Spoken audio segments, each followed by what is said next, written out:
What's going on, everybody? I hope everyone's having a fantastic evening, fantastic afternoon, fantastic afternoon, no matter where you are in the world. I'm Hassan Piker. This is Hasanabi broadcast coming to you live from kind of sunny but cold California, Los Angeles. Folks, we're live and alive, and I hope the boys, girls, and MBs are having a fantastic one because today's a beautiful day. Today's a wonderful day. Today is Thursday. It's Thursday, March 13th, and I am incredibly early. It's 9:39 a.m., and this is the type of Hasan that you don't normally see. This is the type of Hasan that you normally see on Instagram. That's right. Getting paid via gaming is not how I saw 2025 shaking out. Well, you gotta get it how you live it, baby. That's right. Folks, this is the part of the broadcast where I tell you about my personal news, but if we're being real, there's not really much going on personal news-wise. The entirety of the FaZe boys are also going to be watching, I think, the Rainbow Six announcement that's coming up, and I'm excited to watch it. Of course, we got drops on, and we'll be playing some Siege afterwards. That's what we're doing this morning. Of course, I will be. Bro, you sound sick. No parasocial. I'm not. This is just how I sound in the mornings, and then everyone says, Hasan, you're doing an Instagram voice, or this is when what is it? Squeeze calls this vibrator voice.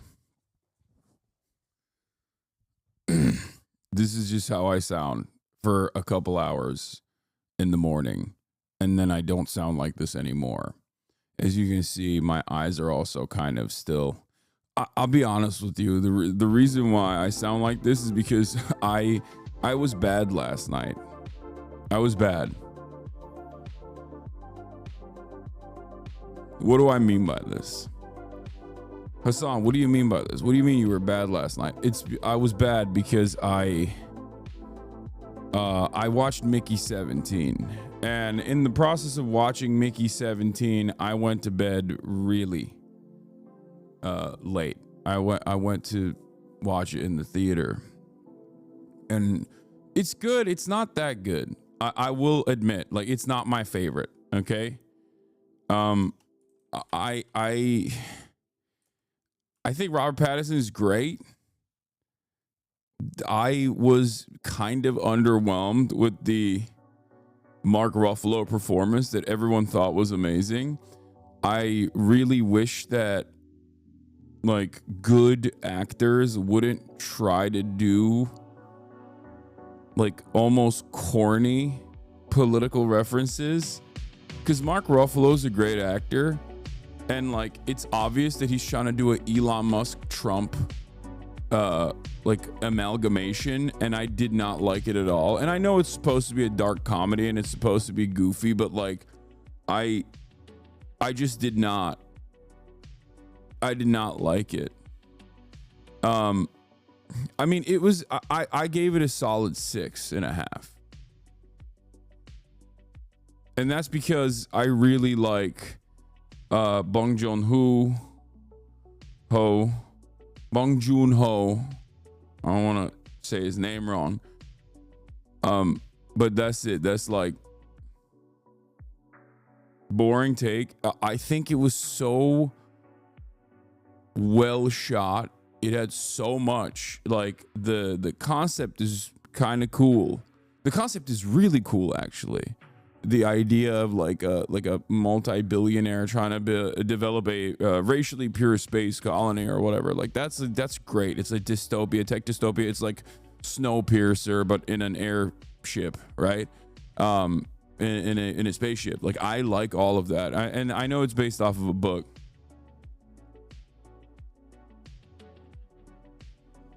Seeing only 6,000 people in here feels so crazy. It's because I'm 2 hours earlier than I normally am. And I'm also watching Rainbow Six gaming. I fell off. That's what it is. It's because I've done falled off.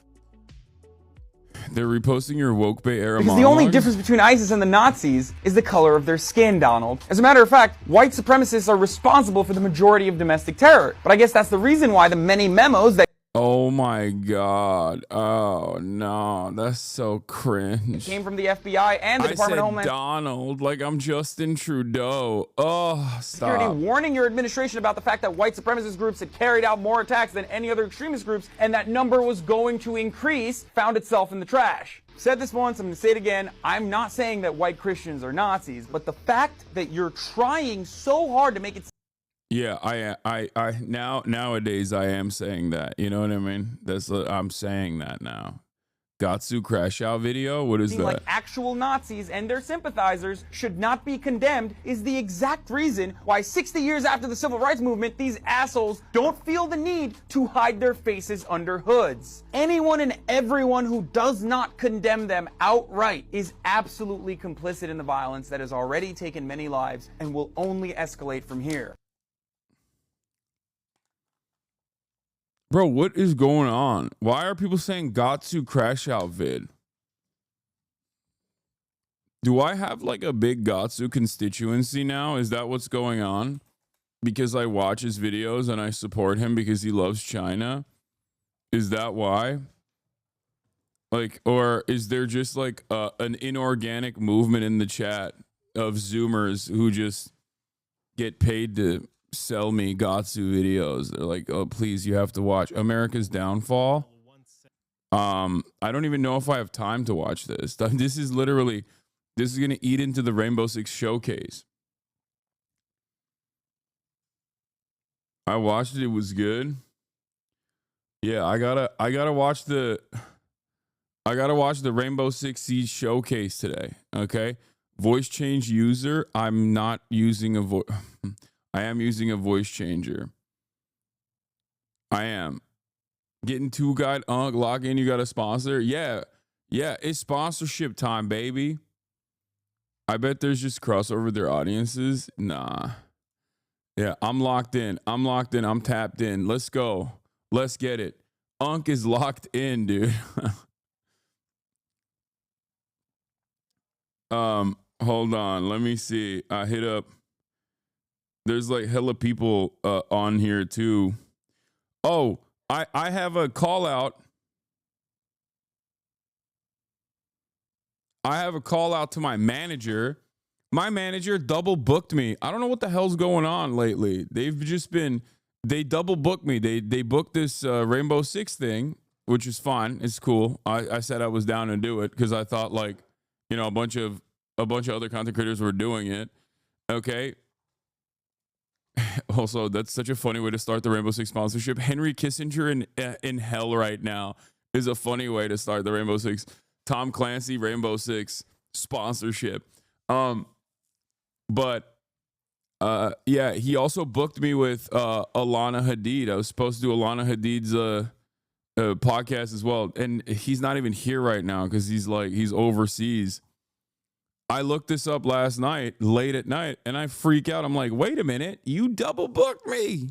And that's never happened before. This is the first time it happened. I don't know what's going on. I don't know what's happening.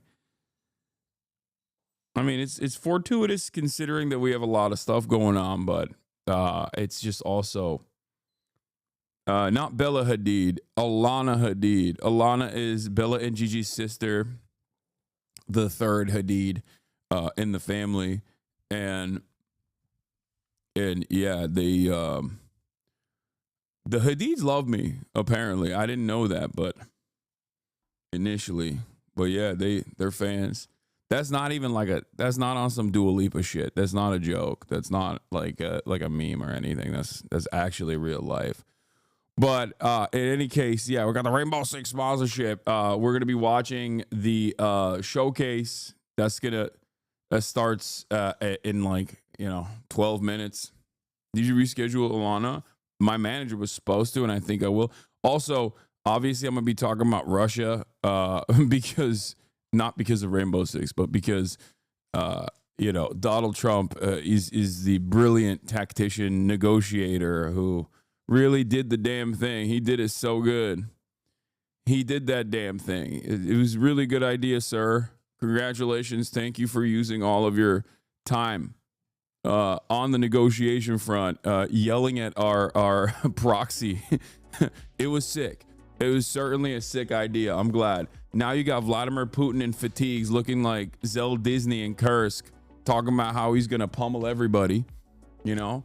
So what happened to that ceasefire now? You know what I'm saying? Bro, it's so early itself. Is it reasonable hour to watch it from the UK? What's going on? Yes, yes, for the UK lads out there. I'm early. I'm very early. I'm early on a Tuesday.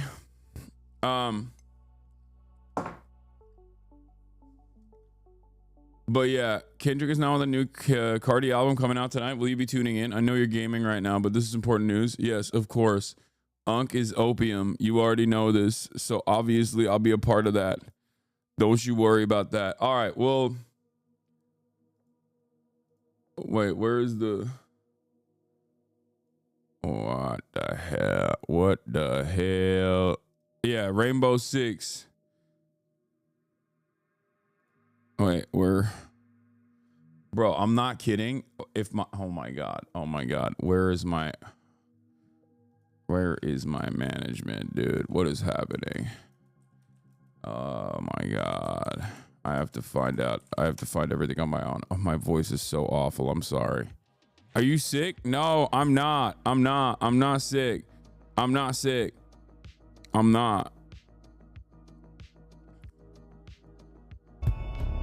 Oh, here it is. Show starts in 10 minutes. Here, I found it. It's just morning voice, chat. This is how I sound. This is how I sound in the mornings. This is RFK. This is how I sound in the mornings. What do you want from me?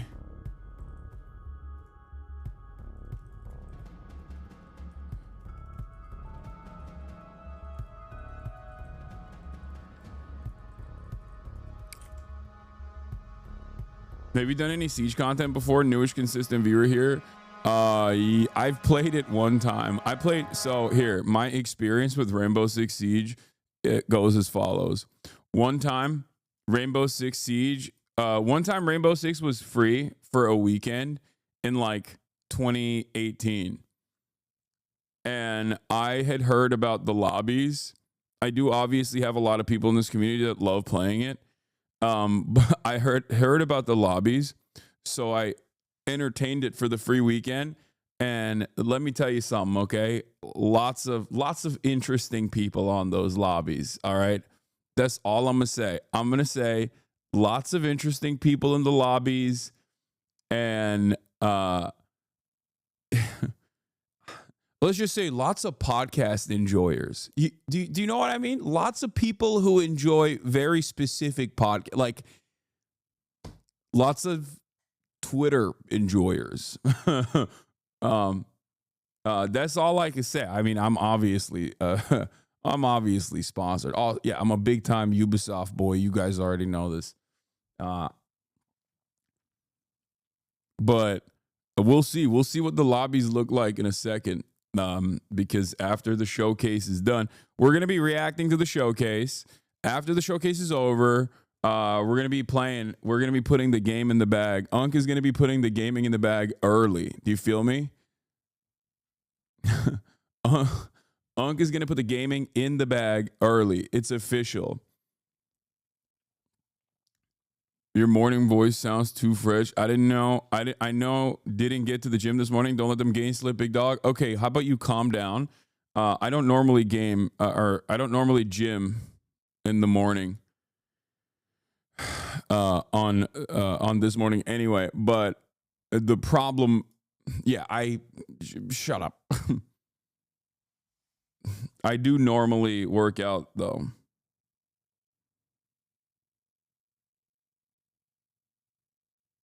Okay. All right. Wait. They want. I need to change.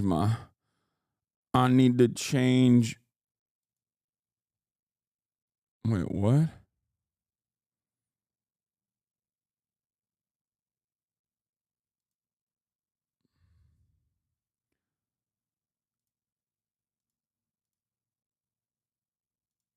All right. I gotta take off the content label. Before I forget, I always have that.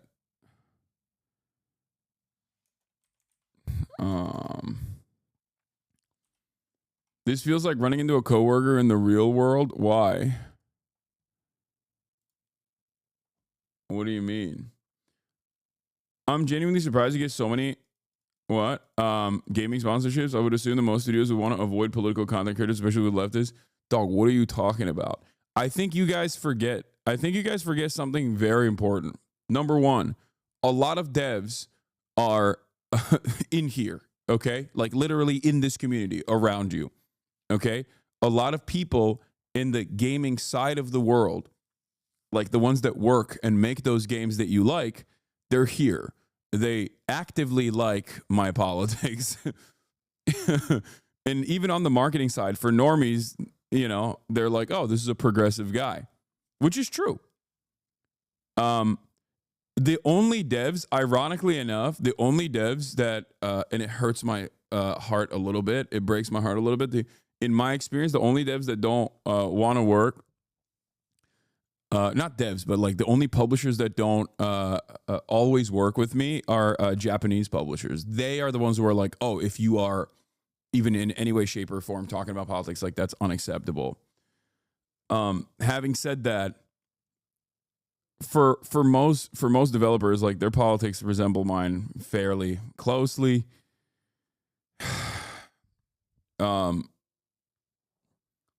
And also, like, think about who these guys, not just Ubisoft, but like everyone. Think about who they sponsor.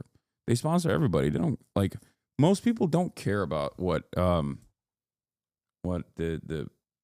quote unquote controversies of a particular person are. And I don't have any real controversies beyond like you know, manufactured stuff.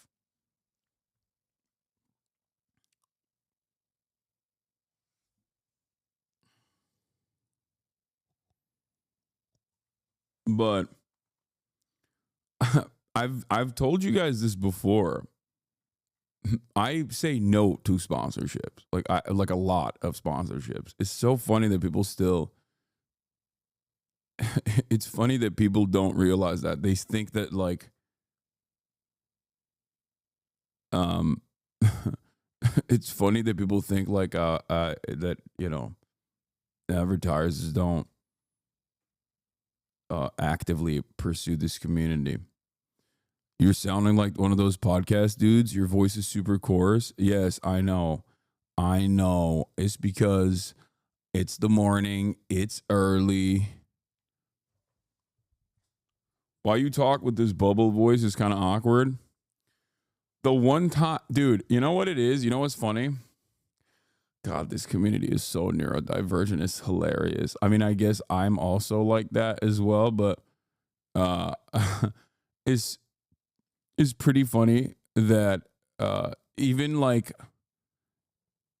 a minor difference, even a minor difference from what you normally get, whether it's like I'm early, you know what I mean? I started like 2 hours early, or I didn't immediately start streaming politics. Like all of that is just like breaks people's brains. They're like, what the hell is going on? What is going on right now? My entire life has turned around. It's like, it's not minor. It's hilarious. You wake up at 6 a.m. I mean, I do. And my voice, but today I woke up late because I went to bed late because I watched Mickey 17, and I had to make sure that I hadn't double booked, or I realized that I had double booked today. I was actually supposed to start late today, not early. I was supposed to start late because I was going to do a podcast, but then I had to like push the podcast back. But yeah, did you like Mickey 17? I said it already. It wasn't my favorite. I gave it a 6, like maybe a 6.3 out of 10. It's all right. If you watch it, you'll understand what I mean. It's supposed to be a dark comedy, but I think it gets a little too corny. Robert Pattinson is great, but it's just all right. Uh-oh, it's starting. needs elite operators. That's right, baby.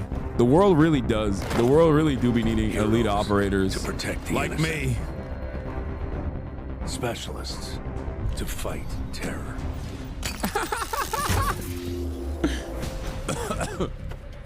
Hell yeah, brother.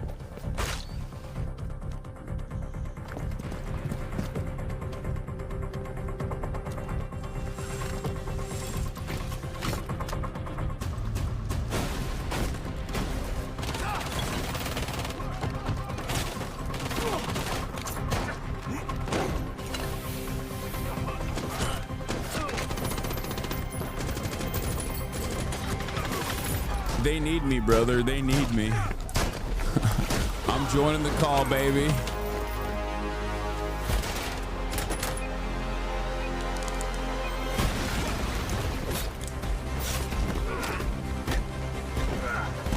Where's the apolitical hat? No, I can't put on the apolitical hat during an actual sponsored segment, chat. What's wrong with you?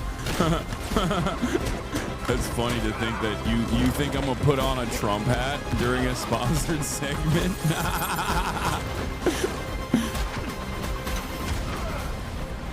The moment is now. Join Rainbow. I'm tactical, but I'm not that tactical.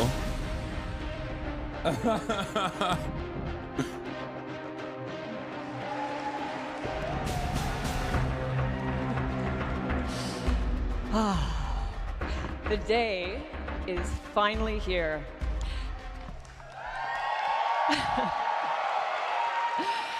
And the time has almost come Oh for my you God, to that see dude's got the full kit on. next evolution of Rainbow Six Siege.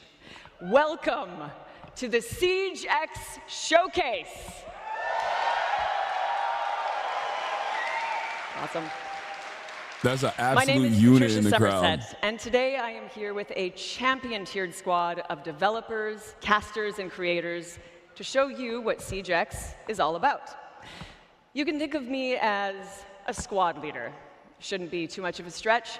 As the voice of Ash, I'm used to delivering commanding lines.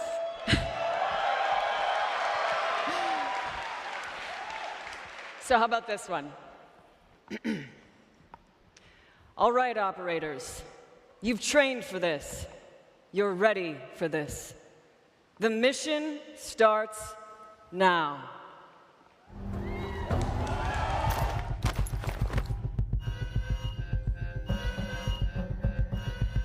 What the hell is Hasan doing watching this? Is my first thought. I am the least I'm apolitical. Okay. And this is an apolitical game.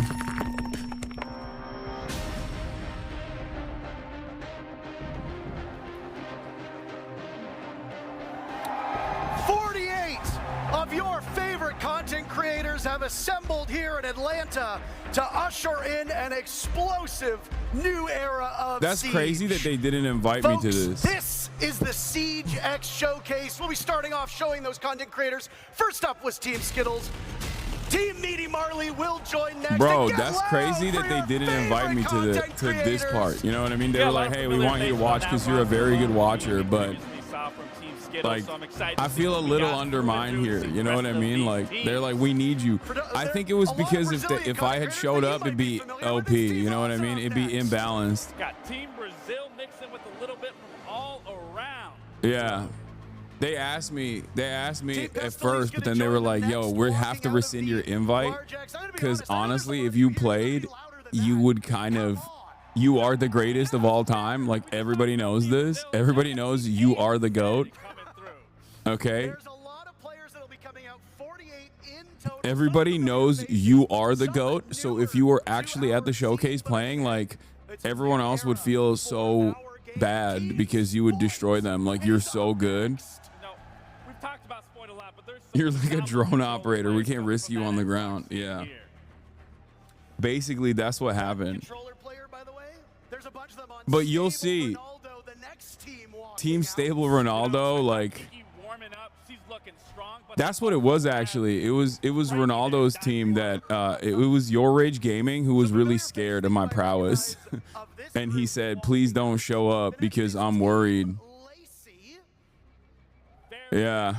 coming alive right there as we see one of Oh our my own God, right there. electronic Uzi, Roberto? that's my boy. What? Uzi should be a Wait, what?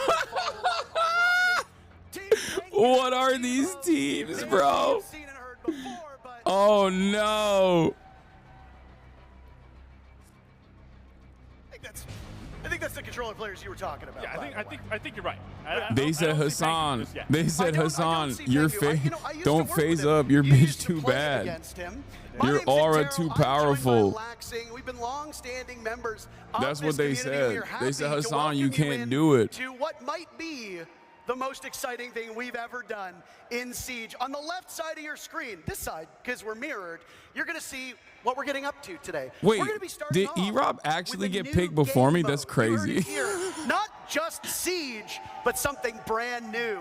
After that, we're going to talk about updates. Do you have to drops? The core Yeah, of I Siege, do. The game that we know and love. I and have think they're spent much unlocked, of the but I'll last check. 10 years But I do have playing. drops, yes. And then how about we finish off by showing those changes in action in Siege X in a 5v5 show match. Hold up. Honestly, Parker, I am so excited to say the least. I don't know which one I'm more excited for. There's so much that we are going to be showing and exploring. And again, I am just absolutely thrilled to be here with you. We've got to run a tight ship, so both of us are talkers, so we're going to have to be a little bit brief. But before we get into the action, I'm going to need your help. Do me a favor. Connect your Ubisoft Connect and Twitch Get accounts. Jinxie on a call? Because Bro, later this is on in the Jinxie's day, we'll be Super Bowl. announcing Like, a I don't think he's going to be very talking to me special about this. draw for everybody that's watching through either this stream or one of our partnered streams. But before we unveil what it is, make sure your Ubisoft Connect and Twitch accounts are linked together. I, as well, am very excited. I think that's the only way to put it and put the emphasis on the X. Yeah. It's going to be a quick day today. It's going to fly by like no tomorrow. And there's a lot to unveil. Of course, a new game mode is something that will surprise people. I think that the updates to the game are going to be pretty spectacular as well. But enough from us. How about we send it to two of the greatest minds at Ubisoft who have helped make Siege X possible, Alex and Joshua.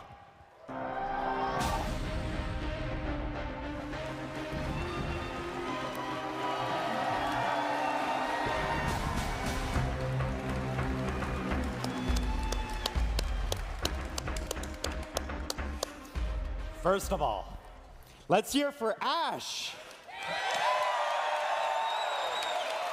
I mean Patricia, but it's amazing to have the voice of Ash here today with us. Welcome to the showcase. My name is Alex Karpazis, creative director of Siege, and today is the day we finally unveil Siege X. And I'm Joshua Mills, game director. After 3 years of work, the wait is over. And we're taking the core Siege experience to the next level.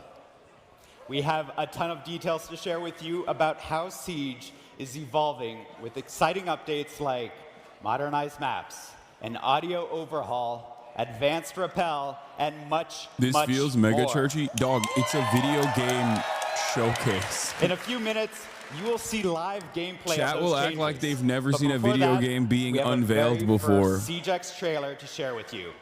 This is the new era of Siege. I am going to play the game after this.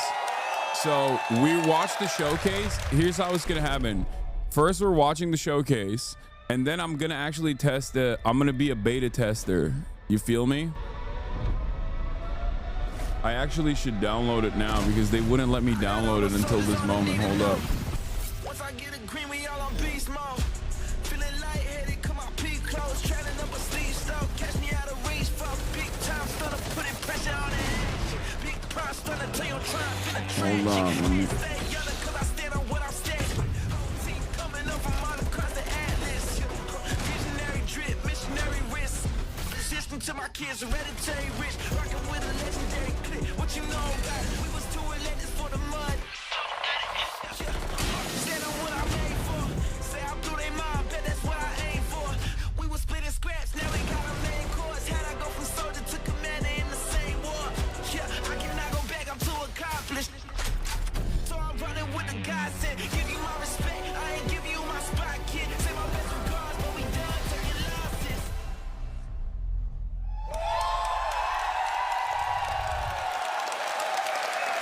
That's a lot to take in. That's why, over the next few hours, we'll cover all of it. We have 48 content creators around us getting set up right now with 4 live matches. And if you're quick with the math, then you've noticed that something quite doesn't add up. That's because they will be playing our brand new 6 versus 6 game mode, the first permanent new game mode since the launch of Siege. We've taken the strategy, teamwork, high-stakes gameplay that make Rainbow Six Siege so special and built a completely new game mode that's designed to push the limits of what Siege can be. Get ready for strategic plays, unexpected twists, and all-out action. This is Dual Front.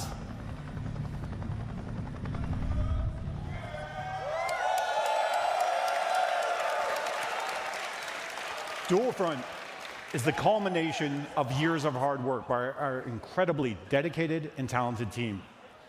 They explored many different avenues and experimented with expanding the very core of Siege. I got In the end, 16 the copies. process Hell came yeah, down to chat. asking ourselves Get all the a copies very right now. Simple question. What if? What if we could expand the size of squads and have attackers and defenders work together? What if we had one persistent round to settle the outcome of a match with less downtime?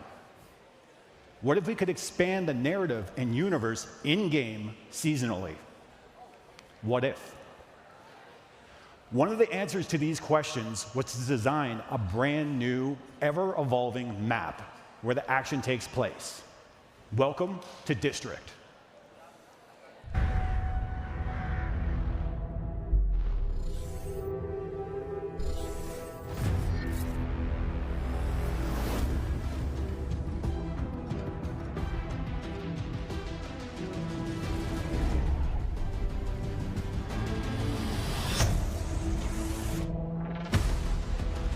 Oops.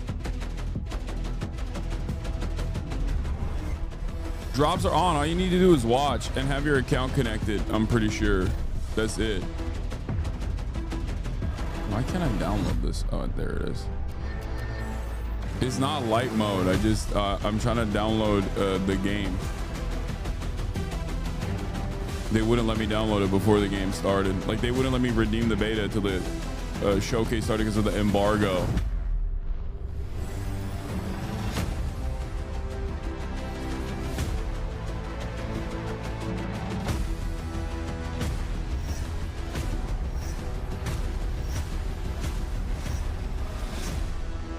Can you download dark mode, bro? No.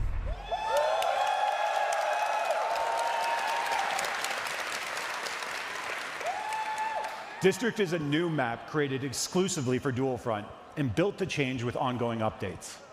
This map is uniquely designed to support the exciting gameplay of Dual Front and create new possibilities we've never seen God before damn, in Siege. just install on this other Let's break it page, down. man. Jesus Christ. 2 symmetrical There it is. fronts, each featuring 3 sectors, set up the main framework of the map. Teams must capture one front while simultaneously defending the other as they work their way deeper and deeper into enemy territory. The ultimate goal? Reach the final sector and destroy the prototype in the enemy's HQ. The map's layout balances open areas and strategic choke points, demanding coordination and adaptability. Oh, and when I say open areas, this also includes outside. Players will now be able to move between indoor and outdoor spaces, extending their defenses beyond the walls of the building and setting up for some devastating ambushes. So if you don't drone, it's time to start. If the enemy does catch you off guard and eliminates you, you will be able to return to the fight as your currently selected operator or select a different operator for a tactical adjustment. Success hinges on balancing offense, defense, and team composition while seizing every opportunity to lead your team to victory. Which brings us to the neutral sector, a central area where a time-limited assignment will offer you the chance to shift the momentum of battle. Here's a preview of our first seasonal assignment.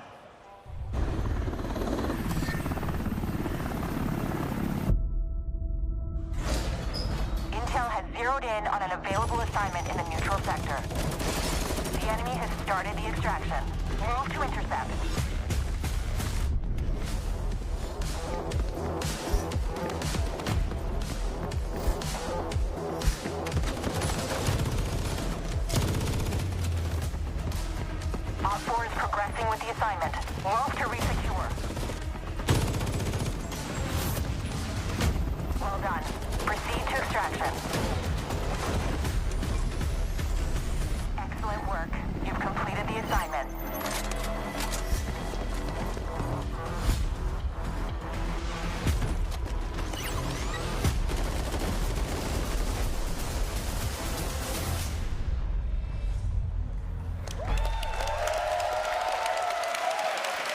The neutral sector is a high-stakes conflict zone where bold plays lead to game-changing rewards.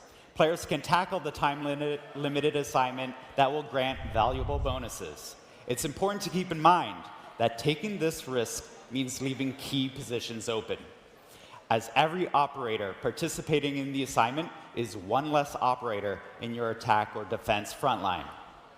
The race to secure these objectives is intense, and success in the neutral sector can tip the scales of victory, making it a battleground where split-second decisions and daring strategies can define the match.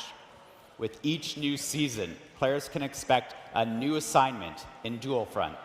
This means new narrative, gameplay, and neutral sector map updates.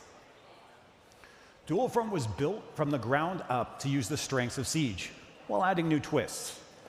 If you're new to Siege, this is a perfect game mode to play. Everyone is on a level playing field with a single new map to learn. There's also a limited operator pool, allowing players to focus on a smaller roster. We will be changing the operators in this pool twice a season, so that a new exciting meta is just around the corner. Finally, we all know that every life is a lesson. Respawn is an important part of this mode, allowing players to experiment and learn through play. You can join the closed beta later today on PC and current-gen consoles. Which I will be. I just purchased a copy of Rainbow Six Siege for me and all my family members. Thanks for showing me this game, Hasanabi. That's what I'm talking about, chatters. That's exactly the kind of energy I want to see from the chat. I respect it. I like it. Keep it up. Good work. Now that you know what Dual Front is, it's time to see it in action. Let's kick it over.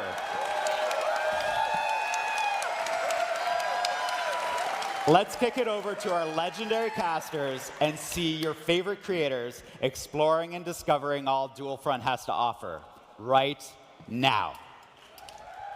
That's right. Keep spamming how many copies you're buying for yourself and your family. The permanent game mode that we were sworn to secrecy on, we couldn't talk about it. They said, you're not allowed to. And we said, okay, you know what? I want to hear how loud you can get. Now, remember when I said that there would be a surprise later on? Joshua just told you straight up, you can play Dual Front today. All you need to do is connect your Ubisoft Connect and Twitch accounts, and then watch about 30 minutes either on this stream or on one of the partnered streams, and you will get a Twitch drop of a beta code to try Dual Front. Servers go live when we wrap up here, so in just a couple hours. And it'll be available on PC and current That's all you gotta do is watch, baby. Kind of sucks for the people in the audience that you don't get to play, huh? Yeah, well, that's okay. You know, Don't boo me. You're excited. Hey, hey, hey. But how excited are you for Dual Front? How excited are you for that, what looked like a weapon inspection? They got very, very loud. I mean, respectfully so. You know, we finally now can inspect it. But, I mean, for Dual Front specifically, I did get to try it. And I'm jealous that they get to play it now, and I got to sit here and talk about it because I truly had so much fun within that time frame that I was able to play. You didn't get to play it. I didn't get to play it. You still don't know what it's like. I have no idea. Truthfully, it's a wonderful game mode. Would you say you were excited? I was more than excited. Wonderful. We've got 48 content creators here to take us through Dual Front, and in just a moment, we'll be getting into the game. And honestly, because I haven't played it, am just as eager to see it in action as all of you are. We'll be going through how the actual objectives progress. How does that neutral sector actually work? What are the rewards that they get? And how does the matchup ebb and flow? And the one thing that I am most particularly looking forward to is you and I first started playing Siege in year one. We have got to see this game grow from the very beginning. And if you go back and you look at Siege as a regular game, I'm an operator way that it was too. played back in 2016 is very different from the way it's played now. I have no doubt that Dual Front is going to function the same way. Now, in just a couple seconds, we'll intro our very first set of teams, and it will be fascinating to see how they tackle our newest permanent game mode in Siege X. What are your expectations before we get into the match? To be honest, there's no expectations that can be met, truthfully, because this is a new game mode. This is an undeveloped area where people are going to be figuring out. We're going to be understanding what it's going to look like, what we can see. Team Lacey and Team Stable Ronaldo will be the first set of teams. We are in the operator selection phase, seconds We can out gamble from on the who wins first if you look want. at Dual Front. Operators are locked in. Are you ready for the next era of Siege? Folks, let's get underway with our first matchup of Dual Front. So this is already super unique. You know, when you start, you have the 6 operators that you are choosing from. I believe, if I'm not wrong, you will always be at the front, so you can always feel like you are the leader in this scenario, leading your team. But again, what's so unique about this is when you think about Siege as a whole, it's always been 5v5. Now you are adding that key element of bringing a 6th player onto that squad, which allows so many different ways to approach Siege and how you want to play it. And again, another big thing is you can mesh attackers with defenders. Now, while you had some hands-on experience, and you are a former pro player and a former world champion, it's not your expertise that we're going to lean on here, Gabe. We have brought up both Alex and Josh from the keynote to help us understand the way that this works. Gentlemen, first things first.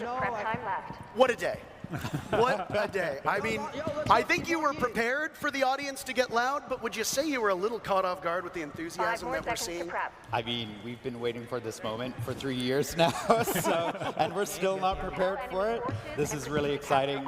The teams poured their hearts and soul into this, and now we get to see it live in action. Yeah, like, I mean, it's always a reaction, right? You hear the people, you get to experience that full hand, and it feels so awesome to finally be talking about all this. I'm going upstairs, Now, the way that you conceptualize this game mode being played might differ from what we see today.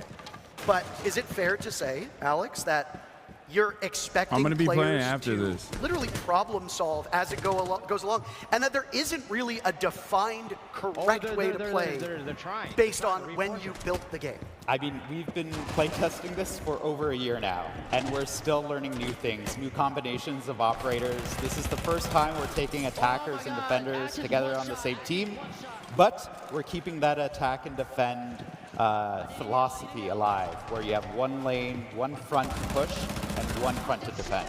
So yeah, it's all new.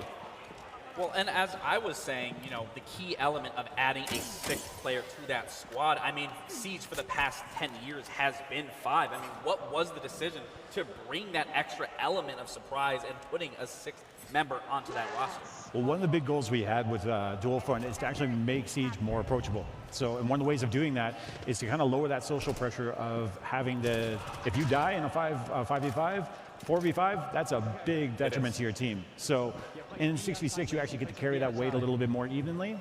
Additionally, obviously, the respawn is going to help with that and help people feel more confident and learn over time. But that's definitely a driving force there. I just want to touch on something here, and I don't mean to interrupt you, but we've got our first objective at play. Would one of you like to take us through what exactly is happening in the game right now? Yeah, so the attacking team has actually planted the diffuser, and now we have actual segments to the diffuser timer. So if the defending team comes in and deactivates it, it might save a bit of the progress that they achieved there. And this is one of 3 objectives that they have to secure now. That would explain why we have the 3 segments on the diffuser. That's right. So if you stop it, it'll go back to the last tick, if we want to call it that. That's right.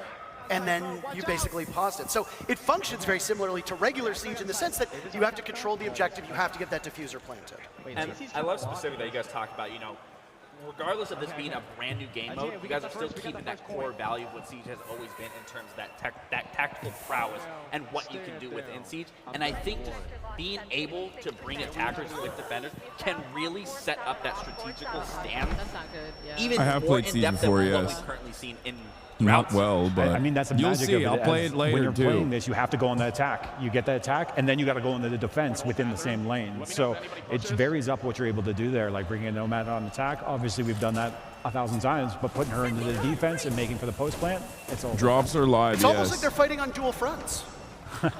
And now we see that the other team has planted the diffuser as well. So both are active at the same time. Teams have to recoup, regroup, and understand how they can recapture the site now that the plant's gone down. The red team succeeded, it looks like, in their very first capture. So now what happens? Is There we Uzi go. going to get it? Counter yeah. They've already lost 1 tick, as you talked about. Yep. And it'll roll back. So like that progress they earned and they fought You are for, they get live, to by the keep, way? No but way, really? They didn't get all the way for the next Sorry, I sector was of the just doing a actual social objective, media so post that's because I lost. messed And what up I'm my seeing now social media with post as age, always. They have that first one secured. Now that timer is going. So essentially, Classic bad that streamer. now force them to now play the defense, wait for that next sector to open up, and then make that transition with that rotate. Yeah, that beat there is actually leading into essentially a prep phase for that new sector. So our attackers in that lane are going into prep using their I made a drones, funny looking one, though, forward, this time. or they could rotate in through the neutral I'm sector playing- over to I'm playing defense and after help the shore up your own showcase, defense. Now, I do want to ask you guys, because you've obviously had some time playing through it, what is your ideal lineup that you've ran the most, that you've experimented with the absolute most, whether that's on the defensive side or the attacking side? They're bouncing. They're just very excited to play the game. It's amazing running Nomad on defense. I like it. You never experienced it before, and just doing that is amazing.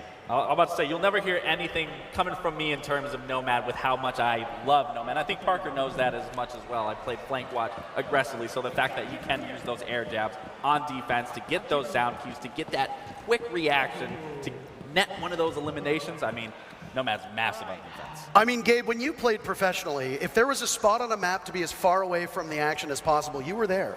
Absolutely. So you would have You loved it. 110% find me at that neutral sector, where I am not going to be in the thick of it, but I am going to be trying to lurk my way through and see what is open and what isn't.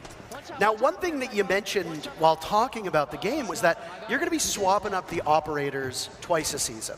Now, what's the thought process behind which operators you bring in, which operators you bring out, and will it be a full-scale swap? Are we talking every operator is gone, or are you just going to bring in a couple and remove maybe some particularly strong or weak ops? Yeah, so one of the big things is we want to make sure that the Pathfinders that are earned through our newcomer challenges are going to be available at all times. Again, like you always want to be able to have some of your ops to be able to play, but outside that, we're going to be almost doing kind of like a crafted meta or ideas around that. Maybe we put a lot of hard breach up, maybe we put a lot of trap, or maybe remove both and see what happens now. Like, what can you do if you don't have electricity available to you? What can you do if you don't have, like, you know, a lot of area denial and so on and so forth? So I don't think this was mentioned by you guys, but what I am noticing is I'm looking at the characters, the utility, it's regenerated. Yeah, this is a way that we can actually balance the operators over a long period of time. We're talking rounds are lasting about 15, 20 minutes. So you can actually stack quite a bit of utility if you don't have this new system, and the team worked really hard on that. Okay, we'll follow up with that. So are you saying that Capcan can essentially lay down 6, 7 traps at a time? I'm going to take that one. So one of the things about regenerative gadgets is that you can deploy based on the max that's been determined for dual front. Is so this some all of those values pros? may differ from the core Siege No, experience. I but don't additionally, think so. whatever your I mean, last place gadget Nephew was, is if not you a place pro and new he's one, playing. It'll destroy that But one and then move Lacey, forward, just to make I sure think a lot of things people are in forget line. that, like, Lacey and Ron, for example, before they got on phase, were literally Fortnite pros. Like, they were actually, like, you got E-Rob, dude. Of course they're not pros, but there are a lot of, like, pros of different games, ex-pros, you know what I mean? Like, there's a lot of stuff like that. To a different operator and then uses them. I'm thinking the Maestro. You just swap evil eye cams over and over and over again. You got unlimited laser beams. We already thought of that. So if you're repicking your operator, Oh, oops. the operator you were previously, all their Lacey gadgets is disappear. ass. And then you're Fortnite jumping doesn't back count. in with Okay, new dude, operators like- to do a new strategy. Can you play that? Are you? Operators are being swapped out and Bro, people respawning. say stuff They like go this, back to but being unknown these guys would because cook you, don't know who's you know? coming up in that lineup again. So Like, it's that's so another thing funny. we'll have to You play at a normie level. These guys would destroy I'm not a you. developer. I don't balance this game. I can only imagine how tricky I think it if you're a has pro been in to any find kind of a shooting way game, you're to make better than everything the work. But average before we person. get You know what I there, mean? one of the beautiful It's things like about a having all professional these content football creators in player. person A professional is we get football to hear player from them is if live they've in played like a action. little bit of Patricia basketball, like there's has an interview ready for us a down level of the athleticism that will allow them to Thank you, destroy guys. the I average am person, here like the with normie. Skittles, how you doing? Doing great. Skittles, I would love to get your first impressions of Siege X. How you feeling about it right now? I'm absorbing everything. This is a completely new game. We got a big map, more operators. Like it's insane. They doing I am, balanced like, I'm apology just on the trying to, like, take showcase everything event. in right now, basically. I can imagine. Are there any particular things that you're focusing on or interested in seeing in terms of the new updates? I'm just really excited about the gun inspection. After 10 years, we finally got that, and oh my god, all the skins we have now, it's so worth it. It's so cool. Very cool. Well, I won't take too much of your time, get you back to playing. Thank you so much. Skittles does a lot of YouTube work, and I know that the weapon inspect element will be excellent for thumbnails. I figured so it out. that This is will what make I it a was lot trying to easier for download. content Okay, creators there it is. to advertise their stuff. Let's dive into the next matchup that's happening at the same time, and it's a little bit of the old versus the present, one could say. A former two-time world champion of Pengu versus a current major champion of Spoit, as it's Team Pengu versus Team Spoit. And there's a competitive mindset between these two teams that is so old and maybe unprepared. I would say unlike Okay, a lot of chill the other out. matchups we'll have today. Would an old person be able to live stream while simultaneously do a Photoshop job like this one? I'm gonna show you this. I'm so proud of this dude. I'm fascinated the way that this mode Would is an gonna be old approached, person right? be Because able to Siege do this has Photoshop such a job wide while he's there are live? people who are going to play it on PC. I didn't there are think people who are so. going to play it on console. Please. There are people who are going to play it Do you casual, understand? People Please. who only play ranked. And then Look at how you've got sick people this who are is. playing on high-end gaming I'm so PCs, proud of this, people who are okay? just sitting I at did home, this laying while I on was their live. couch, listening to music, playing casually with some friends. That's art. And when you look at a That's mode like art. Front, do you think it's I'm the type doing of game mode art. that can You guys catch don't all appreciate of those me. players It's and provide messed a compelling up. experience for each one? Yeah, I'm so proud of that one. I literally thought that was that's so fire. That's so, in our DNA. You're coping. We'll You're never coping if you change don't that. think it's But fire. Dual Front makes it more accessible. You can respawn. You can repick your operators. You just have pasted a second more pig and players made on it a the circle. table, so How you about can try you out chill new out, things. okay? So all of this adds up to a game mode that honestly everybody's at the same level on the ground floor. Bro, they are never and going to they're able sponsor me to again. They're going to take jump away. in and have immediate impact. So I was going to follow up with, I mean, we obviously talk about the casual base, and me coming from that competitive background. I absolutely do love the approach here, especially as we do know, Siege is a very complex game, but that's what makes it so unique, so fun when you can actually learn it. But what I really like about District specifically is it's symmetrical. It does really allow you to learn from one end to the other of just the basic functionalities of how Siege is played, whether it's horizontal. In before midstream contract, Rip and asked to stop broadcasting. They'd be like, please, we saw your Photoshop. We want you to do our marketing. Yeah. They're going to be like, hey, we actually don't want you to watch the stream anymore. We want you to just do the marketing for all of Rainbow Six Siege. Of operators and continuing to grow as the game continues to go further on. So I do genuinely They're going to be like, your Photoshop prowess is completely out of control. No one has ever seen anything No, like I'm very this. excited to see the way that it shakes out. No one has ever noticed seen anything that's anything happening like this. At this current point in time, that has caught your eye that you maybe weren't expecting at the tests you've done over the last year or so? Well, I mean, I saw I'm so someone proud do of a it, I'm gonna breach post it on my literally have Twitter. never seen someone do, like in all our playtests, breaching in onto the stairs of the second sector. Like that side of the site, like I don't usually see people like pushing through there. They usually push from top floor or walk up the stairs, but never breach the wall and jump right into the stairs. So that's kind of the magic of the map, right? So We've got another interview ready from TikTok to Twitch, and now here in Atlanta, we've got Titanium Rolo down on the stage with Patricia. I posted it on my Twitter too. Thanks, guys. You've got it solid. I am here now with Titanium Rolo. How you doing today, Rolo? I am doing amazing. How are you doing? Oh, wonderful, especially now that I'm with you here. I'm already like fast friends. I wanted to ask you, what do you think about the neutral zone in the middle of the map? So I think the neutral zone is actually really crucial, and I think that from the times that we've played it, we've not focused on it enough. There's so much focus on either attacking a base or defending a base, but actually so many people go to the neutral zone that if you manage to get control of it, then you can kind of completely control the flow of the map, and I think it's going to be way more crucial than we've given credit for it. And I'm also hoping, since I like Easter eggs, I'll find a couple of Easter eggs around there too. I wish so many Easter eggs for you. Thanks for your time. I'll let you get back to playing. I think it's kind Pleasure. of crazy that I'm literally like the third. Thank you, Patricia. The yeah, third the Easter eggs that are hidden in all largest of the maps, by the way. Rainbow Are we gonna Six see any of those? watcher. Do you even want to give that away? Definitely Right. first jump into the beta, check it out yourself, find them, because we have hidden some stuff around the map. Right. And for a reminder for those of you, we're going to say this a lot. I apologize if I sound like a broken record. But One, the thing two, is, three, that four, the more I fifth. remind you that maybe you The might actually fifth be able to get largest to the game Rainbow yourself. Six we are doing Siege beta streamer code right now. access for Dual Front. That is on Aside right from now. Jinxie, Once we are done with the showcase, you will be these able to play guys, Dual Front, and then it's provided me. you link your Ubisoft Connect and Twitch accounts, and then Rainbow watch either Six's this own stream or personal one of our page partner doesn't count. streams. You will get the code after about a half hour or so, and you can start playing this game The mode 48 later more popular today. ones I are don't playing in the wanna know event when right now. these- Yeah. Oh. Jeez. Respond So to as the a status peener. update in Let's the play match right Siege, now, Siege and both Nabi. teams are trying to capture You want to the play the second beta? sector. And actually, I think Peter, if you beta want to play team the just beta lost after theirs, this, I'm but looking there's to an squad assignment up, if that's you know what coming I'm into the saying. map. That's the neutral zone. We'll have a new we're gonna be objective we're that gonna be everybody has to squatting jump up. into.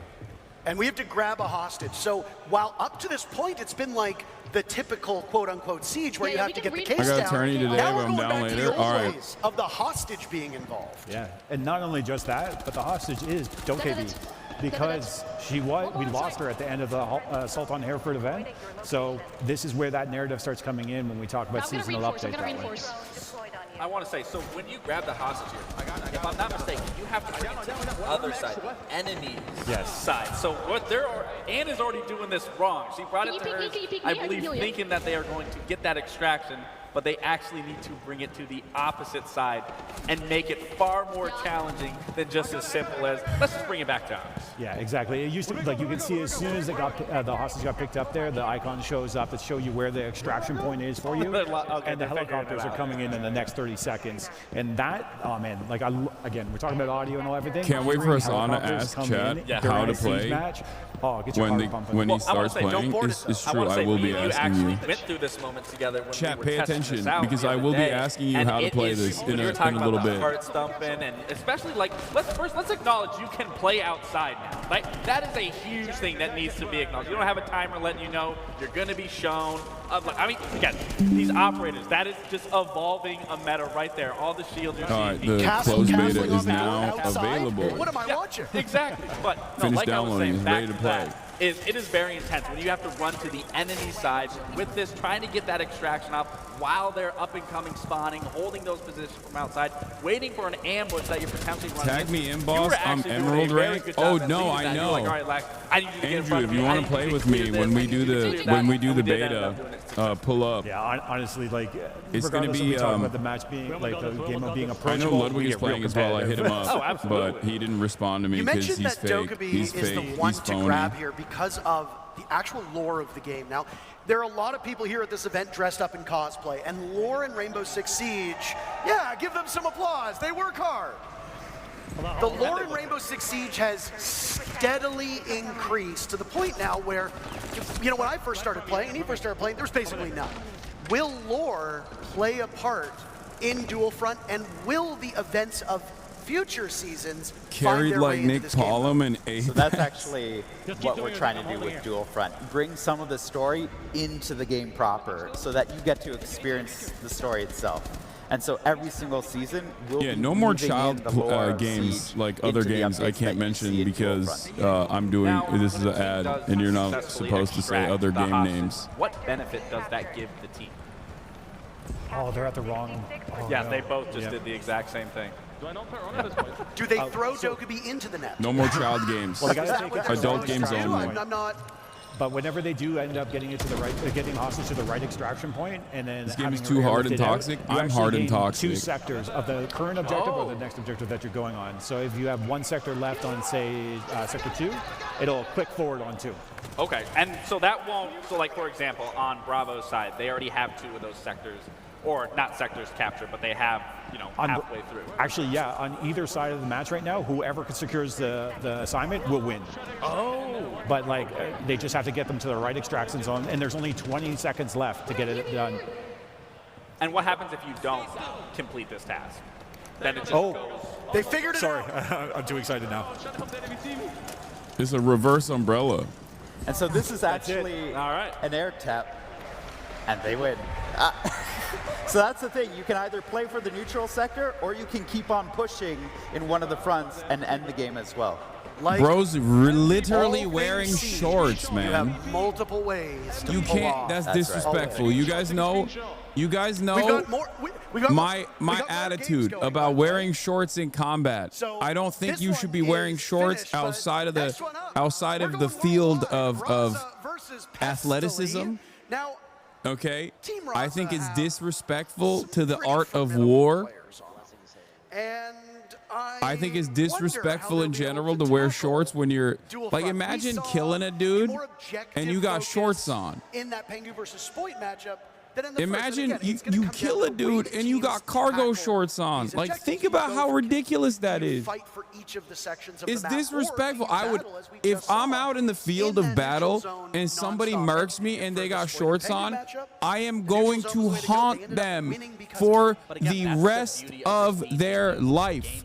Do you understand me? isn't a right or I'm wrong making way sure to play. I haunt You their can play children. however you see 7 fit, what you generations want. of haunting. You make I'm a those ghost. tactical adjustments of whether Okay, you're rotating I'm players going or to their seizing a house. moment, I'm seizing an actually opportunity, and then rearranging either their collapsing or furniture. falling You know back what I mean? if Like necessary. So I'm again, doing we are mind going games and through shit. to be seen any way possible. No Right? Because shot. there is No developed shot. It's meta so just yet. disrespectful. Maybe You guys are gotta. finding that I you're gonna can't. keep I for don't want to yourself see your and maybe knees, run big into dog. guys in I don't one want to of see these your matches and ankles. quickly realize, I don't okay, want to see this your is what we need ankles. to do. How am I getting develops, domed it's going by a out the window dude as soon as and I can players see get their into the goddamn beta, because ankles? Players just learn the game faster than It's anyone else on the unacceptable. dev It's team, and so that's disrespect. gonna It's evolve so disrespect. quickly The that we Western won't even world has recognize done. it in a week. The Western world Well, has this done game is so much finished, so let's disrespect hear in the what field Piker's of battle. thoughts on dual front are.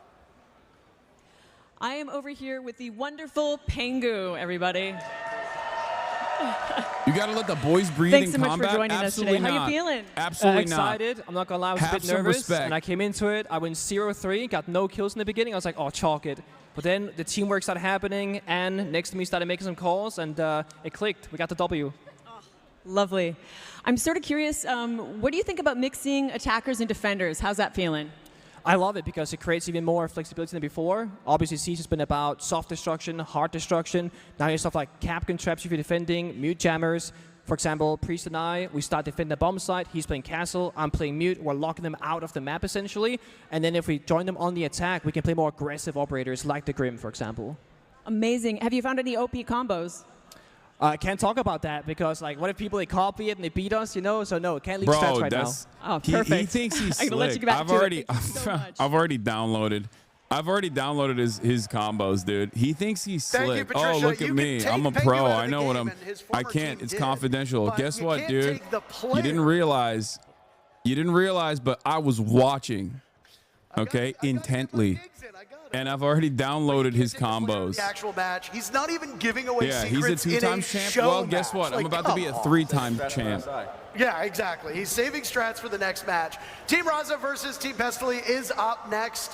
A reminder about those drops. I mentioned that we have partnered streamers. Everybody here is I got the streaming as Sharingan. well. And we've got streamers at home that are also co-streaming this. That's me. Tune in and get to enjoy the action. That's me. I know They're that you talking wanna about hear me, us, dude. but Hey, you've also what's got other up? people to tune in to.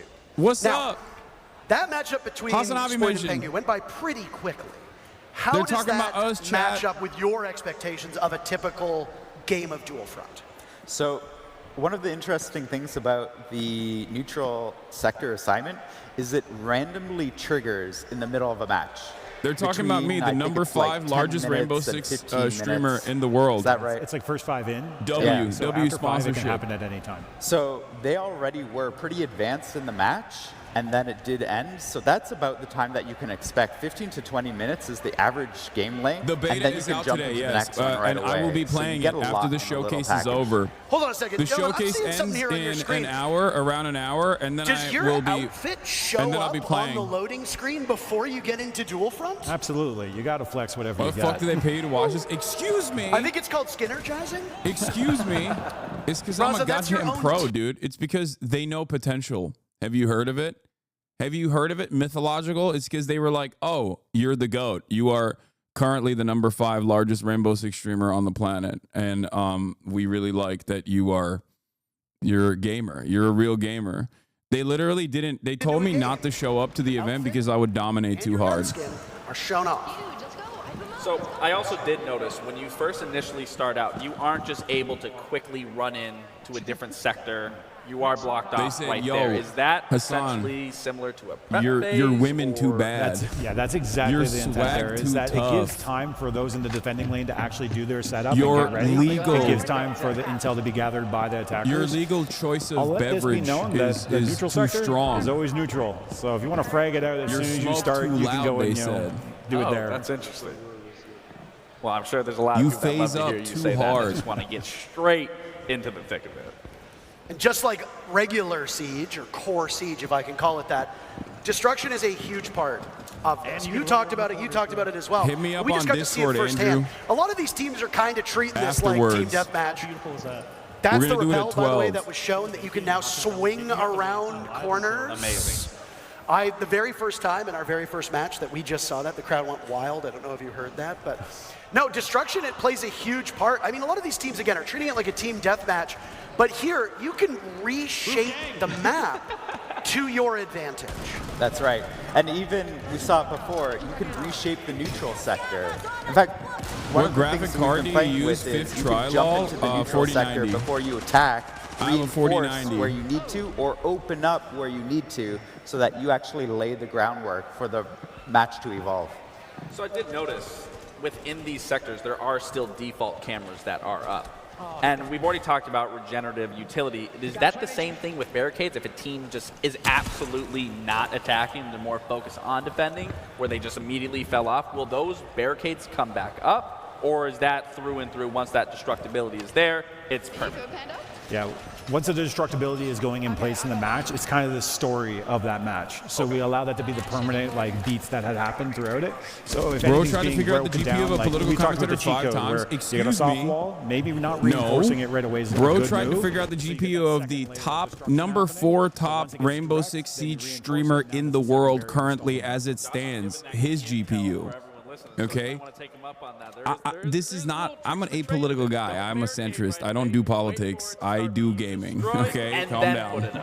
Another interesting thing. Calm though, when it down. comes to We've leveled up. destruction, We're you'll number see that 4 the now. barricades are Also, color-coded. number 1 at That's Photoshop. because Look at the this. team that has their own Look color at can this. tear it down. Number 1 at And so you can Photoshop. see Number a 4 at sector Rainbow Six evolve Siege. over Number 4. time as Wait, the what? new Did it F a barricades little of bit? The attacking team come up because now they're reinforcing They it, want and to the hold me defenders have back. to recapture. Twitch server side issue. We've spent almost a decade of watching round by round things reset. It's a little bit odd to see persistent destruction in this game. So, I mean, you'd see it in TDM from time to time when eventually, you know, a map would be reduced to smithereens. I'm gonna but put myself not only here. do you see it now, but it plays a I'm much gonna put bigger myself impact here than so it it does in seems like TDM, I'm right? playing. TDM is a fun game mode, but here there's much more strategy, as you pointed That's out. right. And the way you go about it will only deepen people's Chat, look at understanding me. of I'm how playing to play right this now. game. You know, Raza just displayed that perfectly of questioning whether or not that was one of his fellow cap cans or another team's trap, and then scanned it to see if it was, found out it was, and then shot that. Again, that's another thing as a veteran player when you're going to be experienced. I hate that you that are going to have to happened. be so aware of the utility that is placed around the map, placed I'm going around crazy. the sector. I'm because you going don't know if crazy it's with it. yours. Look, I'm You don't know if it's deploying. the I'm other team's. deploying. You always Okay. have to be I'm on alert. deactivating. So I'm again, it adds deactivating. such Hold on. another core development and process that you're The going to be Elon going through Musk while playing strat. this 6v6 game mode of Dual Front. Yeah, absolutely. Yeah, I just We're blew just that moments up away from starting myself. our last match of the day. Gentlemen, it's been great having you here, and I'm assuming you'll Dude, be my riding along aim for is the last so one. good. Is there People don't anything understand that how good my you want aim to talk is. about that we haven't seen yet, by any chance? Actually, we've seen quite a bit here that we haven't dug into yet, and we're about to, because there are changes that are coming that you I might have just seen in blasted Dual Front. him They're and coming then to the double entire tapped. game. Let's so go. We'll be talking more You see about that? Look at that very lean. soon, Look at my actually. lean You're on just gonna over tease here. me? Yep, that's You're it. not I'm doing Just it. teasing I'm people, doing teasing it. us. We're Teasing you us. could whisper in our ears before you head I'm out. doing it. You like that Admittedly, shot, we chat? had to tease them earlier on with the new Yeah. game mode and all that It's special like I'm stuff. hacking, dude. I'm so But good. good things come to those who wait. Our very Elon last matchup POV. of the day is upon us for Dual Front, at least. Team Skittles, who you heard from earlier, and Team Meaty Marley Anyway. will do battle. Fun fact about both of these team captains, both of them started their careers Both of them started their careers hiding their identity, and we eventually got a Skittles face reveal, and now we know what Meaty Marley looks like. The question is, game. It was crazy when I got the Meaty Marley face reveal. Oh yeah. I think Meaty they will. Marley Something is a that really crazy sticks name, out by to the me way. on both these rosters, if you were to ask me, I love who it. makes the favorite here? I don't have one for the simple fact that your boy Roy and Atheno right, I look a gotta little pee. deflated I'll be in their back in a biceps. second. Hold I don't on. think they got their pumping for the day. So you're definitely going to have to rely on the 5 players, I should say, on each side to pick up the weight from both those two. I have a slight suspicion as to what the devs were talking about, by the way, because they said there's something that we're changing in regular Siege that wasn't mentioned, but it was briefly shown on the reveal video before this. And then we saw what looked like a pipe on fire, which, as far as I'm aware, Gabriel, there's no operator who puts down explosive pipes. No, there isn't. And I was curious of that too, because, I mean, you know, as chefs, we add tons of ingredients to our meals and for people to digest. And that's kind of what I'm seeing here, is that ingredient is now being added into the gameplay that we all know and love in Siege. Again, we don't have operators that are laying down these pipes that can be shot. Is he going to shoot it? No, he's not going to shoot it. Unfortunately. And as for what that quote-unquote ingredient might be, the devs will be talking about that later on. I do like that we have a big mix of players here in Atlanta. You've got controller players, you've got mouse and keyboard players, you've got Siege vets, you've got former pros, you've got world champions, you've got people who, as far as I'm aware, might not have ever really touched Rainbow Six Siege. Yeah, I mean, Narcoleptic Nugget, he doesn't touch CS. I mean, look at the gameplay right there. I know we know him from Siege, but I'm a little disappointed in his gameplay so far. This was the man whose biceps you made fun of earlier. Yeah, I know I'm going to regret it because, I mean... Do you think he could take you in a fight? Yes, for sure. I mean, look at him. He's so locked in. Actually, I lied. He just missed that. Well, it was through a wall. Oh, was it? There are outlines on operators as well, because as you might have noticed on the top of the screen, the teams can run the same ops. They can. So you can have 2 vigils on the board at the same time. We saw in one of our earlier matches, there were 2 docks on the board. And outlines are very important to be able to distinguish, is it a friendly dock or is it an enemy dock? Well, I mean, that's something that you're going to have to decipher, Stop like I was saying, kissing. with the utility that's There's going to no be on the room map. for You're going to have kissing. to keep in mind a we're mental manly men awareness here. of, okay. We don't kiss. We're seeing it right What's there. this? No, We squat Macy, up. get off He's, drone! see, he's not, you know, he's not appreciating. Okay. There it is. Okay, so that's interesting. So, you know, we talked about operators not being able to lay anything like that, but in similarity to a Capital Bolt, similar to a Goyo canister, I mean, this creates a completely different new look and what we can see in Siege X. This has been an interesting matchup between these two teams. They're playing it very slow, which is in stark contrast That's how to I the would play it, first too. game that we saw. I would play it. That had I would play it Uzi slow, killing and then I'd play it hard and everybody in the fast. server. Now, they talked a lot about this neutral sector, and it's coming in pretty quickly. Again, it can spawn at different intervals. This one in just under a minute, and it'll be only 9 minutes into action. Will these teams pay that neutral sector and the assignment that comes with it the same respect that we saw from that Pengu and Spoit matchup? That is the question. Uh-oh. Love the color commentary, very informative. Okay, That's that flame right, actually baby. does get put out pretty quickly. It's not a Goyo canister. No, it's not. Goyo canister lasts 20 seconds. That looked like about 3. That I don't even think 3, maybe like 2. But I think we could be wrong. I'll wait to see. You're if gonna fight with anything. me over a single Kaya second? showed up. No. Kaya showed up to Completely watch the unrelated Siege to play. what we're just about to talk about that we might see later on. But I mean, so far, this game mode is intense. There seems to be constant action no matter where you're looking, whether you are the one defending or you are the one attacking. Now, speaking of, Alpha has to defend against the diffuser that's been put down while also dealing with the hostage objective in the middle of the map. That's the assignment that has spawned in. So you've got 6 players on your team. How many do you send No, to dude. What are deal you with kidding that me? diffuse kit? And how many do you send to deal with the assignment? That's the biggest thing. You know, if I'm in this Chat, you situation, get dropped. I'm sending at if least you watch, 3. At least you get 3 access to play the beta, by the way, just so go you for that know. hostage and keeping 1 on one end and 2 on the other. So No, that the way answer you are is still this game is covering not all political. of your bases, Clearly, look at the covering game. those sectors, making sure not only you Bronny can plays defend, this but you can game? still Oh my attack, God. but you can still go for Maybe that he'll play with me. sector. And they're trying to go. Okay, they did get it. And then LeBron will see how good I am curious at the if they game. know where to bring And then he'll say, extract hey, the hostage if you're here, this whereas good at in the Rainbow previous Six game, Siege, they maybe were you're good at unfamiliar, which I think basketball it's going too. to be the And then exact he'll same ask me to situation. play for the Lakers. I mean, I think it's worth noting that everybody who is playing this game that's gonna happen. has little to no experience with it. I would have done the same exact thing if I wasn't playing with Joshua. Yeah, fair enough. So again, it comes down to learning on the fly and Realistic differing scenario, skill levels, yeah. Let me differing live, man. platforms, Let me etc. dream. You will be able to get your hands on this beta for Dual Front later today. Again, link your Ubisoft Connect, link your Twitch account, and watch this stream or one of the partnered streams for about 30 minutes, and then you'll be in. You'll be able to play on PC and current gen consoles. Now, it looks like Skittles might be able to pull it off. I think he's going to. Funny because we listened to the on-boarder, the don't board the helicopter. But when now the you're bored. the literal opposite is the focus here. I mean, it's up to that one Brit to shut this out right here and not make sure. And Skittles, I mean, my God, wow. that was devastating right there. And now he's going to go for it. I mean, again, this is a beautiful thing, once again, is where you're not just focused on the sectors. You do have to focus on another objective, which is, again, it's so unique and it still allows you to be in control of any scenario at any given moment, to be able to shift, to rotate, to be elusive, that you can't just focus on one thing. You have to shift your focus in other places through and through, which again, for new players, old players, it allows you to constantly learn and adapt, which that's what Siege has been about for years. And what you learn about this game mode is going to change very quickly. Yes. Assignments will be changing. Oh! Do it again! Do it again! Dude, this is my peak. This is how I peak too. I don't I'm so think good at they're peaking. capable of hearing us.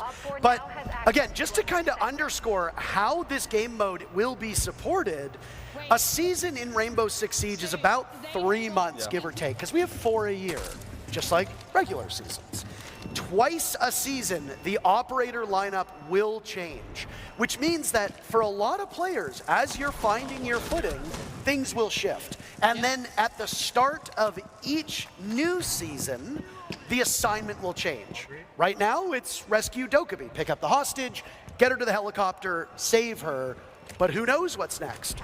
There's one thing that I've noticed that isn't present, and that's anything to do with secure area. If you look at the original 3 game modes of Rainbow Six Siege, you have the regular bomb, which is the whole premise of Dual Front. You have hostage, which is the special assignment, but where is secure area? Could it be coming next or coming at some point in future seasons? Well, we're already getting something brand new with Dual Front, and it already being a heap loads of different things involved. So we could see an entirely different brand new mode introduced. Well, I mean, you know what I mean entirely. I know what you mean. Yeah, exactly. So, I mean, honestly, everything's up in the air of what could be brought in. And it allows the developers to toy with the game, frankly. The Siege X formula has been around and has been tweaked over time. And you're going to see some more of those tweaks coming up in the next portion of this showcase in the core gameplay update section. But you can't really reinvent Siege. But if you want to experiment, Dual Front is a great game mode where you can take those liberties and try out some new stuff, and who knows? Just as right now, original core Siege has influenced Dual Front, something could be cooked up for this game mode that is popular enough, maybe one day down the line, we see it in the core game. Maybe not. This is us idly speculating, but again, it gives the devs a chance. It gives the devs a chance to talk about this new game mode. And of course he's MVP. Of course. We've got our last interview for Dual Front with Fastan and Patricia. Thank you. Hey, Fastan, how are you doing? I'm doing very good. I'm you were gonna stream so early. The game's been a lot of baby. fun. It's been great. Oh, amazing. Thank you for letting me take the time to pick your brain. I actually wanted to ask you about strategy. How's the team strategy been? How's that evolving? Well, our team's doing really good on the strategy front. I feel like, with the people that we're playing against, people said we were not going to stand a chance with some major winners against us or something like that. We played 2 games yesterday, 1 game today. All I want to say is we are 3-0 up in games because we are taking Dokkaebi as our win condition. If you get Dokkaebi and you extractor, you actually get 2/3 of a sector, and that's been helping us win 3 games in a row, and it's been absolutely amazing so far. Oh, amazing insight. Thank you so much, Fastan. Really appreciate your time being here. Can't wait for more gameplay.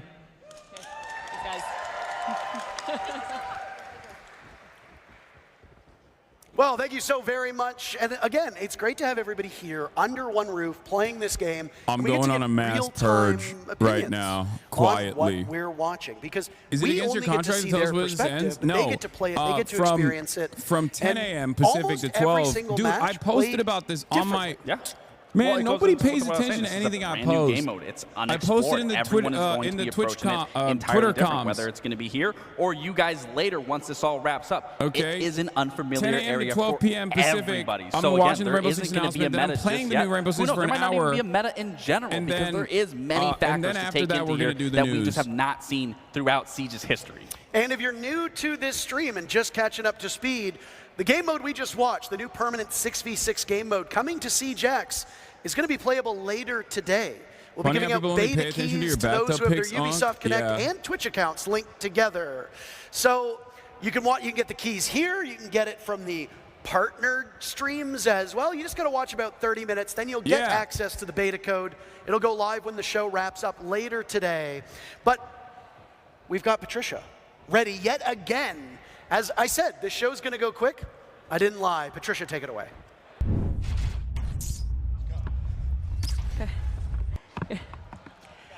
Thank you so much. Thank you, Intero and Laxing. How are you guys enjoying Dual Front? Woo! Pretty cool. You just heard them talking about some core gameplay updates that we will be revealing in the next segment. So all that's left is for me to set the stage. Please welcome back directors Alexander Karpazis Cheaters ruin and games. Game was Christopher flooded Budgeon. them. Does Siege have a lot of cheaters? I thought it was like another game that I can't.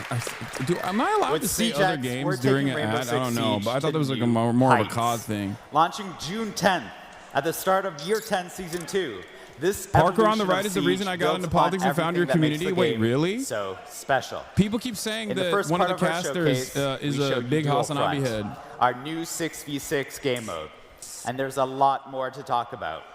Siege X will deliver sweeping updates across all of Siege, with a strong focus on modernizing our maps, refining our gameplay, and evolving our audio, with much Bernie more to Sanders said he come. fucks heavy with Rainbow Six Siege X. Yeah, that's true. Bro, Bernie Sanders' brain would At explode its if you heart, sat him our in front of a computer to philosophy try and remains the play same. this game. Reinforce what makes Siege so unique. Its deep tactics, intense strategy, and the thrill of outsmarting your opponents. But before we dive into what's next, we want to take a moment to recognize those who have made all of this possible. You, our players. And I bet there's some veteran players in this very room. Me! They're talking about me! Me! I'm a vet. Your commitment and support over the years has shaped Siege into what it is today. And we have something special. They're to show talking our about me, appreciation. chat. Let's take a Veteran look players like at me. our veteran rewards. This is a special way to celebrate your time with Siege. For each year you've been with us, you'll receive a unique reward to honor your dedication. If you've been with us since year 3, for example, you'll receive 7 rewards from year 3 to year 9. And for those who have been with us since year 1, we've prepared something truly special. A new, exclusive Black Ice skin. This is our way of saying thank you for standing with us through every battle, every season, and every moment that continues to shape the future of Siege. We also want to celebrate your legacy in Siege with a special badge of honor. This exclusive badge marks the year you joined the fight, a testament to your dedication and journey in the game. Wait, I would get a 2018 badge then if Whether that's the case. you're a recent recruit or a battle-hardened veteran, This badge is yours to wear with pride. No, I got. Now, I play it's Siege time in to like talk about an 2018. important I get a change that's coming to 2018 the game. badge. Recently, we introduced crossplay, giving you the ability to play with your friends no matter which platform they're on. With Siege X, we're tearing down barriers, ready to welcome more players that want to experience the Noam best Chomsky is tactical deep into FPS. Siege. I think We want to make it okay. easier to invite your friends to play the game. We want to continue to grow the community. And we want to continue to build this game with veterans and new players from around the world.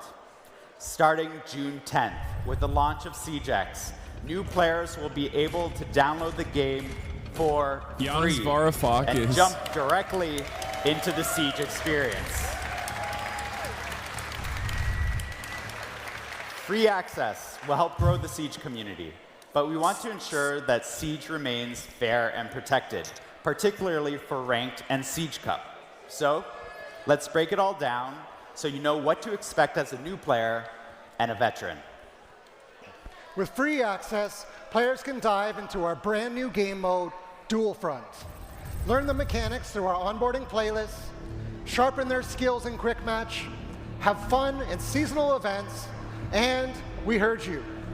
Unranked is making its long-awaited comeback.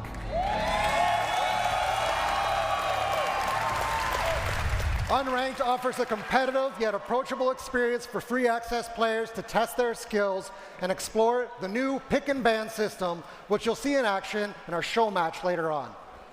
Free access players can experience core Siege gameplay and access training modes, earn XP, and unlock rewards. As part of the new onboarding process, players can earn and customize up to 26 operators through play. Additional operators can still be unlocked using the currency they earn to continue to grow their roster. The most competitive playlists, Ranked and Siege Cup, are high stakes and reserved for those who unlock the next level of Siege That's competition me. I through have premium clearance access. level 50. And as always, you'll need to be level 50 to participate. Also, I want to reassure our dedicated players. You will keep access to everything you have. Bro, you level 5? Chill, dude. That's right. Don't worry, veteran players. You'll keep access to everything you've earned over the past 10 years. Your access to our competitive playlists, such as Ranked and Siege Cup, your progression, your operators, your inventory, will all be yours to keep and to continue building for the future. No payments or action required to transfer your progress. As Siege continues to grow, we're not just preserving your legacy, we're refreshing the experience for every player. With Siege X, our totally revamped UI will be more than just a new coat of paint.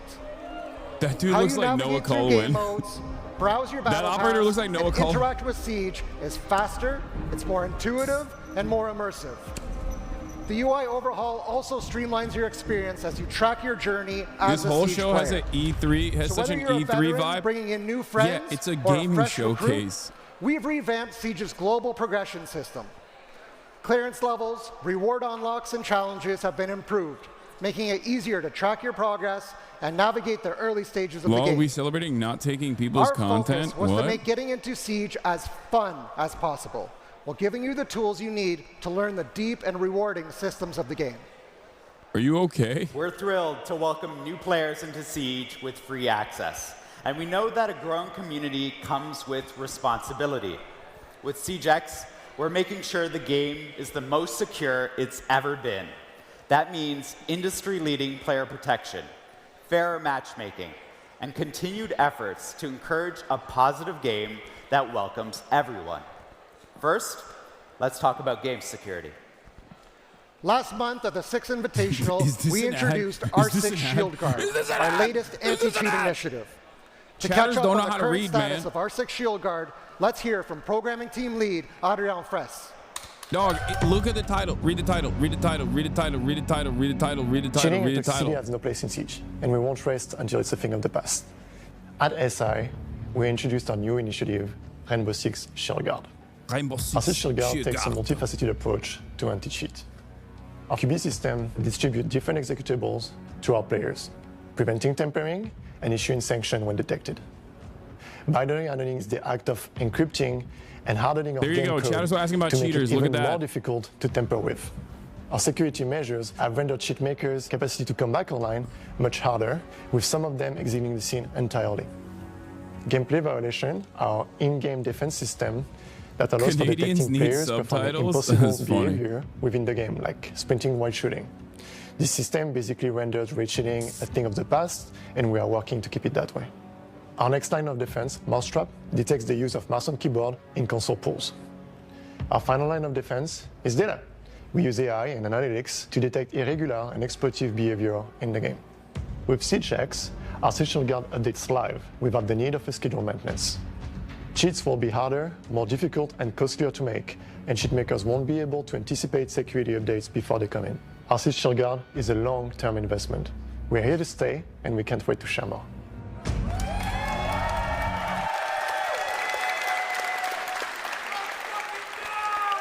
That's a man who definitely, yes, he knows when XQC speaks, he understands what he's saying. In the game seriously as well. It's like a and we've made superpower, huge honestly. strides to make sure that everyone feels comfortable playing the game. We've doubled down on our mission. There is no room for abusive language and harassment in Siege. Here's Lancelot Satchgate, Associate Director of Player Protection and Game Security, to talk about the systems we have in place. They woke now. Let's go. We know that toxicity has become more frequent in-game, especially with a constant increase over the past 2 years. But the good news is, since Year 9 Season 4, the past December, we are now seeing the first decrease in toxicity. This is thanks to features such as our rework reputation system that addresses recurrent toxicity while rewarding constant positive behavior. Plus, our recently implemented automated text chat moderation. Since its release in Year 9 Season 4, the number of unacceptable messages has been divided by 2. We are constantly working to improve and balance detections. We are also dedicated to protect potential targeted players with our privacy setting features. In Year 10, the reputation system is fully activated. It means that the most toxic players, the one with a dishonorable standing, have been removed from ranked, standard, and Siege Cup matches as they were impacting 25% of games played. Players with a positive standing are receiving rewards and specific car backgrounds. The more constructive feedbacks we receive, the better and fairer our systems are. To do so, use the in-game report function or contact us through R6Fix. We are listening to your feedback, and player protection will continue to evolve to make sure that the game is safe for you, even more with free access.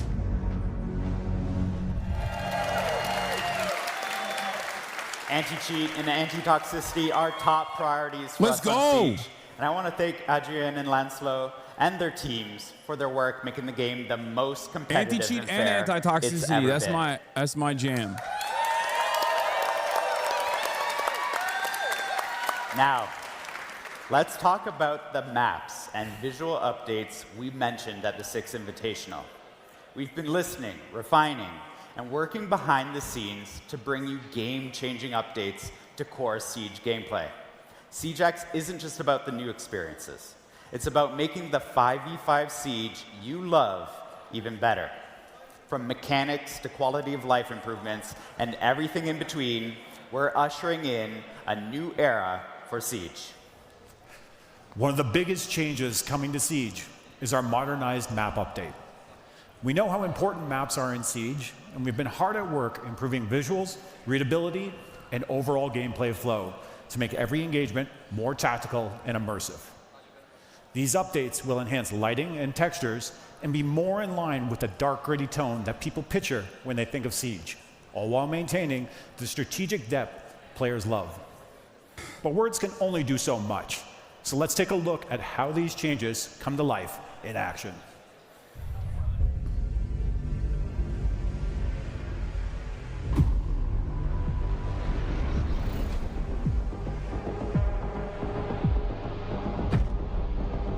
Permission to swag out. Permission granted.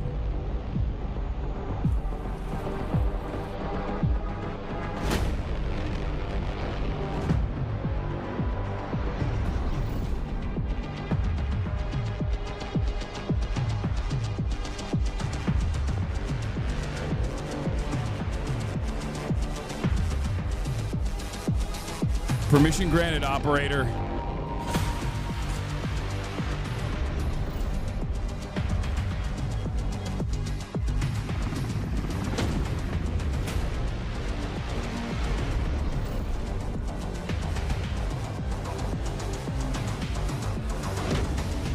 RTX on.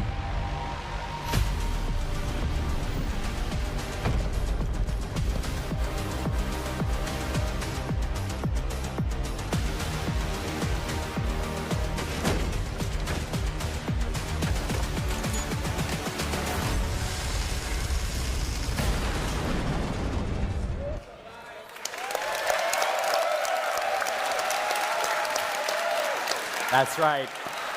At launch, CJX will introduce 5 fully modernized maps: Clubhouse, Chalet, Bank, Cafe, and Border. Timothy Chalamet. After the season of Siege X's debut, each new season will deliver 3 more modernized maps.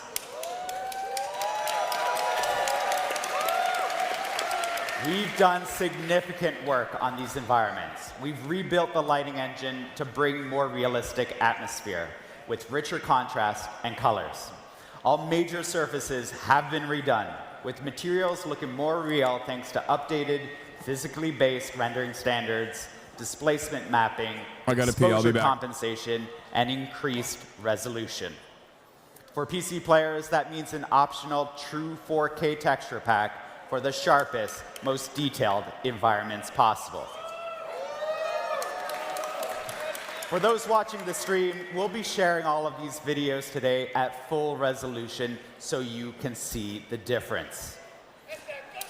Building on the technology of lighting and modernized maps, we're also introducing a feature that adds a whole new layer to tactical awareness: first-person shadows.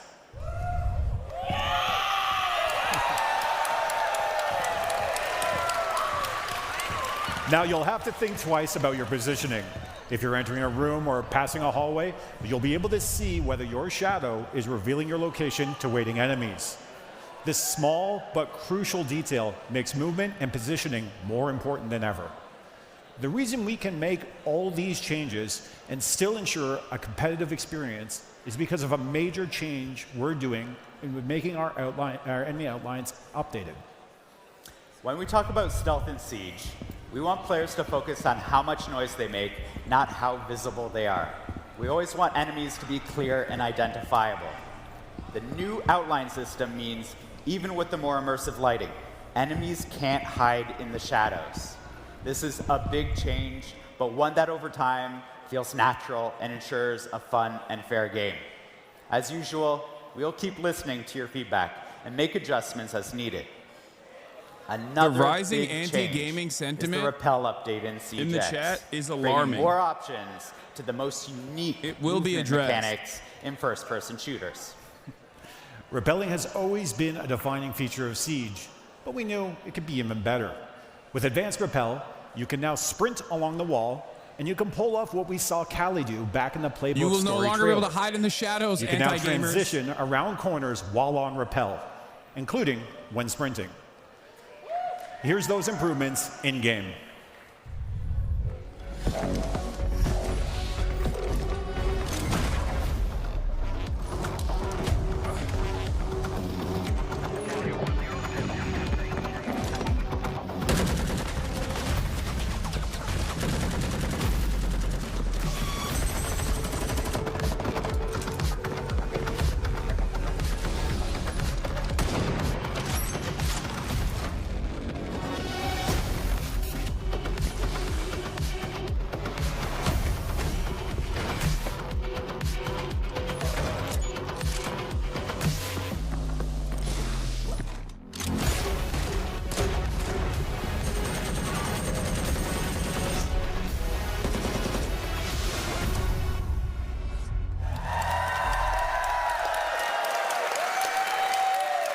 Smooth cornering and sprinting makes rappelling on a wall and executing a plan so much more satisfying.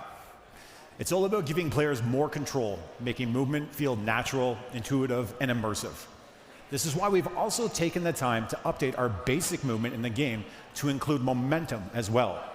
No more start and stop movement, but true flow and responsiveness. Let me give you a concrete example of this in action. Picture yourself moving across the bed in the bedroom gym side of Clubhouse. Before the changes, as soon as you ran off the bed, you would immediately stop running, drop straight down, and then start running again once you've landed on the floor. With the momentum-based movement update, you will continue to run off of short drops and carry your momentum with you. This achieves a new level of flow and immersion in the moment-to-moment action of Siege. We can't wait to see the creative plays that these changes will inspire. Your ass got me to re-download the game after literal years. That's the whole point. That's why it's an ad. Hashtag ad. Let's Hashtag dive sponsored. into something that's going to shake up gameplay itself. Let's go. Say hello to destructible ingredients. During an operation, every detail matters. Your intel, your loadout, your position, but above all else, your environment.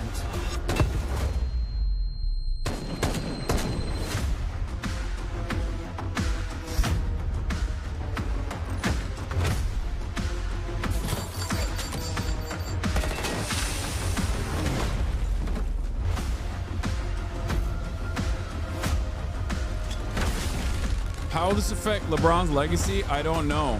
I mean, I guess Bronny plays a lot, is what chatters were telling me, which means that Bronny, considering that Bronny is LeBron's legacy, if he plays too much of this game, he's not going to be able to play basketball well. So I guess it negatively impacts his legacy. I freaking love these things. Destructible ingredients are shaking things up in Siege, bringing fresh tactical opportunities for both attackers Bronny getting and defenders. diamond. These aren't just Siege. environmental details. They're strategic tools that Bronny getting swing the diamond in outcome of Siege. combat engagements in modernized maps. Streamers and dual installing front. sneakers in real life for silent First up, gameplay. Yep. Fire extinguishers. Look at that. You'll see these scattered across the map, and when they're destroyed, they release a thick cloud of smoke, giving you some quick visual cover, but that's not all. If an enemy is standing too close when one bursts, they'll be concussed, setting you up for the perfect push. Next, we have gas pipes, and these can really disrupt the flow of the fight. Shoot it, and it releases a controlled flame, cutting off rotations and forcing roamers to move. But here's the catch. Once the fire reaches its peak, the pipe explodes, covering the area in flames and creating a brutal area denial effect. And finally, metal detectors. I have more elite skins than Bronny. That's depressing to say. That's not depressing. Than you've come to That know means you're them. better than Bronny at something, which Metal is cool. I don't detectors think I'm are better now than Bronny fully at anything. interactive. So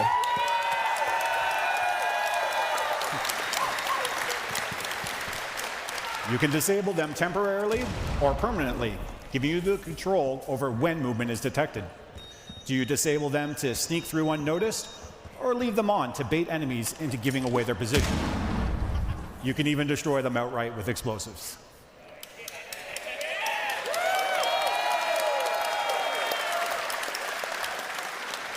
These destructible ingredients introduce new tactical possibilities, giving players more ways to manipulate their surroundings and outplay their opponents. Each of these destructible ingredients adds a new layer of strategy and creates fresh opportunities for creative play. Whether you're using them to gain an advantage or counter an opponent's plan, they'll keep every round dynamic and unpredictable. We can't wait to see the tactical strategies you'll come up with. Destructible ingredients will be available in modernized maps and in the dual front game mode. And we're not done working on destructible ingredients. We'll be listening to all of you to see how we evolve them in the future. Speaking of listening, audio in Siege is one of the most important tools a player can use to get a competitive edge. That's why we're introducing the biggest audio overhaul Siege has ever seen or heard. oh yeah, audio perverts eating Every good. gunshot, Audio pervs eating footstep, good. and explosion will be more accurate, more immersive, and more clear than ever before. You're going to want to turn up your volume and put on your headphones for this one. Get ready to hear the difference. Oh hell yeah.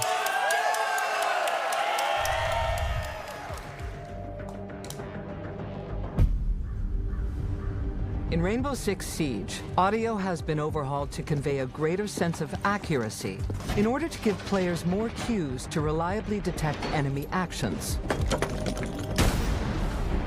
These audio enhancements add a layer of spatial distinctions, making it easier to tell if someone is coming from your left Let's go. or your right. That don't matter to me much because I still Sound end up... propagation has been upgraded, with sound traveling vertically and allowing players to know if an enemy is pushing from above or below. Sound also propagates through openings created in surfaces, offering more immersion. Sound reverberation is more realistic, relaying whether nearby actions are coming from a big room, a small room, indoors, or outdoors, making pinpointing enemy locations more reliable. These audio innovations offer new tools to adjust response tactics, deliberately cause noise to draw rivals into an ambush, or use carpeted areas to limit the sound of infiltration, and use flashbangs to mask the sounds of powerful abilities, making for a more immersive, refined, and satisfying tactical shooter experience.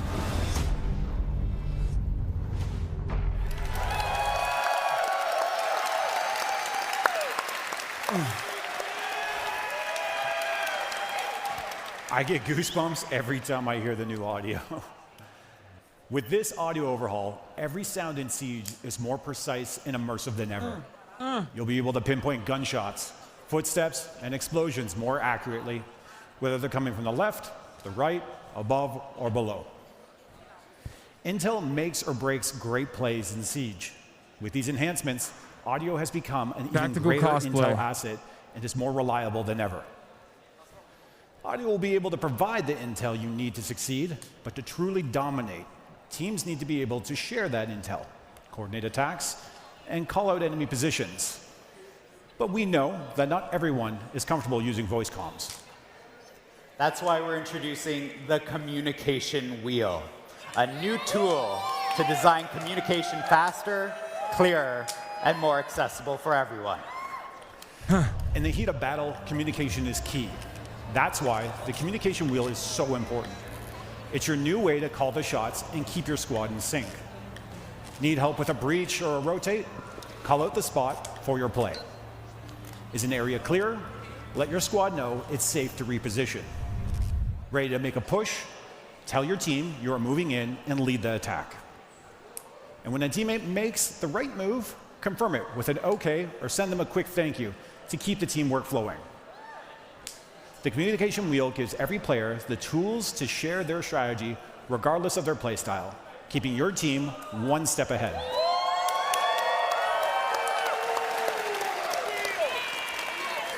We covered a lot of subjects, but what about weapons? We know how much players love their weapon skins, and now, for the first time in Siege, you can check them out with Weapon Inspect. I know, we've been looking forward to Weapon Inspect just as much as you have. Rifles, pistols, shotguns, Siege has over 100 weapons in the game, and you can inspect every single one of them on the battlefield. Now is the time to flex your favorite skins and appreciate every single detail. You're about to see all of these changes in action in a 5v5 show match with your favorite creators. But before we get there, I wanted to take a moment to speak directly to all of our veteran players and community. I'd just like to personally thank you for making Siege what it is today. I myself am a year one player, and the last 10 years have been incredible. Thank you for the laughs. Thank you for the revives. Thank you for the adrenaline pumping clutches. And thank you for the EMPs and cover fire as I was trying to open the main breach as my boy Thermite.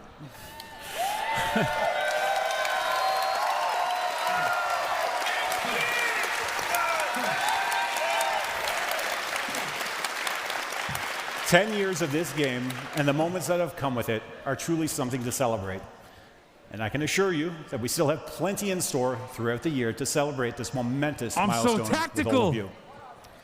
We've been building towards this moment for 3 years. Woo!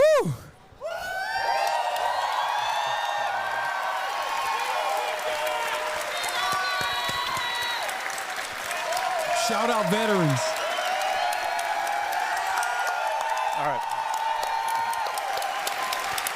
We've been building towards this moment for 3 years, and it feels unreal to finally be able to share it. Siege X marks the beginning of a new era of Rainbow Six Siege. This is our commitment to keeping Siege at the top as the best team-based tactical shooter out there.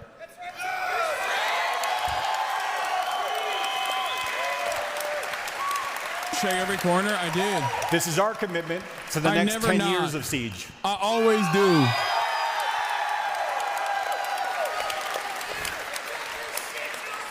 And this is our commitment to you, our players, for being here this whole time. I'm Thank Mr. you. Tactical Corner Clear, dude.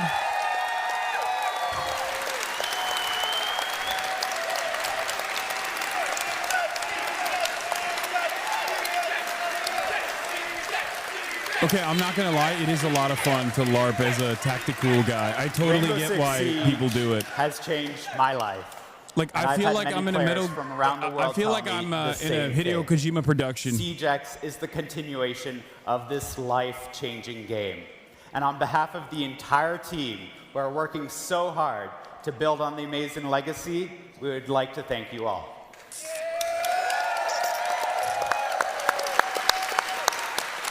The stories you share, the friends you make along the way, and the passion you have for the game inspires us to always make Siege better. And we They have put one my more operator in the announcement. game, Hank Pecker, 3 As you armor, know, 1 speed, primary, our M4 esports secondary, event, Glock 17, Reload, gadget will leaves. take place in Rio de Janeiro, Brazil, this May. And Gadget today leaves a we can tablet in a say room with a live stream of him that screaming we at are people. excited to announce that this will be the first Siege competition ever played on Siege X. Everything we just presented today will be there. The modernized maps, the overhauled audio, the new rappel mechanics, the works. Reload will also be the place for us to share with you the full roadmap for year 10 and give you an idea Poo-poo of what's to Piker come shits after himself, the then bans a launch of random Siege X hostage. Primary on weapon June MP5. 10th. Before we jump into the 5v5 show Calm match, down, dude. I'm going to pass it over to Patricia.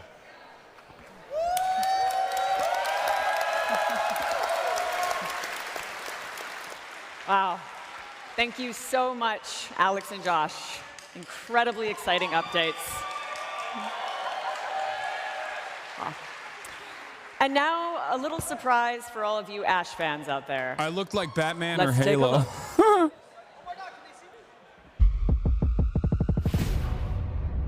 Your primer is definitely not an MP5. It's not. It's an AR-15.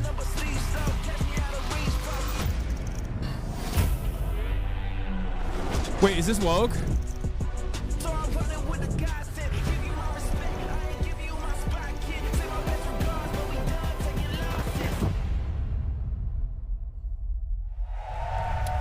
Well, an awful lot of information, and I didn't really expect it to get so emotional. But to Josh's point, it's not just the devs whose lives have been made better by this game. It's both of us as well. It's many of you.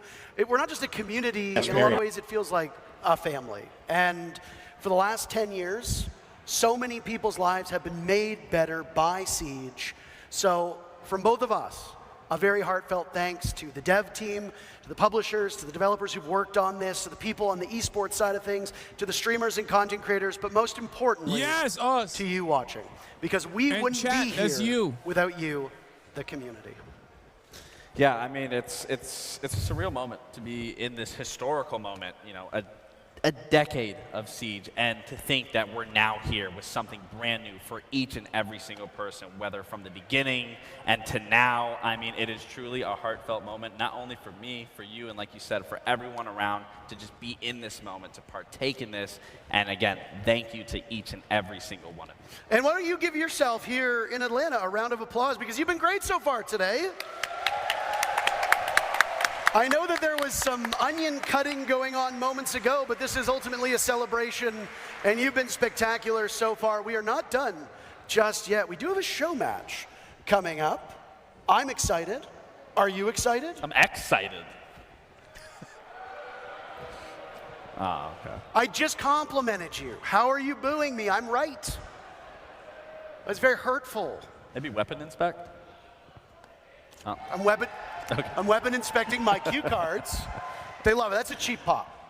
That's a cheap pop. A lot of big updates to the core of Siege. We saw a lot of it during Dual Front, but now you'll get to see it in action in what is called Core Siege, the game that you know and love, the game that you've been playing for some of you maybe a couple months, some of you maybe a couple days, some of you maybe since the game launched in December 2015.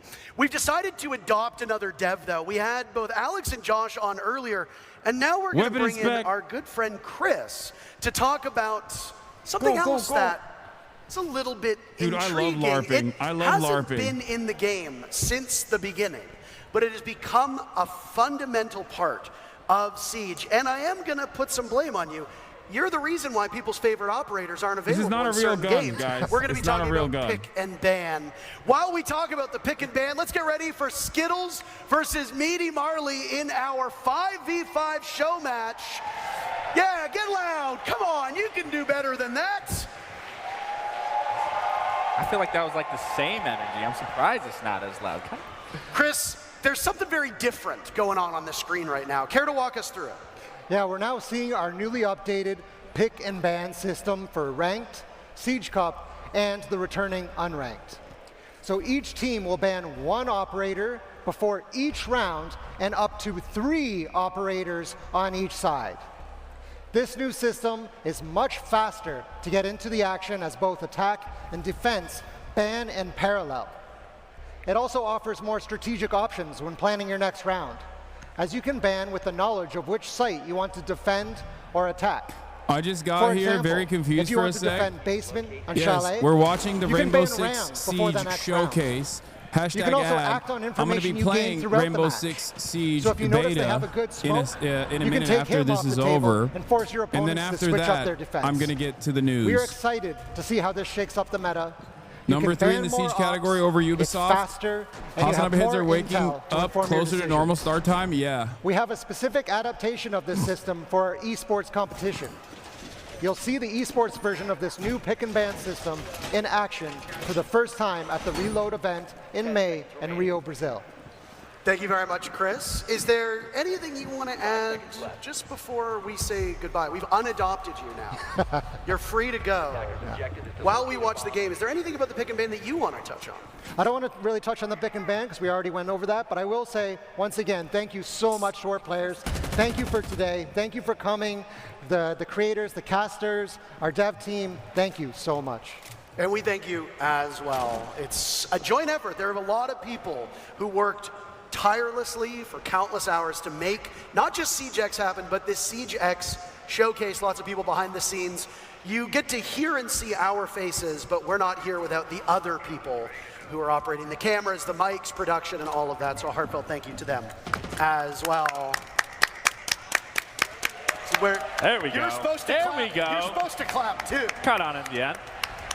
Now, one of the things that was touched on by the devs was that destructible ingredients, and we saw it immediately. Meaty Marley meleeing the fire extinguisher, and another one just went as well. Now, you can wait and let those destructible ingredients go off in the cut and thrust of a match. Or if you think that they might hinder you, you can get rid of them real early on. There's variations to it. Again, it adds that core element of Siege that we all know and love, that you can outsmart an opponent. Yeah, you guys can loved just it. get rid of it entirely. You guys I love watch, that you are you able guys watch to, him whether peeking, you but when want I'm to deal peeking with it or you can get IRL, rid of it everybody right makes away. fun of It me and gives says, that hey, watch out option, for your which back, I always Unk. can appreciate that it's not Guess what, necessarily dude? I peek forced. like that But again, too. the fact that this is now IRL. another element in these maps, such as Clubhouse, does change the dynamic of how this map can be played. For me, instantly, when I Hasan think Piker. about rotating, you hit that active ingredient to make those pipelines go off, to cut off that rotate, whether that's an attacker, whether that's a defender doing that, it just creates another element to see. Those knees were shaking. That's what you Now want. the team's That's on what your you screen, wish. as you can see. You on the wish bottom my knees were portion, shaking. Skittles, Eldit, Macy J, Varsity Gaming, and Yo Boy Roy Yeah. on one side. And speaking My of operator, Roy, my operator is OP because I have a small hitbox. I'm famous for never getting Workout headshotted. in. I think the blood's flowing in the biceps. They're filled now. I mean, he got a 2K. He just hit a frost mat, so honestly, leg day isn't looking too great. Can't lift that up unless you don't have a strong core, so we might have to take that back for the next round. But I mean, it was a 1v1.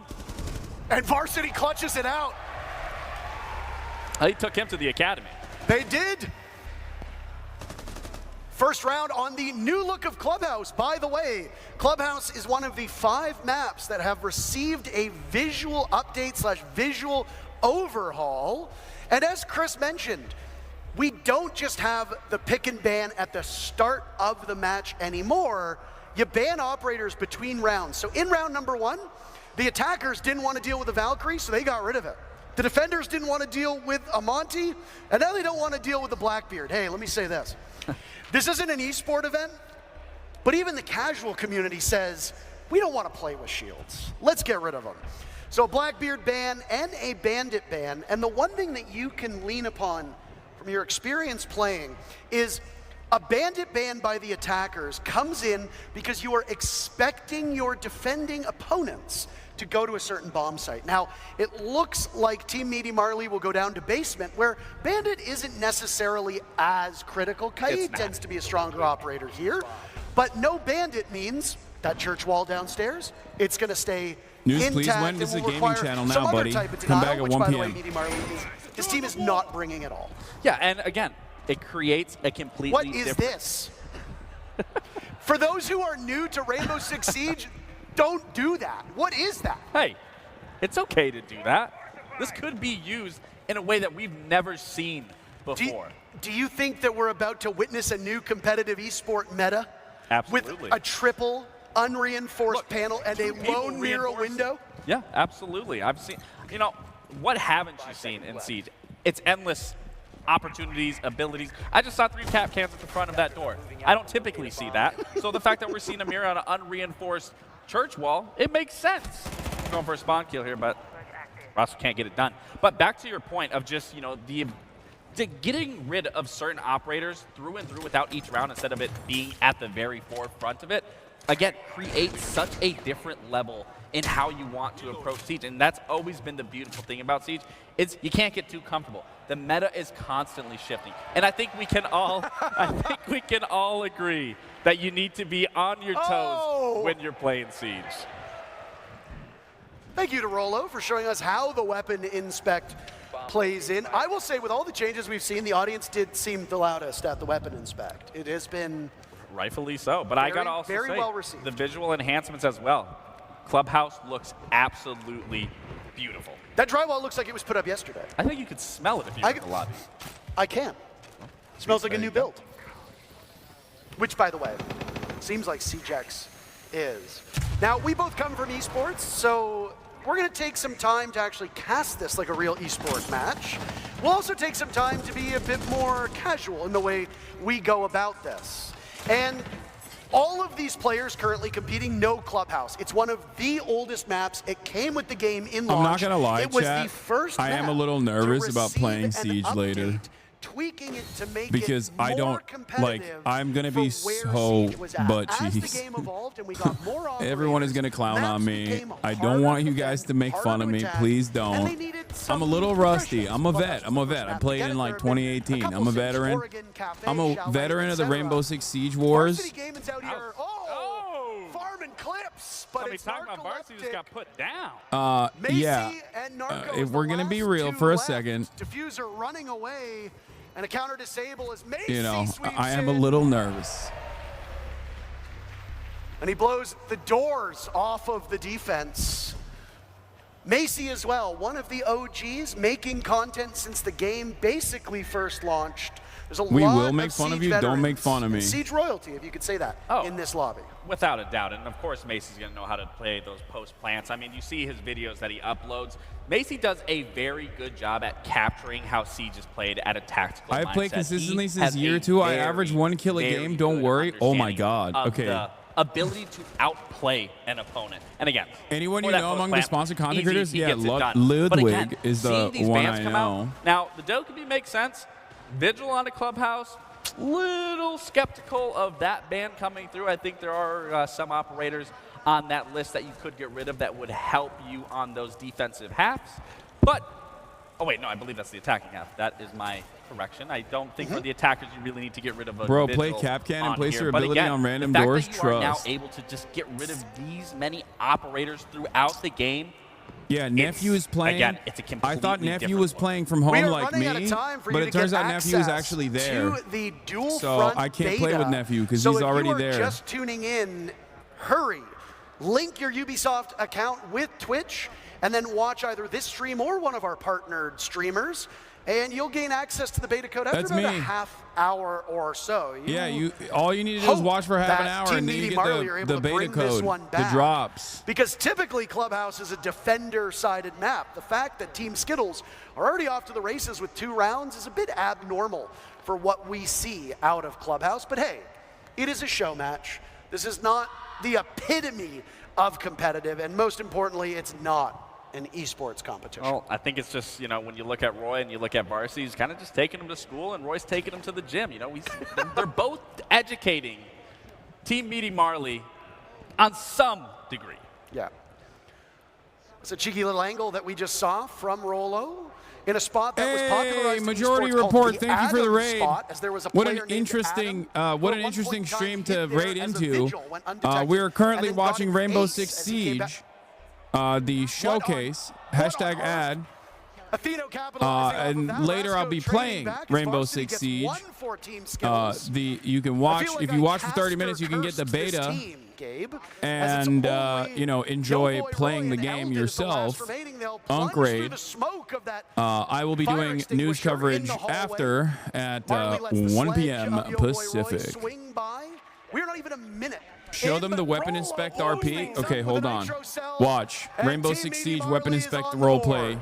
There we go. Get the two-piece happening with right the C4 now. Hold on. from Let me zip Rolo. up real quick. Again, Oh, shit. that's going to be a TikTok clip that I'm sure I just dropped my gun. she's going to upload Oh, as for soon sure. as possible. They're all farming clips. They're all farming clips. Okay. Side swap has now come in, so as was discussed by Chris, but Gabe, you can touch upon, when you're on attack, you ban a defender. Correct. When you are a defender, you ban an attacker. So gone are whether you want to remove one or the other. Now it's just locked in, you tackle it head on. Team Skittles, whatever bomb site they go to, which looks like it'll be one of the upstairs bomb sites, CCTV and cache, they don't want to deal with the thermite. Thermite is so strong on this bomb site, not just to open up that CCTV wall, but additionally to open up the other portion of the upstairs, which would be the jacuzzi wall or the construction wall.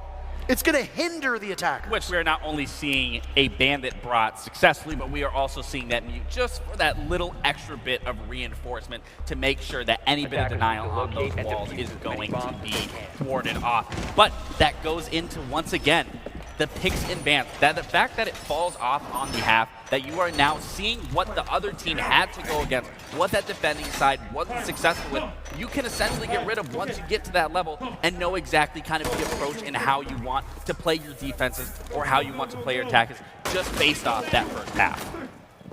Bomb located by attackers.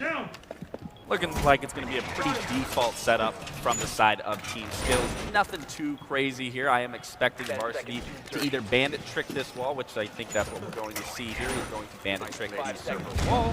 And then the real question is, how is Team Meaty Marley going to play into this attack? For those that are unfamiliar with Siege, and I mean, I suspect there's a few people watching who haven't had full hands-on experience with the game, when you reinforce a wall, it means that you need a specific gadget to cut through that steel reinforcement. Thermite is one of those operators. He was the one that was banned by Team Skittles. You see that Rasco, playing that ace, will have access to it. Atheno also has access to one of those gadgets. When a bandit puts down those batteries, it electrifies the wall, which prevents that hard breach gadget from going off. Varsity just put down a new battery, destroying one of the gadgets, but he wasn't able to get both walls in time. Yeah, so my there is operator now an is opening actually through that reinforced my operator wall has a that dog. the attackers can use to their advantage, but holes work both ways. Defenders can use it too. And the question is, I mean, we have a lot of intel. We've always stressed throughout Siege, intel, intel, intel, and we have that not only with the Valkyrie, but then with the Echo. So it's a question of they have nothing to find these cameras. They have to be vigilant of where they're planting, where they're going to be trying to entry from, and seeing if they can find this intel, where I am going to be expecting Team Skittles to be utilizing that to the best of their ability. And we could see an engagement here happening in construction where we do see Varsity go down. He's now getting taken to the gym from Atheno, and it's not looking too good for Skittles. I mean, when you're playing on Bandit, your primary job is to keep those walls electrified. And Varsity did that for the most part. To die early, we were about halfway through the round.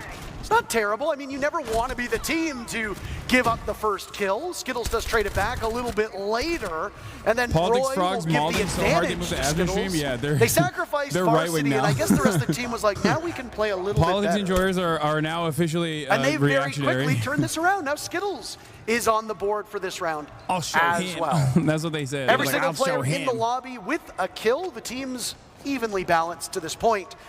And boy, oh boy, what a heady task for Rasco and Atheno. On the right side of your screen, you see our free cam showing off part of the objective, but Team Skittles is just indomitable. Macy J closing out the round again. Team Skittles had surrendered the previous round to Team Meaty Marley, but Team Skittles going back to a 2-round lead. Again, it's that information game. They were playing beautifully with that, going for spawn peaks, running out, capitalizing on those moments as we just saw in that last where Skittles jumps out the window, grabs that kill onto Atheno. So again, this is going to be important when you're going into this ban phase. What is your opponent using that is catching you off guard? Get rid of that information. We aren't going to get rid of that information. So that's a little unfortunate, but to say the least for Roy, I think he's going to be a little actually, no, they banned that. So Roy is actually banning his favorite character of Castle. That's kind of a questionable choice on my end. Because as we know, he loves Castle. Everyone knows he loves Castle. He makes strats with Castle, and now he's eliminating. So then it makes me question then, are they getting rid of the Castle because they know exactly that they're going to try to copy Roy's strats that we've seen through and through on all social medias? We are very quickly on match point. With a show match, we are playing by the ranked rules. So if you are new to Rainbow Six Siege, or I guess Siege X, as we call it now, this is where the end comes for Team Meaty Marley unless they're capable of winning on attack. Again, Clubhouse is a very defender-sided map. If you play this map, the defenders should win the lion's share of rounds. Team Meaty Marley dropped the ball when they were playing as defenders. Team Skittles did not do that on their maiden voyage of defense. Will they prolong this series, or will that be it for our show match? I thought the teams were a little bit more balanced. I'm a little disappointed that Team Meaty Marley have fallen by the wayside. Marley in particular, it's his namesake. Both of his kills only coming in the first round. I was just going to say, it looks like Team Skittles is actually playing into their setup. We're on the other end on Meaty Marley's. We were kind of seeing, you know, a little unorthodox setup. It's not to say that unorthodox gameplay doesn't work in a game like Siege, but from what we've seen just at the basic Unorthodox level, gameplay. Team Skittles is definitely trying to set up properly and close it out here at a 4-1. Oh! He does catch the mirror, your boy Roy. He did try to do what Meaty Marley, I believe, was successful in, but couldn't get it done. To continue on, Marley is going to clear with this Nomad. No one's droning for him. This is where you need to be droning. This is key. Quick engagement. Buck ends up capitalizing on it. Now they're in a 5v3. This is actually looking very good. So as you know, I was commending on Team Skittles. There we go. We see that ingredient being displayed right there to block off any rotates going down through those main lobby stairs. Wonderful catch from our observers. But again, this is looking good for Meaty Marley. They just have to play this man advantage. And these players in the lobby likely have hundreds to even thousands of hours playing on Clubhouse. None of those hours played with the destructible ingredients. So I appreciate the fact that they're trying to use them because it wouldn't be second nature to me. I wouldn't think, oh, I need to shoot one of these fire extinguishers. Oh, I need to pop one of the pipes. I would be thinking bog standard executes. Let's do what needs to be done, but they're showing off some of the changes to Core Siege, and Rasco flattens Macy J. As it's a big round for Marley. And this game is not over yet. I think, you know, I think Marley's team heard what you're saying, that you're a little disappointed in their gameplay, and that they go into probably one of the hardest sites to try to take as an attacker and you do it flawlessly. So again, it's going to be a question of what are you going to ban here to try to get you to push it We to don't an entertain overtime. liars in this chat. Let's see what we are going to see out of Meaty Marley and from Team Skittles to either help secure the game or push it even further. So now we're seeing the Bandit. I would have rather seen the Bandit come out sooner when you are on that attack, but we are seeing the Ace, so they are getting rid of 2 hard breachers and that ability of Thatcher being able to help assist with those. I mean, I think the thing with the Bandit ban is that when you go into that second half, you don't know what bomb site it's going to be played on, right? And Bandit really isn't the strongest denial operator on that bottom floor bomb site. You like to see Mute, you like to see Kaid. Sometimes teams won't even run any denial. So if you ban a Bandit on that church bomb site down, or on that church bomb site down below, it's a bit of a suboptimal ban. Now that that bomb site has been locked out, they're not going to go to it again because they, you know they're going to rotate through. You know they're going to go to one of the upstairs bomb sites. Now you can leverage that knowledge into a better ban, and that's exactly what we saw. Bandit is far better upstairs. I think Team Skittles learned their lesson. They aren't going to play as aggressive. They have a lot of stall. They have Macy on tuber route to be able to use those tuber route canisters and to be able to slow down those hard breaches. Oh, you don't take damage in prep phase. That's actually good to know. That's it. Okay. Yeah, you don't take any damage in the prep phase. That is actually, I think, farly beneficial that you don't take that damage if a teammate accidentally shoots it, punches it, whatever that is. I do enjoy seeing that. I think it's pretty understandable that in the onset, teams will destroy those destructible ingredients early until they figure out how to use them to their advantage, right? You don't want to be in a position where suddenly a rotate is cut off for you as a defender, or suddenly there's a burst of smoke that you're not accounting for. Take care of them in the prep phase. Beautiful shot by Nugget to get rid of Macy J. Team Meaty Marley on attack. Minimum watch time for drops is. I guess it's just an attacker-sided clubhouse. Now I am minimum watch time for drops is 30 minutes. Many things across the board. Now, obviously, with those pipes, I will be playing the game in 5, and you can still watch me play the game and still get the drops. And then it will explode almost immediately after. I would love to see that if we are able to, but not sure if we will, but we will be able to test it ourselves. These are questions that will Your be Cook answered brother, when's the last time you played this? Obama administration? No, I played it in the first Trump administration. A reminder to everybody about getting access to that But like early in the first Trump administration, like almost. It was close enough to the Obama admin is the last time I played this. To be fair. To be fair. At the moment. But the beta code that will give you access to CJX is for Dual Front. Your favorite creators will continue to stream for about an hour once we're done the official broadcast. They're talking about us! Which is in a couple minutes, frankly. Once this show match is done and we talk to the winning team, we'll be saying goodbye, and then your favorite creators will continue to stream. And if you watch them and one of the partnered streamers, you can still gain access to the beta code.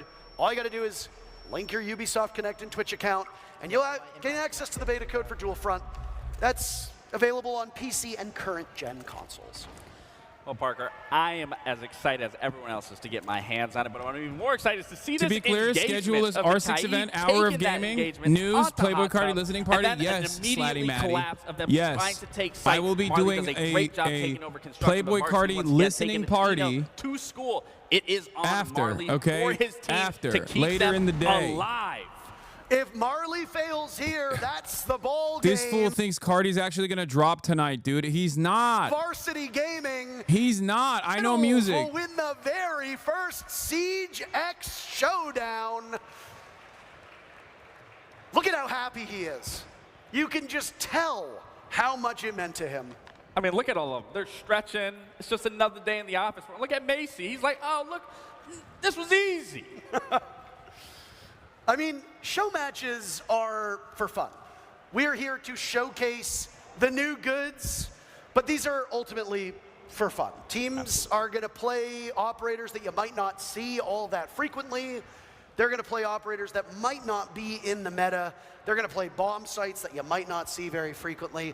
But we got to see in that particular map what the visual overhaul for Clubhouse looks like. We got to see Kopi the and new Boo, you are pick not ban who I look phase to for listening in parties. action. We got to Okay, see bro. those destructible ingredients and how they factor This is the in premier to destination the for Rainbow Six goings Siege on and the premier destination for listening parties to Playboy Cardi. Duh.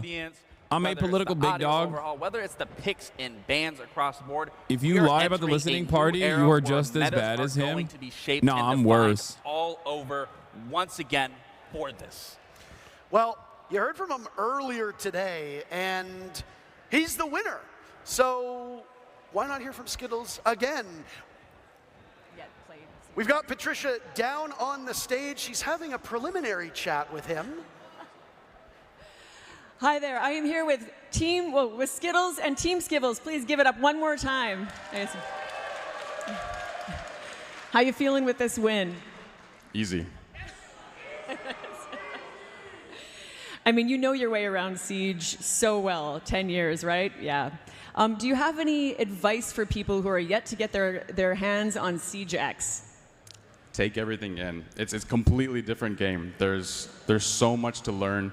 As you guys all saw, there's like a whole new band system, new lighting, new sound, gun inspection. There's so much to learn now. Just take it all in. This dude is tall as hell, Amazing. bro. Well, thank you so much for your time, Skittles. What It's been the an hell? absolute pleasure to watch you play. Thank you. All right, guys. So I'm about to take off, about to conclude, but before I pass you down to Intero and Laxine, I just have a quick word of gratitude. I have been a part of this game for 10 years now. I can't believe it. Yeah, woo, Siege. And in that time, I have met so many incredible casters and fan artists and creators and devs and cosplayers, and it really is my honor to be a part of what is very much a global community that is Siege, right? And so I just wanted to say I'm so thrilled for you all, so thrilled to see what's coming next and how it continues to bring you all together. Thank you again, everyone. Appreciate it. Awesome. Okay. All right. Thank you very much. That concludes the watching part of the Rainbow Six Siege broadcast. We are now going to move on to the playing part of the Rainbow Six Siege broadcast. Okay? That's right. You already know what it is. It's time. You've been waiting for it. You've been saying, Hasan, show us how it works. Show us how it's done. I'm actually going to hit up Lyric too, see if he's down.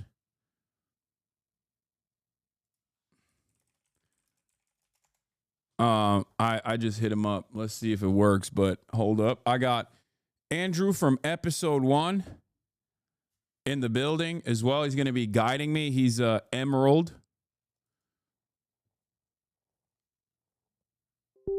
I hope Andrew's watching enough that he also has the beta. Andrew, you got the beta, right?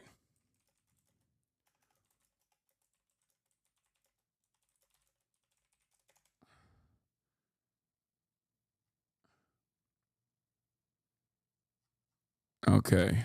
Why is it not turning on? Installing DirectX.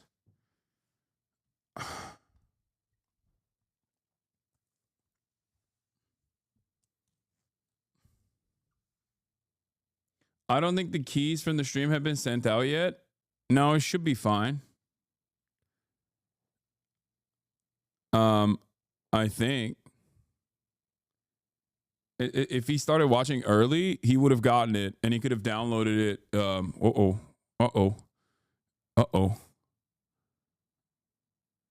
Okay, well, I'll be waiting. I'll be waiting for him to get the key. I'll be playing by myself then before he gets the key. Beta keys are out. BattleEye launcher, yes.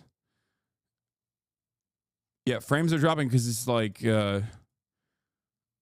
my PC is trying to update and do the BattleEye service. Asmon is covering you now. Why is he covering a gaming streamer? What is he covering a gaming streamer, dude?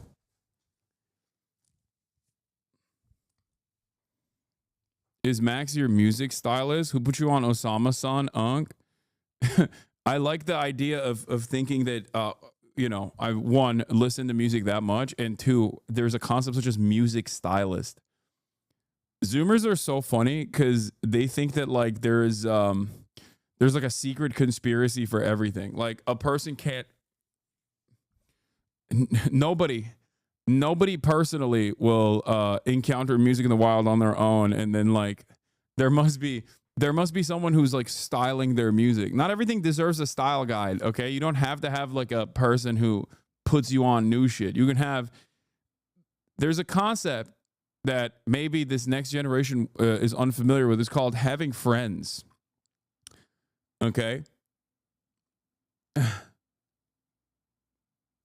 There's also a concept of just like randomly seeing stuff online.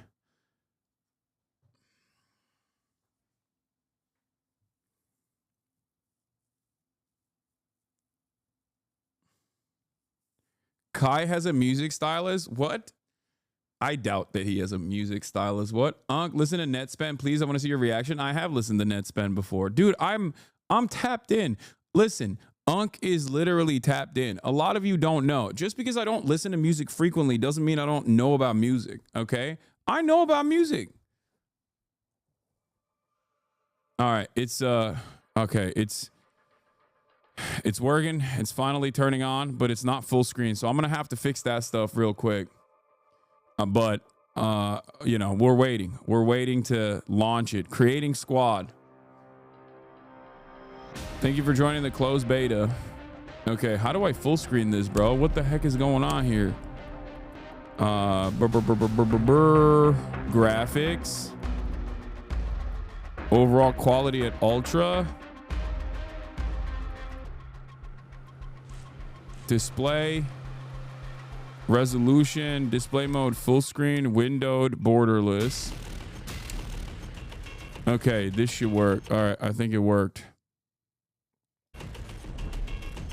All right.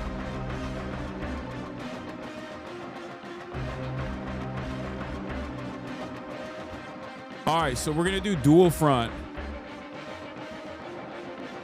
Let me see. Last time you played on a 720p? Yeah, I did. I had a 720p screen last time I played. Low key, but also high key. Hold on. Let me hit up Lyric.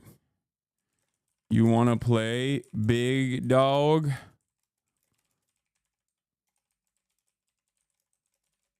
Okay.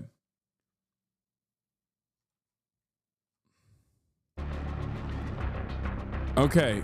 You know what? Should I just go in crazy mode and just do dual front? Crazy style? Brace yourselves, Alpha Team. This is dual front. Your prime Hold on, let me. base.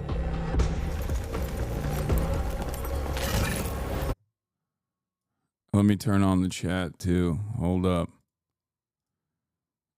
Sorry. Style zones. And protect it until the timer runs out to permanently secure enemy sectors. Intel shows that OP4 has a similar plan, so be sure to also guard our base. Remember, sectors will eventually destabilize, making both sides increasingly easier to capture. Y'all have to help me. For this mission, operator restrictions have been lifted. Unit sizes have been increased to 6. And operators are cleared for redeployment in the event of casualties or for tactical Press adjustments. left mouse button to shoot. Okay, got it. That's good. That's easy enough. What does right mouse button do? It's a live combat zone, so be prepared for secondary assignments in the neutral sector. What is assignments will provide powerful assets What is the that can shift the WASD tide of movement? battle. Okay, that's Complete good. them whenever possible. What else? Dual front will be unlike any challenge you've faced before, so be ready for anything. Stand strong. Stand together. Q and E is We're to counting lead. on Okay, you, got Alpha that. Team. Click heads. That's easy. I always click heads. All right, it's in matchmaking. Operation prep phase. For dual front. Let's look at the operators. Okay, this guy looks cool. He has an Argus launcher. Launcher that deploys cameras which can pierce through breakable and reinforced surfaces to surveil. Okay.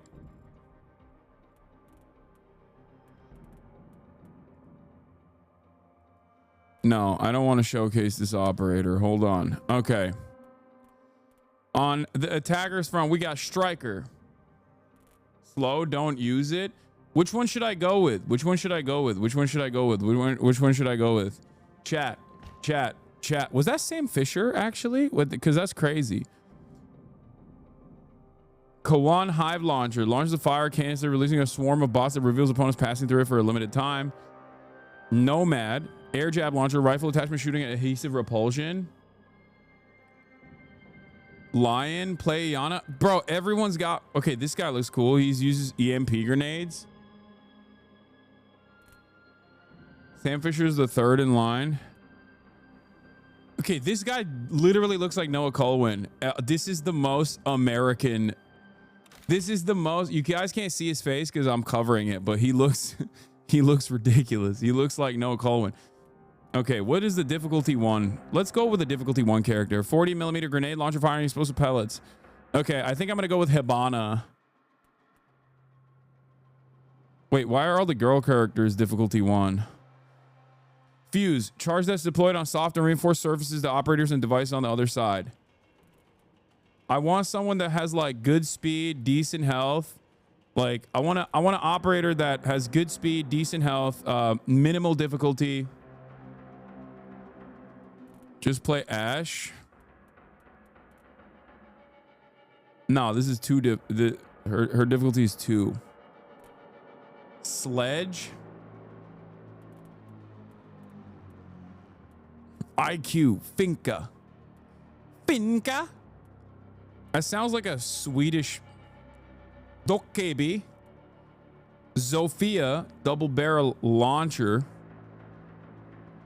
Play Thermite or Ying with breaches. Sledge is basic. Oh, match has begun. Okay, we're going crazy. Wait, did I pick one on accident? Did I already pick one? Oh no! Uh-oh. Well, GG's, boys. We're doing it. Okay. Objective location. Should I go with front A or front B?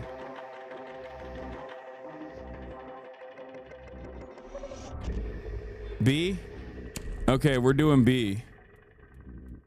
I'm going with Sledge because everybody said primary weapon shotgun. Is that good? Okay, we're doing frag grenade. No, it's not good. It's too late. We're doing it. We're doing it live, baby. Let's go. Shroud on the opposite team, Lamau. Wait, really? Ready yourself. You'll be fighting on 2 fronts. No, he's not.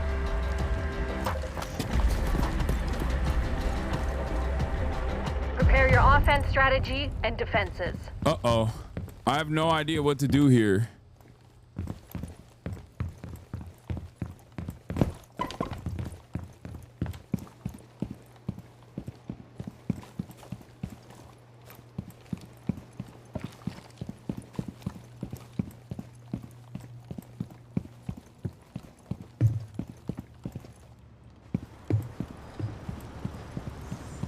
Bro, I don't know anything about this map. This is gonna be crazy, huh? No headset? No, it's fine. I'm going up high. Which, as you know, with a shotgun is the best thing to do is go up high. 15 seconds of prep left. Oh god, this is gonna be so devastating for my team, I think. What does 5 do? 5 seconds to prep. Oh, I have cameras. Repel enemy forces and proceed to capture Op 4's sectors. My beautiful evil eye is ready. Dude, I don't know anything about this map. Oh no, this is so confusing. Evil eye deployed. 6 to throw drone. Wait, I hear footsteps. Are they my guys' footsteps?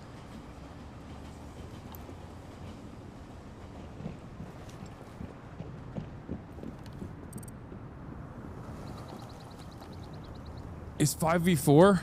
Oh no. Oh.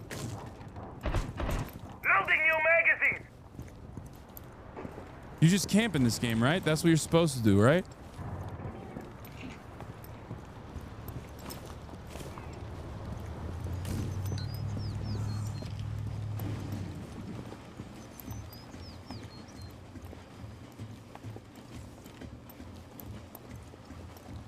I'm covering. I'm holding.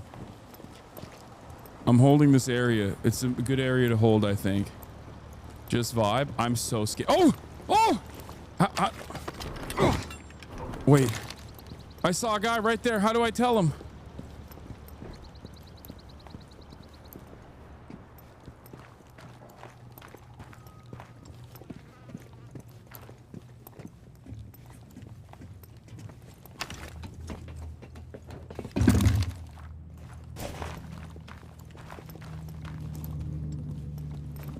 Enemy capture of the sector is underway.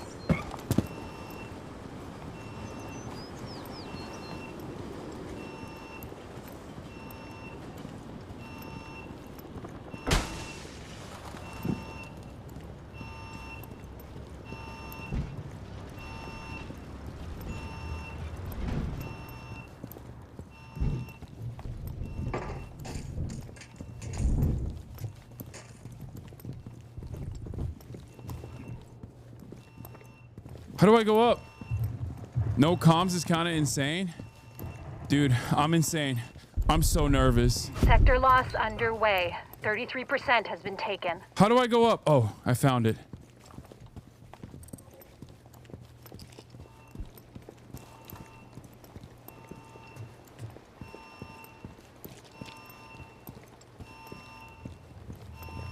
Watch this, watch this. I'm about to pop off, dude.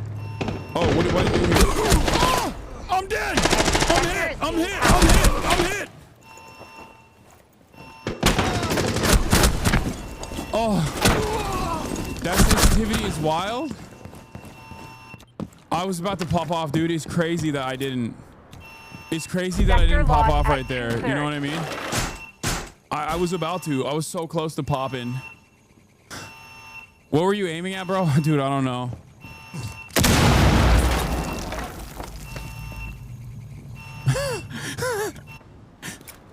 I am unironically, I'm legitimately worried. Like, okay, I'm gonna run and I'm gonna be loud, but loud and proud. You know what I mean? That sort of, that type shit.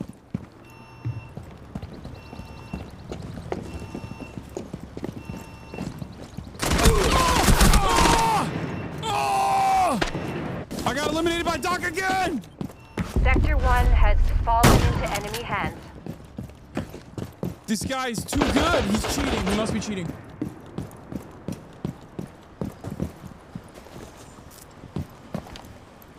Why did you think that would work? Bro, you're actually playing against Shroud? Wait, really?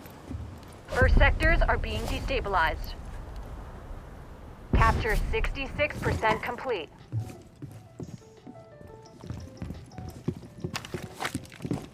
Yo, all right, let's move in. Let's move in. Let's move in. I'm following this guy. He knows what's up. Wait, can you go through that little hole? Here, watch this. I got you.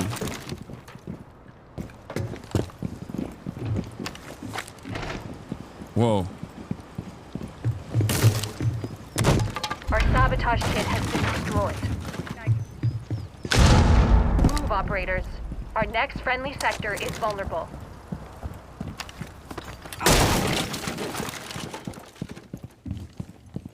Am I being too loud? I'll go in for first. Don't worry. I got the shotty. Is my sense too high, chat?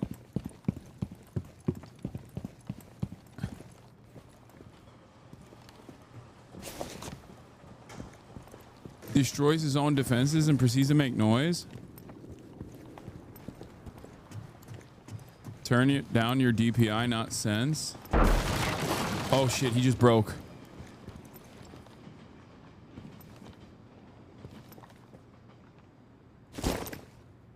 Activating jammer.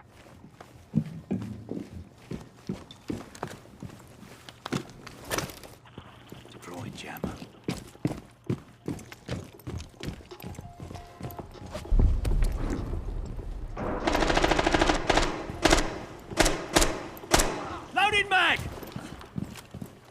Nice. Can I grab his gun? No, I guess not.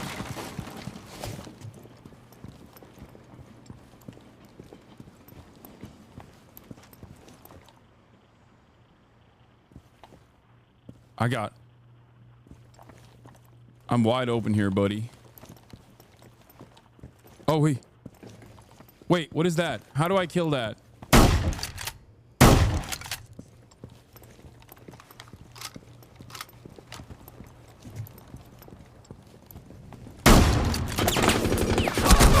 How?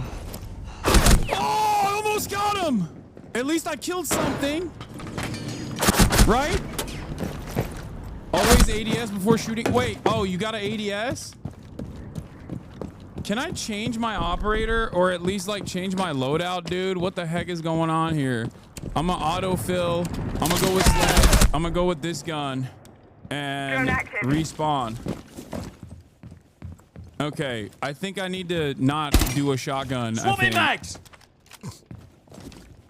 Pre-aim ADS. Oh my God, ADS takes a while, huh? Wait, I'm going the wrong way. Didn't hit confirm? Yes, I did, bro. What are you talking about? You have captured Sector 1. Easy peasy. I think I'm going behind enemy lines right now. Sector loss underway. Proceed to disrupt.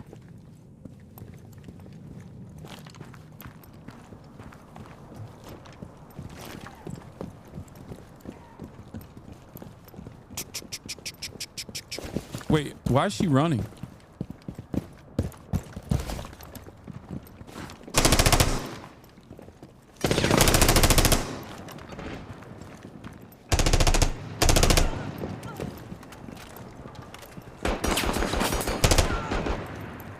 Oh, what? Oh, I thought I had him. The enemy has captured 33% Oh, the of bleeding. our sector. Oh! Friendly fire? No. Who shot me? The next enemy sector has been unlocked. Wait, who shot me? Bro, increase FOV. I don't know how to do that. Hold on, I'm gonna do that right now. What the hell, bro? Oh my God, my FOV is crazy. It's dusty. Okay. Deploy, soldier. Oh yeah, respawn. Oops. Why am I not responding? Move quickly. Our sector loss is at 66%.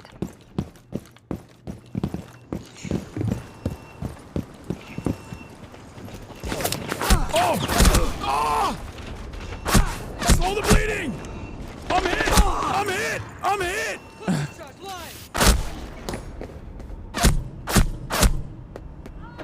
Fight Schroed? Sector capture. Bro, this is the most... Okay, I feel like maybe when I was younger... Someone says Schroed. Kill Schroed. Maybe when I was younger and I played this game, I feel like I got more kills or something. Or maybe people just got a lot better. The enemy enter our base. People, I think, got a lot better in the years that I haven't played this game. Because I'm getting one-tapped over and over again. I mean, I'm having fun, but... It's a bit confusing.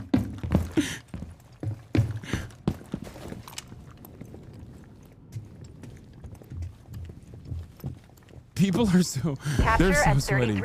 People are so sweaty.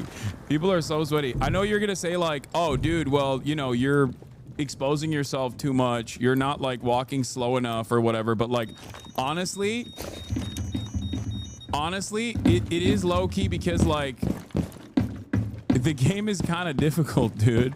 For the average person like myself, the game is low-key kind of difficult, or high-key kind of difficult, not even low-key.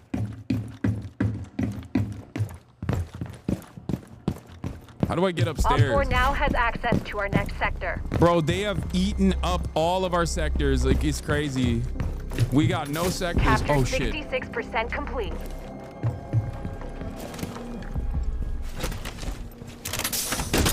Yeah, put that up. Put that barrier up. Nice. If they come through, oh shit. What? Oh!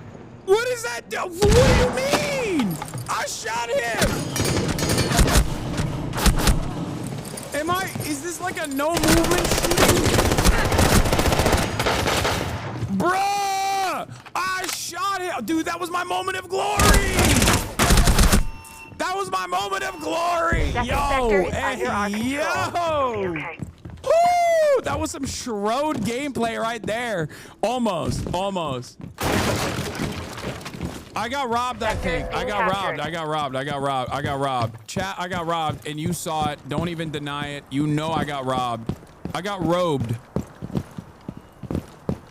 I almost Schroded him. All right, I'm running. This is a run and gun shooter game for me now.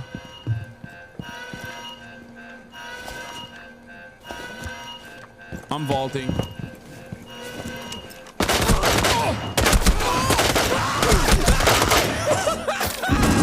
This guy!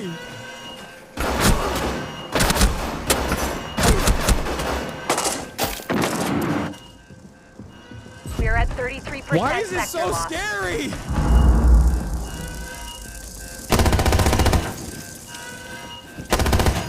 Okay, I'm not alone. This guy is also shooting around his enemies. Like, I'm not alone in my... Siege is intense? No, dude. You got a shotgun camp at this time? 1 minute to be aware. This assignment is critical. I'm reloading. There's 0% chance I could do a long-range shot. Like, there's 0.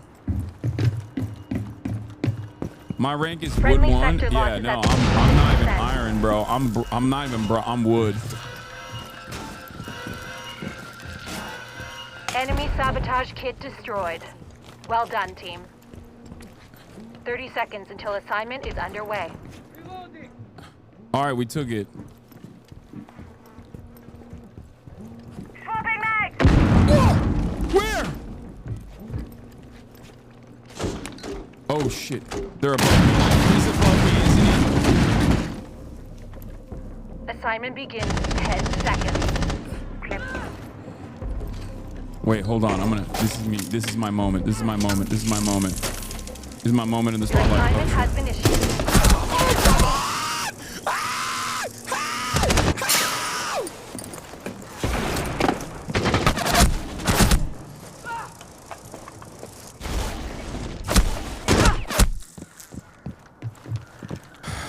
Dude, what the heck, man?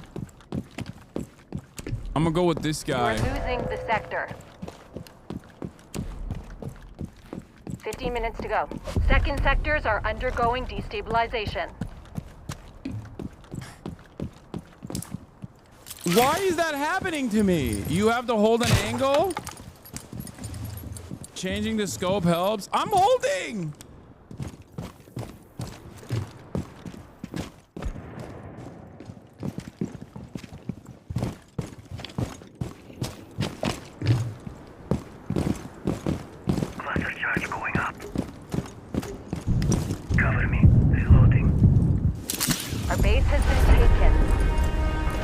Bro, I got so excited I broke my Zin. Like as I was trying to open it. Opponents win. Guys, let's be real. I could have done better, but I'm also learning. I'm learning.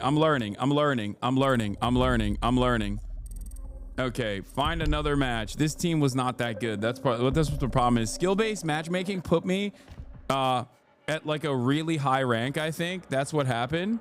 Skill-based matchmaking put me in a really high rank.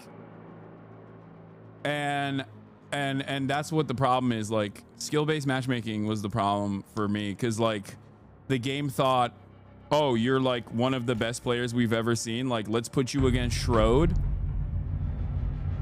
You know? Your mic is unbearable. Yeah, it put me against Schroed, and I got Schroded. I mean, it's pretty crazy that it put me against Schroed, to be honest. Like, I don't know why it did that. This seems like a good character, honestly.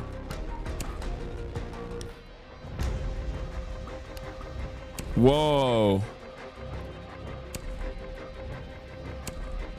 Red dot. Dot dot.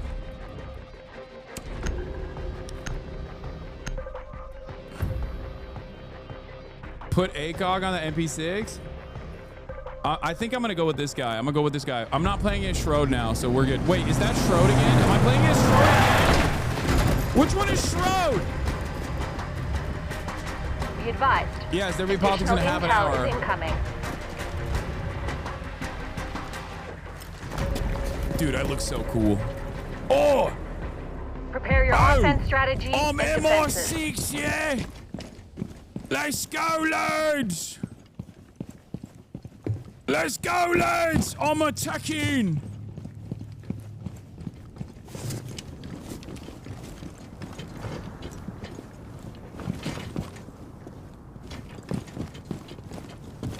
Alright, I'm gonna go after this guy because he has a shield. And I feel like he's gonna protect me because he has a shield. What do we think, chat? Do we think he'll protect me because he has a shield?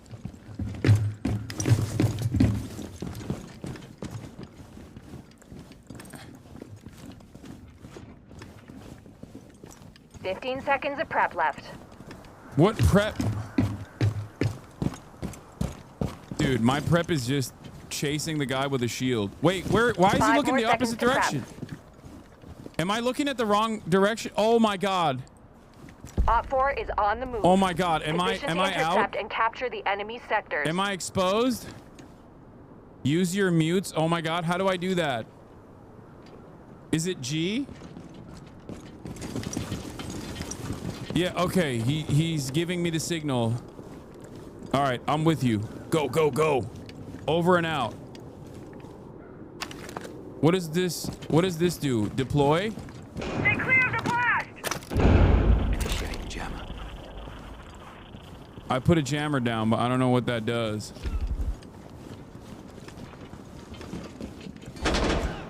Oh shit.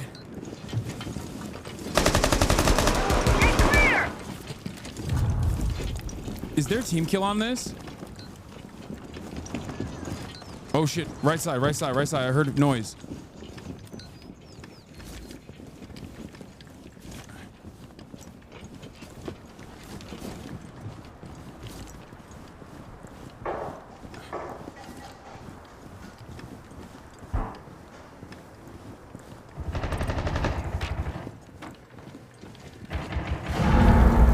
Let's go, shield guy.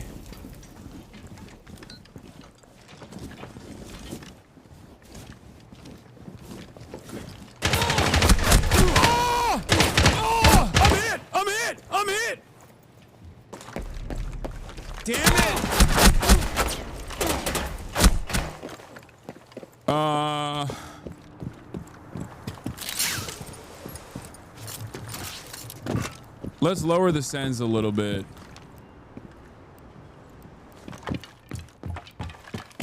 Oh shit.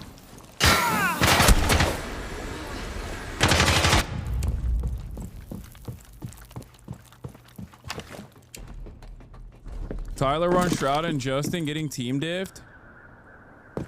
Turn on mic. No, I'm good.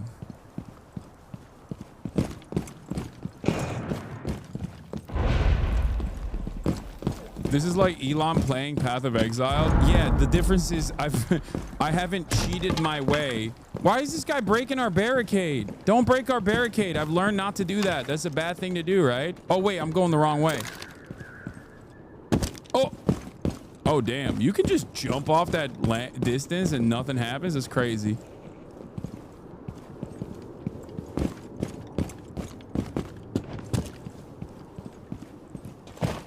I'm going in. Behind enemy lines. Sector is being captured. Over and out. Wait, that's my sector. They're capturing the sector I'm in.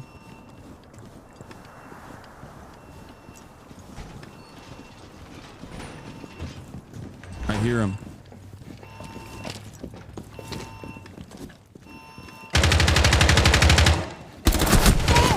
What? I got a shot off on him. Come on.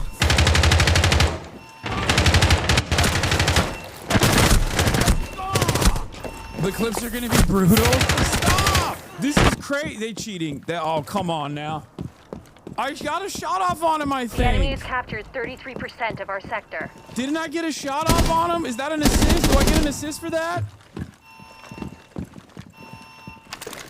How did they kill you so quick? I think I'm just doing something bad. I'm doing something wrong that I just don't understand or don't know. And that's the reason why I just keep dying like foolishly.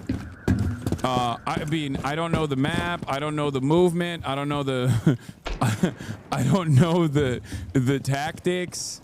I don't know how to shoot. I can't aim. Destabilization has commenced in first sectors. I pretty much have nothing. I am quickly. I might literally be the worst possible player. We are taking the enemy like sector. in the entire planet for this game. No joke, no meme.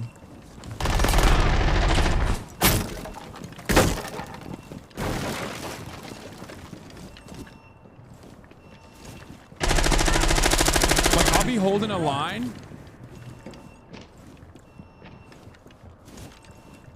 We have lost Sector 1. I'm not leaving this hostile zone. I'm fighting my way out of here.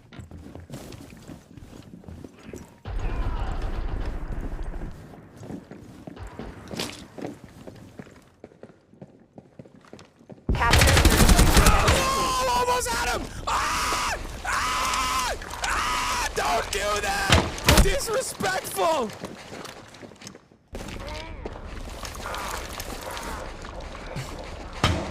I just got shrouded! It's a sponsored stream! Why are you teabagging me?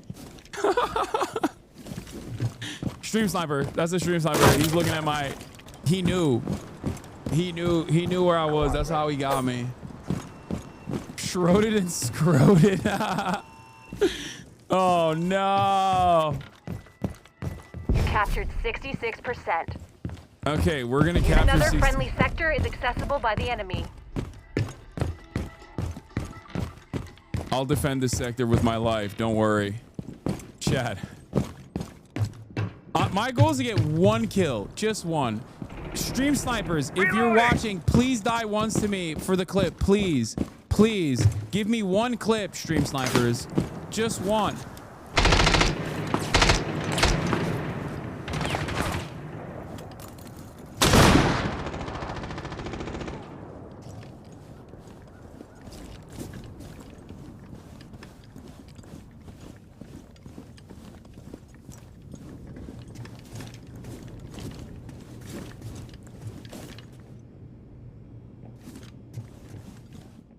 The enemy is capturing the sector. Wait, is that a guy? No. That was just a shadow, right? Enemy sector unlocked. Yes, I'm crouched, yes.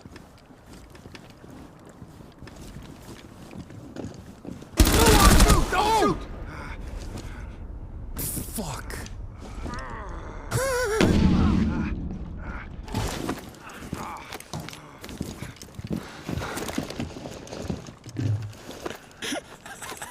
We are at 33% sector loss. I'm sorry. I'm so sorry. I got scared. RUV active. It runs on batteries. I see it. I got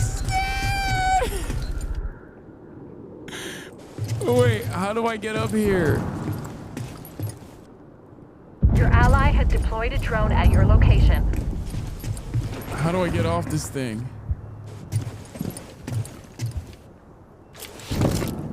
Okay.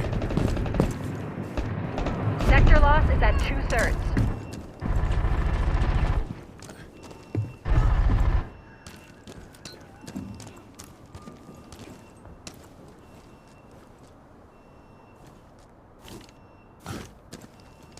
Just give me a peek. If you're stream sniping, give me a peek from one of these windows and let me kill you, please.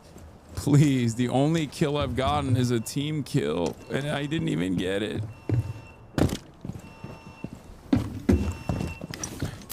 Oh, wait, is that mine? Ow.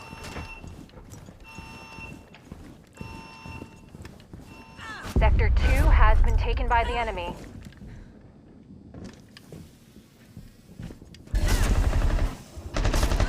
Oh god. I didn't know I was there! How? I knew she was there. Wait, she knew I was there already? How? Oh, they can see you, you get marked?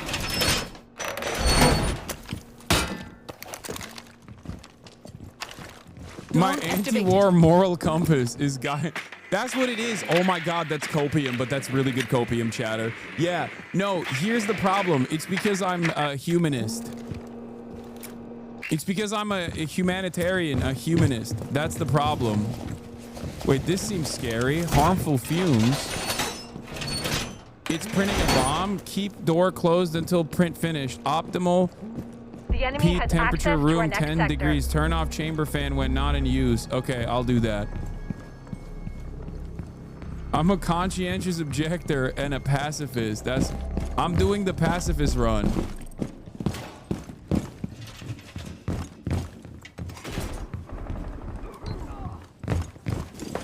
Oh god, they're killing my people. I have to defend them.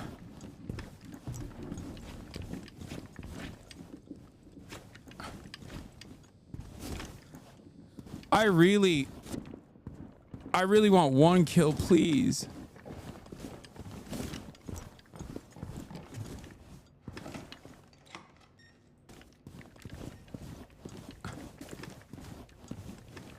You are losing the sector. I'm losing the sector. I don't know how to win the sector. Where is the sector? How do I win the sector? I think it's because I don't have a controller. That's what it is. That's the problem. Enemy sabotage kit spotted. Where are they at? Oh god. Oh, that's so scary. I don't like that. I don't like the sound of that. All right, my homies are here. Op 4 We're sabotage safe. kit has been destroyed. Okay, we defended the sector. Let's go. If it runs on batteries, I see it. Oh, swarm. Is that friendly swarm or enemy swarm? Wait. They're trying to come in through here. I heard them.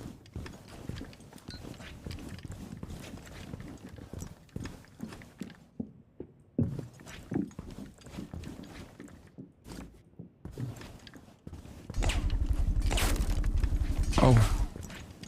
Gunshots.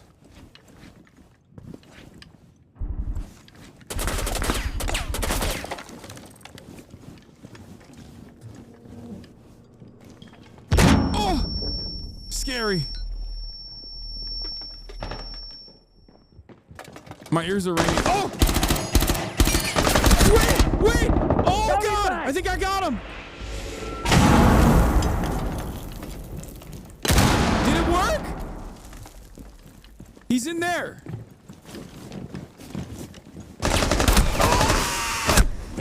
Damn it! Did I get him? I did! Right? Yeah, and I body blocked this person and then they died too.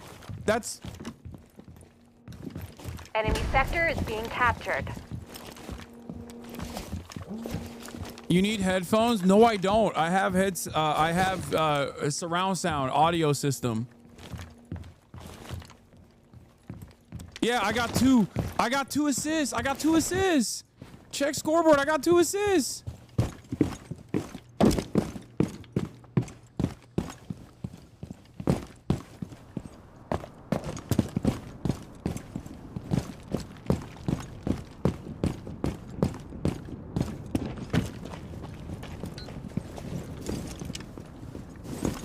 I'll tell you what, I've never actually been this scared playing a tactical shooter before.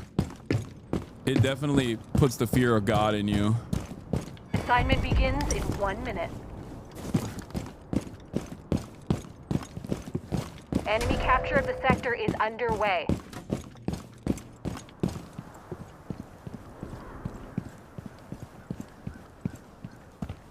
Oh, crap. I went the wrong way. I was trying to follow that guy, but I went the wrong way.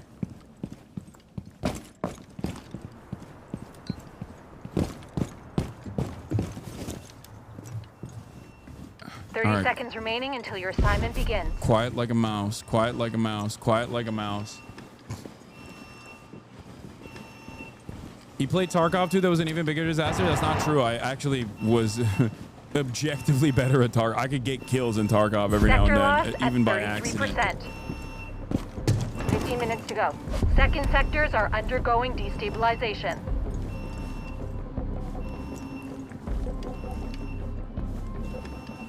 Your assignment has been issued. Good luck. Grab the hostage. Oh, wait. I'm going to grab the hostage. You have captured the second sector. Let's go. We got a sector. I feel like I played a role in that. You know what I mean? All right, now we got to go defend.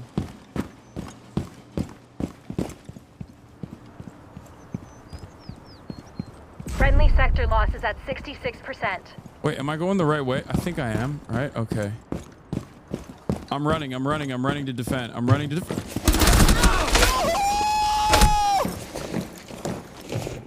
That was so... We have visual confirmation on Op 4 south. Wait, I didn't get a single shot off on him? Karn, Hasan, come to me. I'm with hostage, says in the team chat. I thought I shot her foot.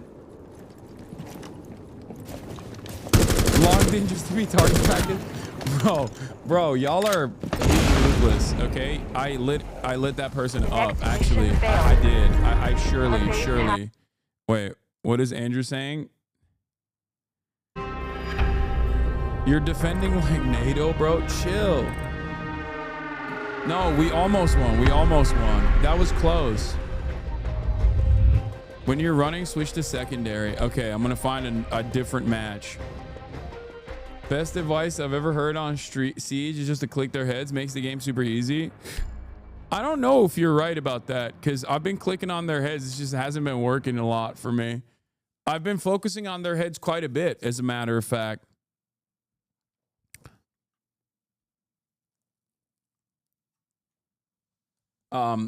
In 14 minutes, I'll be putting the news in the bag. I can't play with Andrew because, unfortunately...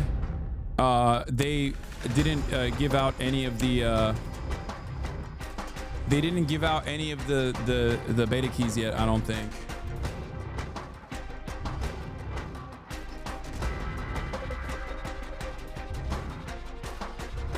That's what the problem is, I think. I'm playing with people who are like professionals. Wait, oh, it is a streamer. This is a literal streamer. I wouldn't. It's like borderline unplayable.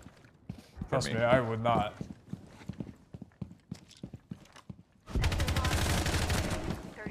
This is on. I think what that person said in the chat. BM. Yo, how about you be on my team for once? Why am I constantly playing against them? BM is hell, dude. Yo, mods. He's Shroud's friend, Lamau. No, I thought it was a joke. I am playing against Shrewd. I've been getting shrouded. I've been getting shrouded nonstop, dude. Oh, thank God. No Shrewd here, okay? Look at that. J-Shock 9. No Shrewd this game. Bro teabagged me, dude. What the hell? He shrewded and screwed me. He's troubleshooting his performance issues. He's not playing that much. He shrewded me so freaking hard.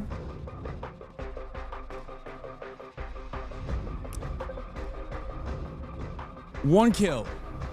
Gamers, our objective is to get one singular kill. Will it happen this round? Ready yourself. You'll be fighting on 2 fronts. Is there a Turkish operator? Maybe that's the reason why I'm not playing as well as I could be. Prepare your offensive and defensive strategies. All right, guys, huddle up, listen up. Listen up. Huddle up. Okay, no one's listening to me. All right, it's fine. Do your thing. That's what I was going to tell you anyway. All right, good luck, everybody.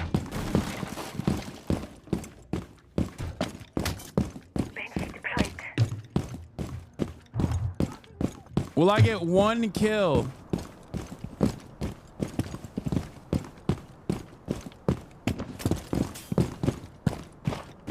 I don't even know where I'm going. Am I going the right place? What's up? You got shorts on, my boy. What is that? Oh shit, wait. 15 seconds of prep left.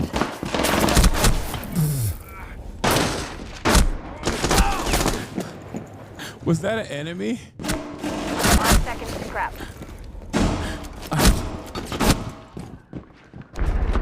You're on the clock. Finalize defenses and capture Op 4 sectors.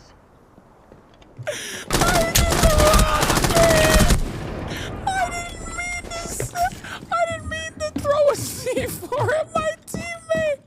I thought it was gonna be the mute thing.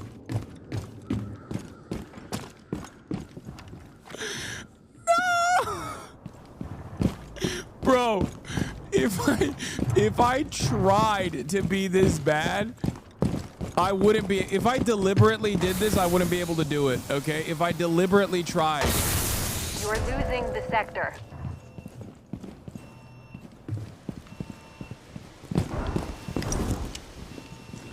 Okay, yeah, me and Blissful Rain, and we got this. We got this on lock, King.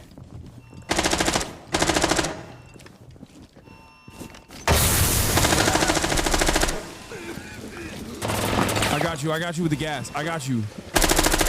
I got a gas mask. Don't worry. Reloading!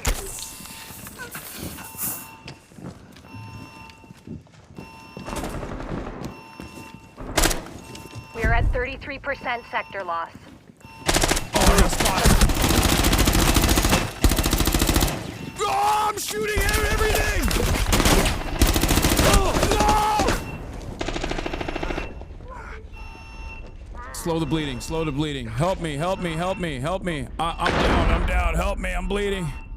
Oh, I'm dying. Oh my God. Bro, how do you see me through the wall, dude?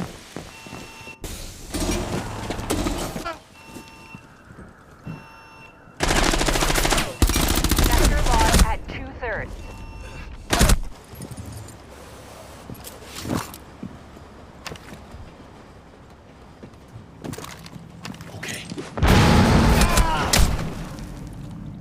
You got revved?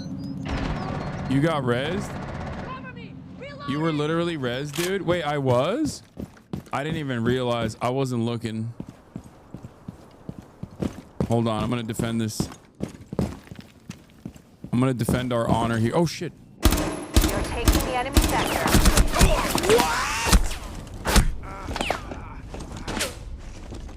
Sector 1 is down.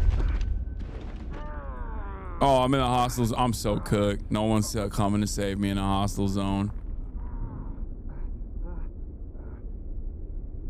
I should just give up.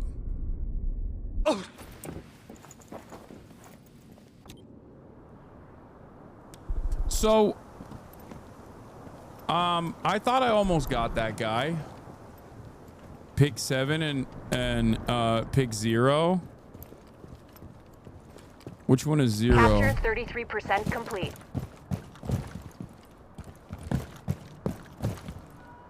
Is someone else 0? I don't know which one 0 is. Okay. Too late. Wait, what? Did I change my operator or is it the same one?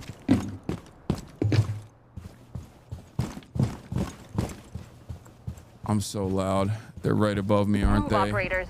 Our next friendly sector is vulnerable.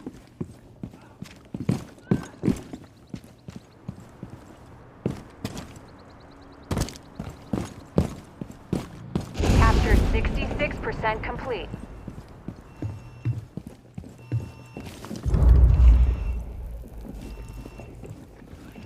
First sectors are undergoing destabilization.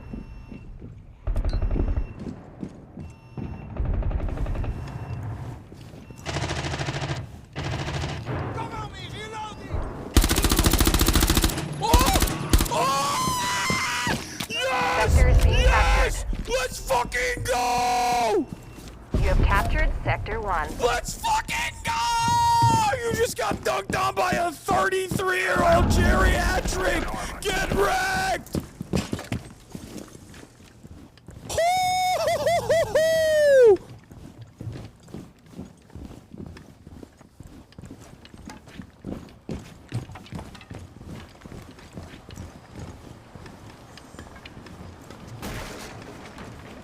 Oh, that felt amazing. That felt amazing.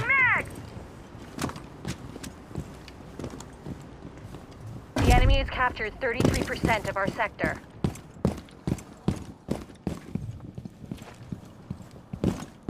We have found Op4's sabotage kit.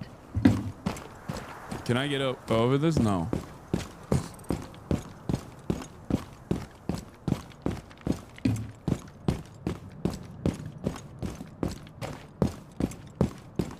The next enemy sector is vulnerable to capture. Get on it, operators.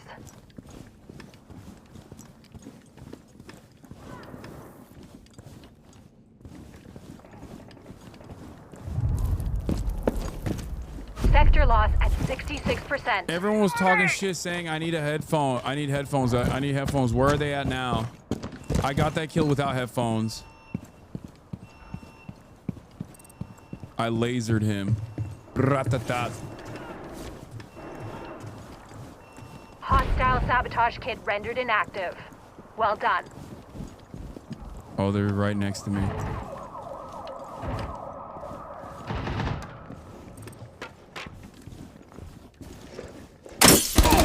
What the fuck was that? What the fuck was that?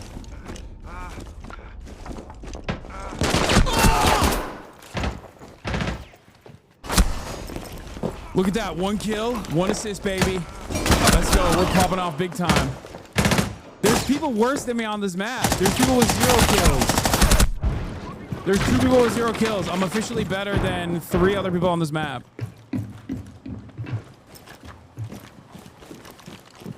Dude, that was sick. That was sick.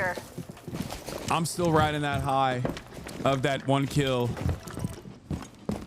Like, high key, I have potential to become a pro. I think. I don't want to gas my shit up too hard, but I think like I assume Shrewd is gonna be hitting me up later to be like, "Yo, can we play together? Cause like, can you teach me a thing or two about this game, honestly? Cause you're pretty OP." He's in my DMs right now. Luckily I'm a very humble guy. I don't really talk about it too much. But he was like, "Bro, that 1 kill you got was pretty crazy, pretty nutty." By the enemy. Well, how do I get in here, man? What the hell?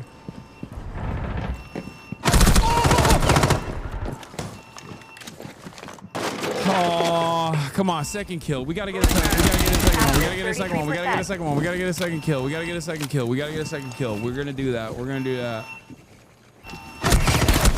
What were you saying? I was saying I'm just trying to give them a leg up by helping them eliminate the best player on our team, me, so that it's like the other guys can get some. You know what I mean? Blast area! Op4 has destroyed our sabotage kit.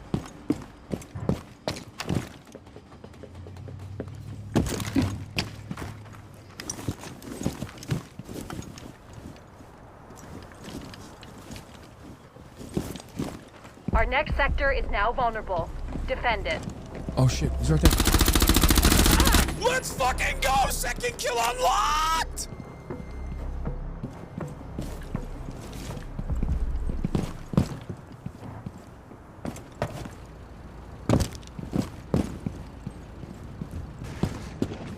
Will he get a 3rd? Will he get a 3rd? Will he get a 3rd? There's a guy here somewhere. I saw him. I'm pretty sure.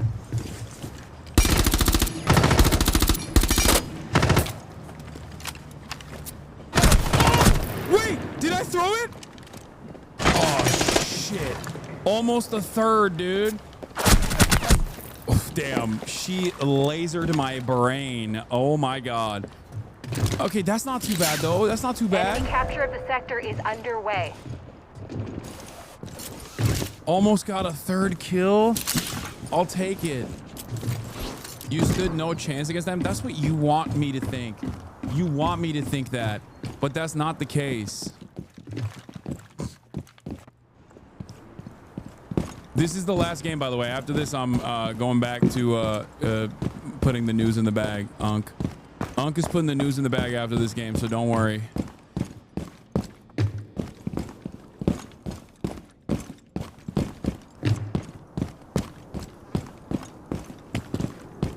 We've lost a third of our friendly sector.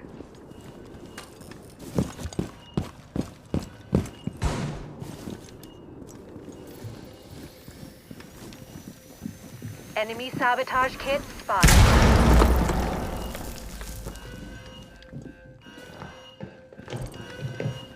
He's in here.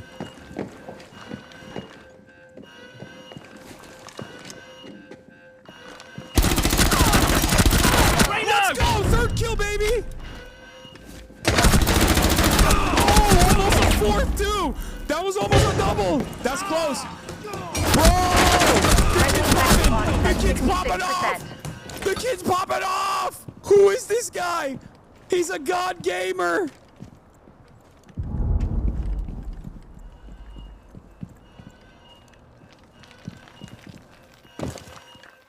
Polished off the rust. Yep, that's right. Tactical. Yo, I'm basically a pro. Jinxie has to review my tapes now. Jinxie has to review my tapes and talk about how good I am. I don't even know if I'm going to the right place, but I'm going to attack this thing. Mission failed. No! Our base has been captured. Ah, well earned. A defeat that we fought hard for, but we still lost. Also, not the worst player on the team. All right, everybody, that concludes the gaming portion for now for the broadcast. We are now officially ready to put the news in the bag. Unk is back. Oh my Lord, holy moly. Okay, all right. Let's get it twisted. Okay, Friday start. I mean, not Friday. Today's not even Friday. What am I talking about? Is it? I want to shout out to Rainbow Six Siege. You can, like I've said, you can get it. You can play the beta. It feels like a Friday to me. Partially because I wasn't the worst player. Okay, I was not the worst player. I want everybody to recognize that I was not the worst player. That's important. Do we have the Themasius playlist locked and loaded, ready to go? Because it's time to go back to the diamond ranked.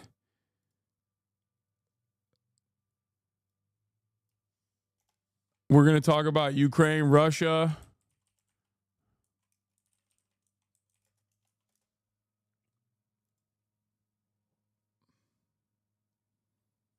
Wear headphones, please. I'm begging you. Shut up, Megaphonics. I'm not going to do that.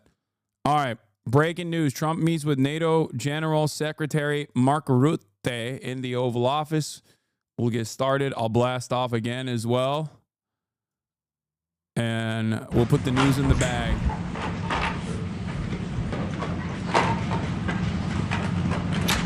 Hello, everybody. It's great to be with a friend of mine who was Prime Minister of the Netherlands. I got to know him very well. We had a great relationship always.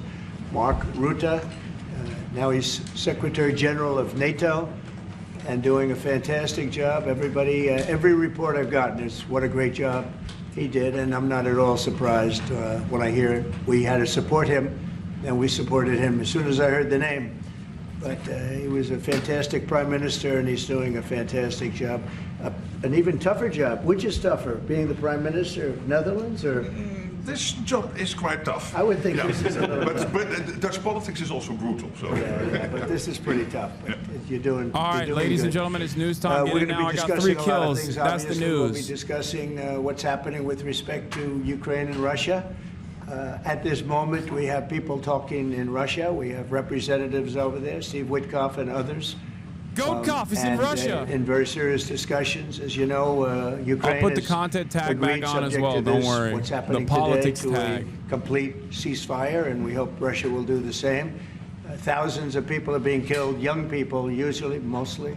young people. We were just talking about it. Thousands of young people are being killed a week, and we want to see that stop.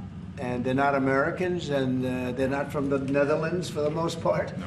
They're from Russia, and they're from Ukraine, but they're people. And I think everybody feels the same way. We want it to stop. It's also a tremendous cost to the United States and to other countries.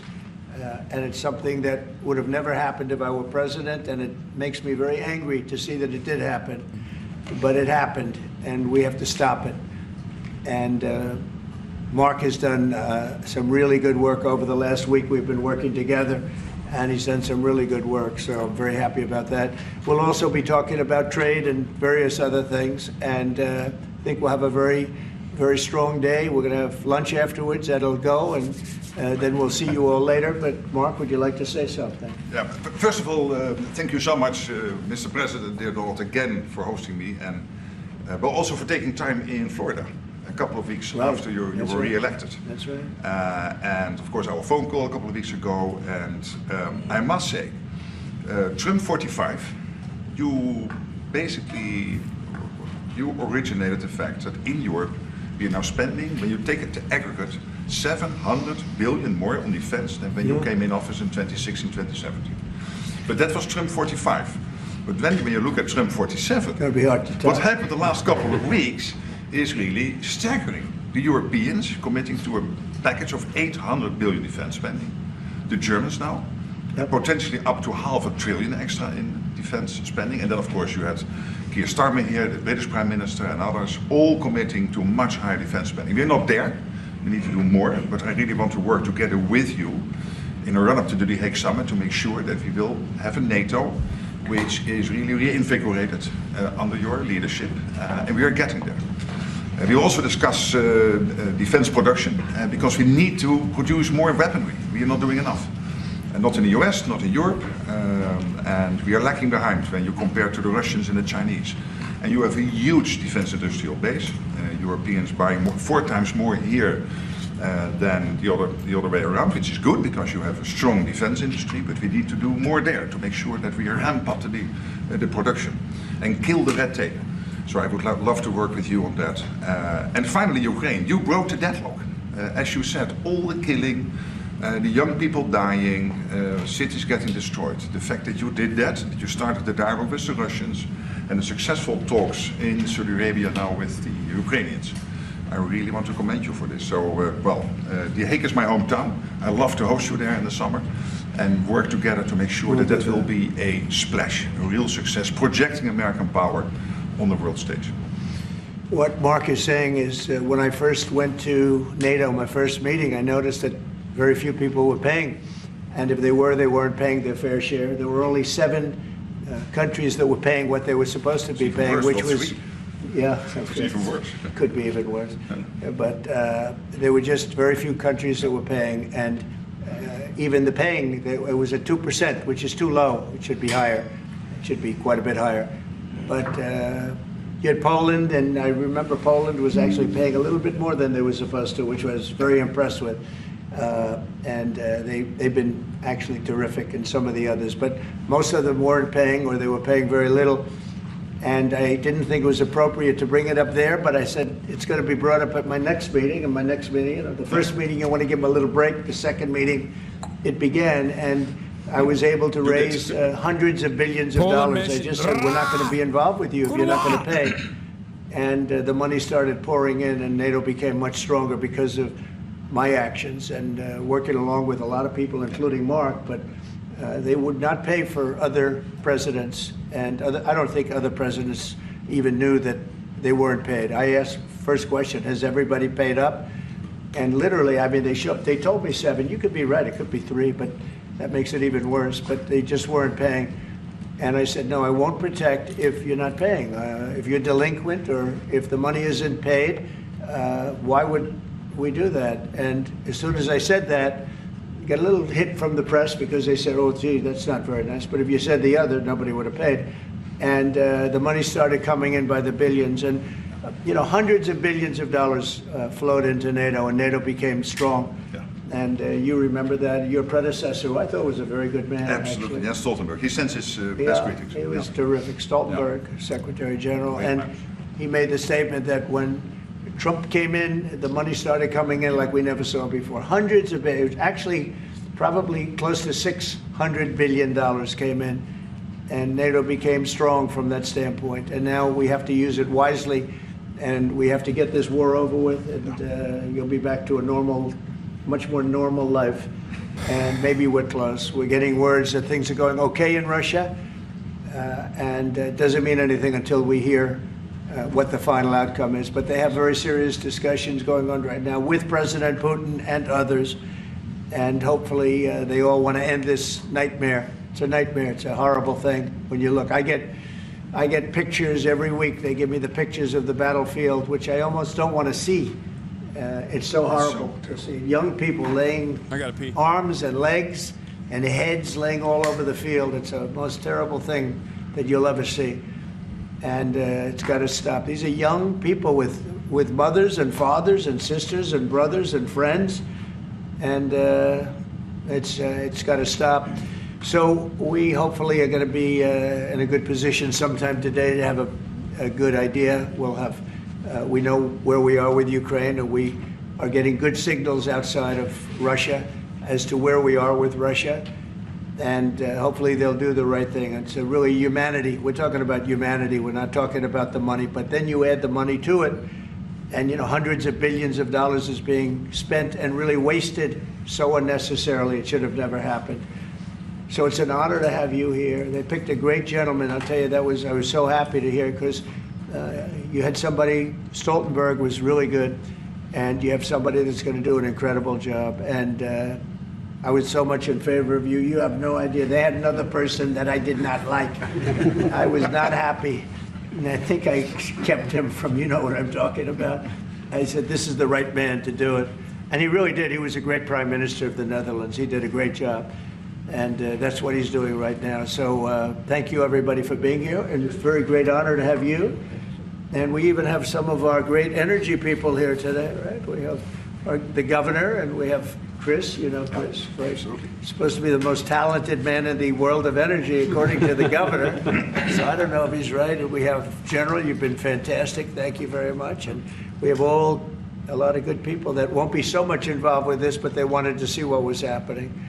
It's become a little bit of a show, but they wanted to see what was happening, and I think a lot of good things are happening. So with that, if anybody would have a question. Mr. President, on Russia. Please, sorry. It was Steve Witkoff's trip to Moscow. You spoke about it. What sort of agreement do you hope he comes away from there with? Well, we'd like to see a ceasefire from Russia, and we have, not been working in the dark. We've been discussing with Ukraine land and pieces of land that would be kept and lost, and all of the other elements of a final agreement. There's a power plant involved, a very big power plant involved. Who's going to get the power plant, and who's going to get this and that? And so, it's not an easy process. But phase one is the ceasefire. A lot of the individual subjects have been discussed, though. We've been discussing concepts of land, because you don't want to waste time with a ceasefire if it's not going to mean anything. So we're saying, look, this is what you can get, this is what you can't get. They discussed NATO and being in NATO, and everybody knows what the answer to that is. They've known that answer for 40 years, in all fairness. So a lot of the details of a final agreement have actually been discussed. Now we're going to see whether or not Russia's there, and if they're not, it'll be a very disappointing moment for the world. Yeah. Vladimir Putin just said he is open to a ceasefire, but he does still have some concerns. He suggested that you two should speak directly. Do you have plans to speak to him soon? If so, when are you confident you can get this across the table? Sure. He did say that today. It was a very promising statement, because other people are saying different things, and you don't know if they have anything to really, if they have any meaning, or I don't know. I think some of them were making statements. I don't think they have anything to do with it. No, he put out a very promising statement, but it wasn't complete. And yeah, I'd love to meet with him or talk to him. But we have to get it over with fast. Every day people are being killed. It's not like, as we sit here, 2 people will be killed. Think of it. 2 people are going to be killed during this little period of time.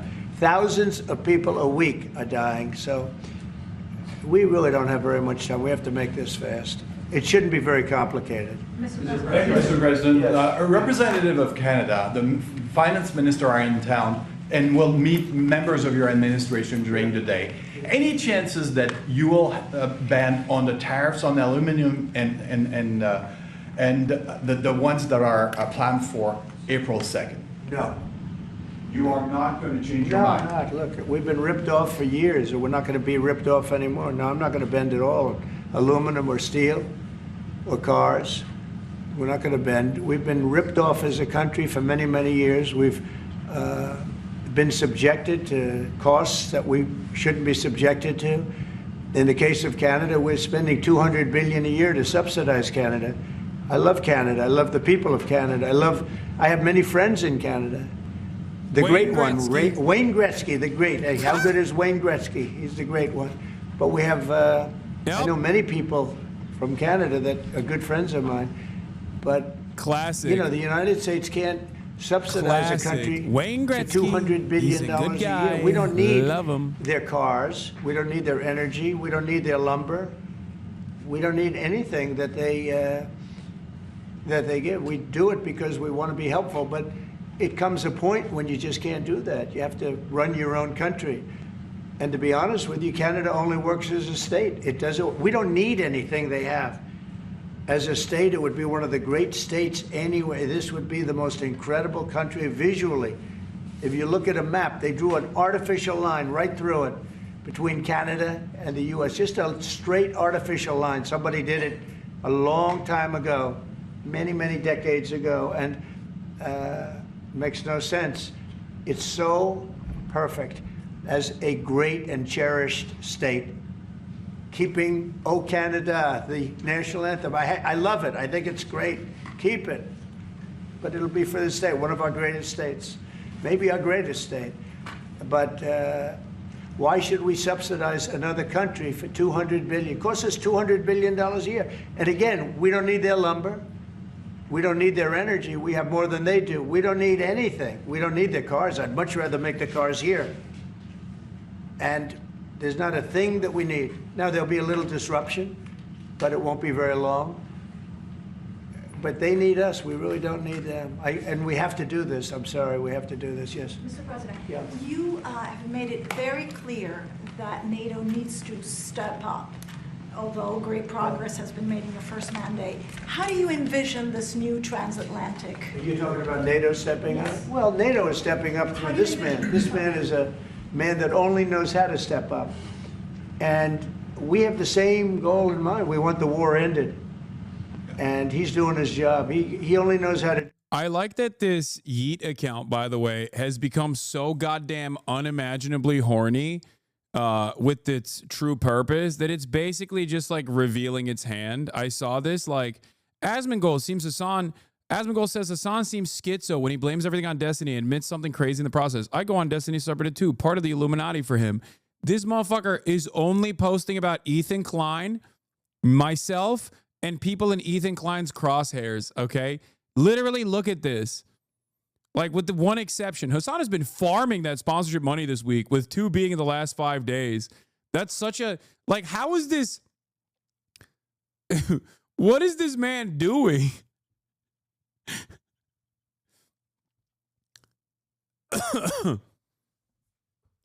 Look at this. Ethan took time out tonight to call on IG to call out Matt Lieb, who was a role on Good Mythical Morning with Rhett and Link. Asmongold denied Hasan's request to speak about Mahmoud Khalil. Here's his first attempt. Just a farm, dude. Look at this. How the fuck do people not realize this is just like a farming operation? I mean, I guess people are just also horny to hate. Brother, if you want to do a better farm job, you have to spread it out. You can't exclusively and entirely focus on people that Ethan Klein is targeting and then also put in like irrelevant random shit.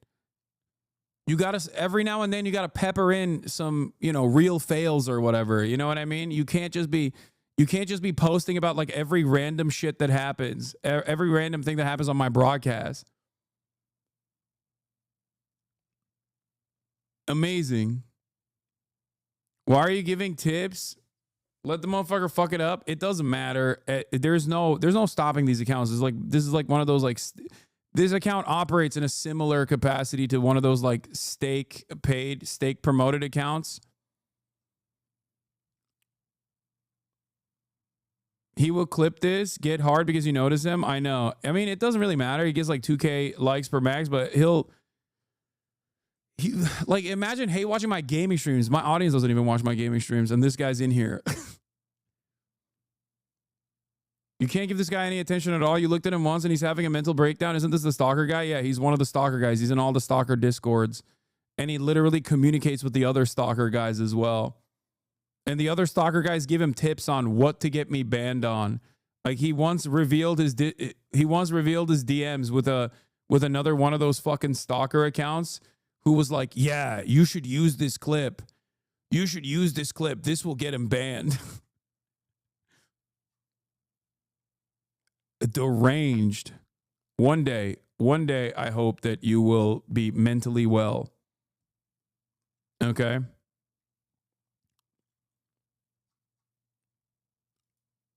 That's why I fought for him to get that job, because they had some other candidates that I'll tell you would not have done a very good job. He just wants you to cover the news this way? Of the move for my family.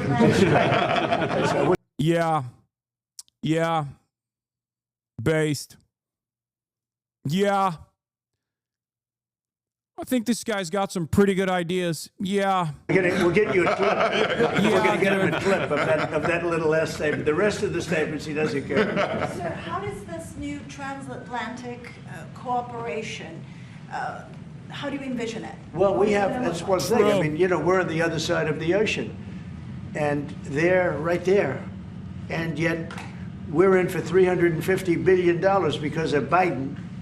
And oh yeah, we're going to cover the Israel using sexual assault systematically as a weapon of war with infinitely more evidence, according to the United Nations Human Rights Report that just came out, 49 pages detailing the harrowing nature of sexual assault being used as a weapon in war by the Israeli occupying force later in the broadcast. And it's unfair. And I said, you have to equalize. They should equalize. They should have. It should have never happened where Biden just gave this money away. Now, as you know, we have an agreement with Ukraine on the rare earths and other things, and that'll get us something back, a lot back. It'll get us our money back. We're not doing it for that, though. I'm just doing this to get the war stopped. I'm doing it really to save lives, but at the same time, we were treated very unfairly, as we always are by every country. And we're in for very substantially more than the European nations are in for, and that shouldn't be. They're much more affected by it than we are, because we do have an ocean in between. But I don't know. I think good things are going to happen. I really do. I think good things are going to happen. I do say, we were talking before, and Mark was very nice. He said, if you would get involved, there would be nothing. You'd just be going on. This thing would have gone on for a long time. Breaking a deadlock. It was crucial. Yeah, we broke a deadlock. Tesla. We did break a deadlock. I hope it's meaningful. Yes, did you have one? Yeah. Yes, sir. Thank you, Mr. President. Amanda Head with Just the News. On the southern border, you've got DHS and ICE who are reporting that there was a little bit of fudging of numbers during the Biden administration on both the catch and the release side with respect to reporting the number of illegals coming into the country. They cheated on the numbers. The numbers were. I love that question. Who are you with? Just the News, Amanda Head. Very nice. That's good. Do you know how many of those are criminal illegal What? aliens? Just the and News? Biden's What the hell out of is office, that? Alejandro Mayorkas, who gets No, held Biden accountable? fudged the numbers. The numbers were totally fake. And he gave fake numbers. I knew they were fake. Everybody knew they were fake, but now it came out. And terrible what they did. That administration was a horror show for this country. Can you hold anyone accountable? Well, I don't know. They gave phony numbers. And phony numbers are a very bad thing to give, but I'm not sure about that. I don't know how it would play. We want to get it straightened out. We're after many, many bad people that were let into our country, and Kristi Noem and my friend Homan. How good is Tom Homan doing, right? And they're after him, and you see they're taking him out in record numbers. Gang members, gang leaders, drug dealers. There's a problem the Netherlands does not have. The Netherlands never had this problem. If you'd like to take it We had a for few little- drug leaders. I could deliver some people. I could deliver some nice people to the Netherlands if you'd like. I'm not sure. No, what he did to this country, letting 21 million people flow through an open border, many of those people were hard criminals from prisons and jails, from mental institutions, and I always say insane asylums because they were seriously deranged. And they're here from, not South America, from all over the world. From South America, but from all over the world. And it's so sad. You'd say, why would anybody do this? Why? Yeah, go ahead. And one more, there's some new internal Democrat polling that doesn't look great for Democrats, but it also has 54% unfavorability for Republicans in swing states and battlegrounds for the midterms. Do you consider those voters capturable for Republicans? Yeah, well, we did, I won every swing state, as you know, by a lot. And I won the popular vote by a lot. And we won the counties. If you look at the counties and district plan, we had 2,725, and they had 501. That's why the map is all red. So we had a great thing. Yeah, I think winning from the Democrats, if you look the other night, I made a speech, and I introduced two young ladies who were killed, viciously, violently killed. Young, unbelievable, both outstanding people. They were killed by illegal. It's good that Mark Rutte is in the Oval for this conversation. Aliens, and the Democrats wouldn't get up and applaud. The mothers were. This is my favorite flex that Trump does, where he just like sits global leaders right next to him and then just like rambles on about other shit. Like about how he won the election, how awesome it was that he won the election. I mean, inconsolable. They were crying, and everybody was crying. The Democrats sat there with stone faces. They didn't clap. They didn't stand. They didn't do anything. We had a young man with very serious cancer. His dream is to be with the police department someday, and he was introduced. They didn't even clap. I mean, they were disgusting. Frankly, they were disgusting. There's something wrong with them. He's talking about not clapping. They're deranged, joint like Jack address, Smith. like They're still. deranged people. And I never saw anything like it. I'm standing up and I introduced the mother and the parents of these two young girls that were just recently essentially killed, violently killed. And the Democrats are like this. It's so sad. And I saw this morning where one of them is pretty well known, one is fighting like crazy over men being able to play in women's sports. I said, I thought that was tried. I thought that was about I think it's a 95% issue. But in a way, I want them to keep doing it because I don't think they can win a race. And I tell the Republicans, I said, don't bring that subject up because there's no election right now. But about a week before the election, bring it up because you can't lose. And everything's transgender this, transgender that. They have bad. I saw a Media Matters poll on this, by the way, when Trump was talking about everything is transgender this, transgender that. I think around 80% of trans issues, like 80% of all things related to trans folk come from right-wing media outlets. Like progressive outlets and like directly queer outlets, like outlets that cover queer related issues, queer lifestyle issues, combined barely put a dent. Like they barely make 20%. It's like an insane disparity, which is fairly eye-opening. Hold on, let me see if I can find it. Media Matters, right-wing, trans report.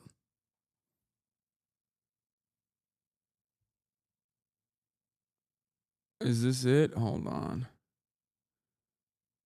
New analysis reveals the extent of Fox News' obsession with Trump's anti-trans orders, but this isn't even it. Hold on, let me see if I can find it.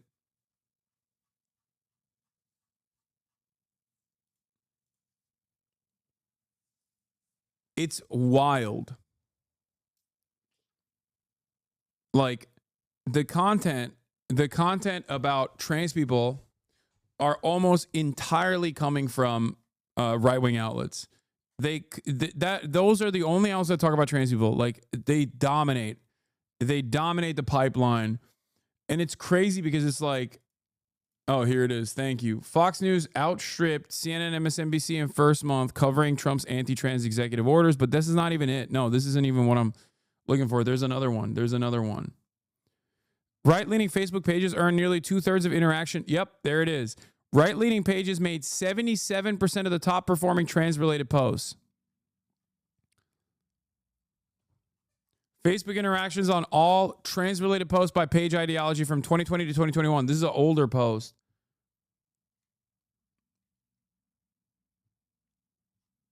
I will become an LGBT foe if you don't click. What is this? This is trans-friendly. The worst 1v1 of 2019. Dude, no. Take an hour off. I'm not. You're crazy. Look at this. Left-leaning pages, non-aligned pages, right-leaning pages. Number of Facebook posts about trans issues by page ideology. Interactions on trans-related issues, right-leaning pages. Trans-related posts earning up to at least 50,000 interactions by page ideology. Now, you might say, oh, it's because right-wing is dominant. And I agree. Right-wing is dominant on Facebook. Right-wing has always been dominant on Facebook.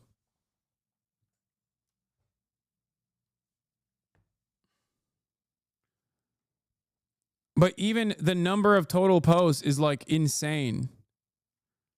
Even the number, like the overwhelming amount of trans-related content, the overwhelming amount of trans-related interactions almost entirely comes from right-wing outlets.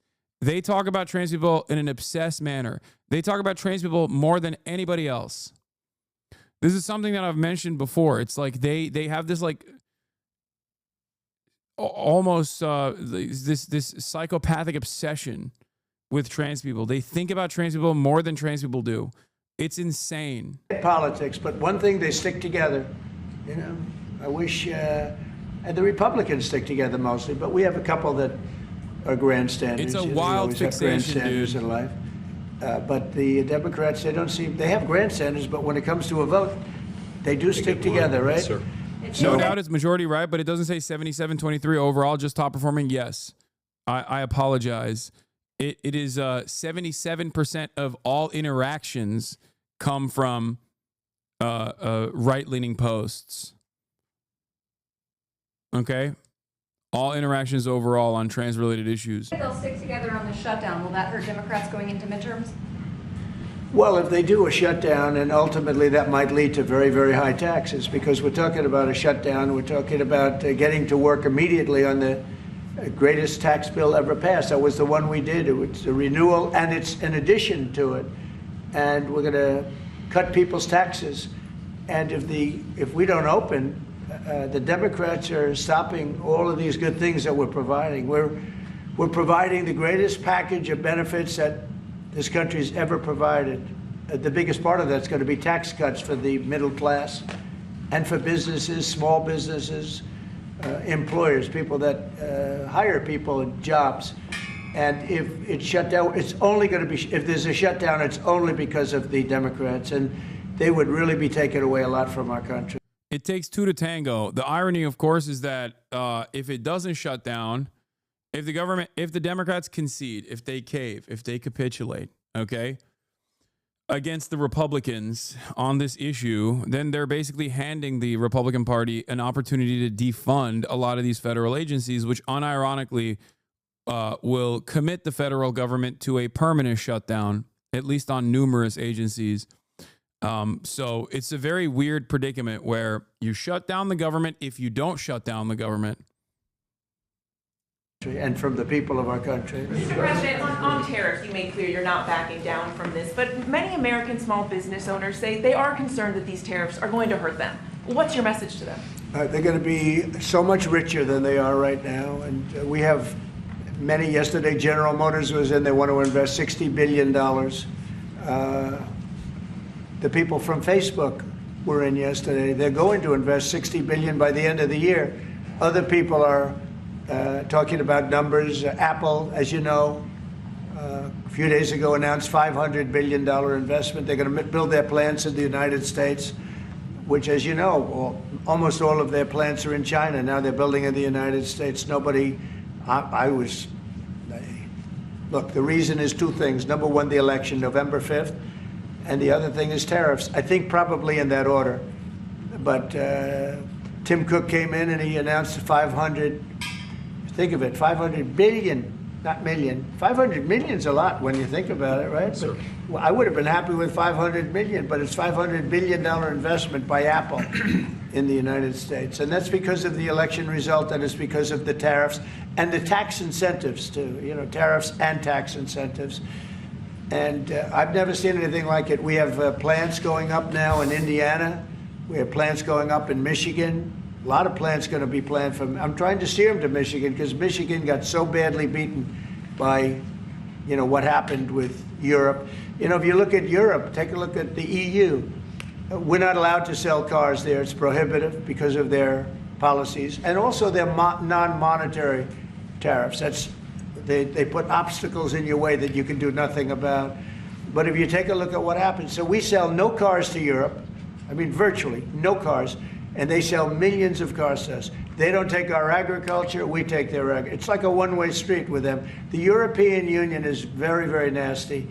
They sue our companies. Apple was forced to pay $16 billion on a case that, very much like my case, is that I... That's crazy that he's mad that they sued Apple. Dog, the only reason why they get to sue Apple is because Apple is avoiding American taxes. They shouldn't have been even cases, but we felt they had no case, and they ended up having an extremely favorable judge and decision. But they're suing Google, they're suing Facebook, they're suing all of these companies, and they're taking billions of... Like, he's mad that Apple moved its facilities to Ireland because they want to use Ireland as a tax haven. And then he's doubly mad that the EU successfully extracted 13 billion euros, $14 billion in taxes from Apple. Like, what you want? I don't understand. No, we're talking about not antitrust. We're talking about the tax bill case. EU court rules against Apple in case collected 14 billion in taxes Ireland never collected. We're not talking about the antitrust one, which was also another good.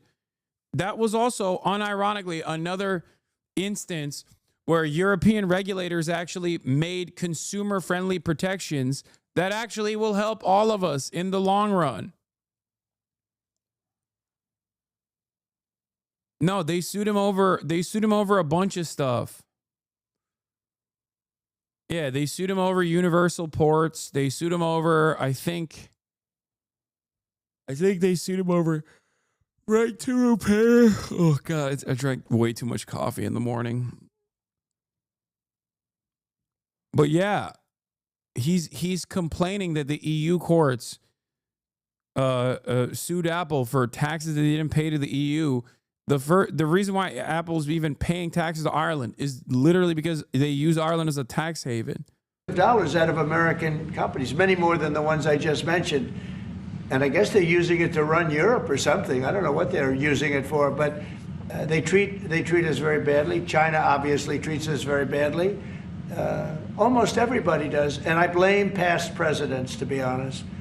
Because when I was president, we received so far about $700 billion from China over the years on the tariffs that I put in. No other president got 10 cents from China. And that was only beginning, except for COVID. I would have been able to finish the process. But we had to fight the COVID thing, and we did really well with it. But we had to fight. And then we had actually, as you remember, Mark, we actually handed over the stock market. It was higher than just previous to COVID coming in, which was sort of a miracle, frankly. We did a good job. But the tariffs are very important. And I think the psychology, there's great spirit. When Mark came in, he said, congratulations, there's a whole new spirit, there's a whole new light over this country and really over the world. Because you have somebody that, a whole group of people really, because I talk about this whole group that we know. Can you please emphasize to your audience that Trump is a liar and an idiot? Mark Rota is not a good Guy, he's a sociopathic demon who destroyed our country for 14 years. Fuck him. And his motor. Yeah. Yes, I think I emphasize it quite a bit. What we're doing, and a lot of great things are happening, but I've never seen investment like this. Trillions of dollars is being invested in the United States now that would have never, our country could have failed. Another 4 years of this, what happened in the last 4 years, our country would have been a crime-ridden mess. And I don't know if you noticed, little thing they call it, but it's not a little thing if you like eggs and you don't have a lot of money. Eggs have gone down 25% in the last couple of weeks. We inherited that problem, eggs. Groceries have gone down a little bit. Energy's gone down. Do you want to speak to that for a second, Governor? Would you just say a couple of words, you and Chris, about energy, what's happened? Well, happy to, but I think that Chris and I just came from CERAWeek, which is the largest conference in the world, so global leaders, people from the EU, officials from all the energy producing countries, all there, and all the global nationals, all the US. The spirit of that group is through the roof, because now they realize that in the United States that President Trump's policies are pro-developing more energy, as opposed to we're trying to shut down energy, and that pro-growth, pro-business, pro-energy approach is giving people the optimism. So then the markets are reacting to that, and energy prices on the futures market are going to go down because people know we're not going to be killing off the energy we need for prosperity. As much as I'm excited as a Bergamaniac for holding space, it's hard for me to be supportive of the statements that I'm hearing, Prosperity in all of our countries, but also for peace. Because people have used energy to fuel these wars that President Trump is working so hard to end. And we know that high energy prices were driving the inflation that he talked about. So it accomplishes two goals for us, which is prosperity for the world, peace for the world, when we have smart energy policies. And President Trump has brought common sense back to how we think about energy. And it's brought down now $65 a barrel, I saw this morning. That's phenomenal news. And that's what brought it up. The energy they took our beautiful energy policies and they just messed them up. And then they went immediately back to them but by that time they lost it. They lost that Bronco, as the expression goes. Chris, do you have something to say? Oh, I think Doug said it well, but you just can't overstate how important the return of common sense, the return of knowledge about energy and pro-American consumers, pro-investment in our country. I think globally that was welcomed. It means capital flows, it means more sobriety and lower energy prices, more economic opportunity for Americans. So yeah, it was elated atmosphere at a global energy conference. Well, we're working on one project. It should be very easy. It's a pipeline going through a small section of New York. New York's held it up for years, actually, for years. They've wanted to do it for years and years. And it will reduce the most expensive energy almost in the world is in New England, because they have no way of getting it there because it's been held up by New York. And the whole of New England and Connecticut and New York, the energy prices are through the roof. And this one pipeline will save per family $2,500 just on heating and another $2,500 on everything else. So the energy, by just a simple pipeline going through an area that wants it, an area that's not a rich area, it's actually a very poor area, would create jobs and everything else. And it's going to be way underground. Nobody's going to see it. Once they fill it up, nobody's going to see it. Nobody's going to know it's there. And families in New York and Connecticut and New England are going to save $5,000 a family. Think of that. Because right now they have the highest energy prices maybe in the world, they say. New England is a disaster. So we're working on that. In fact, the governor's coming in, Governor of New York, Kathy Hochul, who's a very nice woman. She's coming in tomorrow morning at 9 o'clock to meet me on that and other things. Not only that, but other things. So I hope we don't have to use the extraordinary powers of the federal government to get it done. But if we have to, we will. But I don't think we'll have to. I can tell you Connecticut wants it and all of New England wants it. And who wouldn't want it? And it's also jobs on top of everything else. So that's going to be very exciting. So we're meeting with the governor tomorrow morning. Mr. President, some people question. Thank you, Mr. President. Greenland.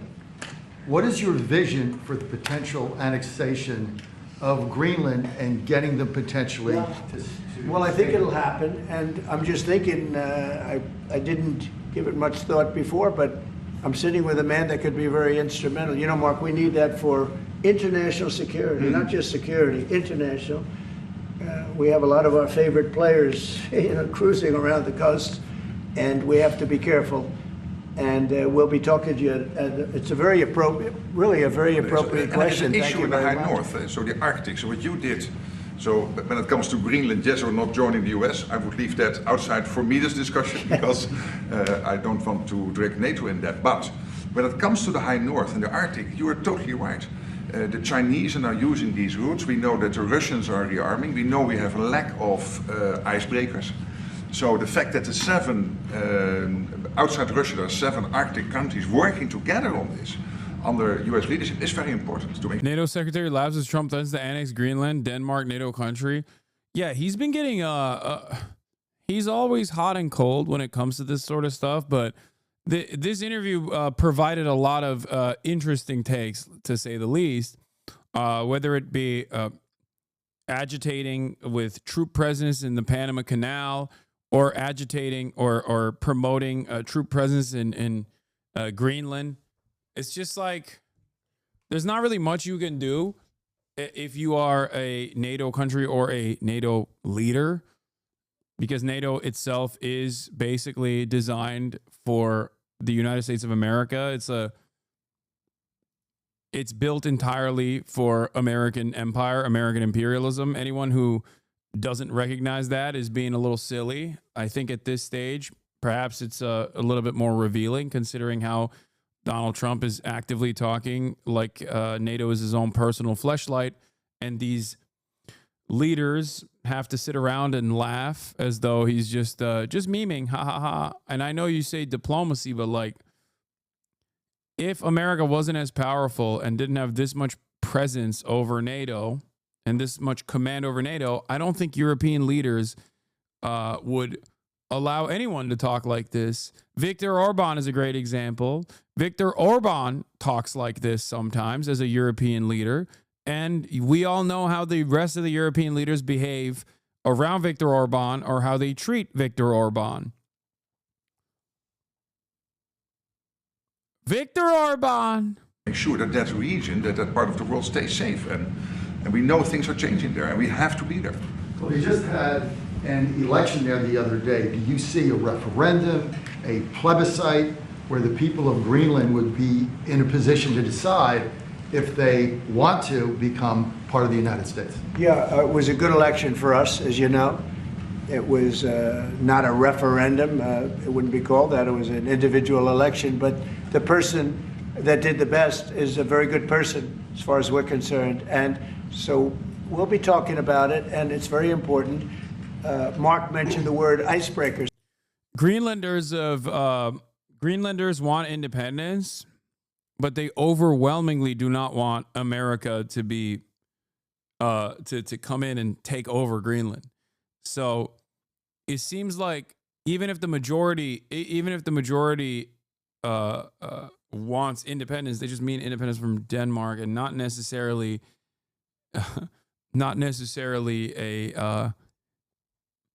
an opportunity for America to come and get and annex them. So we've ordered, we're in the process of ordering 48 icebreakers, and Canada wants to know if they could use them. I said, well, you know, you got to pay for them. Think of it, Canada. We pay for their military. You know, Canada pays very little for their military because they think we're going to protect them. But even with the icebreakers, so we're going to order 48, and Canada wants to be part of the deal. I say, you got to get your own icebreakers. I mean, if you're a state, you can be part of the deal, but if you're a separate country, you've got to get your own icebreakers. Russia, as you know, has about 40 of them, and we have one big icebreaker, but that whole area is becoming very important, and for a lot of reasons, the routes are, you know, very direct to Asia, to Russia, and you have ships all over the place, and we have to have protection. So we're going to have to make a deal on that. And Denmark is not able to do that. You know, Denmark's very far away and really has nothing to do. What happens? A boat landed there 200 years ago or something, and they say they have rights to it. I don't know if that's true. I don't think it is, actually. But we've been dealing with Denmark, we've been dealing with Greenland, and we have to do it. We really need it for national security. I think that's why NATO might have to get involved in a way, because we really need Greenland for national security. It's very important. You know, we have a couple of bases on Greenland already, and we have quite a few soldiers, and maybe you'll see more and more soldiers go there. I don't know. What do you think about that, Pete? So, don't answer that, Pete. Don't answer that question. But we have bases, and we have quite a few soldiers in Greenland. Mr. President, some people question your commitment to NATO. Will anything change? Your commitment to NATO. Will anything change? Same amount of money? Well, I think they same made number a of great troops? step by putting Mark in charge. I think, to me, that's a great step, because he and I have seen eye to eye on everything for a long time. We've been doing this a long time now. 9 years now. And so that's a great step. You have to keep NATO strong. You have to keep it relevant. But the biggest thing we have to worry about right now is what's going on right now. I think the rest is going to take care of itself. I don't see this happening. This was a fluke. This was something that, if we had a competent president, it would not have happened. The man was grossly incompetent. All you have to do is take a look at, he signs by AutoPen. Who was signing all this stuff by AutoPen? Who would think you signed important documents by AutoPen? You know, these are major documents you're signing. You're proud to sign them. You have your signature on something. In 300 years, they say, oh, look, can you imagine? Everything was signed by AutoPen, almost everything. Nobody's ever heard of such a thing. So, should have never happened.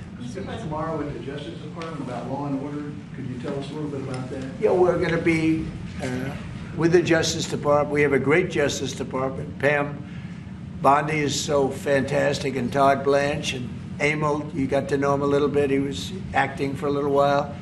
And some other people are incredible in the Justice Department, and I consider the FBI to be a part of it in a sense, and Cash is going to be fantastic, and all the people. Dan Bongino, I love that. I mean, I love that. I think Dan is great. I think we have unbelievable people, and all I'm going to do is set out my vision. It's going to be their vision, really, but it's my ideas. And basically, we don't want to have crime in the streets. We don't want to have people pushed into subways and killed, and then the person that did the pushing ends up in a 15-year trial and gets off scot-free. We want to have justice, and we want to have safety in our cities as well as our communities. And we'll be talking about immigration. We'll be talking about a lot of things, the complete gamut. So I look forward to that. That'll be tomorrow at the Justice Department. Mr. President, you're a man of peace. You said it several times, and you made it very clear. A man of peace dealing with belligerent people. Yeah. And I'm thinking, we saw how you handled Zelensky in this very own room. What is your leverage on Putin? Are you thinking sanctions? I'm going to throw up, dude. Every question has to be prefaced a million times over with, like, every question has to be prefaced with so much glaze that you can barely hear them over the spittle. It's wild. What if he refuses to? Well, I do have leverage, but I don't want to talk about leverage now, because right now we're talking to him, and based on the statements he made today, they were pretty positive, I think. So I don't want to talk about that. I hope Russia's going to make the deal too. And I think once that deal happens, you're never going to be in a process. I don't think they're going back to shooting again. I really believe if we had if we get a peace treaty, a ceasefire treaty, I think that leads to peace. That's going to really lead to peace. I don't think anyone wants to go back. They've been doing this for a long time, and it's vicious and violent. And I think if President Putin agrees and does a ceasefire, I think we're going to be in very good shape to get it done. We want to get it over with. That's why it was very important what I instructed everybody, including Steve, what we're looking for, to discuss concepts of land, concepts of power plants, because it's complicated. You know, you have you're sort of creating the edge of a country. The sad part is that country, if this didn't happen, and it wouldn't have happened, I don't know if they would have to give anything back. I guess Crimea, you know, I said it last time, Crimea was given by Obama. Biden gave him the whole thing, and Bush gave him Georgia. And Trump didn't give him anything. I gave him, you know what I gave him? I gave them javelins. And the javelins were very effective, as you know. I gave them nothing. 2019. And then also, if you take a look, I was the one that stopped the pipeline going into Europe. It was totally stopped. Nord Stream 2, nobody ever heard of Nord Stream 2 before I came along. He's like, But I got along I'm the most anti-Russia. very well with President Putin. I got along with most of them. I get along great with President Xi. I got along great with Kim Jong-un. I got along great with all of them. And we had no wars. We had no problems. We wiped out ISIS in record time.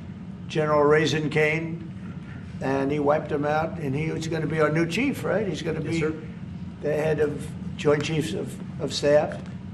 And he's a highly respected man. He's going to be great. Pete's going to be fantastic. I have no doubt about it. We have a great team, really great team. Yeah, please. Go ahead, please. Mr. President, some of our allies have said that they're worried that they could be the next to be attacked by Russia. You've spoken directly with the Russian president. Do you think those fears are justified? No, I don't. I think when this gets done, it's done. They're going to all want to go home and rest. I don't see it happening. Nope, I don't see that happening.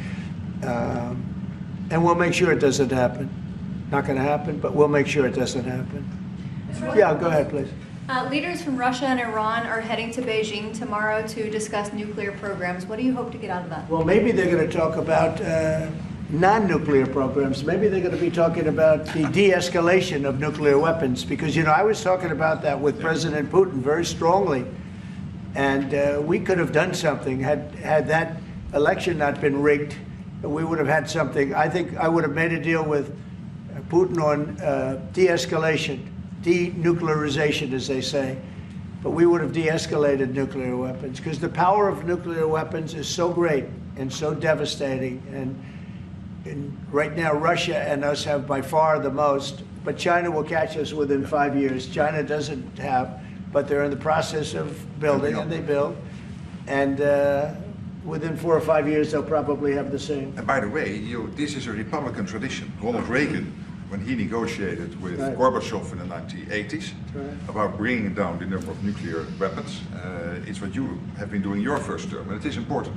It would be a great achievement if we could bring down the number. We have so many weapons, and the power is so great. And number one, you don't need them to that extent. And then we'd have to get others, because, as you know, in a smaller way, Kim Jong-un has a lot of nuclear weapons, by the way, a lot. And others do also. You have India, you have Pakistan, you have others that have them. And we'd get them involved. But we started off with Russia and us. We have by far the most. And we were going to denuclearize. And that was going to happen. And then we were going to China. And I spoke to China. I spoke to President Xi about it. And he really liked the idea. North Korea mentioned POG. Once again, DPRK getting a seat at the table again. You know, he'd like not to spend trillions of dollars building weapons that hopefully he's never going to have to use.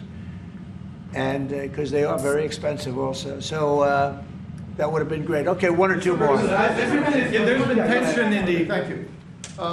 We're looking at an impending government shutdown Friday at midnight. Yeah. Democrats for 30 years straight have said if there's a shutdown, bad things happen. Do you anticipate direct negotiations yourself with conference leader of the... Like, even... This journalist is trying to ask a newsworthy question. He's trying to get a quote out of Trump that will, that will actually be newsworthy, right? Will you actually face-to-face negotiate with the Democrats? But he can't actually ask it directly, so he has to start off with like, well, the Democrats are hypocritical cowards, don't you think, Mr. President? But will you actually negotiate with them face-to-face if push comes to shove? This is how it works with virtually every question now in the press pool. Even if you need to do journalism and want to get like a newsworthy quote out of Trump, you have to start by saying, well, the Democrats are cowardly assholes. Don't you think, Mr. President? Will you bravely face them in the field of negotiation? Democrats, Chuck Schumer. If they need me, I'm there 100%. It's right. I don't really like this. I think this is definitely, God. We've always had access journalism in this country, especially post 9/11. It's gotten significantly worse.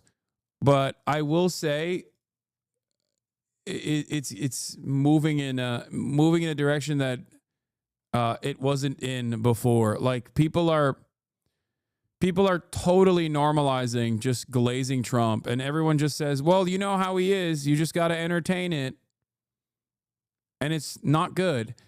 Meanwhile, the Democrats are also seemingly not putting up as big of a battle in the Senate as we thought they would about the shutdown, which is not great either. Now I'll get to that in a second. 2 or 3 people. If it shuts down, it's not the Republicans' fault. You know, we passed a bill where we had an incredible Republican vote. We only had 1 negative vote, a grandstander. You know, 1 grandstander. There's always a grandstander in the lot. But it was amazing. People were amazed that the Republicans were able to vote in unison like that, so strongly. If there's a shutdown, even the Democrats admit it'll be their fault. And I'm hearing a lot of Democrats are going to vote for it, and I hope they do. This is an extension. But ultimately, we want to vote for one big, beautiful bill where we put the taxes in, we put everything in. We're going to have big tax cuts. We're going to have tremendous incentives for companies coming into our country and employing lots of people.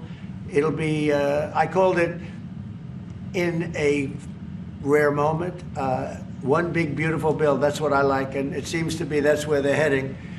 And we'll have to take care of something to do with Los Angeles. A place called Los Angeles almost burned to the ground. By the way, I broke into Los Angeles. Can you believe it? I had a break-in. I invaded Los Angeles, and we opened up the water, and the water is now flowing down. They have so much water, they don't know what to do. They were sending it out to the Pacific for environmental reasons.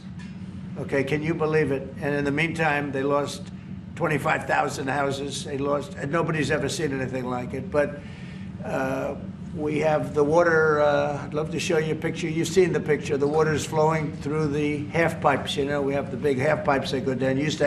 25 years ago, they used to have plenty of water, but they turned it off for environmental reasons.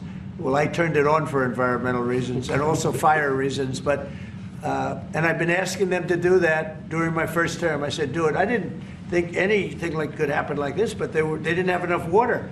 Now the farmers are going to have water for their land, and the water is in there. But I actually had to break in. We broke in to do it because we had people that were afraid to give water.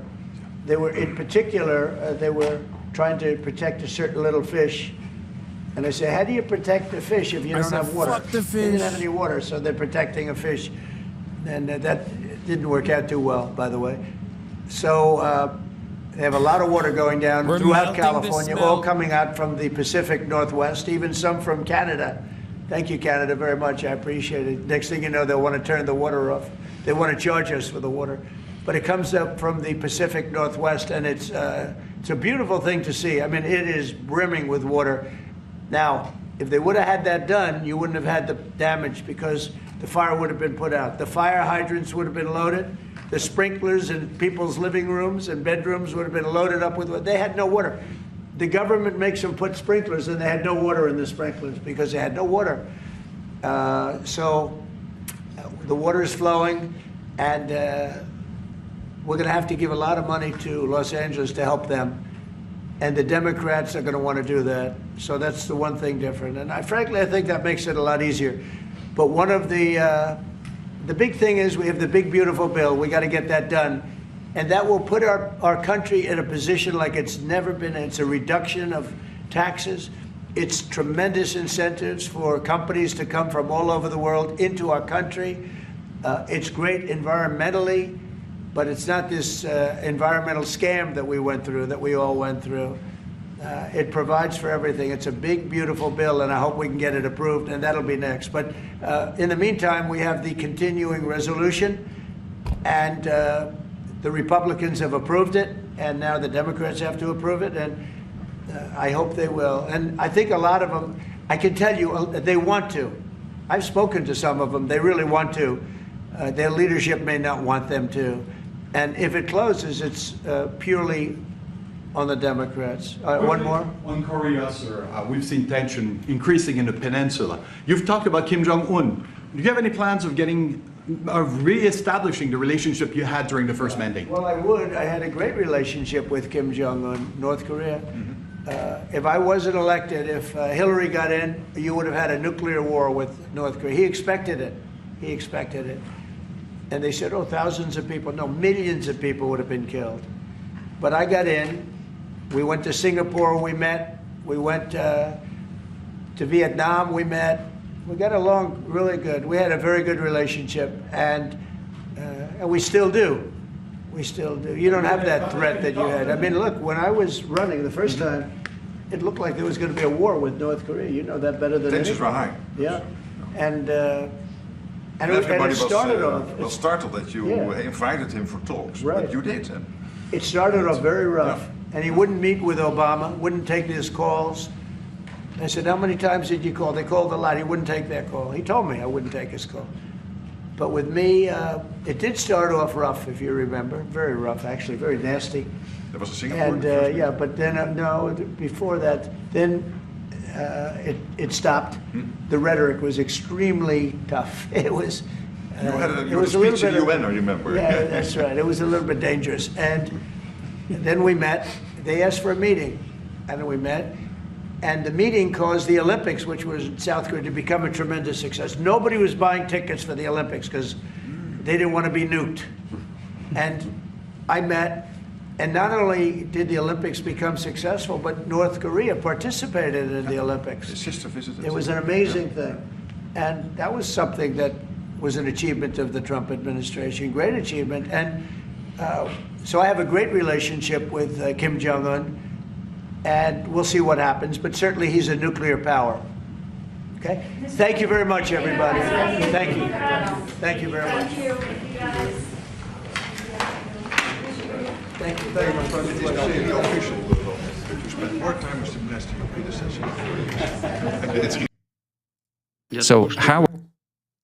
Russia's Vladimir Putin, after adorning the combat fatigues yesterday in Kursk, has come out once again, this time in a suit, and is now talking about the ceasefire conditions. And it turns out he has conditions of his own. Let's take a look at what he had to say and figure out whether or not this will hold. How are they going to use this 30 days? Are they going to use it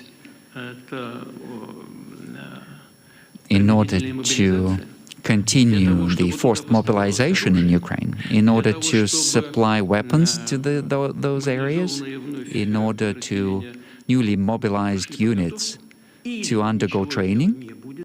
Just came to say goodbye. Hasanabi's going down a path I can follow. Just like Anakin, he's letting his anger get the best of him. All the fighting with other streamers isn't good for my health. I wish you the best. Thanks for all the work you do, Hasan. Still going to watch YouTube you, but I just can't watch the live stream anymore. Peace. Love you all. What? Just because he's on camera doesn't mean he's a streamer. That's Vladimir Putin. And the previous guy who was on camera on a live stream was the current president of the United States of America, Donald Trump.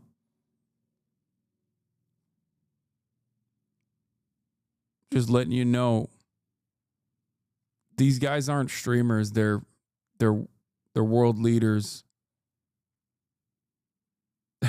But thanks, man. Thanks for the announcement of your departure, like it's a goddamn airport. He said, like Anakin. For the record, this person is just a serial yapper. They asked me for an explainer on their timeout. I told them not to be annoying. I went to sleep and they hit me with 80 whisper messages. Yeah, no, I know.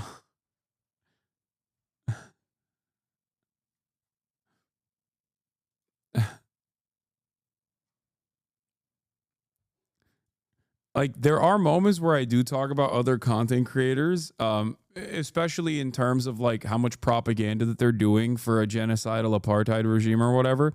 But it's pretty funny to come in right now when I am not doing that and be like, it's over for me. I'll still keep watching and I support you. But this Putin guy, this Putler guy, this Trump guy, this Putler guy, not exactly a big fan of these streamers. I feel like, you know, your Rainbow Six content was good. I've never seen them get 3 kills in any Rainbow Six Siege game. And the very fact that you're still focusing on these guys when they got no motion whatsoever is kind of unacceptable to me. Gotta say, I'm out. This stream is like 50% bitching about another influencer. Yeah, for once. Yeah, finally, for once, this Hasanabi guy is covering the news, dude.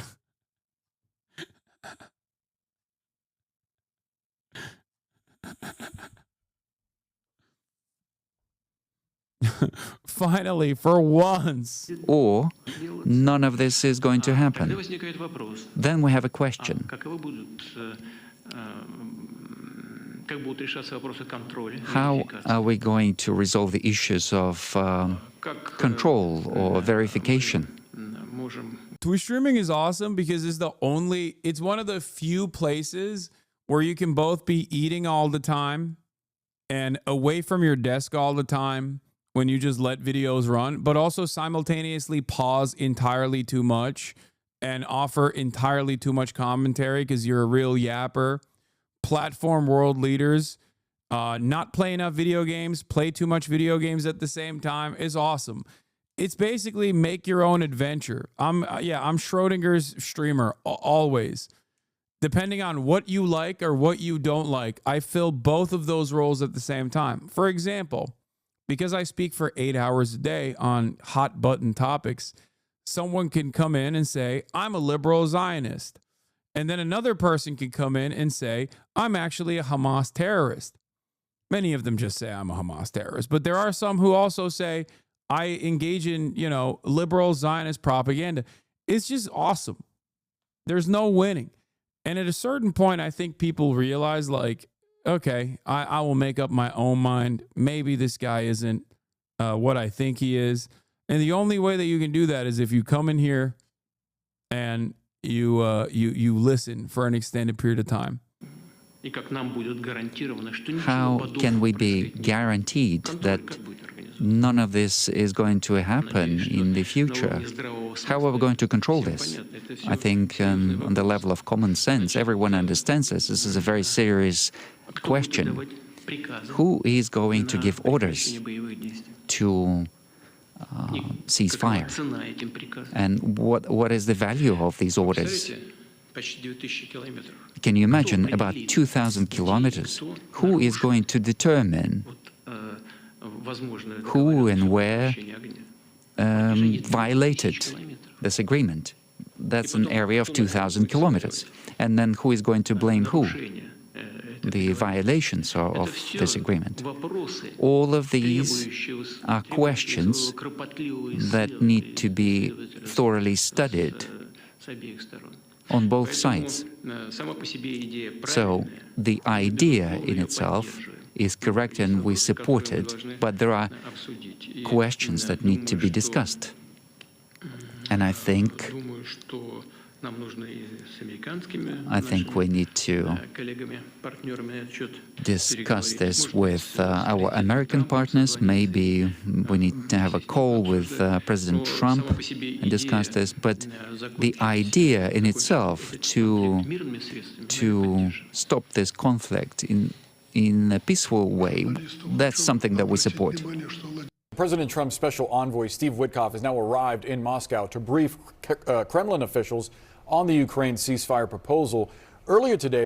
How do you not let the hate get to you? Because I have firmly held convictions about my worldview and also have an incredible community of like-minded individuals who not only listen to what I have to say, but then also make up their own minds, go out and change their lives in a meaningful way. and hopefully slowly but surely change the world around them in a meaningful way. That's it. That's the reason why all of this stuff is just background noise.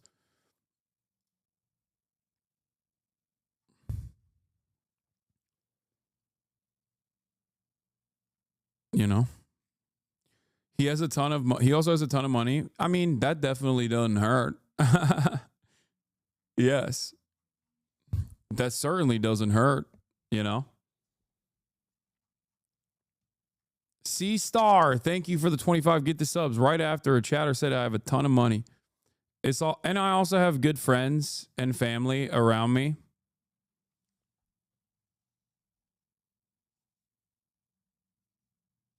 Yeah, I agree with 99.9% of shit, and I've learned a tremendous amount from you, but you're still an enormous asshole. Yeah, but I like to think that I'm an enormous asshole to people who are being enormous assholes to others, you know? People who are being ginormous assholes to marginalized communities, minorities, people who are vulnerable. That's it. I've never said I won't bully someone. I bully motherfuckers all the time. I just bully people who I think deserve it, which certainly creates a lot of anger and animosity from the audiences of the people who deserve it. But yeah, I'm gonna, you know, if you don't think I'm gonna make fun of a Nazi or a pedophile or a psychopath, like, you're in the wrong place. Though Russian President Vladimir Putin said he has, quote, reservations about the 30-day ceasefire, adding that there are still many things that need to be discussed before a deal gets done.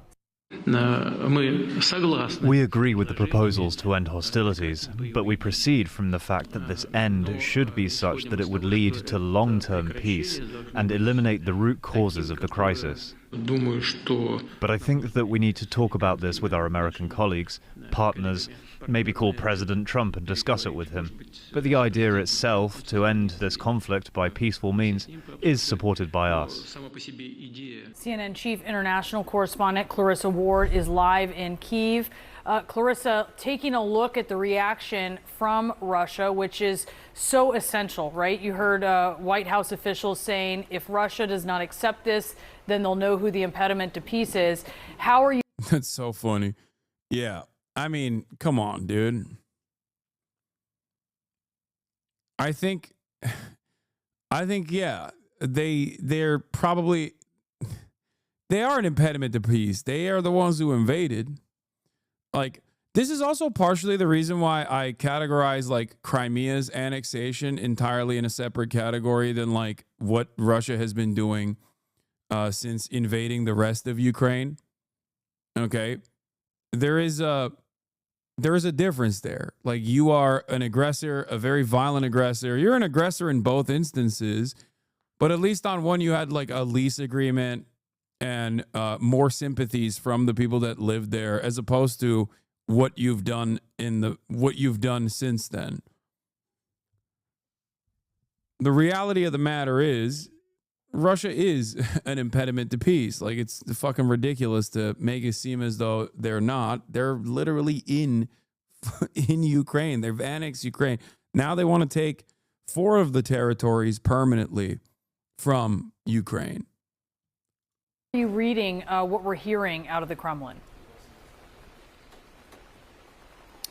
Well, I think it's a somewhat enigmatic response, but roughly along the lines of what we expected, in the sense that President Putin was very keen to heap praise upon President Trump. He called the idea in principle great. He expressed gratitude, but then he went on to basically delineate a number of issues that Russia would want clarification on. Whether this is a stalling tactic designed to give Russia more time, or whether this is an act of sincerely engaging in this process in a meaningful way, remains to be seen. One of the issues that he brought up was the issue of Kursk, where Russian forces have essentially now isolated the Ukrainian forces and a withdrawal of Ukraine. He also said he would treat mercenaries as terrorists in Kursk, and that like, you know, he's gonna capture Kursk and most likely torture every Ukrainian soldier and torture the foreign mercenaries extra hard. That's basically what what he was spelling out. Ukrainian forces. Looks like it's already underway, but certainly we're talking days, not weeks, before Kursk will likely fall back under complete Russian control. He also raised the issue of, will it be possible for Ukraine during this 30 days to remobilize? Will it be possible for them to regroup, reconstitute, rearm? What kind of guarantee? No, Kursk is a Russian city. It's not inside of Ukraine. It was a Ukrainian counteroffensive in the midst of the Russian expansion into Ukraine, where mostly foreign the foreign battalions pushed into Kursk, the oblast, Kursk Oblast in Russia.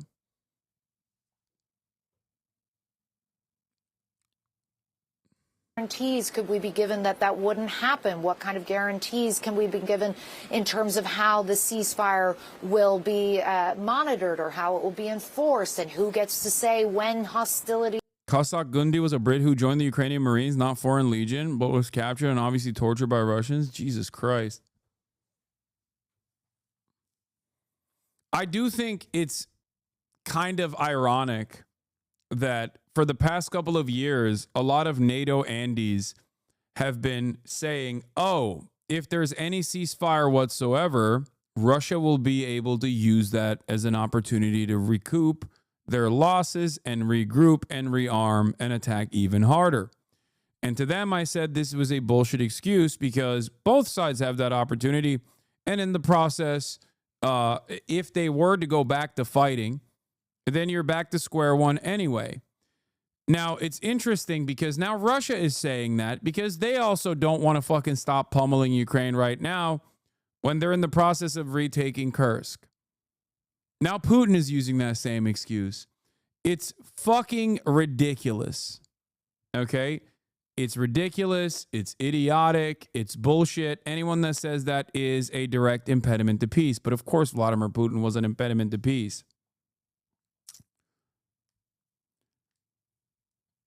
Now, how have we arrived at this situation?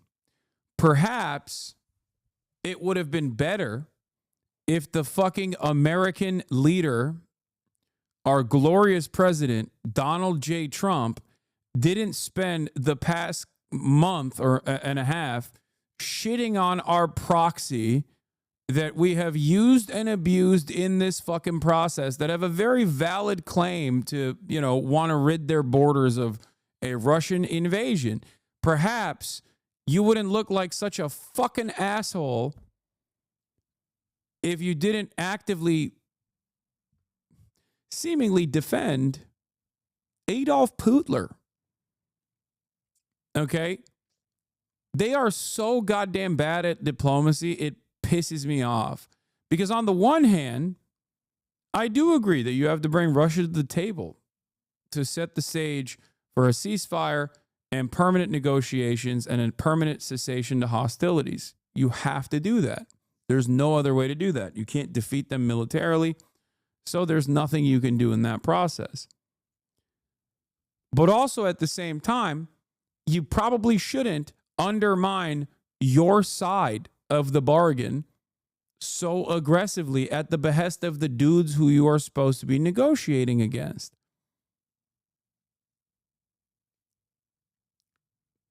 It was a ridiculous move that I criticized, and those who have been in here long enough know that the reason why I criticized it is because I also want a permanent end to the hostilities. So even when Trump seemingly was going to present himself as seemingly was going to be on the right side, okay, in terms of putting an end to the senseless death, he still fucked it all the way up. And now you got you got Putin taking great advantage of that. He's taking advantage of that. America even went so far as to stop intelligence sharing with Ukraine, albeit for a brief moment. That is insane. Marco Rubio came out and said, we're never going to arm Russia. That is the most insane. What the fuck was that?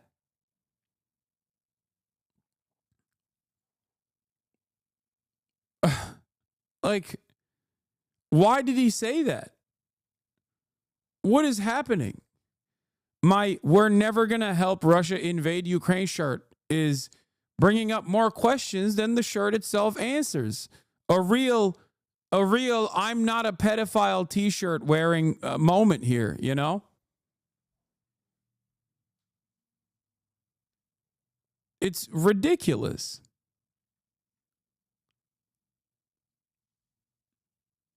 As someone who is an advocate for peace, as someone who is an advocate for an end to this war, this unjustifiable war that Russia started, make no mistake, I understand the necessity to bring them to the fucking table. I, however, don't understand why this dumb fuck is turning around and shitting on Zelensky and removing whatever kind of leverage, like whatever kind of minor leverage that the Ukrainians might have in this process. It's ridiculous. These actually stop. So some will interpret this as sort of willful filibustering, if you will. And certainly when we heard from the Ukrainian President Volodymyr Zelensky this morning. It is absolutely absurdly unrealistic expectation to think the side of a war currently winning across the entire front line and rolling up its enemy would stop and take a ceasefire is brain dead. There needs to be an actual peace deal with concessions, and negotiations can happen and occur without a ceasefire. A ceasefire offers pure optics. I think this is a silly way to approach the subject matter, especially considering the material losses that the Russian side has also incurred. And also what you're saying unironically is proving the point that NATO people were making over and over again, which is to arm Ukraine to the fucking gills then and try to get them to not lose against the Russian front lines. Therefore, they can have more leverage. A foolhardy bargain. A foolhardy endeavor that definitely extended the war process and pushed back a potential ceasefire negotiation when Ukraine had the most leverage it ever did. I don't think it's smart to do this at all.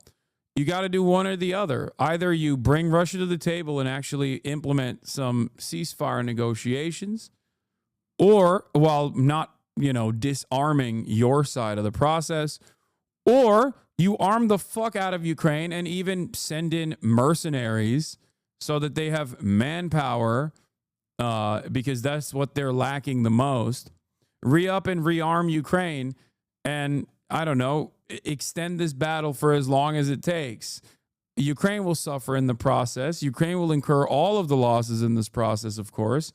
But the goal there would be to, I guess, undermine and force Russia into a battle of attrition that will most likely ruin not only their economy, but their future as well. The future of Russia is under threat in that situation if they just keep melting their fucking young in trench warfare.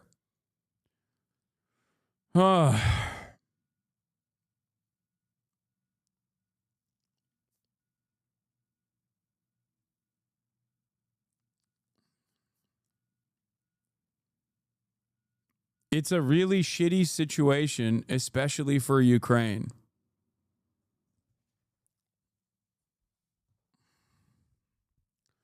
Now,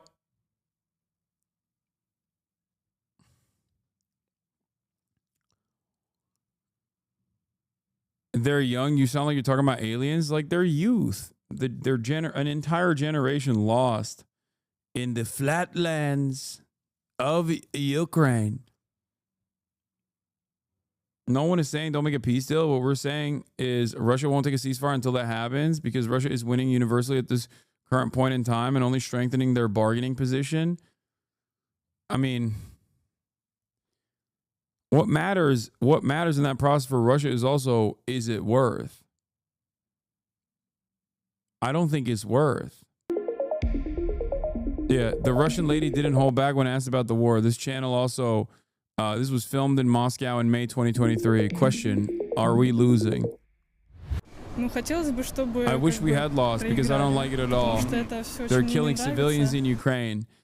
It's not, it's nice seeing young Russians be candid about their country's choices in interviews, something that takes way more bravery to do than most places. Yeah.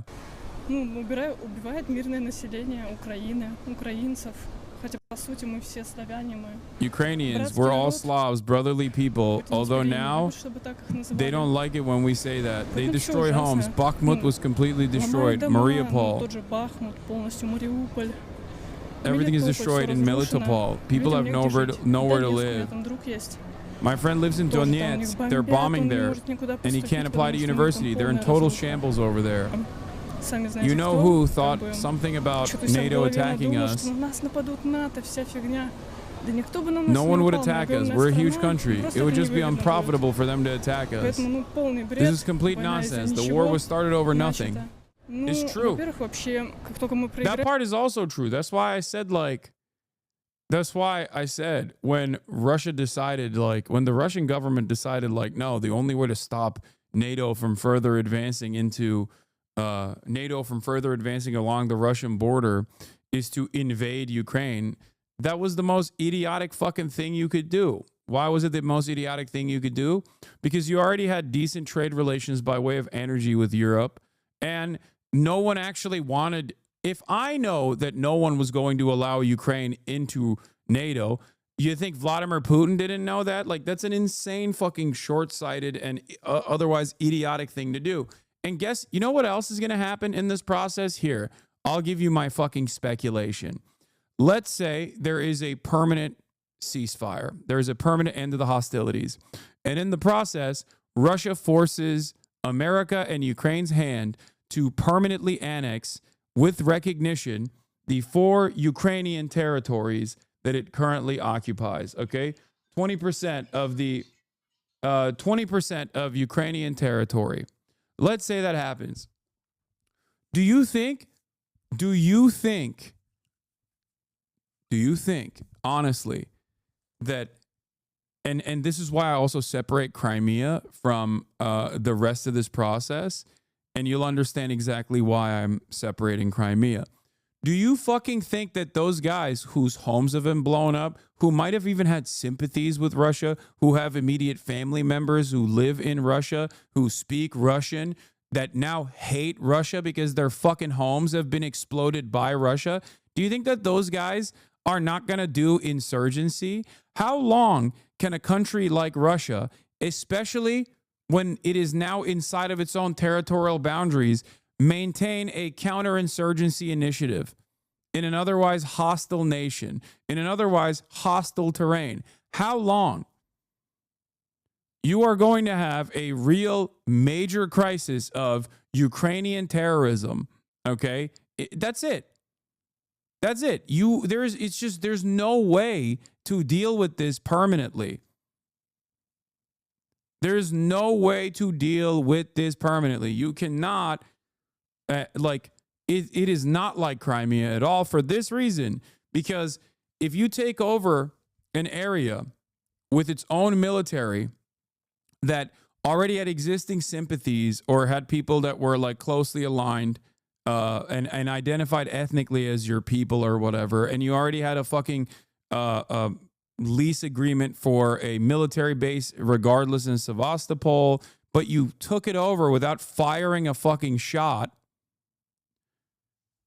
that's entirely different. The reception from that population is going to be entirely different in terms of long-term stability. Okay? As opposed to every other place that Russia has blown into fucking oblivion. You cannot strong arm people, okay? You can't. They're always going to want to be free.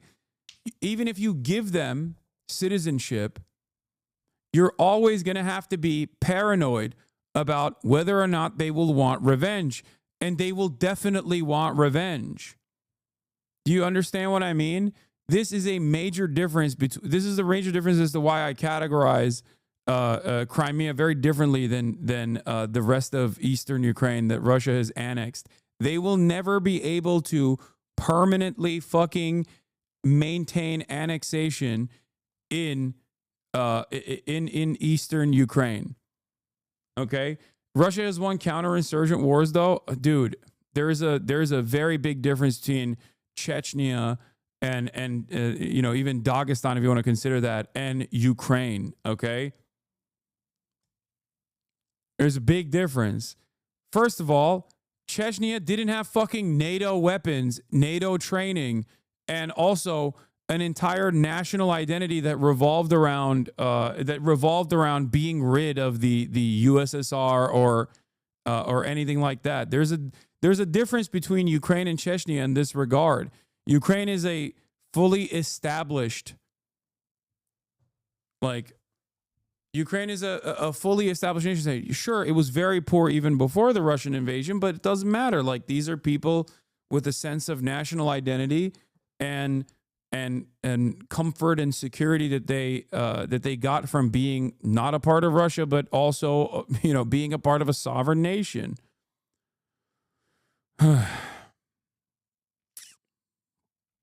In Crimea, they installed politicians and did a covert op, not directly invade Crimea, you mean, right? As opposed to Ukraine? Yes, there was no bombing campaigns in Crimea. That's what I mean.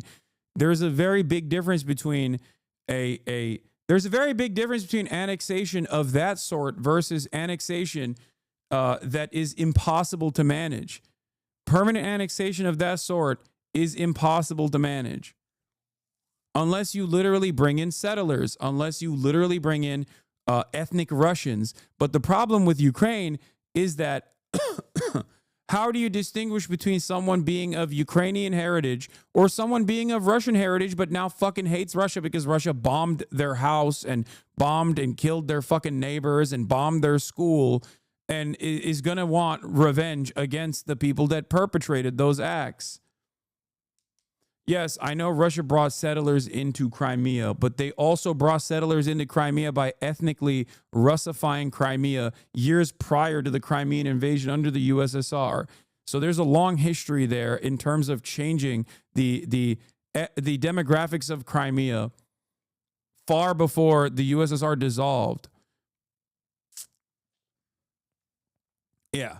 Here's the truth, and PR Zur is correct. Crimean Tatars constituted the majority of Crimea's population from the time of ethnogenesis until the mid-19th century, and the largest ethnic population until the end of the 19th century. Russia attempted to purge Crimean Tatars through a combination of physical violence, intimidation, and forced resettlement, and legalized forms of discrimination between 1783 and 1900. But then also, even in the USSR, there was also like an ethnic displacement that took place as well. It's not just the Tsar. It's not Tsar's Russia that cleansed the region.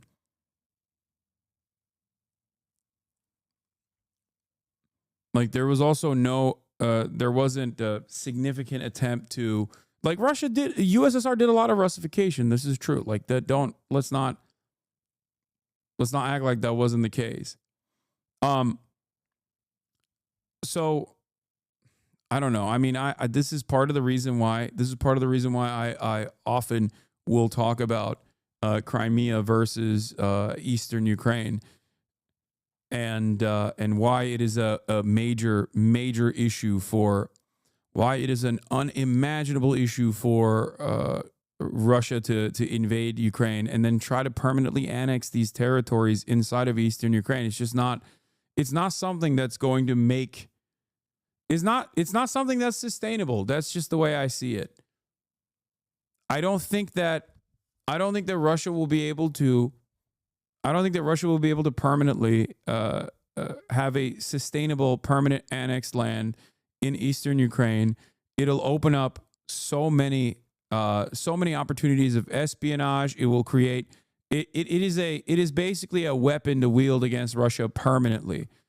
Okay. You let in all of the. Let's say you offer citizenship to every single Ukrainian in the annexed territories. A lot of them are understandably going to be seeking revenge. Many of them are trained. There are plenty of people who have taken up arms against Russia. Let's say that they actually join like covert operations against Russia. When you talk about Russia, all of the former Soviet states will have a lot to say to you. Okay, so what? I think that is going to inevitably lead to more volatility for Russia. Way to ignore the Banderite terror inflicted on the region. Much of the area Russia holds currently, decades of shelling, insane anti-Russian racism, etc. Also, this area is in large part Russian-speaking as a mother tongue and has sympathies with Russia. You also seem to be ignorant of this or just ignoring the history. No, I think that is fucking maximalist copium at this point.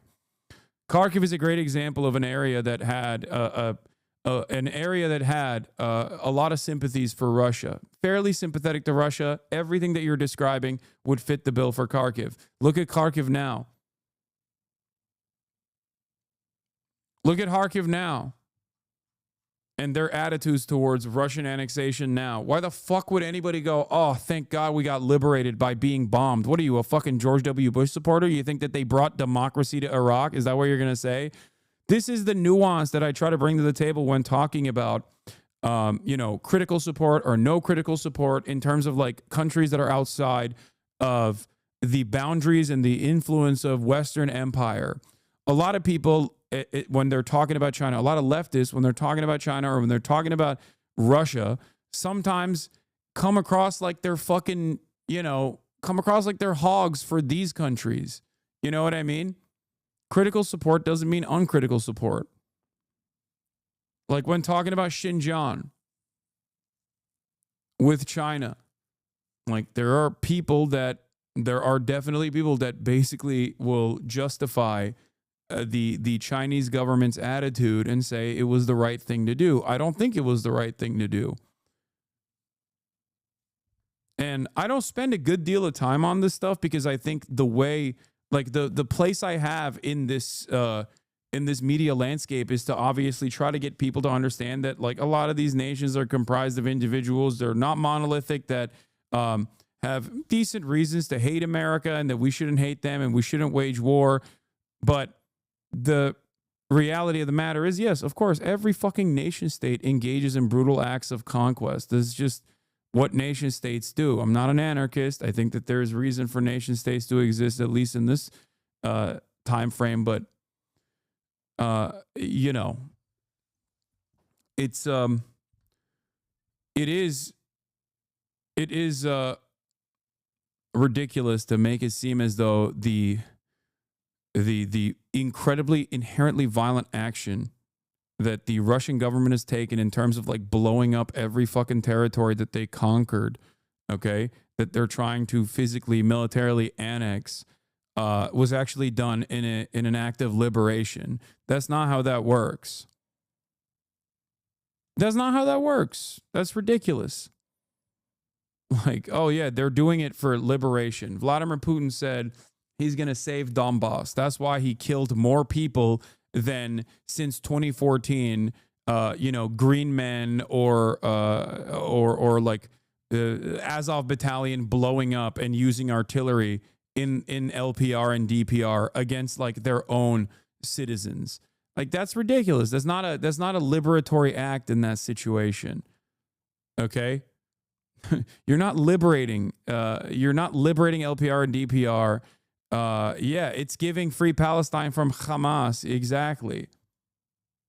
Yeah, it's also like it's the same principle behind like you're so libbed out on Ukraine, I can't listen. I don't know how much of it is to protect your image and how much it is actually your view, but you give dog shit analysis on the topic. I don't think it's dog shit analysis. I think it's very fair analysis, which is why every liberal thinks I'm an Adolf Hitler lover. It's okay to say that a right-wing kleptocracy that unjustifiably invaded another nation, a nation that did have a lot of fucking nationalist sentiment, did the wrong thing by invading that nation, because now those nationalists are going to overtake the country. They're going to be the next leaders of Ukraine eventually. I hope that doesn't happen, but it feels like that is probably what's going to happen. And they all have fucking, they all have training, they have American weapons. Not good for the future of Europe, not good for the future of any country, really. But Russia played a big role in that. There's also a reason why I look to China in terms of its foreign affairs, okay? Not its domestic affairs, but at least in terms of its foreign affairs and the way they handle foreign affairs, and believe that they do a much better job than the United States of America and Russia on that front. Like, they are infinitely more restrained, and that's why they're fucking popping off.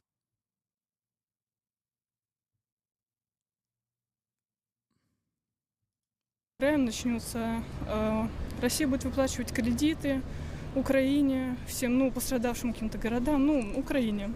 Вот, то есть это ударит по нашей экономике, у нас начнется рост цен. Мы это почувствуем, потому что налоги. We're going to feel it because of taxes and stuff like that. It's going to be very difficult for us. I was just reading the article that's calling the foreign policy strat the reverse Kissinger to align Russia to weaken China. Makes sense, but seems futile because Sleeping Dragon has awoken and just further alienated the U.S. Yeah. I think so. I think it's a silly strategy as well. I mean, that's my suspicion as well.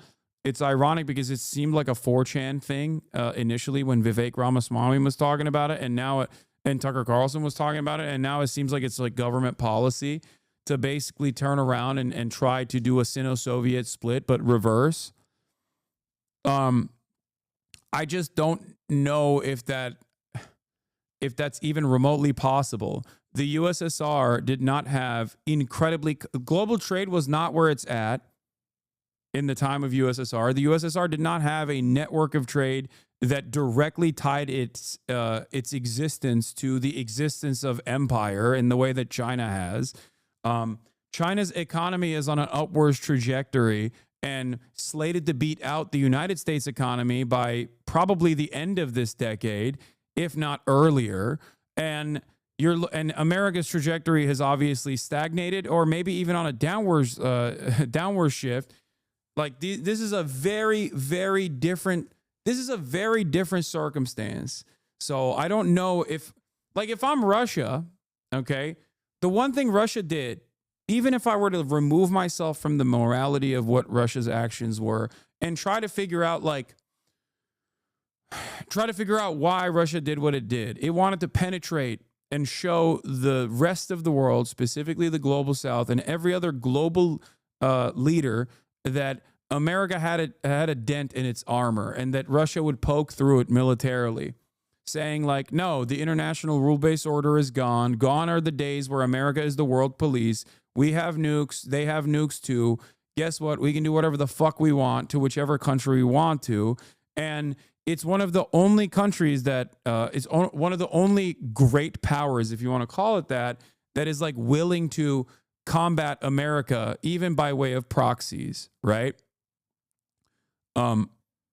So like that's somewhat the goal here from Russia's perspective. But if that's their goal here, then why the fuck would they turn around and be like, all right, we're going to separate ourselves from China. We're going to separate ourselves from China and then join the American side. You know? I just don't think that is, because if that is the only logical reason for why Russia militarily invaded Ukraine, eastern Ukraine specifically, then they have no reason to try and split from China. They have no reason to split from China at all, especially looking at what China's trajectory is and looking at what America's trajectory is. Especially because these guys have no ideological convictions, okay? China, even if they have an ideological project in terms of its domestic affairs, doesn't maintain some sort of global war against capitalism in even the way that like the USSR at times did, or even in the way that China under Mao did at a certain point. They don't do that. And the only thing holding these countries together in allegiance is just being fucked over by America and fucked over by the West. That's it. They are unironically, their position is unironically campist, I think, where they're just like, yeah, fuck America and everything America stands for, fuck the West and everything the West stands for. And if you close your eyes for a brief moment and try to understand the world from their perspective, it is a fairly understandable perspective to have. The Western powers destroyed the USSR and didn't just like humiliate the USSR. They literally materially destroyed the USSR, picked it apart for scraps. The people that are fucking in charge now were placeholders created by those who were in the KGB that had sympathies towards the West. And those guys still also kind of feel humiliated and still understandably feel mad. Like there was so much death and destruction in the aftermath of the dissolution of the USSR. Like these guys still have an understandable frustration against Western powers. They were there when it collapsed. They watched it happen. They'd made the most of it by stealing as many state resources as possible. And I don't think they let go of their hatred for the United States of America or Western powers in general, even if they themselves are capitalist, okay? So what holds these countries together is not dissimilar to the way that a secondary market has been formed because of American sanctions. The American sanctions regime has created a secondary market of trade around the world now, because if you sanction everybody, then you might as well be sanctioning yourself. And that's what's going on here. It's the same as like the resentment and the allegiances that you watch unfold around the globe.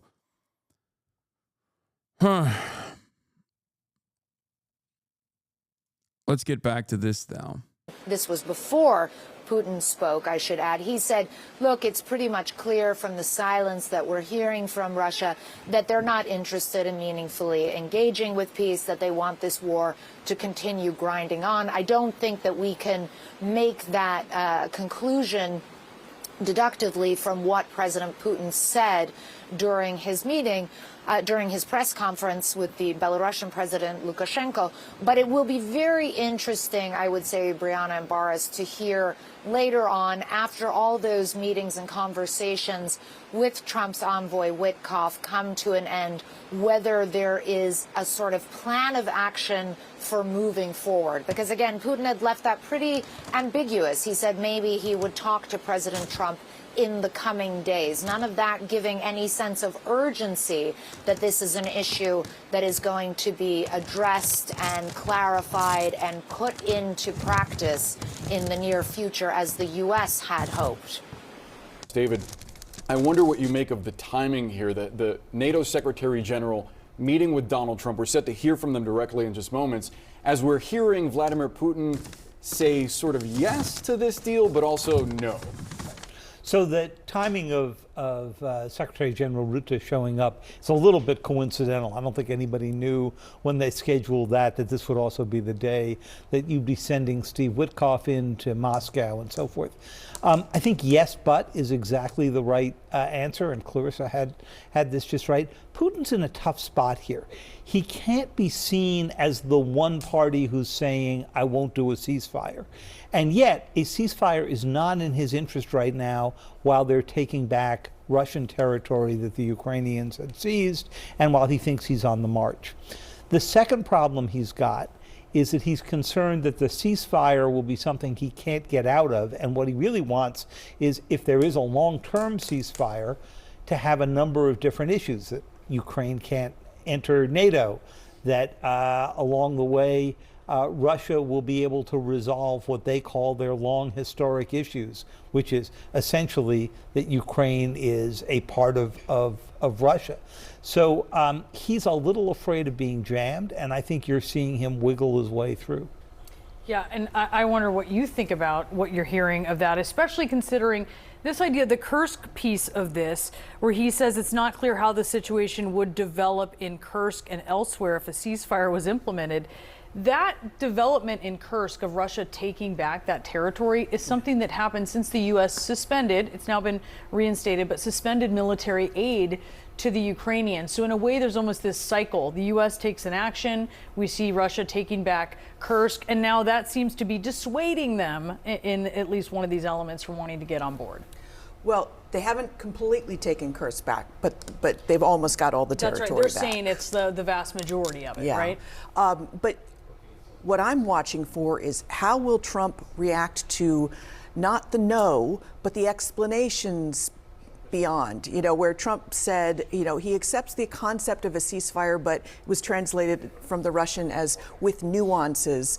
And then his spokesperson and others have filled in some of those nuances that they need to see a new administration in Ukraine. They need to see the world community recognize their annexation of 4 sections of eastern Ukraine that they don't completely even control right now.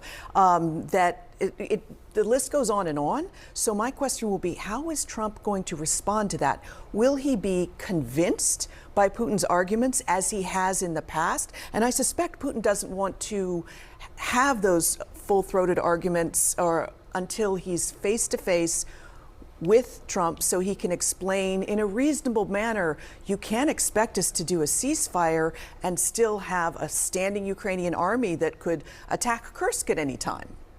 It does lend itself to Trump's sort of political history. The rare vision that he's held politically his entire political life is that other countries are ripping off the United States. Right. He points to NATO and says that. He points to Canada and says that, European allies as well. How does that play politically now that he's actually pursuing that as a policy? Well, what's interesting is that in theory, you would think the United States public appreciates NATO, right? They understand that NATO protects us. However, reality is that these folks are also hurting at home. They're also seeing their friends being rounded up who have lived in their neighborhoods for many, many years. They're seeing a chaotic country right now. They're seeing the federal government being cut, people losing jobs.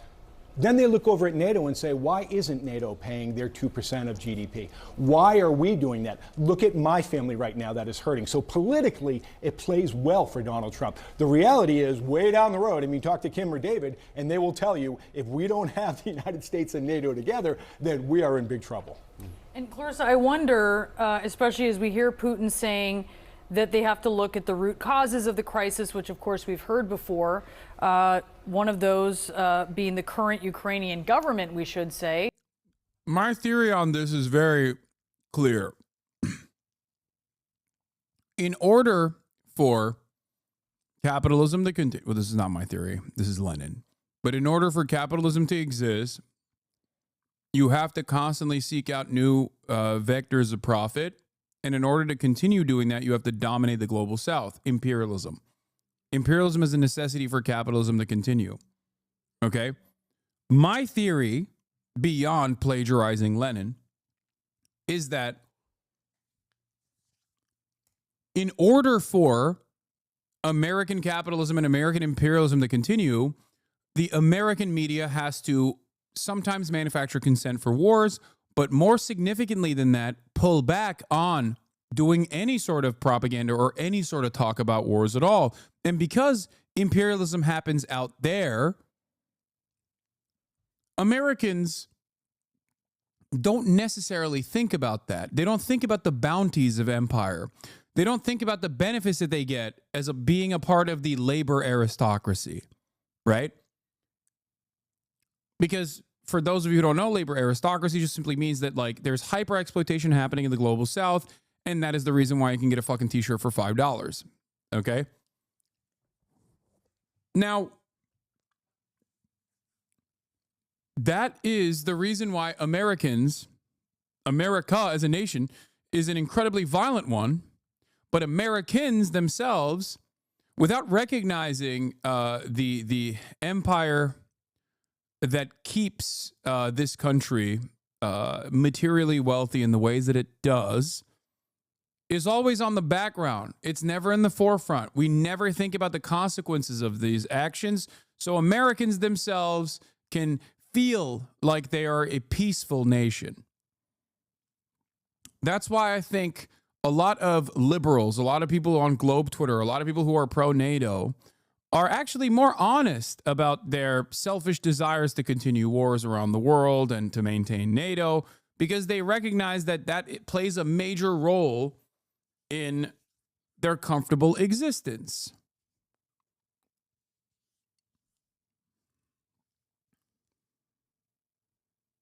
Why are you saying please? What?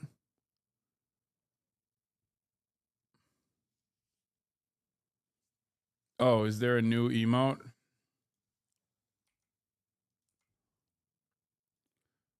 Oh, you guys are so stupid. Anyway, but this also presents a unique opportunity because Americans don't think about global war all that much and how it factors into their day-to-day existence all that much, and the benefits that global war gives Americans in terms of like how cheap certain goods are. You can actually convince them that permanent war is bad. And that's precisely the reason why a guy like Donald Trump can come in and portray himself as a peaceful dove. That's the advantage here, that like the majority of Americans see themselves as peaceful people of hating war. And especially as material conditions worsen here, then you can make an even stronger, more convincing argument that we probably shouldn't be spending all this money overseas and we should be spending it on ourselves. Now, of course, Donald Trump is lying about that because he will continue doing wars all around the globe, obviously. But that's my position on the matter, on why Americans are like so anti-NATO. And that's partially because they just don't recognize that, you know, NATO, albeit a very violent force, is what allows America to continue dominating the planet.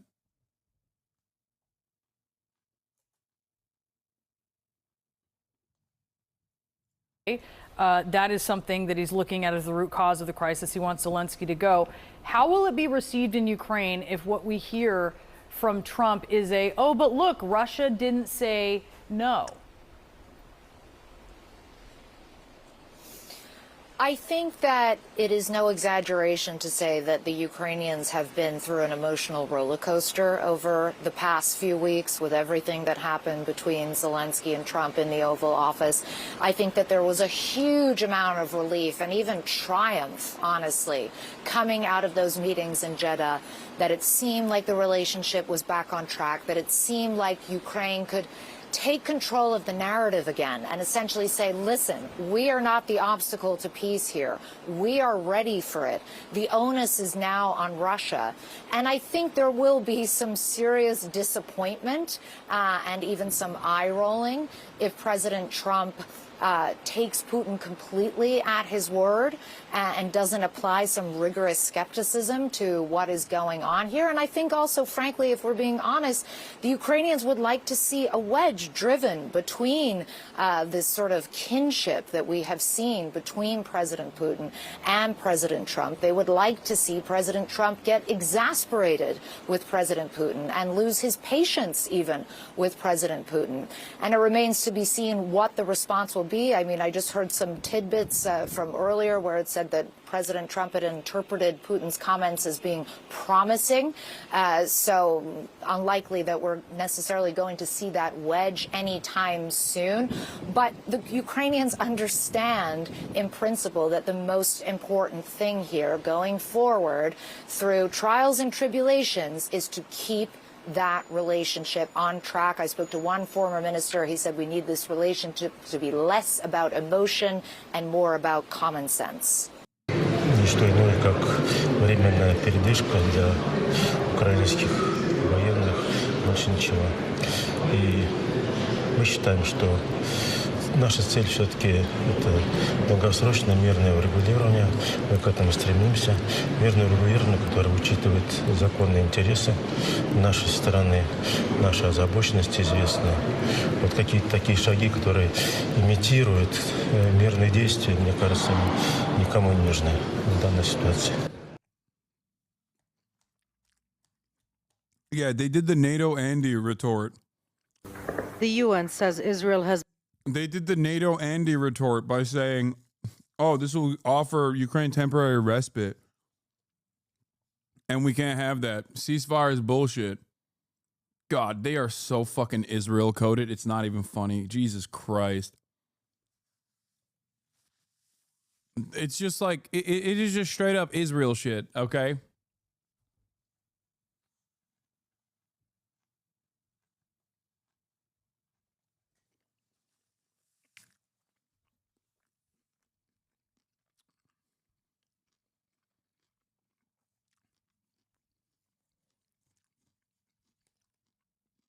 I don't know any. What? Israel but poor? I mean, what is Israel without America? Get out of here. Don't fucking say Russia is poor while comparing it to fucking Israel and then saying Israel is rich. That's a crazy fucking comparison. Anyway, Zelensky. Now we have all heard from Russia, very predictable, very manipulative words from Putin in response to the idea of silence on the front. He is actually preparing a refusal as of now. Putin, of course, is afraid to tell President Trump directly that he wants to continue this war and wants to kill Ukrainians. Come on, Mike Zelensky is so good. You're fucking nuts. I think Mike Zelensky is very good.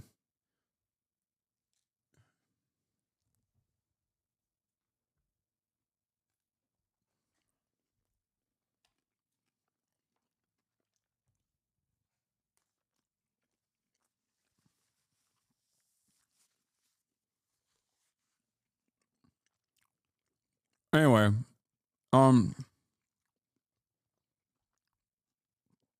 Zelensky said he's on board with the ceasefire, and then predictably Vladimir Putin said, nah, never mind, we don't actually want it.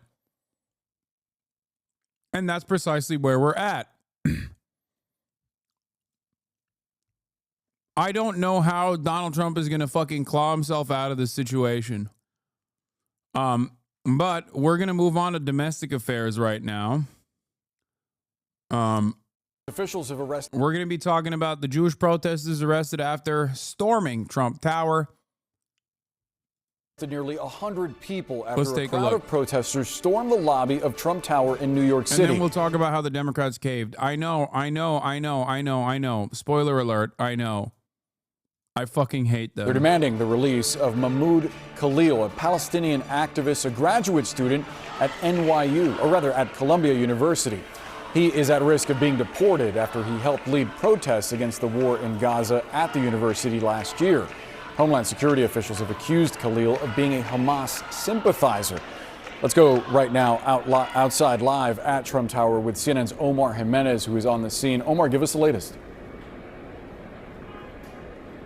Yeah, so Boris, about 100 people were arrested as part of this protest that took place inside Trump Tower behind me on multiple levels, 2 different levels of that main sort of lobby entrance to the tower here, as we understand from police. And they were protesting on behalf of Mahmoud Khalil. Jewish Voice for Peace was the group that was leading these particular protests that we saw. And when we first got to the scene, we saw dozens of protesters in zip ties being loaded onto buses, where they were taken to central booking, as we understand, from New York police. But the chants that we heard from supporters that even gathered on the outside of some of these barriers that police put in place to keep crowds sort of at bay were things like fight Nazis, not students, and protesting on behalf, again, of Khalil, who is still being held in ICE custody as those legal proceedings play out as well. We spoke to one of the organizers of Jewish Voice for Peace about why they wanted to come out here. And to them, they said they did not want the First Amendment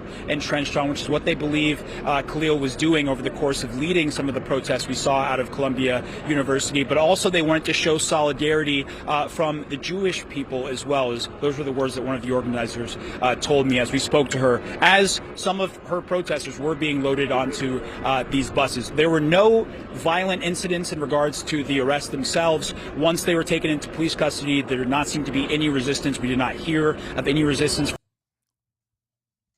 This is awesome, and it's a good thing. I think civil disobedience and getting arrested, especially for groups like Jewish Voice for Peace, is an incredibly important tactic. I think it's the appropriate thing to do. I think it's the right thing to do. And I think that they are incredibly brave for putting their bodies on the line like this and using their privilege. Okay? The reason why I say that is because a lot of this conversation in the Western world revolves around how this is a Muslim versus Jew situation. Okay? This kind of stuff gets reported on by mainstream news, and it educates people who are maybe living in the rest of the country, maybe not around Jews, for example, that this is not actually a Jew versus Muslim situation at all, and that it's not like a scary terrorist that was arrested in this process.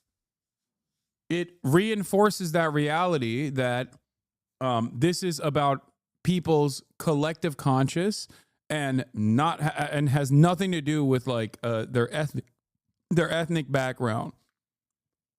Or, you know, centuries old Islam versus Judaism battles or whatever the fuck. It shows solidarity.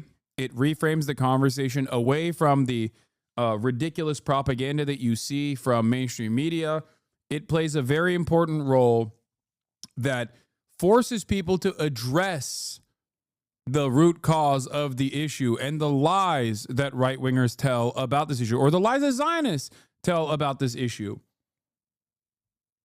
Doing it at Trump Tower is great because everybody hates Trump. All the liberals hate Trump. This will cause them to also, look at the protests in a positive manner, like liberals who might be somewhat conflicted on this stuff, on the issue of Zionism, because at the end of the day, public discourse and public awareness is still fairly consequential, and you have to fucking bring normies on board. It's not the entire way, okay? It's not the only way. It's not the only method, and I will not discount other methods. Having said that, this is a fairly significant way to reframe the narrative back to the truth, to take the reins of this narrative and reshape it so that people understand what is actually going on, what the dynamic truly looks like. There is always a multitude to complex problems, especially structural and especially systematic issues that exist and persist. There is always going to be multiple different avenues of attack, pressure, all the way from militancy down to peaceful civil disobedience, all the way down to like broad awareness spreading campaigns. And that's why this is a good thing. Okay, this is a great thing. It's a wonderful thing, and I think that it's the right thing to do. It is the appropriate thing to do. It's the moral thing to do. From police as well, but definitely a protest that grew to over 100, as we understand from both organizers and police, took place inside Trump Tower, organized in just a matter of hours and happened very quickly. As we understand from a law enforcement source, the protesters initially walked into the building with jackets on, and then when they undid their jackets, it revealed the red shirts that represented the Jewish voice for peace. But again, a protest that resulted in about 100 arrests, no serious charges expected outside of things like trespassing of that nature. But again, a moment where organizers tell us they wanted their voices to be heard in support of Mahmoud Khalil. Omar Jimenez live for us in Manhattan. Thank you so much, Omar. Brianna? Joining us now, CNN senior national security analyst Juliette Kayyem. So Juliette, over 120 people entering Trump Tower, a law enforcement official telling CNN at the height of this. Tell us a little bit about that security setup there now that it's not Trump's official residence. Yeah, so I'm surprised by this. I would have assumed that just given the public nature of Trump's commercial activities, it would be very difficult to have 100 people come. It was clearly a secretively planned protest, and they were arrested. I knew it was going to happen. May or may not know some people that were there and may or may not have gotten arrested. Wasn't that big of a secret. But, she's right. It was planned ahead of time, deliberately. Arrested, as they should be. They trespassed, but they were also nonviolent. And This country has a long tradition of nonviolent protest. We'll see what happens in the courtroom or what's decided about them. I have no doubt that there will be increased surveillance and security around Trump's commercial entities. And this is the interesting thing about Trump, without getting into whether he should or shouldn't do it. One, and we saw this with Elon Musk with the Teslas, because they've broken down the distinction between their public roles and their private commercialization, monetization roles.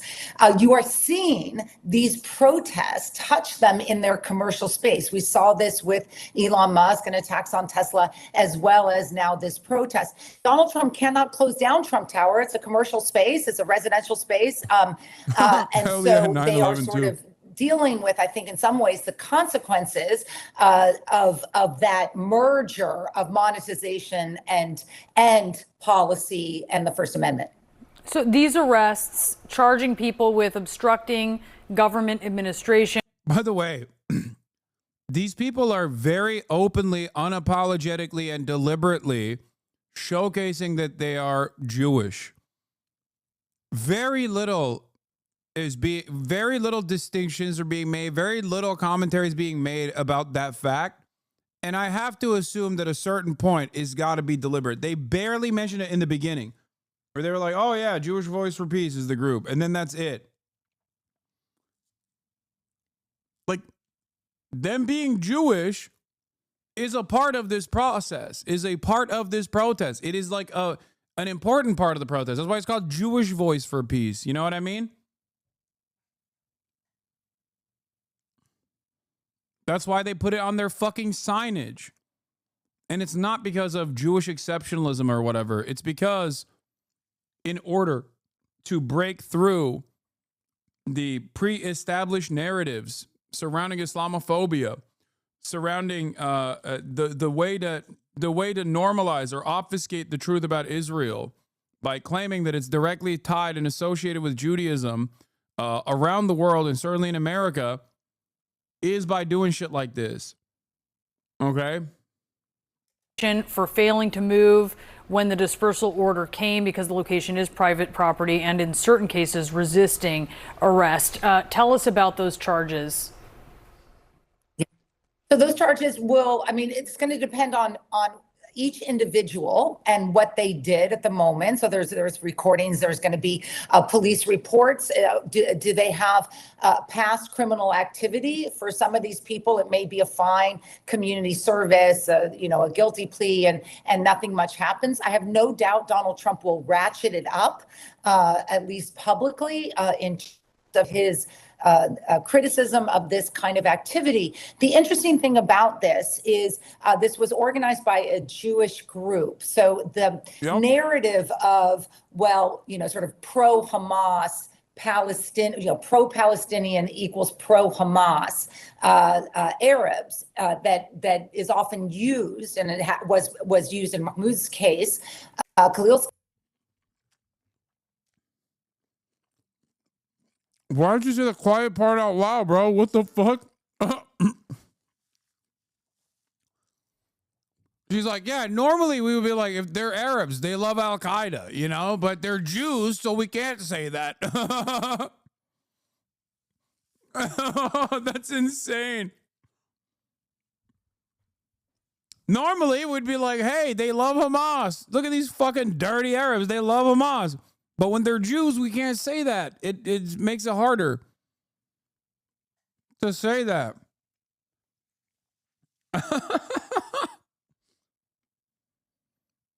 Oh my Lord.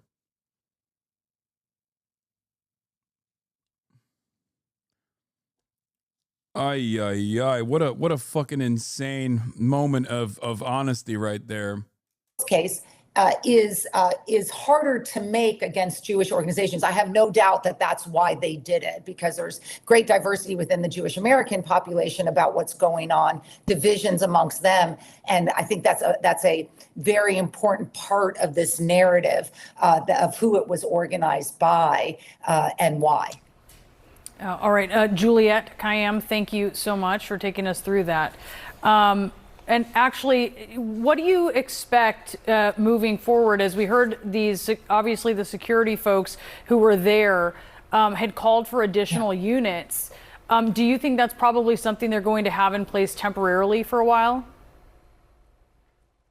Yes, I think so. I think as this case in particular touches on, New York specifically because it's Columbia, and a very animated community in New York amongst the sort of, I would say, the Israeli and constituencies. They're either. She said Palestinian, but it got censored out, but not on purpose. There's diversity within those constituencies, as I was saying, is going to get played out in New York, and that's where a number of Trump's properties are. And this is a difficult issue for the NYPD because of the commercial demands of Trump Towers. He needs them to be open. You can't close them. I mean, those are, as you know, those are retail spaces on the top, on a variety of floors. There are people come in and out, and that's the commercial part of it. And we've never dealt with this before because we've never had a president who had commercial activities consistent with or parallel with his political position, president of the United States, or in Elon Musk's case, the selling of Teslas. That merger is a challenge for public safety because commercialization is open. You can't close it down, but we do need to protect people within the towers and protect the rights of those who want to go into these places or buy a Tesla or whatever else. And I think we're not quite built for that. I think there'll be more aggressive security by the NYPD around Trump properties. But just to take a step back, there's a long tradition of protests. There's a long tradition of arrest and trespass around that. It sounds like that's what happened. We're not hearing about violence. We're not hearing about terrorism. This is not, burning cars or looting or anything. This is a First Amendment activity that was a trespass. There should be a punishment that will be determined on a case-by-case basis. But I don't think that, this is not one of those things where it's like domestic terrorism or anything like that, though I highly believe that Donald Trump wants to increase the focus around this arrest for reasons that have almost nothing to do with anti-Semitism or even immigration at this stage.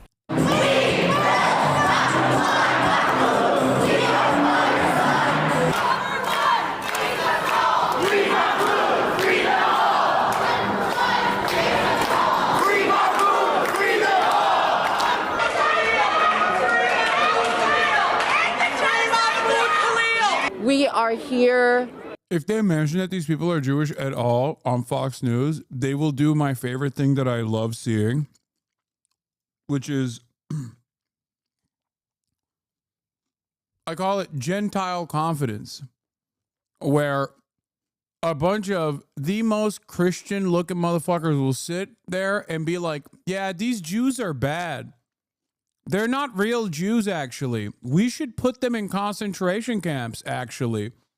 And it's like the most golden retriever looking ass blonde lady you've ever seen in your life saying that. And you're like, how does this not ring any alarm bells? You're not Jewish.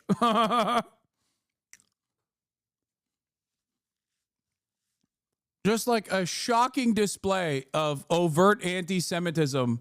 If they mentioned that the group's called Jewish Voice for Peace at all. Protesting against the defamation and deprivation of Mahmoud by Donald Trump. I don't really understand what Donald Trump's intentions are, and I won't speak for them, but I will say that the impact is causing a lot of harm to people who are asking for peace. So there's that. Katie Pavlich joins us with her reaction. But first, let's get an update from the New York City Police, from the chief of the department, John Schell. Chief, good to have you here today. What can you tell us about what the law enforcement in New York confronted today? Did these people go peacefully? What was it like in there? So, Martha, how you doing? I'll put this on a timeline for you. Roughly about 11:30, we had 150 protesters in small groups of 7 in different times come in both entrances of Trump Towers in civilian clothes. Once they were inside, they took off their clothes and they had matching red shirts with different sayings supporting. That's right. It was very fucking Palestine. scary. We know this group very well, and this is their MO. Within 10 minutes of that, notifications went out and we responded. And once I got here as the incident commander, the goal was real simple for us: secure the perimeter of Trump Towers, get with Secret Service and Trump Security, make sure everyone in the building is secure. And once we had that, this is a public access area. So we had to get permission from Trump Security, which we did, to make these arrests. We gave warnings, and ultimately, of the roughly 150 that we hear, 98 chose to stay in the cafeteria area, and we made those arrests. Those arrests would be for violation, trespass, but also obstructing government administration and resisting arrest, which are Class A misdemeanors due to the fact that we had to carry them out. I will say from start to finish, this was a 2-hour operation making 98 arrests, and there were no incidents in terms of anyone getting hurt, property damage. The NYPD, like you mentioned October 7th earlier, we've handled over 5,000 of these protests in all different shapes and sizes, and our professionalism training showed through today. And like I said, 2 hours, we got this cleared up. Do you have any idea who this group is, or who pays for these T-shirts? Who organized it all? Any idea? Yeah, we're well versed in this group. I don't want to give them any advertisement. We've dealt with them before. We know what their MO is, if you will. And again, I just can't stress enough. Just say their name, bro. Why won't you say it? Just say the name of the group. What is it? You're very familiar with them, huh? I doubt that you wouldn't be openly talking about it if it was like fucking, I don't know, Arab Muslims for peace or some shit. It'd be like, yeah, I'll say it. It's fucking Hamas. It's fucking Hamas. That's right. These guys love Hamas.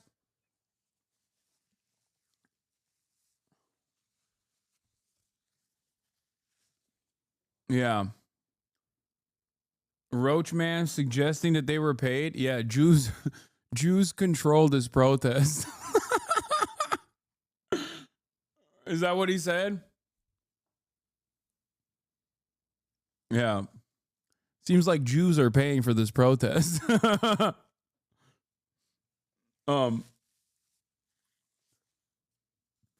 That in 2 hours we got this cleared up. 98 people. We had to carry people up escalators and walk them out. It's not the easiest thing to do in the world, but our training and Oh my God. I feel so bad for you, sir. Jesus Christ.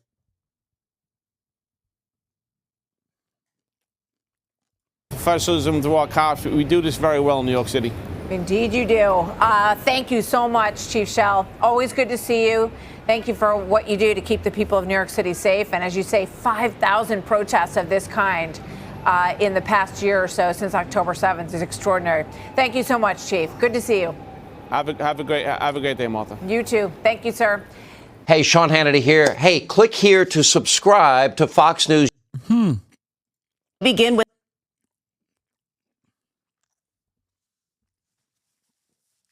Interesting.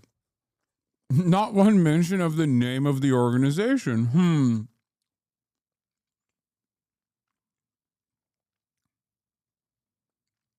Oh, I saw this.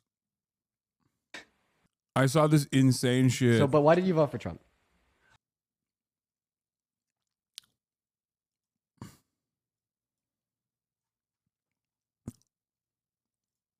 She asked who funded them. Yeah. With that protest in Let's continue with this, and then I'll watch that video because this is one of the most insane videos I've ever seen. Midtown, police say about 150 people staged a sit-in inside Trump Tower this afternoon. 98 people have been arrested for various charges, and the protests come on the heels of the arrest of Mahmoud Khalil. He's the pro-Palestinian Columbia graduate detained by Immigration and Customs Enforcement. This happened over the weekend. Lisa Rosner is live outside of Trump Tower right now with more. Lisa. Well, Alan and Christine, things are. You housed the criminal? Yeah, I know. Damn, 2 minutes ago.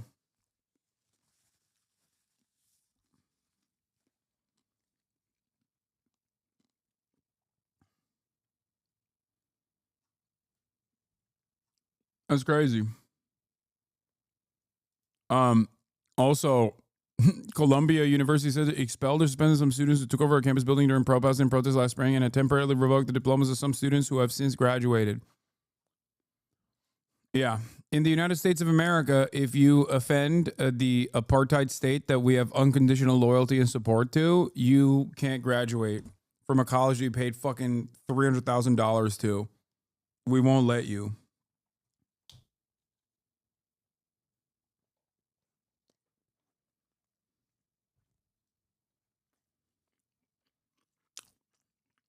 It's just funny because, like, they'll claim they're doing this because they're scared that the Trump administration is going to revoke, like, grants. But it doesn't matter. Like, they're going to keep clamping. The real reason is because of their donors, to be fair.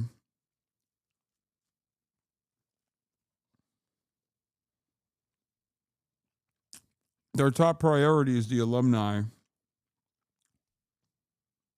And it's clear that, like, there's at least enough alumni with influence that are insanely pro-Israel.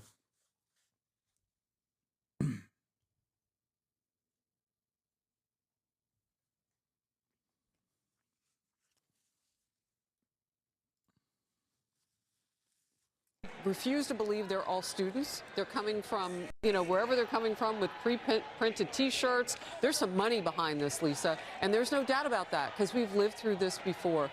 So this is what open borders potentially can bring you. I can't believe everybody. Bro.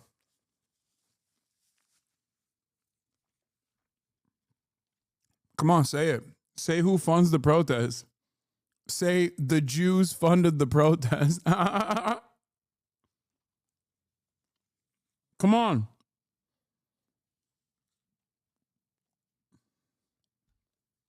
Come on, say it.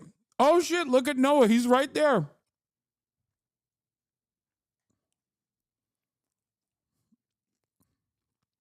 Look at that.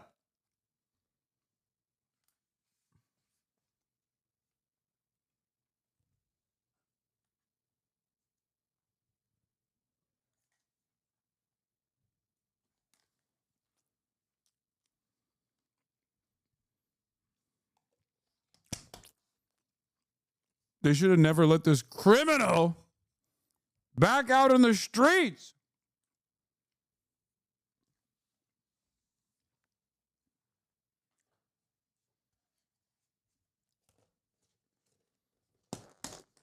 Yet another terrorist that I've had on the broadcast. When will this Hassan guy stop? Constantly having terrorists on his stream. Everybody's here on a student visa and or a green card in the crowd, or that they're all American citizens. I think we have to find that out. And where it is applicable, as Ari has said, get them out. I refuse to believe they're all students. They're coming from. That's so funny. Look at that.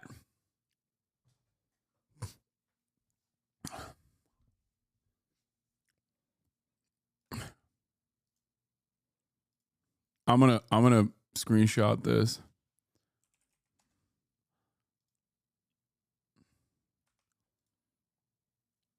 Hold on. I'm gonna post this.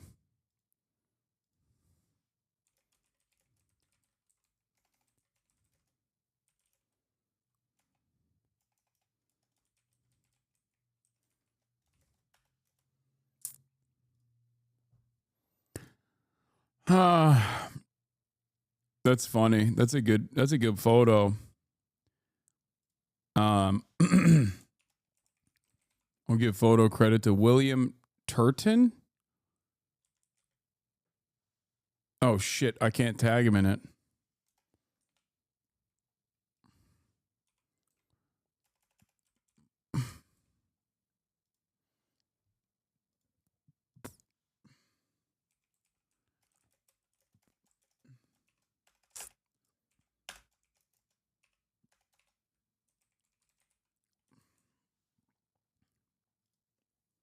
Oh, he follows me.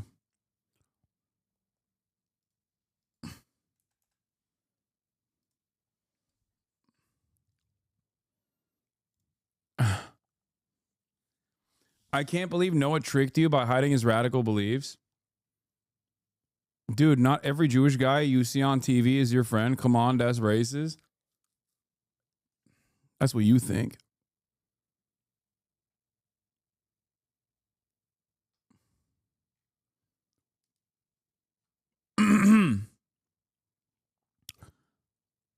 Yeah, they are. They're having a hard time. You can tell. You can tell that the Republicans are having a hard time covering this shit.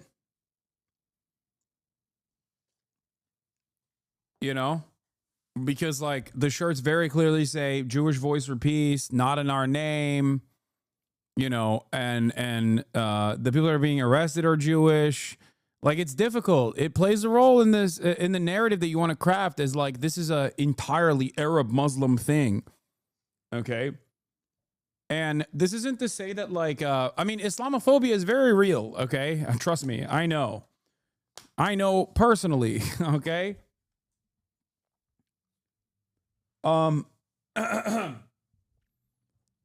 because Islamophobia is so fucking real, like a lot of the media narratives around this stuff revolve around this being like a purely Muslim issue or whatever, and they set it up that way so they can easily undermine it. Now, there's two different ways to go about it. One, to combat the Islamophobia directly, but also simultaneously explain to people that it's not like a Muslim Jew issue at all. It's an issue for those with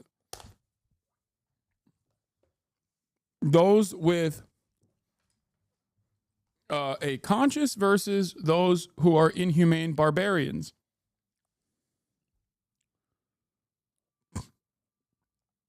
Are calm now, but it was a chaotic couple of hours inside Trump Tower.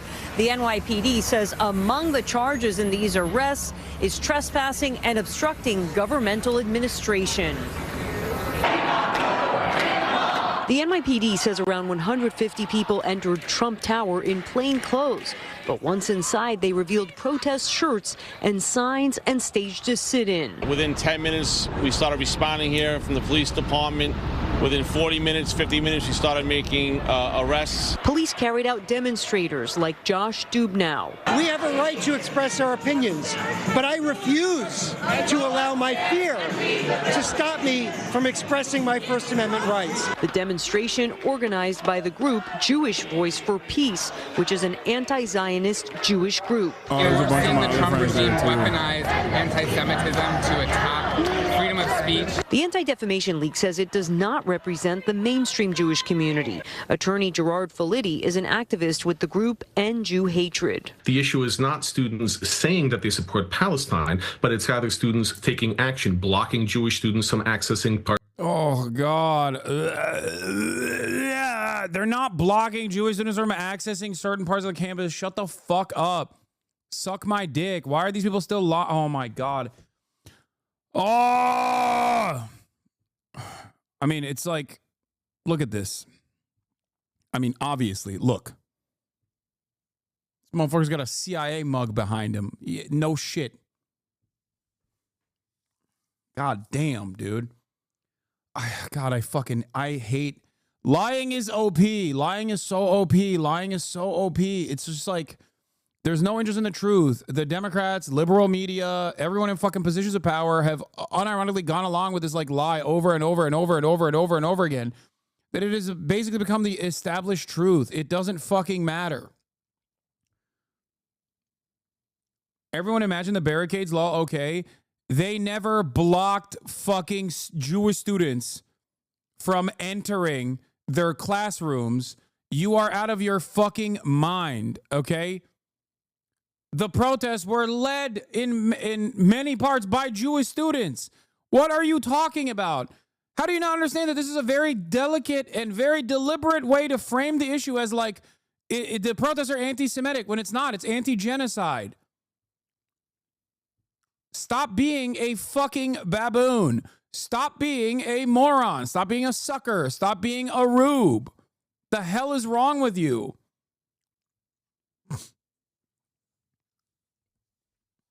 Who actually is there that you know that can confirm they aren't? I was there at UCLA campus. I also interviewed people that fucking led the protests at Columbia University on this fucking broadcast.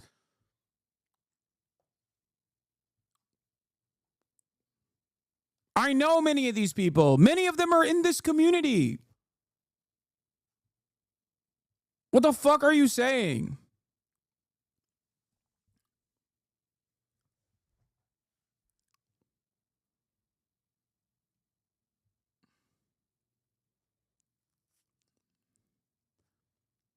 A big part of what I try to do is to basically break through the messaging that mainstream media is trying to desperately manufacture, break through the consent that the media is trying to desperately manufacture, the lies that it fucking says.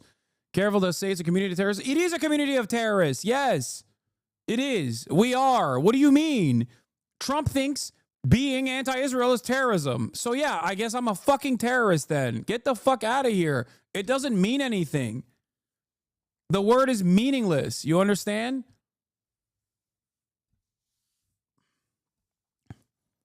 You go to a fucking anti-Israel rally, you're a terrorist.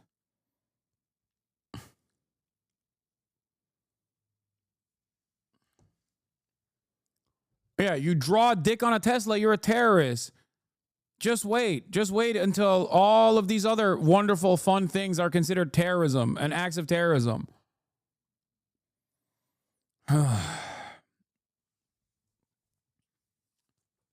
Meanwhile, yeah, the RNC unironically announced themselves at a rally and said that we are all domestic terrorists. They actually do domestic terrorism. Peaceful protest is not terrorism. Standing against genocide is not fucking terrorism. Genocide is terrorism. Standing against genocide is a courageous act. And it is what everyone should be doing. Troy Egger, second in command at the Department of Homeland Security on Mahmoud Khalil. Is there any criticism of the United States government? Is any criticism of the United States government a deportable offense? Like I said, if you go through the process and you're a student and you're here on a visa and you go through it at any point, is any criticism of the government a deportable offense? Question again. Let me put it this way, Michael. Imagine if we came in and filled out the form and said, I want a student visa. They asked him, what are you going to do here? And he says, I'm going to go and protest. We would never have let him into this country. Martin says, is protesting a deportable offense? You're focused on protest. I'm focused on the visa process. He went through a legal process. They are doing the thing that I was trying to describe to Asmongold when he just simply did not understand. As it stands, there is no rule in the rule book that says you can fucking deport someone for exercising their First Amendment rights. Okay? Non-citizen, citizen alike. That's not a thing. Okay? That's not a thing. You can, however, waive the visa of a person if you believe that they are interested in protest, or you can deny them entry into the country. But once you're in the country, it's over. You get the same protections as everybody else. Okay? What these guys are trying to do is play fast and loose with the pre-existing law that is already stupid, by the way, that like, oh, we can waive your visa up until the point of entry into this country if you fucking say that you're going to protest or whatever. That's ridiculous, okay? Not only is that ridiculous, but also that would require a tremendous amount of surveillance, to figure out like, whether or not someone is demonstrating Palestinian sympathies and shit like that. That's insane. Okay?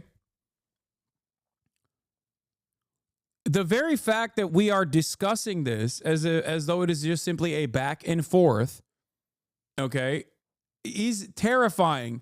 And the very fact that people don't understand it, the very fact that people don't understand how gross of a violation of people's human rights this is, and how this desecrates the Constitution of the United States and the free speech protections it affords everyone unconditionally,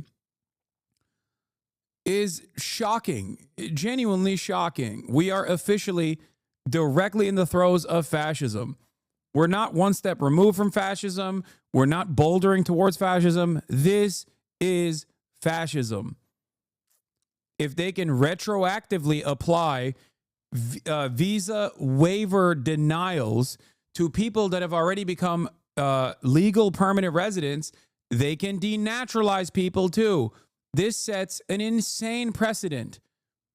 And if they can retroactively decide and denaturalize people, they can deport people. They can deport American citizens. Why can they? And they can do it for virtually any reason they choose to do so. As long as you fucking call someone a terrorist, you're good to go. And considering that the Trump administration has talked about vandalizing Teslas as an act of terror, trust me, it's coming.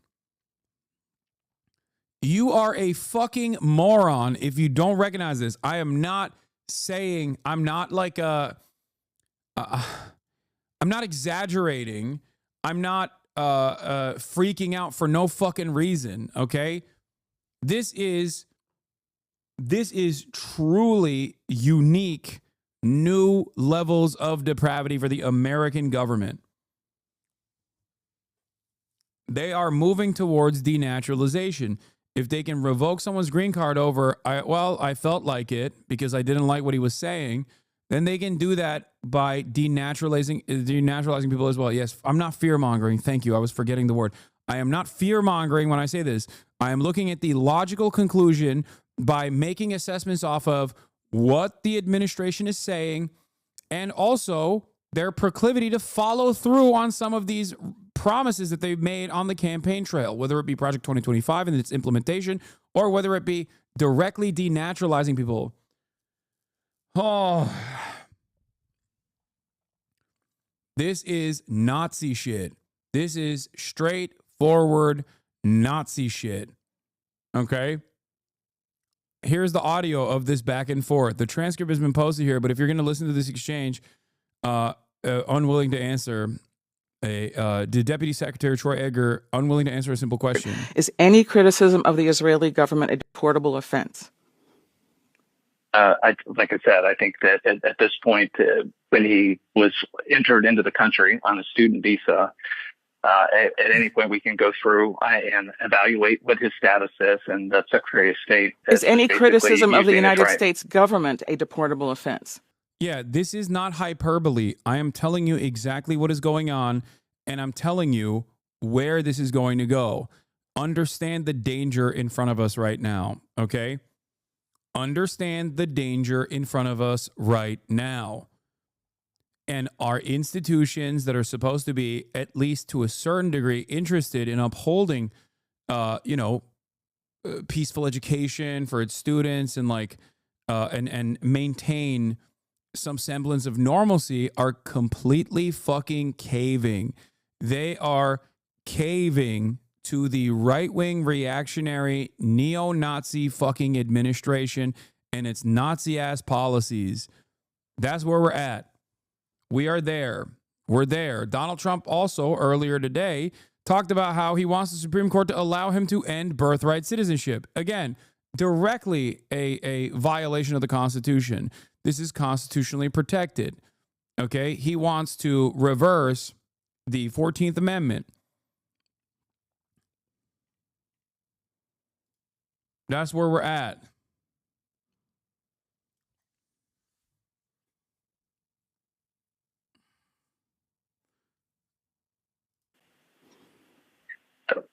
Like I said, if you go through the process and you're a student and you're here on a visa and you go through at any point. Is any criticism of the government a deportable offense? Like, it is shocking how much these guys will make it seem as though Israel has the American government by the fucking balls, dude. Truly. Like, this is some real fucking neo-Nazi, anti-Semitic conspiracy shit, the way these dudes operate. Like, you're the deputy secretary of the Department of Homeland Security, and you're like, yeah, if you criticize Israel, like, you'll get deported. That's insane. If you criticize a foreign nation, you'll get fucking deported. Holy shit. like I said, as a student, he comes to the United States on a student visa, applies. Let me put it this way, Michelle. Imagine if he came in and filled out the form and said, I want a student visa. They asked him, what are you going to do here? And he said, he was I'm a going student. to go and protest and So join is protest an a anti-Semitic deportable activity. offense? We would never have let him into Is the country. protesting a deportable offense? Like I said, you're focused on protesting. I'm focused on it's a visa process. He went through a legal process, came into the Are you country. saying that he and lied on his application? He's a lawful permanent resident married to an American citizen. I think if he would have declared he's a terrorist, we would have never let him in. And Dog, what are you saying? He didn't do terrorism. You're just racistly saying he's a fucking terrorist. That is not, oh my God. Oh my fucking God. Dude, we're no longer just like black bagging random like Muslims that were in Pakistan and claiming that they're fucking terrorists and torturing them. We're just black bagging American legal permanent residents, and not even for like any sort of tangible association or loose association, because I'm not saying that during the war on terror, the American government didn't literally fucking arrest innocent Muslims, innocent Arabs who were also legal permanent residents for the suspicion of being terrorists or whatever. We're just straight up openly saying now, you don't even have to have any sort of associations whatsoever. We're outwardly saying you're a fucking terrorist because you hurt Israel's feelings, and we're going to fucking black bag you and deport you. It is insane.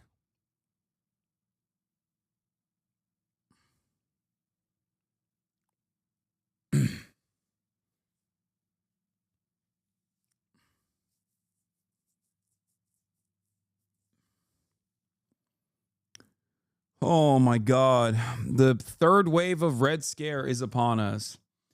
And this time it's basically anything and everything. It's being built around the pre-existing network of combating anti-Semitism, which is not actually to combat anti-Semitism at all, but is the silent dissent against Israel, and using that as an entry point into overriding some of the most important, if not the most important fucking constitutional protections that the government offers to every single person.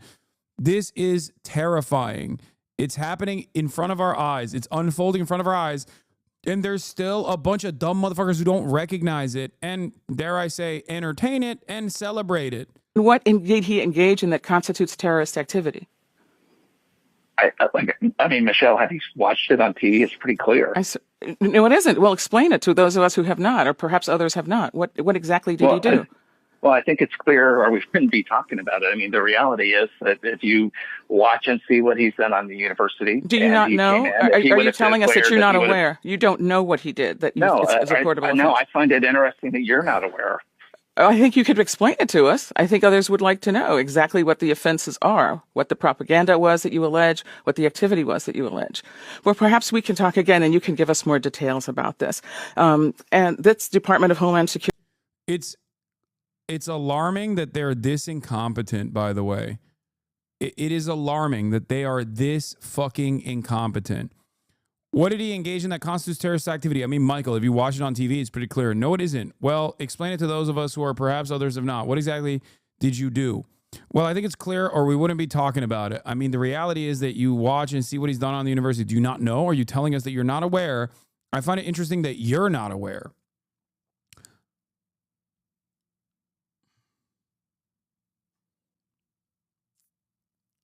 Oh, Michelle, not Michael. Sorry. It's just, they're bouldering through this, and institutions like Columbia are also caving to this pressure. They're caving to donor pressure, and they're caving to outside government pressure because their funds, their grants are being removed. If they do this for, right now they're doing it for Israel, okay? They're doing it for Israel. That's just what this is, okay? What makes you think tomorrow they're not going to do this for, I don't know, gay students, trans students, black students, anything they want? What makes you think they're not going to do this because you have too much DEI, for example? That's also an intentionally vague definition. You're a fucking moron if you think that that's not going to happen. I don't think they're caving. This is what they want. No, they're caving some of them want this, but they're caving at the end of the day. Because even if you personally want this, if you are in charge of an institution like Columbia University, you are smart enough to recognize that this is not where it's going to stop. Okay? So in the interest of self-preservation, you're supposed to fight back. What the fuck are we doing?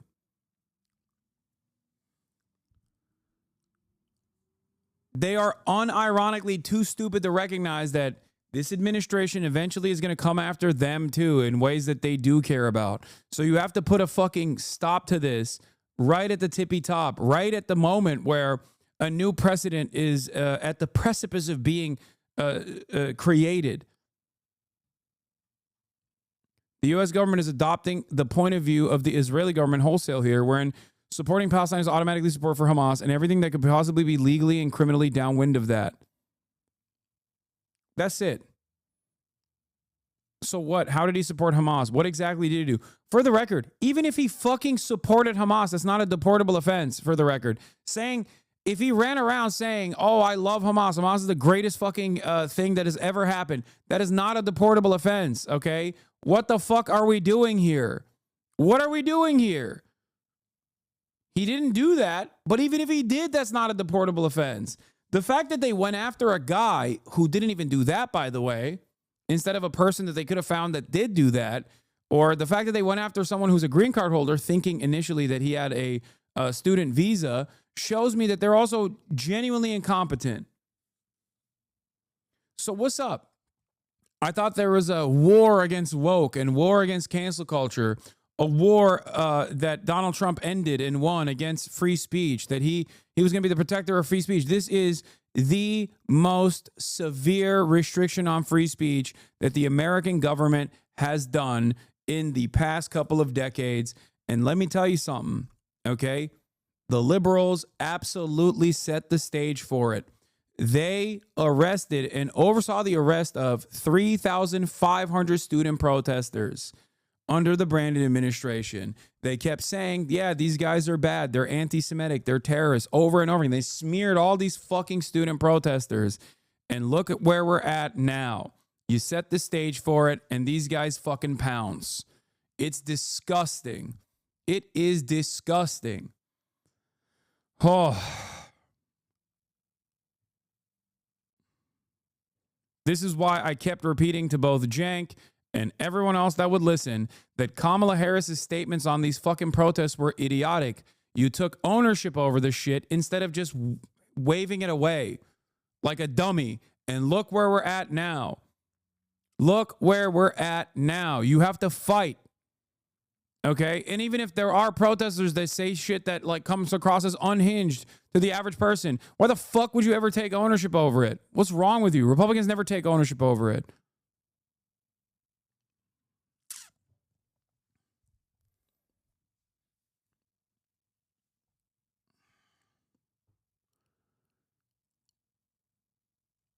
People think because Mahmoud Khalil has a scary Arab name, or because he was a student activist leader that was anti-Israel, that like maybe he's an undesirable that will get hit with this, but it won't happen to them. That's what people falsely assume. You are wrong. Okay? You're wrong. You're out of your fucking mind.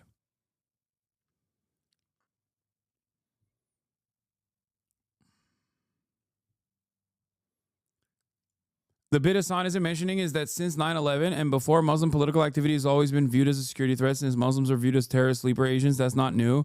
To be Muslim in the U.S. necessitates a higher standing of unshaken loyalty to U.S. global interests. What? No, I know that.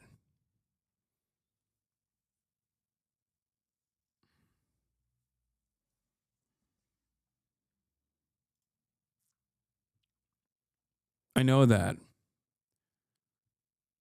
I don't know why you're explaining to me white supremacy and Islamophobia and the role that Islamophobia plays in like American society.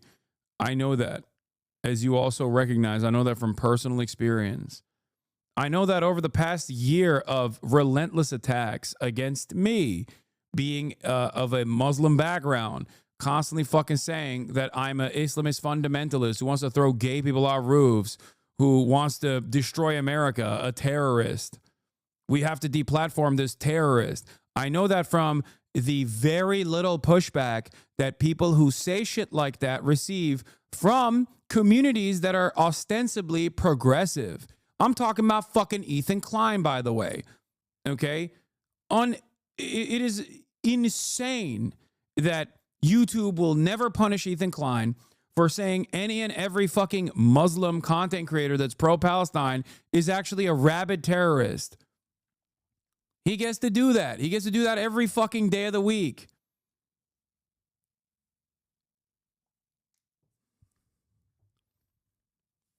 The comparison to this would literally be like me running around every day being like Ethan Klein is a part of the Jewish media apparatus or some shit.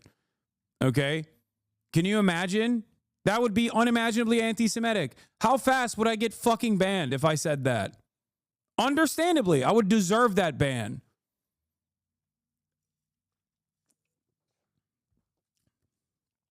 This is precisely the reason why I stated time and time again correctly that anti-Semitism, while growing in popularity among the masses in the United States of America, partially because of Israel falsely conflating its actions with Judaism, is still institutionally regarded as unacceptable and inappropriate. Islamophobia is not regarded in that way. You can be as Islamophobic as you fucking want to be, and no one, and I mean no one, will look the other way. No one will turn around and go, what the fuck are you saying? This motherfucker compared me to Osama bin Laden, played a little game comparing me to Osama bin Laden, Twitcher terrorist, you know?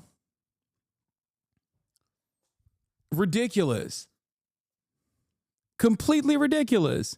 That's precisely the reason why, in the aftermath of October 7, a fucking psychopathic landlord who saw the day of jihad happening potentially stabbed a 7-year-old Muslim child who ran up to him to hug him. Okay? That's why there were Islamophobic attacks that actually ended up shooting and killing,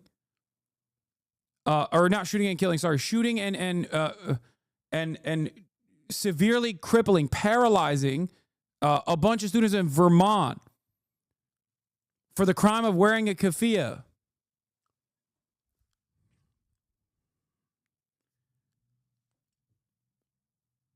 Islamophobic attacks are constant. Nobody ever fucking talks about it. There is a double standard here. That is the fucking reality. If you don't see that, I don't know what to tell you. It's fucking ridiculous.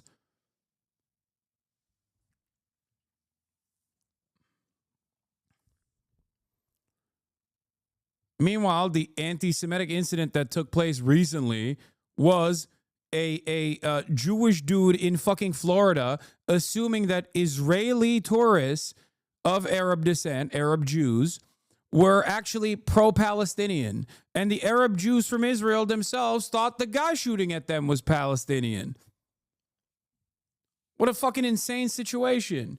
That doesn't cause anyone to go, wait a minute, what the fuck's going on? This is like deeply disturbed.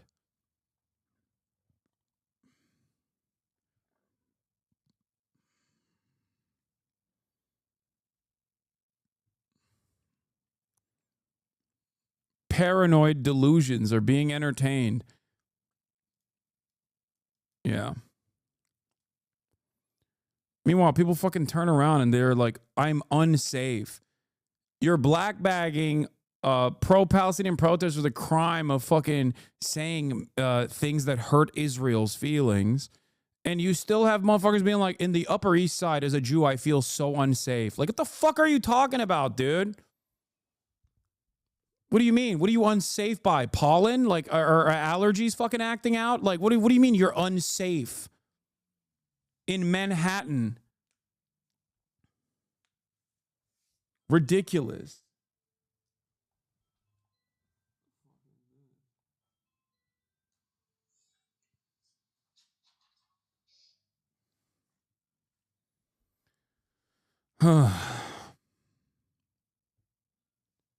Like, the paranoia of white people cannot be used as a reasonable reasonable grounds to squash genuine protest against a fucking apartheid state. It's ridiculous.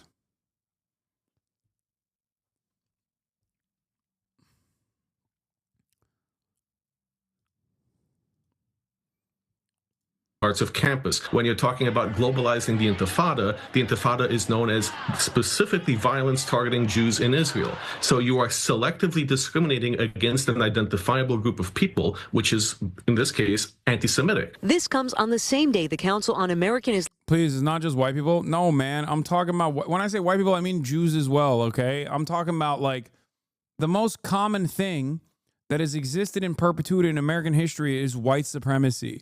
White supremacy has made it so that white fears and white paranoia is more significant than like reasonable demands being made by non-white people, black people usually, okay? And the exact same thing is happening right now. The main difference here is that Jewish people are a minority and there are real anti-Semitic incidents. So it creates this like unique opportunity where even liberals and progressives who understandably don't want to come across as anti-Semitic, understandably care about not spreading anti-Semitism, are listening to a fear being like the paranoid fucking ramblings of a random college student being like, I got so scared because I saw a bunch of Jewish and Arab students and Muslim students protesting against fucking Israel. And then that's enough for the anti-terror squad to come in and bust people out. It's crazy. It's completely ridiculous. Yeah, it's a deliberate weaponization of victimhood. That's precisely what it is. It's being done at the behest of a fucking insane, rabid, violent apartheid regime doing a fucking genocide. After talking to Hamas, U.S. hostage negotiator Adam Baylor reportedly removed from position. There it is, dude. Benjamin Netanyahu sends his regards, you know? Islamic Relations New York filed a lawsuit against Columbia University and the Congressional Committee on Education and Workforce. Plaintiffs are Khalil and 7 other students who say the school handing over student disciplinary records to that committee a few months ago violated the Family Education Rights Privacy Act. Allowing Congress and institutions like Columbia and others to target you or someone else because of a viewpoint you hold is an epic danger to American values. Columbia University said it does not comment on pending litigation. A rep for the Education Committee told me, in part, the lawsuit changes nothing. Our committee will continue its work to protect Jewish students and hold schools accountable. Now, coming up at 6 p.m., I speak with the attorney for Mahmoud Khalil, and she shares with me a little information about a phone call she had with him last night. We're live in Midtown. Lisa Rosner, CBS. People really believe it's a big deal. Howie Mandel said he's scared when he goes out. What does one say to a Jewish person who hears that they're beating up Jews at UCLA? Ugh. We are turning into England every moment, dude. Every fucking day that goes on, we are getting closer and closer to Britain status, England status. Okay? This was the psychotic delusions that you heard in London about Jeremy Corbyn. Okay? They're like, if Corbyn wins, there's gonna be an anti-Semitic pogrom and shit like that. It's just, yeah, I don't know how to explain to someone who goes, dude, depending on your closeness, because I do have friends. I have friends who have insane mania like that as well. And I'm like, dude, shut the fuck up. You don't believe that. Okay? That's the way I entertain it. That's the way I deal with it. I'm like, get the fuck out of here. What do you mean you're unsafe walking down fucking West Hollywood streets? Like, get the fuck out of here. You have to snap some sense into people. You know what I mean? I don't know about Howie Mandel personally. I don't know why you brought up Howie Mandel, but like, if you think that if you think that if you're in like Beverly Hills or West Hollywood, you're gonna be victim to a severe anti-Semitic attack, you need to go see a licensed therapist immediately. Okay.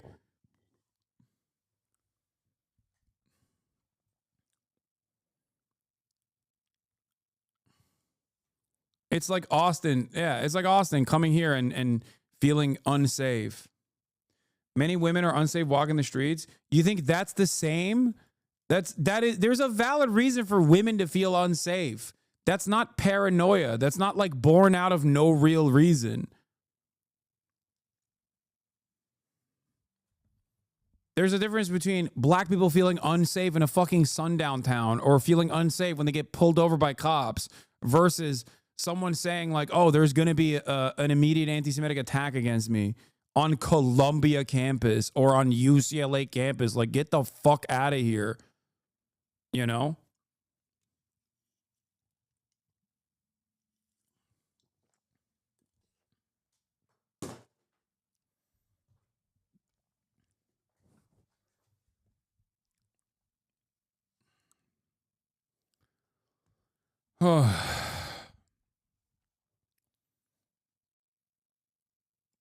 Trump administration's effort to deport a Columbia University student protester moved to a New York City courtroom yesterday. Mahmoud Khalil was detained on Saturday night by immigration authorities and taken to Louisiana. The documents obtained by CBS News show that the case against Khalil is based on a rarely used law. Lilia Luciano was in court for yesterday's hearing and has the latest. Lilia, good morning to you. What can you tell us? Good morning, Gail. Khalil's legal team argues his detention is unconstitutional. On Monday. Oh. I was giving an example of who has more of a right to feel unsafe. Please don't take my comment out of context. Okay, what do you mean? You didn't present it as such. How am I supposed to see it within context, in text form? Write it differently then. Anyway. Monday, a federal judge issued a temporary order blocking Khalil's deportation, and in a courtroom in New York City. Yeah, like the greatest counter to people who go, I feel so unsafe at Columbia University, I feel so unsafe at American college campuses, is like, why the fuck don't the Jewish people that are setting up these encampments feel unsafe then? What do they know that you don't know? You know? That's it. And if they say, oh, those are bad Jews, then you already know what fucking level of Zionism this person is operating on.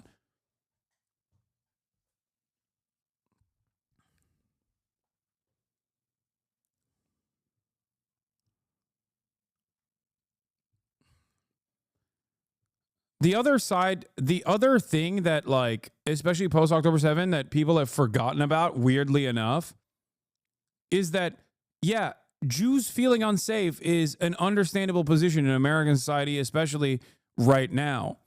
It's just that who they're supposed to be fearing is what's wrong here. If you think that someone wearing a keffiyeh is a danger to you, you're a fucking rabid racist psychopath. You should be afraid of the dudes wearing suits that are in Congress right now. You should be afraid of the neo-Nazi motherfuckers that are Sig Heiling, not cozying up to those neo-Nazi motherfuckers that are Sig Heiling, while because you think that in the short term that they'll actually, you know, defend Israel and will pack up people who make you feel bad about your defense of Israel, the apartheid state. Like, what are we doing here?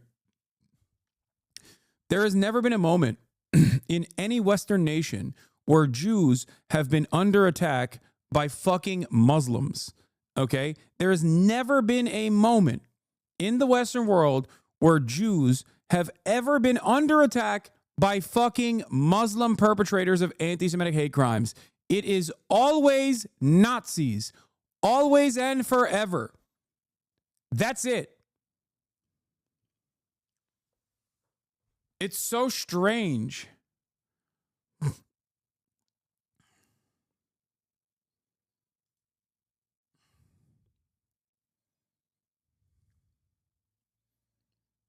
What the fuck?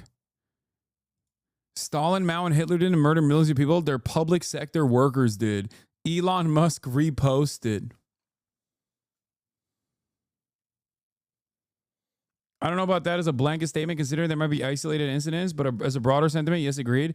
No, I'm saying who is responsible for the overwhelming majority of anti-Semitic attacks? Is it fucking random Arab people or is it neo-Nazis? That's it. That's my point. There has never been a moment in American history where there has never, ever been a moment in American history where there's been a tremendous amount, like there's been an overwhelming amount, or even a majority, or even like a significant percentage of anti-Semitic hate crimes against Jewish people conducted by Arabs, Muslims, yada, yada, yada. Okay? Never. And that's precisely the reason why the ADL, in an effort to present this as a Muslim versus Jew dynamic, will desperately cling on to the notion that, like, oh, well, these guys went to a Jewish community center and they protested outside of a Jewish community center. That's an Arab protest against Jews. It's a Muslim protest against Jews. Meanwhile, what the fuck were they doing at the Jewish community center? Not Jewish shit. Let me tell you what. They were fucking selling real estate in the West Bank. The fuck? Of course people are going to protest that. What do you mean? Yeah, who shot up a synagogue in Pittsburgh? Exactly. Who? It was a fucking Trump supporter. That's who. A Trump supporter who outflanked Trump and said, the great replacement is happening. And Jews are doing the great replacement, so I want to punish them. That's the motherfucker who shot up the synagogue.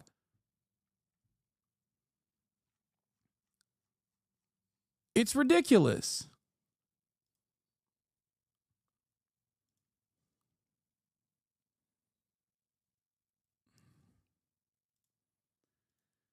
Oh.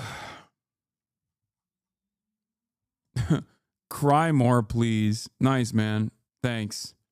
Yeah, I do think it's really fucked up that hatred, bigotry is growing in this country, and there are otherwise reasonable people who on this issue lose their fucking minds, okay? Otherwise reasonable people who just have lost the plot entirely. Here's an example of this, okay? Apparently this guy is one of Ethan Klein's fans. And he called into Dean's live stream. As you guys might know, Dean is a TikTok, he's liberal Spider-Man. He's a TikTok debate guy. I recently talked to him on his own live stream. And ever since I talked to him on his own live stream, his fucking Ethan Klein fans have been like swarming his shit nonstop, telling him to stay away from me. I'm scary. I'm a scary anti-Semite. Here, let's listen to a conversation that took place. I voted for Trump because I really don't like the way that the left party is going socially. I feel like it's extremely toxic. Well, you can take like one of the biggest examples, I believe the biggest streamer on the left, Hasan Parker. He's just extremely, radical, and gets people just really worked up. And, Okay. Yeah. Okay, well, how about we look on the right? Nick Fuentes. Which one do you think is more harmful? Honestly, between them, Hasan Parker. He literally plays Hasan Parker.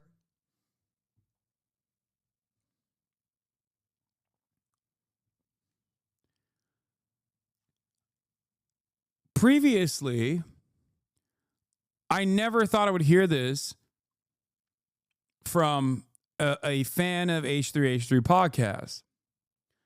The only place that I ever heard this from was Destiny's subreddit. And before my naysayers, the DDGers say, oh, obsessed, you're bringing up Destiny. No, they literally, for a very long time, made this claim that I was a bigger danger to America than Nick fucking Fuentes, who dined with the president. Okay? A neo-Nazi who dined with the president. If you think that a neo-Nazi who dined with the president, whose opinions are broadly reflected by people in President Trump's cabinet, is not a more significant danger to America's future than someone like myself, you might be a fucking Nazi. Or at least you very clearly have demonstrated that someone who is an anti-Nazi unconditionally is a greater danger than someone who is an open Nazi. You might not think you are that way, but it's very obvious that you feel that way. You are saying it voluntarily. No, this isn't liberalism chatter. This is like, unironically, this is a Hasan derangement syndrome. You've lost your fucking mind. What? You don't even know his last name. Dude. His last name is Piker. Hasan, Piker, my bad. I got one vowel off. Wait, I'm so sorry, but saying that like Hasan produces worse outcomes for society than a neo-Nazi that loves Hitler and gets like 40,000 viewers is absolutely radical. It is absolutely I disagree insane. because I don't think. Yeah, I just don't think that you really understand how But radical Hasan is. But I want to like clarify. Nick Fuentes has convinced hundreds of thousands of white guys that they should be white supremacists in the Holocaust. You know, it wasn't. I love how insane these haters look to normal people. Yeah, exactly. This is what I try to describe people like. If you hate watch me for this long, you are going to develop opinions that are so insane. Okay? You are going to develop opinions that are so insane to the normal person that knows even a little bit. Okay? You don't have to know the full breadth of my radical ideology. Okay? You just need to know like a couple things. You need to know like Nazism is perhaps the worst thing you can be. Okay? Even people who would otherwise consider me to be a radical will still go, that's fucking nuts. Unless you have been brain broken and are operating on fucking stan culture and you have developed an incredibly unhealthy obsession born out of your favorite content creator's incredibly unhealthy obsession over someone like myself. Discovered caller posts in r/destiny and r/depression. Always. Isn't real and Hitler was good and whatnot. Sure, Hasan just got banned for trying to incite somebody to kill a fucking what was it, CEO or something, or not CEO. It was. I have my critiques of Hasan. I actually don't hold this one too far against him because watching like the entirety of the clip, it was made incredibly fucking clear that he was saying that if these other Republicans really cared about Medicaid fraud, as they'd pointed out, that they had unalived this Rick guy because Rick committed the largest instance of Medicaid fraud that has ever occurred in our country. And then Hasan went on to own up to it, take accountability, and said that that was an incredibly hyperbolic statement and there was a billion ways to word it better. I don't think that that's comparable to making hundreds of thousands of young white guys want to like kill like Jewish people. I don't think it is at all. I don't think that's comparable in the fucking slightest. So Dean, I know you're smart. I know you know what a dog whistle is. When you say something like, I want you to respond. I want you to respond. Okay, what's worse, what Hasan did, or like radicalizing hundreds of thousands of young white guys into thinking that Jewish people are subhuman, black people are subhuman, women don't deserve rights, etc. Hasan does the exact same thing. Hasan has literally pushed propaganda against Jewish people, called every Jewish. Yeah, I'm sorry, man. I'm just not even going to That's just like not true. That's just actually not true. Yeah, no, I have my critiques of Hasan, and I've spoken very publicly about them, but to say that Hasan has a worse impact on society than Nick Fuentes is actually delusional. It's actually delusional. It's one of the most insane things. I'm glad that these guys are pushing back on it, but apparently this is the fucking guy. Dean Withers scared to debate about Hasan and downplays his misdeeds. This was posted on the H3H3 production subreddit. This was from his One Liberal versus 100 Trump supporters 24 stream VOD a day ago. I'm sorry, voting for Trump because you think the left is toxic is crazy. I'm actually the one who was on the video. Didn't actually vote Trump. That was just the only way I could get him to talk about Hasan because he was only talking to Trump supporters. Damn, even more disappointing, but very good job of getting onto the call. Thanks. He only put me on eventually because I said he was scared in the chat, lol. Big ego.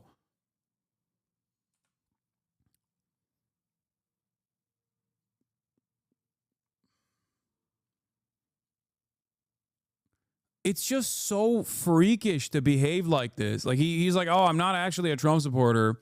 I lied about that to get on the call to just get him to talk about Hasan. What are you doing? What the fuck are you doing? This person is a Destiny poster, by the way, of course, if you didn't know, and now is a firm foot soldier planted in the H3H3 community.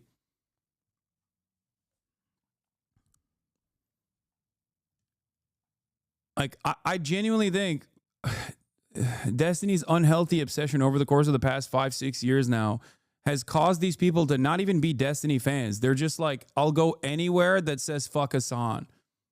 They will move on from Destiny if need be, if they can find a new weapon to wield. Like, they don't even know why they fucking hate me. This guy doesn't even know my name. Like, that's psychotic. You don't know my name. You don't even know what my fucking last name is. And your obsession is to this degree. These guys also personally think they're smarter than fucking liberals, by the way. They're snarking over the randomest things. It's crazy. Muda throws down the gauntlet with Hasan. What? Mudahar offers to pay for an entire trip to Palestine with Hasan so they can do journalism. It comes after Hasan questioned his genocide stance. Never seen this guy do anything of substance. On my own dime, I will fly both of us down to Israel and drive across the border. Is Mudahar trying to get fucking murked? I already... Okay. That's so funny. I don't think he understands how this process goes. If he thinks that I haven't done my due diligence in terms of like doing exactly that, he's a little silly. That's what's so... You're getting Substack hit pieces not to? Yeah, whatever. That's... Dude, none of that means anything, okay? It's all fucking background noise. We're giving it more attention than it deserves, okay? Yeah, money was stopping me. Mudahar's like, in order to make sure that we can, in order to fucking entertain this beef to shit on Hasan, I am going to die to a fucking Boeing rocket.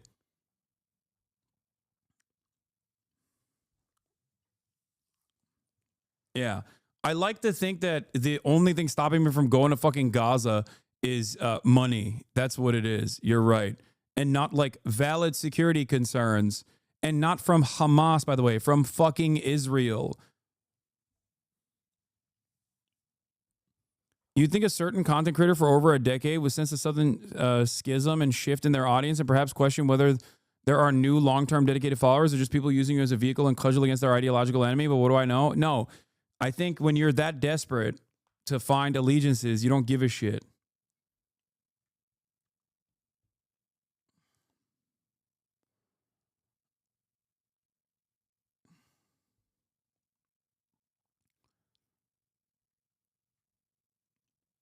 Anyway.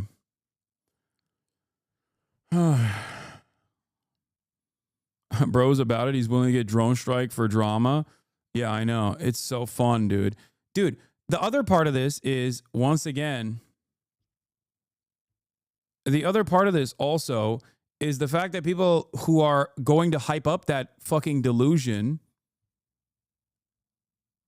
the other people that are hyping up that delusion, that fantasize about how like it's only dangerous in Gaza because of Palestinians and because of Hamas or whatever, are the same people that don't understand that Israel has fucking assassinated 170 or 142 journalists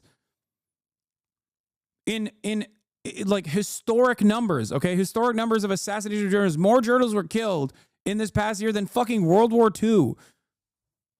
And their families. And you're over here being like, oh, dude, it's just totally safe. Why? Why isn't there American journalists in Gaza right now? You know, Hasan Piker is a terrorist-supporting piece of shit, and he's going to get deported soon. Waited 10 minutes to tell you that. The Army gave me a particular set of skills. My patience is endless, lol. What are you going to do, bro? You're going to come over to my house and suck my cock? Is that what you're going to do? The Army gave you a particular set of skills, and you're going to use that to what? Get fucking assassinated by the police? Is that what your skill set is? You dumb fuck? You pathetic fucking loser. You sold your body to the fucking Defense Department. I'm one of the motherfuckers that actually is actively trying to get you health care, and your delusions are like, this guy's a terrorist, okay? I got a special set of skills. I'm going to use them to get killed by a fucking cop on my way to go assassinate a Twitch streamer who wants me to have a better fucking life. Moron. Thank God, dude. Yeah, you're not going to do shit. You want to know why I know that? Because this is the maximum amount of fucking, this is the maximum amount of activism that you're engaging in. I waited 10 minutes to say this to you, that I'm going to come and kill you. Patience is the skill, you idiot. Okay.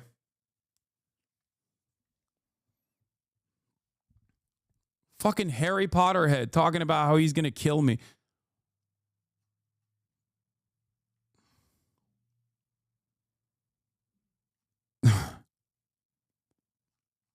And now he's immediately backing down and being like, no, it's the army gave me the skill of patience, actually. To what? Wait out that I get fucking deported? Keep fantasizing about it, dipshit. So many of these dumbasses unironically think that, like, if I got deported or if I went to prison or if I got fucking killed, their lives would be better. It wouldn't, dude. It wouldn't, okay? Your life would suck dick in the same exact ways that it sucks dick right now, okay? Fix your fucking life. Stop blaming other people. Stop thinking that I'm ruining your fucking life to that degree that you would, like, put together a veiled, not so veiled threat. It's so dumb. Ask yourself, who has caused you to feel this level of resentment and anger and animosity towards a motherfucker who is just a Twitch streamer online? If you at any point think like this about any human being that, let alone a human being that wants you to have a better life, by the way, you have lost the plot.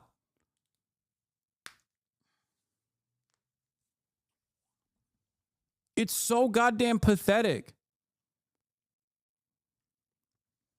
There's a bunch of shit that pisses me off, okay? There are a bunch of people that piss me off. You know what I do? I just don't follow it. It's much healthier to do that. It's much healthier to do that than anything else. Enough shit that the Democrats and the Republicans both do piss me off anyway. You had a Houthi rebel on and immediately told him you loved him, you're pathetic. What? Explain to me something, okay? Why would I do that when you're going to be deported? First of all, I'm not going to be deported. I'm an American citizen. I was born here, dipshit. That's number one. Number two.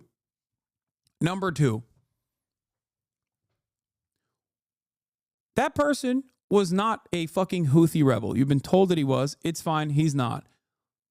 Even if he is, what the fuck has he done to you? What has he done to you? How has anyone in Yemen ever impacted your life?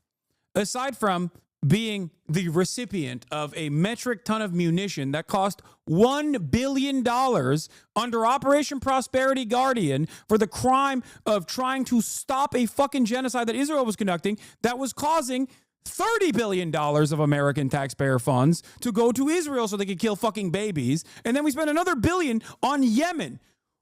That's $34 billion that could have gone back to the American population. That's $34 billion that could have been used to fix the fucking potholes here, to make sure that you have the best possible health care, to make sure that your children are adequately educated. Here you are yelling at a fucking guy that says, that's a very dumb way to operate.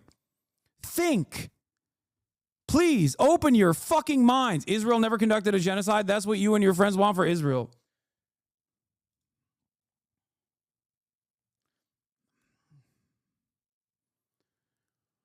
Oh my God.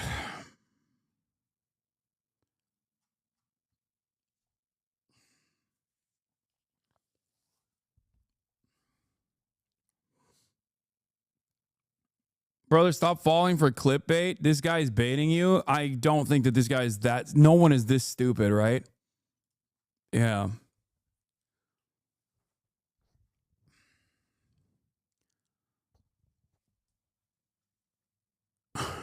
Yeah, you're right.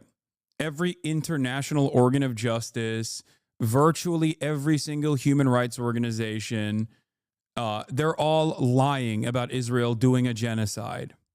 Okay? They're all lying. You know who's telling the truth? Your friends, I guess, or whoever the fuck told you, some random drama YouTuber.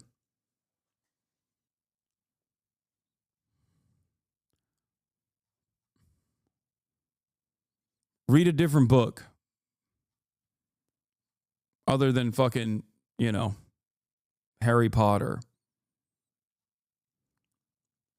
His military Discord, that's not true because a lot of fucking active duty people that went out there also know what's up. That's not even true.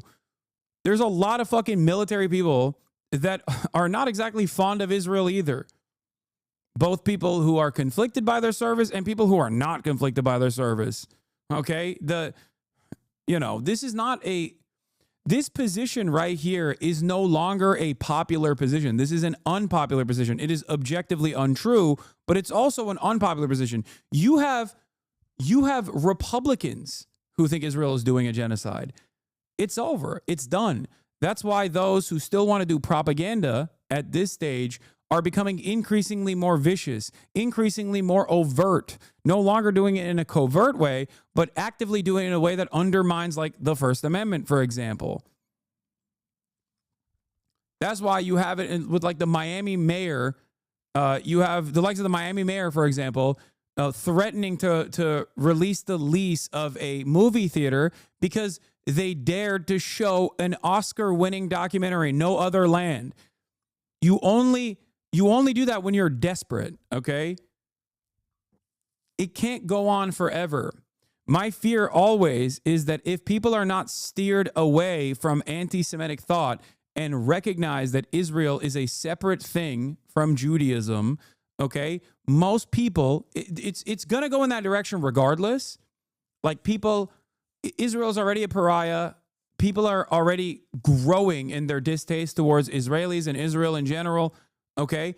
But if someone like myself or others who are against anti-Semitism and anti-Zionist, if people like myself don't try to desperately course correct every fucking day, we are going to move in a direction where it's going to be far too fucking late, okay? And we're already heading in that direction. And I think a lot of people don't understand that reality. A lot of people who are pro-Israel don't understand that reality. They're very short-sighted. I see a dangerous amount of fucking anti-Semitic thought. A dangerous amount of anti-Semitic thought coming from a lot of fucking people, especially young people. And a dangerous amount of unrestricted anti-Semitism coming from people that are all over the conservative media circuit. Oof.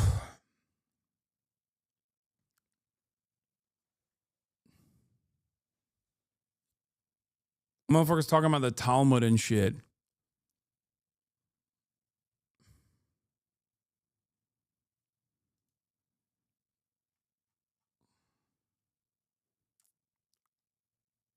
A lot of people who are far any side are dangerous. That's a thought terminating cliche as well. Oh, who are far any side.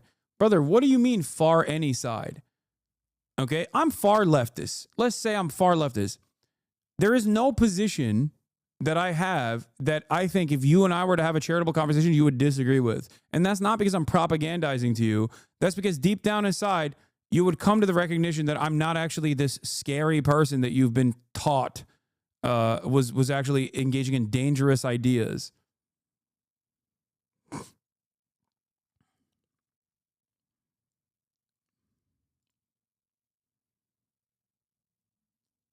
Yeah, my most radical position is that I'm too much of a fucking anti-Nazi.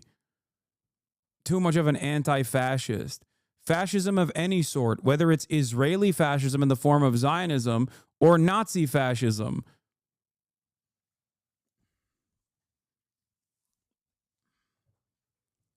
Damn, dude, you're too far left. You want too many civil rights. You want too much equality. That's not how things work.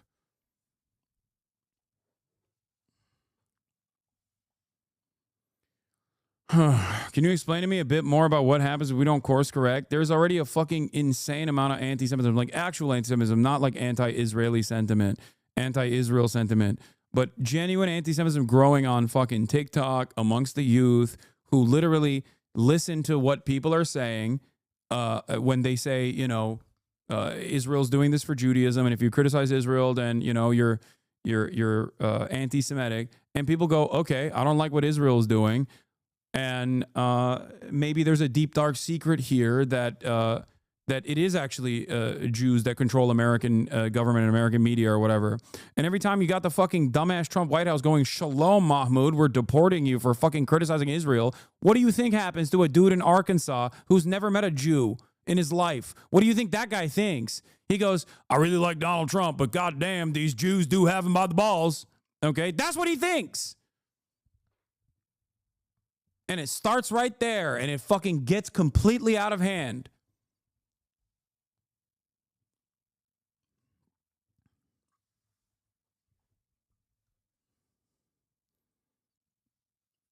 Americans especially, due to its proximity to fucking materialist thinking, due to its proximity to historical materialism, have this tendency to really, really love conspiracy theories. Anti-Semitism is the OG conspiracy theory. It is at the heart of most conspiracy theories.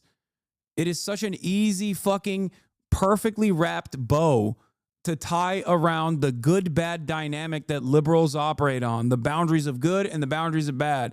Bad things happen because of bad people in power. It's not capitalism. It's actually a select handful of bad people. Who are those select few bad people? It's Jews. It's always Jews in every fucking conspiracy theory, okay?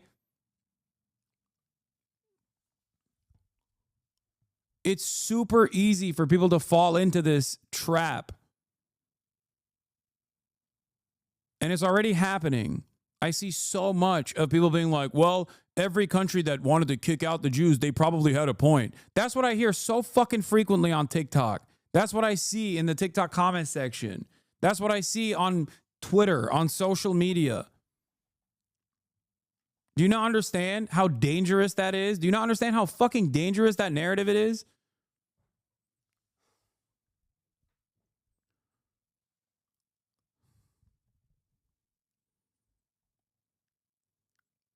It goes from reptilians to Jews so fast. Yeah, I mean, reptilians, globalists, all of these are interchangeable with Jews. That's what it is.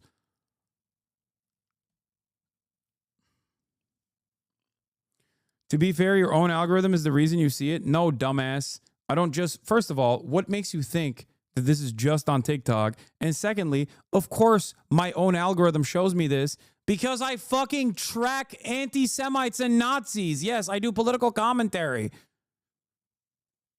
I'm on Twitter all day. What the fuck is wrong with you? What, you think that's a big gotcha? You think I'm like secretly actually in agreement with this shit while I'm in the process of describing the dangers of anti-Semitism? How fucking brain broken do you have to be to try to think you can slam a fucking gotcha? Yes, I'm saying that's why it seems more prevalent. No, that's not the reason why it's more prevalent. There's also obviously real trackers that look at favorability ratings for Jews in America. And when you get to Gen Z, it explodes. And it's not just because of Israel. Like, they don't just say, what's your favorability of Israel? They say, how favorable do you see Jews? And Gen Z does not fuck with Jews at all, okay? Straight up, they don't. How do you think that happened? Perhaps it's because their first foray, their first introduction to Judaism and Jews most prominently was this fucking insane 1+ year long, 1.5 year long genocide that Israel conducted while simultaneously claiming it is for Judaism. That conflation is going to set in. And that's precisely the reason why people go, oh, okay, well, you know, I guess they're doing it for Judaism.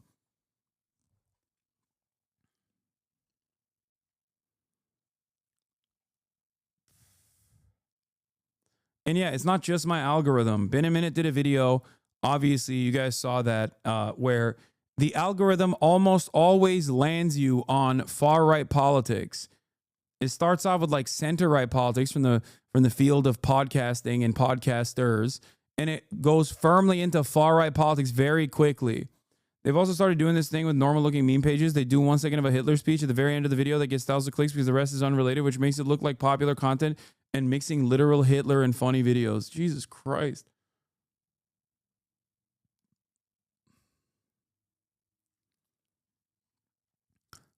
How many times have I talked about how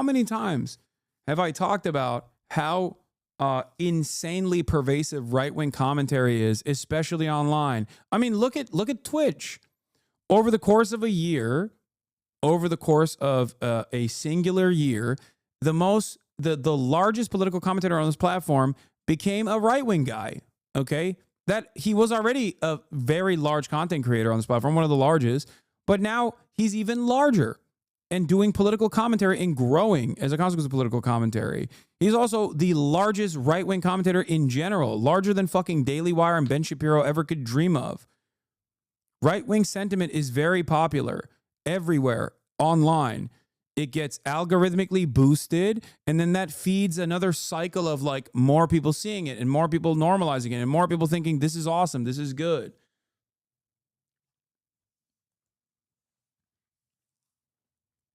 I think TikTok played a big role in this as well. You take one social media platform, even if it's not the most popular, and you firmly boost the algorithm for neo-Nazi sentiment and make it normal, then yeah, it's gonna fucking have an impact on every other social media platform.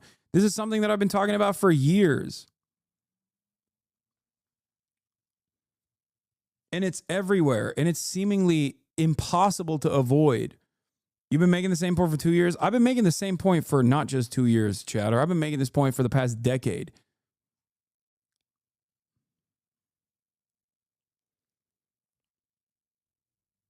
I thought TikTok was woke. No, TikTok is just unrestricted. It'll show you what pops off no matter what. TikTok is the only one.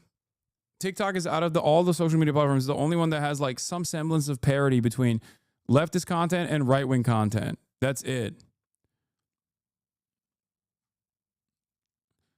Anyway, this is precisely the reason why no matter what people fucking say, no matter what dumbasses say about how like I'm more dangerous of a figure than fucking Nick Fuentes because they're brain broken. They're not even a liberal at that point. They're just like genuinely schizophrenic. I will still advocate for the things I'm advocating for with the hopes that people will wake up to that reality. This is what I've done my whole life. This is what I've done my whole political commentary career. First you say, that's not true. You're being hyperbolic. Then you turn around and you go, okay, maybe you had some good points. And then you go, holy shit, it might be far too late, but I do agree with him. Now I'm a fucking fan, but maybe it might be too late. That's the cycle.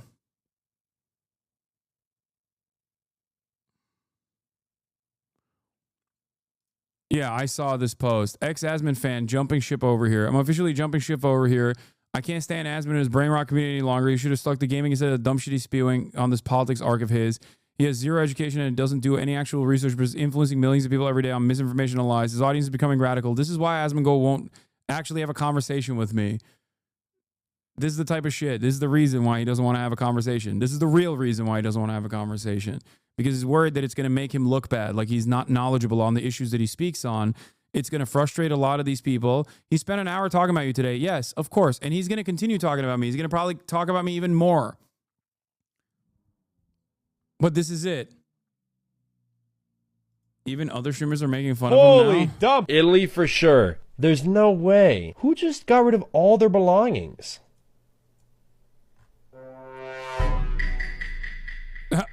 We might be in northern Italy. Oh, okay. Asmongold's house. Honestly, I could see it. There's no more soul in his community no more. It's all just racism and extremism now. I came across Hassan the past couple of weeks, and it's been such a pleasure seeing someone with the balls to call Asman out on his bullshit instead of sucking him off like most content creators. So yeah, I'm happy to be here, and hopefully I'm accepted here.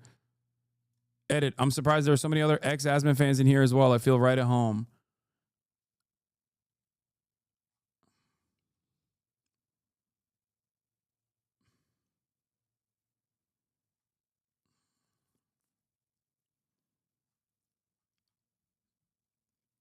That is a reason. That is part of the reason. And it's not my intention to like steal Asmongold's audience or whatever. I would have no issues. Look, here's the thing. Asmongold has always been a larger content creator than me. I have no problems with that. It's great. Wonderful. What I do have a problem with is when you have a prominent fucking community, like a massive community, and you're just like feeding them to the goddamn gills with not only Republican propaganda, but also just falsehoods in general, with no care or consideration for the truth. That shit is very frustrating. Okay, it normalizes reactionary sentiment. It makes the platform more toxic in general. It's not good. It's not good at all. If Asmongold was at his size and doing fucking liberal politics even if he disagreed with me, I wouldn't care. Do you understand? As long as he wasn't spending all of his time being like, this guy Hasan is a very dangerous terrorist. We need to deplatform him. And he's not doing liberal commentary. He's doing right-wing commentary and doing that at the same time.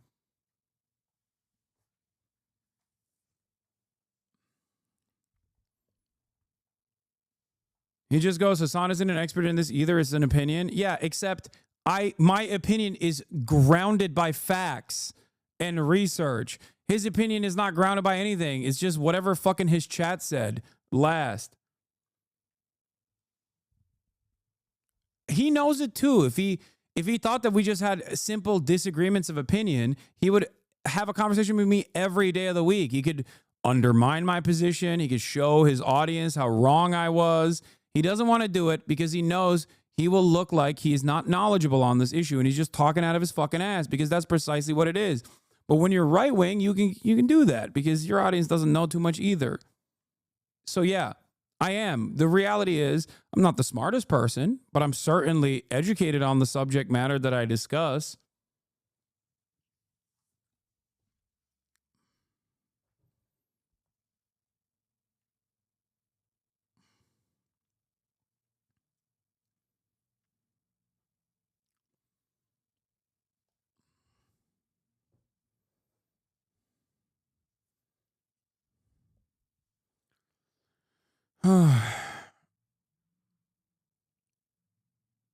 I did cover Asmon Gold's video on Khalil, Mahmoud Khalil. I did. It was dog shit.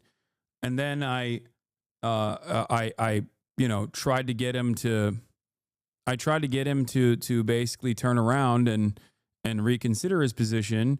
And at the end, he conceded, and he was like, "Well, if Hasan is right, then he should stay here, and he should actually turn around and even sue the Trump administration." Right? That's what he said.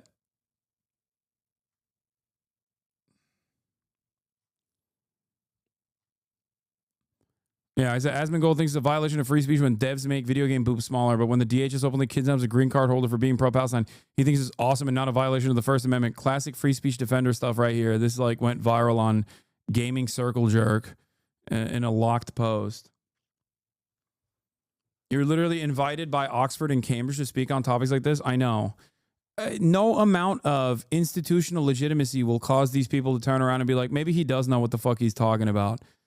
I mean, if they cared about that shit, they would look to who I interview, whether it be Bernie Sanders or literal fucking journalists and academics that have spent their entire lives on these issues. They would look to that and go, okay, maybe he does know what he's talking about. But no, of course, they don't know any of that shit. They just think, Hasan is a guy who just reads Twitter, not realizing what I'm reading on Twitter either. It's just a very easy cliche to just be like, don't listen to him. He's a hypocrite. Don't listen to him. He doesn't know what he's talking about.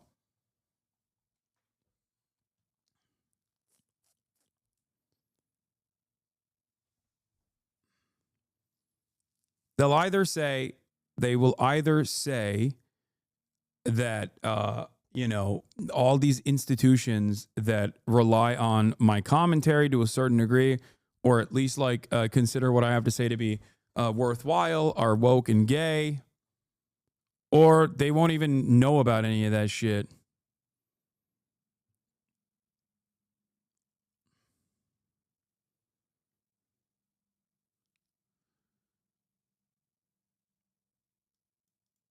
How excited are you to finally see Hamilton in a Ferrari this weekend? What are you talking about? Is that Formula One?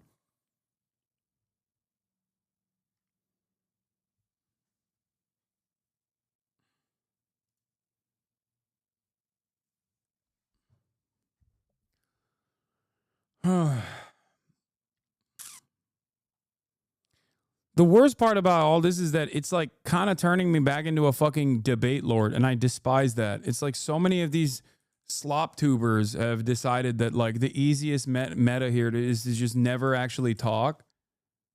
Never actually talk to me, but talk about me instead.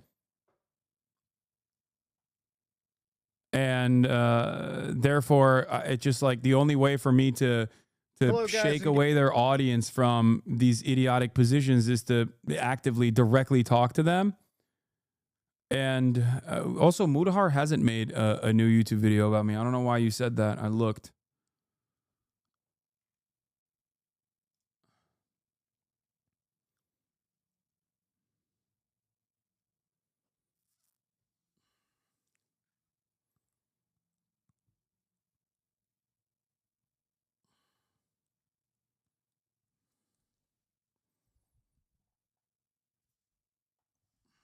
Fudahar?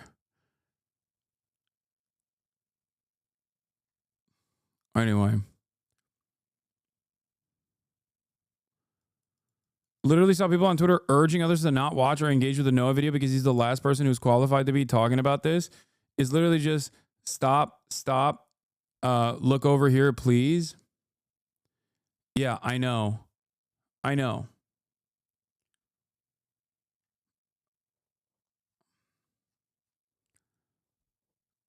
That's the funniest way to try to get people to not look at the truth. They're like, please, no matter what you do, this is a bad person. Please. No.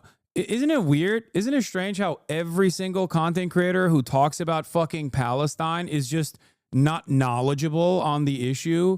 Please don't pay attention to them. Please, no matter what you do. I find that very strange. You know?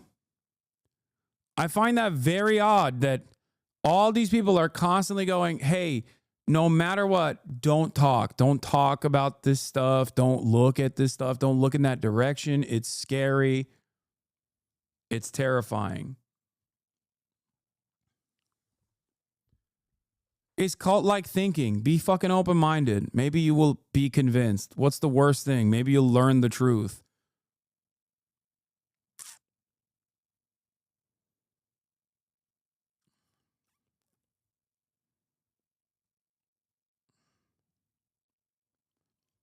They were saying Noah wasn't a trusted source because he recommended watching Bad Empanada. They're idiots. Yeah. Not Noah Colwyn chatters. Noah Samson, who made a really good video, which is what kickstarted this like Mudahar shit too. He made a really good video on YouTubers who deny the genocide by way of hitting like a centrist position on it.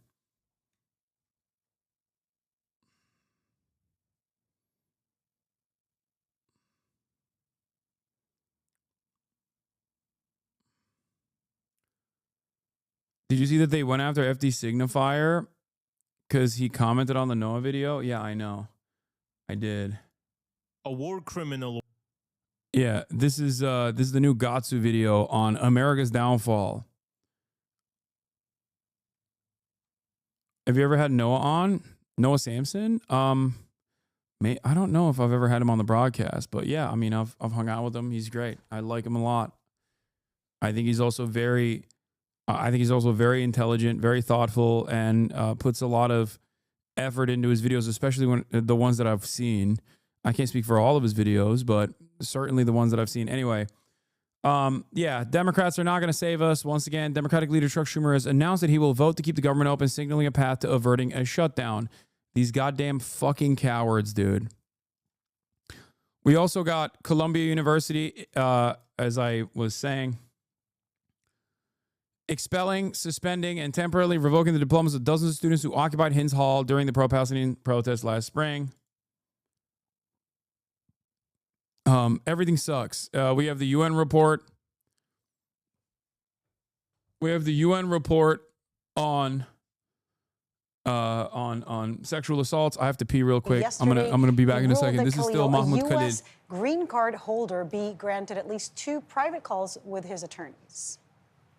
For the first time, lawyers for Mahmoud Khalil faced off against government prosecutors in New York City Wednesday in a case that has raised serious free speech concerns. Release Mahmoud! Right now! Release Mahmoud! Outside the court, hundreds of protesters gathered to demand Khalil's release. Now are we gonna stop?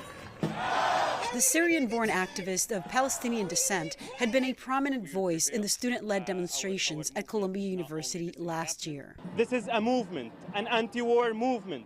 Ramzi Qasim is one of the lawyers representing Khalil. He was never detained, arrested during the protest. No. He was not charged with a No, crime. Mr. Khalil was never charged or convicted of any crimes. And so, what did he do to deserve this? The answer is nothing. But Trump administration officials disagree, calling Khalil a Hamas sympathizer, even accusing him of handing out the terrorist group's propaganda. We're going to kick you out. It's as simple as that. This is not about free speech. This is about people that don't have a right to be in the United States to begin with. Documents obtained by CBS News show the government is basing its case against Khalil on a seldom used section of the Immigration and Nationality Act. which permits the Secretary of State to deport someone if they believe that the person could harm U.S. foreign policy interests. There are no national security or foreign policy implications here. People are entitled to their viewpoints and they're entitled to express them, and they shouldn't be punished by the government for doing that. They shouldn't be incarcerated or disappeared or moved 1,000 miles away from their home.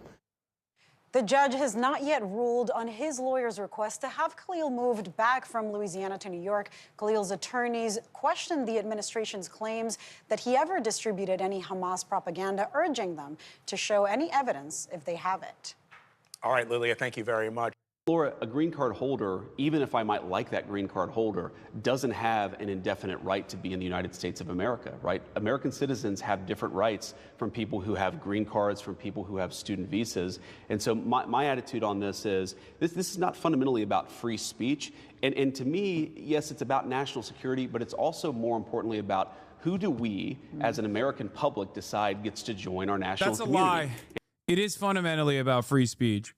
Even when you say American citizens have different rights than non-citizens, and then say it's fundamentally not about free speech, where you're basically saying the truth of the matter is that, yes, fundamentally, we want to change free speech restrictions for non-citizens.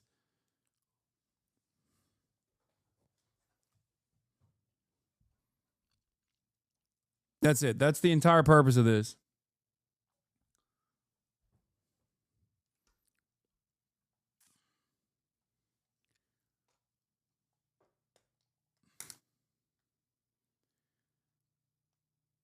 It's fundamentally about free speech. This entire issue is about free speech.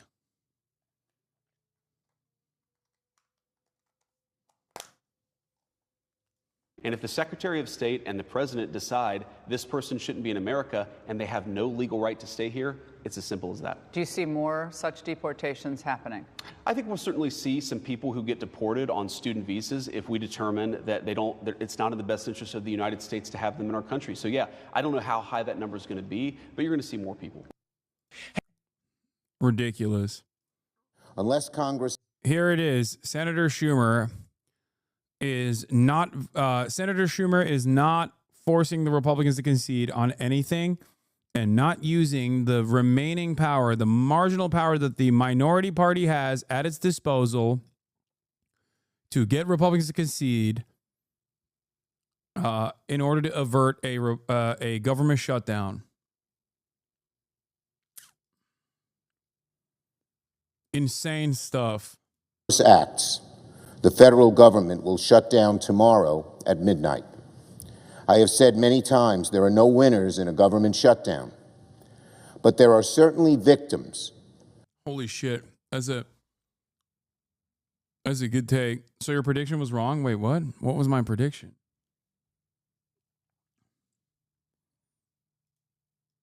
I said that the Democrats might force concessions out of the Republicans, or at least push this battle seemingly, because they said they would. But I didn't make a prediction that they certainly would not. Like, do you think I'm a believer in the Democratic Party? What, are we crazy?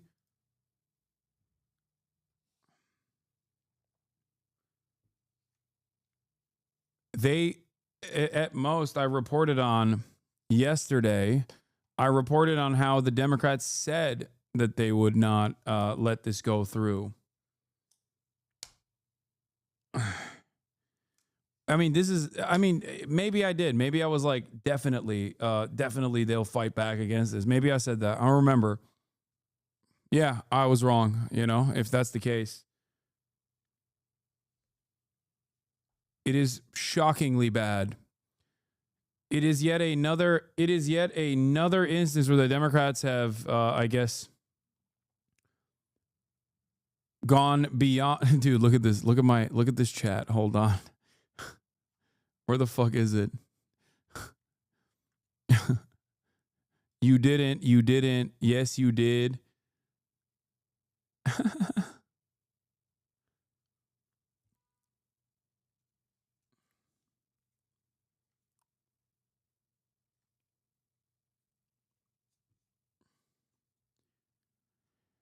I don't have any confidence in the Democrats, but they did say that they were going to fight back against this yesterday. and that there wasn't going to be 60 votes for this, and that they would have pushed it into a filibuster, and or they would have, they would have pushed the Republicans to come back and bargain with them and get some assurances.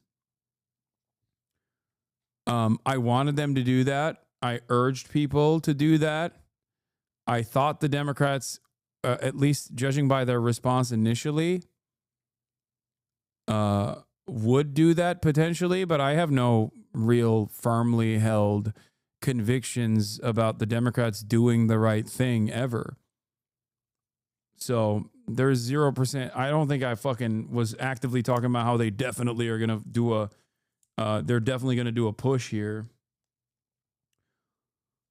But the reality is, this is the bare minimum, okay? What they're supposed to be doing here, what Chuck Schumer is doing here right now, is beyond lower than the bare minimum. It is alarming. Everything fucking sucks.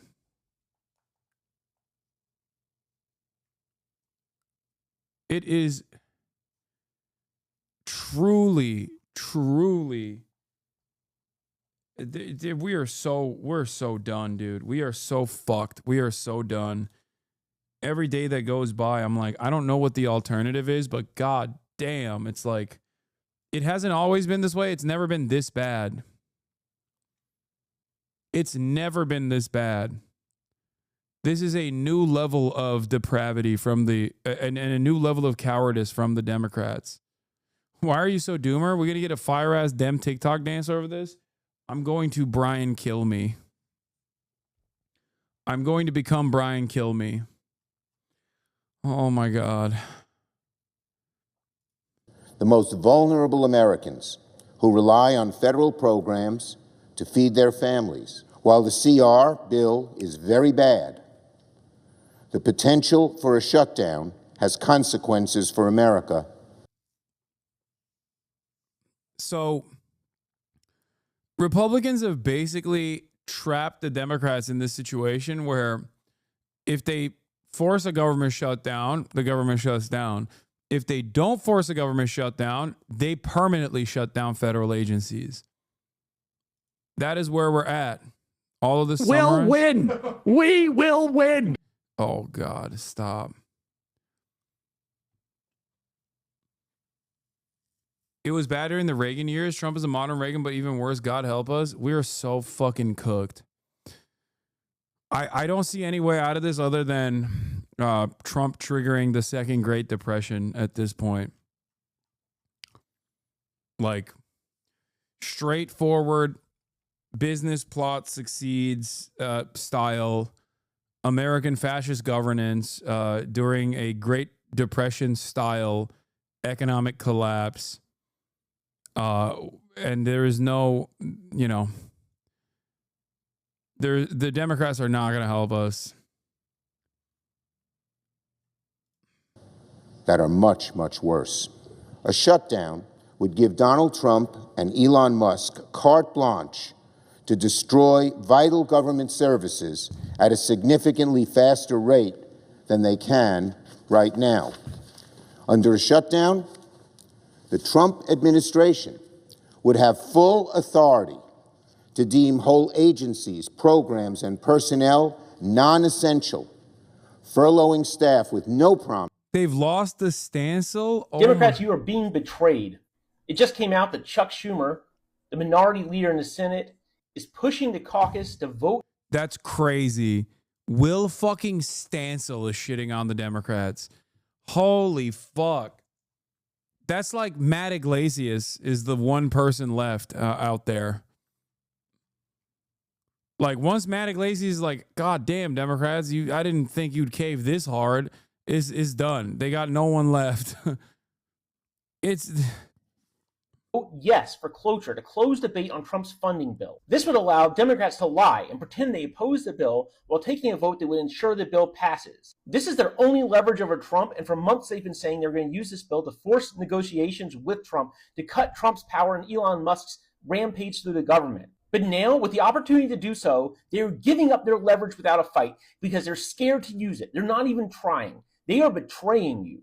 Primary Chuck Schumer, primary every last one of them if you have to. This is unacceptable. They're not fighting. They are leaving you to rot.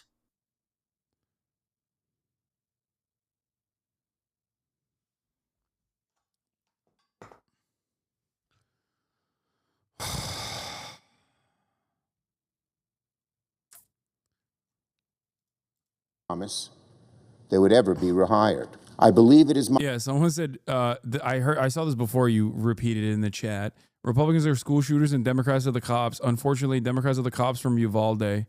Yeah. I saw someone else say this before you, by the way. Don't try to fucking yoink it from another chatter. And I suspect that other chatter probably saw it on Twitter, but it is true. We are the school children. We are the school children. The Democrats are the Uvalde cops, and the Republicans are the fucking school shooter. Straight up. They yoinked it from Reddit. It's what's going on right now. Schumer is right. Dems are understandably spoiling for a fight, but this was not it. The idea that there was a leverage and a shutdown was magical thinking. It'd be a gift to Doge. More people would be hurt, and it would have ended in a worse deal. This is correct. All my friends in DC are hopping mad about the way we are getting screwed on this bill. I am also mad. So it's especially hothouse environment for Hill staffers and members. A shutdown is itself Doge on steroids. Elon would declare whatever minority federal workers he doesn't want to fire, essential furlough everyone else, and declare victory. You'd end up with the Democrats begging the GOP to pass a CR and bring the workers back. This is what the Democrats' copium was on this issue. No, the fuck they wouldn't. You want to know why?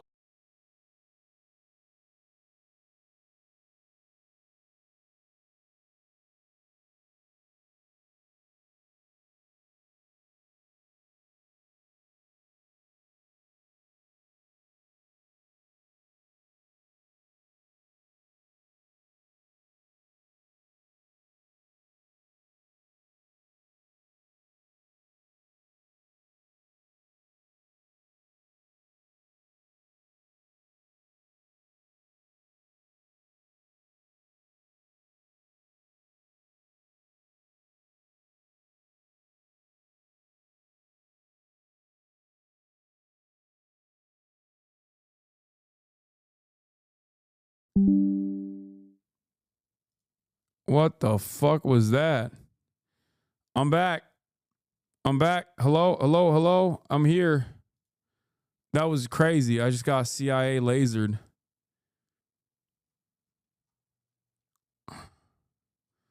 I got hit with a CIA heart attack beam. My stream did. All right. We're back.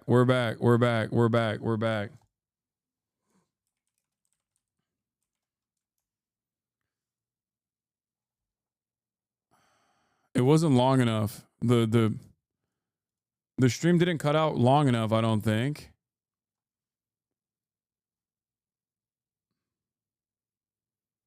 Left us on a cliffhanger? Yeah, I said, you want to know why? And then I got shut down like the government. Okay.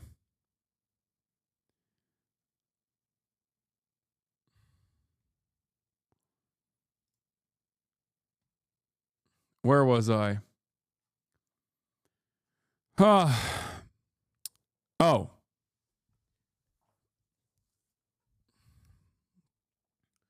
The Democrats, a shutdown goes in either direction. Okay. Nobody likes it. Nobody wants it.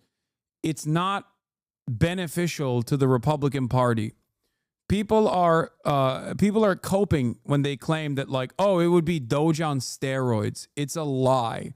The reason why it's a lie is because the clean resolution, which is not a clean one, or the clean continuing resolution, which is not a clean continuing resolution, is actually going to change your Wi-Fi password. Trust me. Okay. The fuck?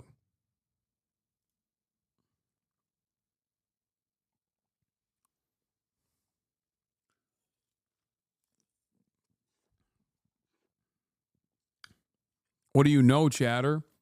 Tell us your Wi-Fi password. Dude, I don't even know what my Wi-Fi password is. Yes, de-auth attack?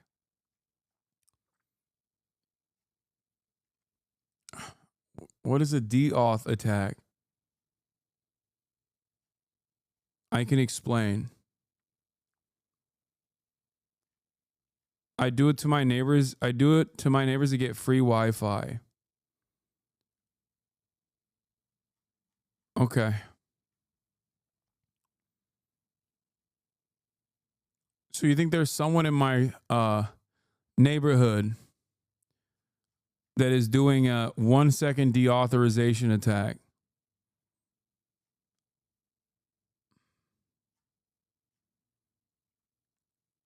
Is that what you're claiming is what happened?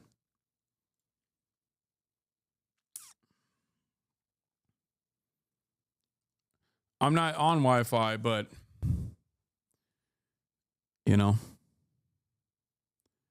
I feel like they would have to be pretty close to my house to be able to do that.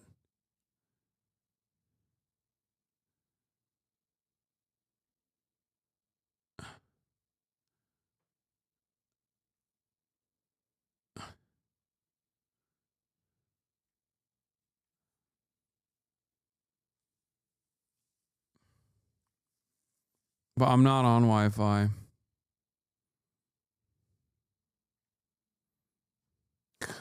Anyway.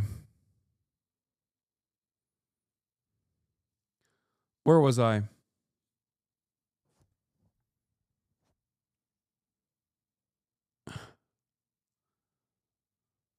Oh, yeah, so what's going on here is Matt Iglesias coping. This was cope coming from some of the Democrats who were like, well, a government shutdown is kind of exactly like a government shutdown is exactly like Doge. You know, they're just shutting down certain government offices that they don't like and keeping others open. The problem is that is not a good position for the administration to be in, which is precisely why there is a very limited amount of time that they will entertain it. Because a lot of people, a lot of federal government workers being furloughed is insanely fucking unpopular, and it will very quickly turn sour.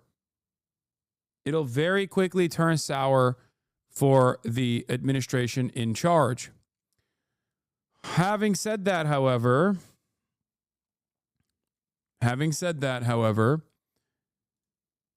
allowing this to push through, allowing this supposedly clean continuing resolution to be pushed through will cause permanent damage to those federal agencies anyway. Okay? Especially without assurances.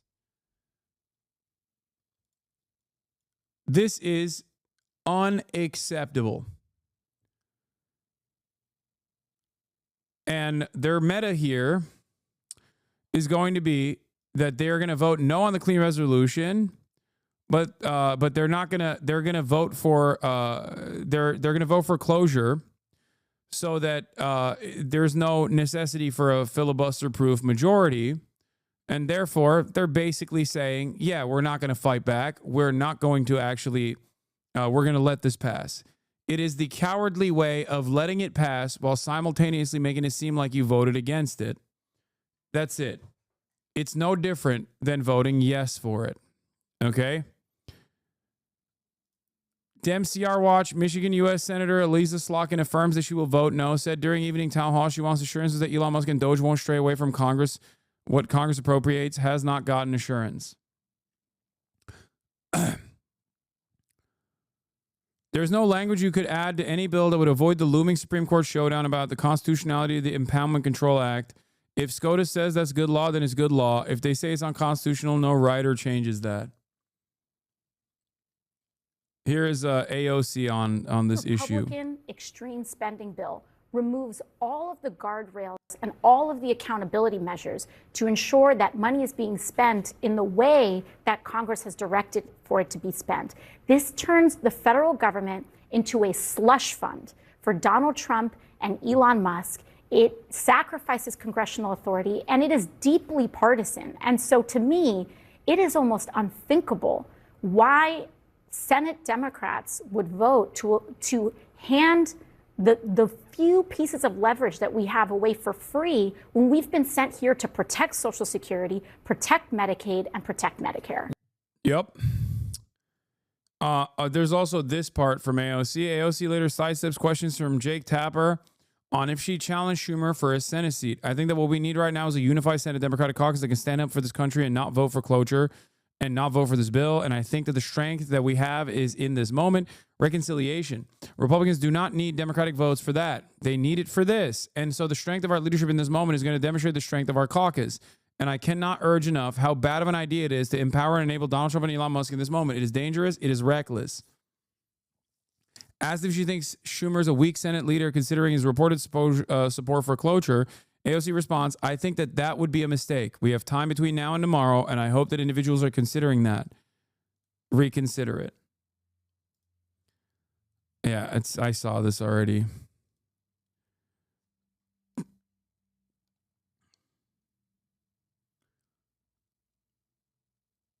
Call her out? Wait, call AOC out? Why would I fucking call AOC out right now? She's right. What? Are you guys okay? Call AOC out for what? Saying the correct thing? Like what?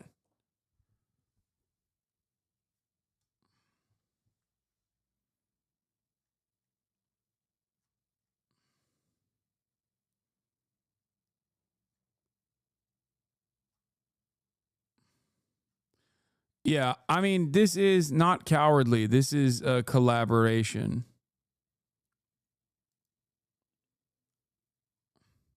The Democratic Party is led by the politician equivalent of the dad who went out for cigarettes and never came back. What do you think it would take to call for an American Morena? The Democrats are collapsing. The base despises them.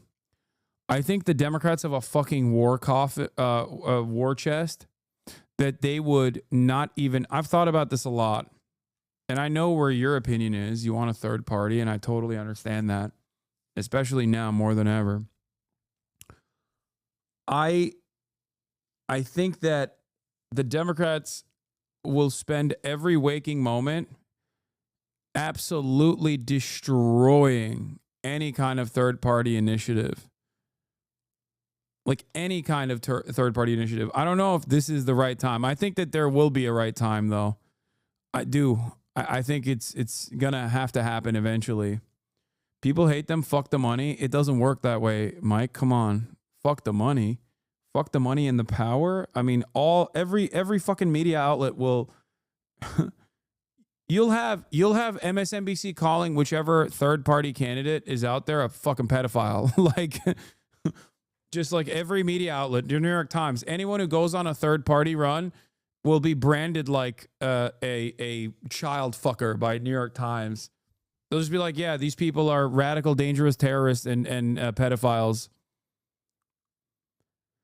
I don't have a belief that it's like the collapse of the Democratic Party is here.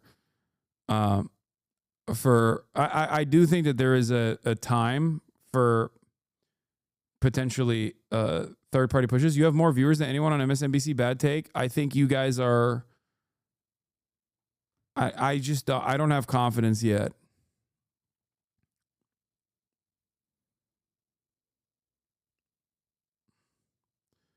The media trust is at an all-time low, but that doesn't mean that people like the left.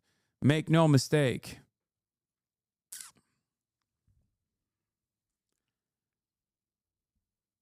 Yeah, Morena had a clear, popular, tested leader in AMLO. I don't see anyone that can make that in the States right now. Yeah, it would have to be like a Bernard Sanders a coalition, a Bernard Sanders-backed coalition somewhere.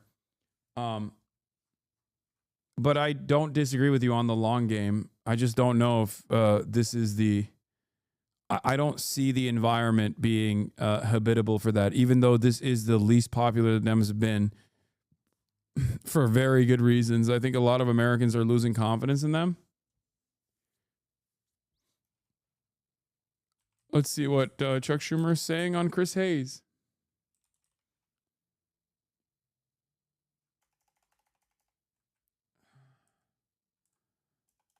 Wait, hold on. Hold on.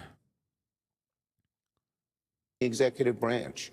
And so it would be devastating. Why is it that Elon Musk and Donald Trump want a government shutdown? So they can take control of the government and do their vicious, horrible things. They could cut half the government. They could tell employees you're not essential and never bring them back, permanently firing them. It's a disaster. I'm calling for Bernie to lead the new party. Now's the time. I mean, Bernie's also too old without a successor as well. That's the other problem. Why did they eliminate SNAP? I don't disagree with you. Why did they cut so much of Medicaid? But they could do all that on their own. That's the problem. There is no check on them with a shutdown. That's not to say this CR bill is a good bill. It isn't. It didn't have any safeguards in it. But it would be much, much worse to have a shutdown. And my job, Chris, as leader, is to see things a little bit ahead down the road and see how horrible this would be and alert people to it. So I want to sort of present two arguments on the other side. One of them is that it was quite, and I hear you on this. This is not an easy call. I want to be clear. I mean, I don't think it is, but you know, the AFG union, which is the largest union representing federal workers, they won a big victory today in federal court about those probationary employees who were fired. They came out against the CR, which really surprised me, right? These are the people that seem to have the most skin in the game on precisely the terms you're enunciating. And they said, the fact that this CR has no protections that will actually be followed means that we can't support it. If the people whose livelihoods are on the line say you cannot go along with this thing, why are they wrong? I understand why they're so upset with the CR, but I disagree with them because the shutdown would be worse for their employees. They could just eliminate huge portions of government workers automatically. They could eliminate programs automatically, which they can't do on the CR. The CR has certain spending, and they can screw around with it, and they will. These guys are sons of guns. They're going to do everything they can to hurt the government. You know what they've talked about. Elon Musk, this billionaire who cares nothing about taking people's Social Security away, this guy says that he wants to cut $2 trillion out of the federal government. A shutdown would allow him to do it. And here's another point, Chris. There's no exit ramp. No, it wouldn't. Anyone who wants the shutdown, I've asked them, well... No, you're making it seem like the Republicans want a shutdown. They don't. So this is a lie. It would be unimaginably unpopular for the Republicans to get to a shutdown without conceding at any point to the Democrats. That's even worse. So here's the other. The president always owns the shutdown. Right? Democrats don't control any part of the government. So there's not a ton of leverage. The one thing they have leverage is in the Senate, where you need a filibuster-proof majority on a cloture vote. That there's essentially an unconstitutional... I'm going to be honest with you, Chuck Schumer knows this. This is compliance. They're complicit. They're complicit. These guys are the worst, and we got to fight them every step of the way. As we say in Brooklyn, Chris, every step of the way. But look, Russ Vought is already telling people, but he's telling people on the floor, we are not even going to listen to this CR. This is a piece of paper that we will impound and rip up the moment it's passed. If that's the case, how is voting for cloture not essentially an imprimatur on the very same assault on the constitutional order? They're already, even without this CR, they're already doing it. Right. Okay? They did it to the Department of Education. But I can tell you, I've been through shutdowns before. It's not that this CR is good. It's not that voting for it is good. It's horrible. But the alternative is worse. And we have to look just a month ahead and see how bad a shutdown would be for all the things we believe in, and how I'd say Trump and Doge and Musk and Vogt, they're like drooling with happiness and desire to get a government shutdown. They've said they want it. Why? Not for doing anything good, I'll tell you that. These guys are authoritarians. Which is why we're showing our belly to them. The theory of the case for people that don't want Democrats to vote for cloture is that Americans don't quite understand what's being done to their government. It's being done in this sort of haphazard fashion. The stories are sort of getting out. You know, there's this Forest Service worker who got laid off for no reason, and there's this veteran who's got a traumatic brain injury, who's got a clinical trial. But the shutdown would be a way of actually calling the question. And here's what I would just offer. It seems to me that the demand that makes the most sense here, and I'm not a U.S. senator, is for the Republicans to vote on a rescission package that enunciates the cuts DOJ has done, as opposed to allowing an unelected co-president unilaterally eviscerate the American constitutional power of the purse. Well, the bottom line is the Republican Senate is in total obeisance to Trump.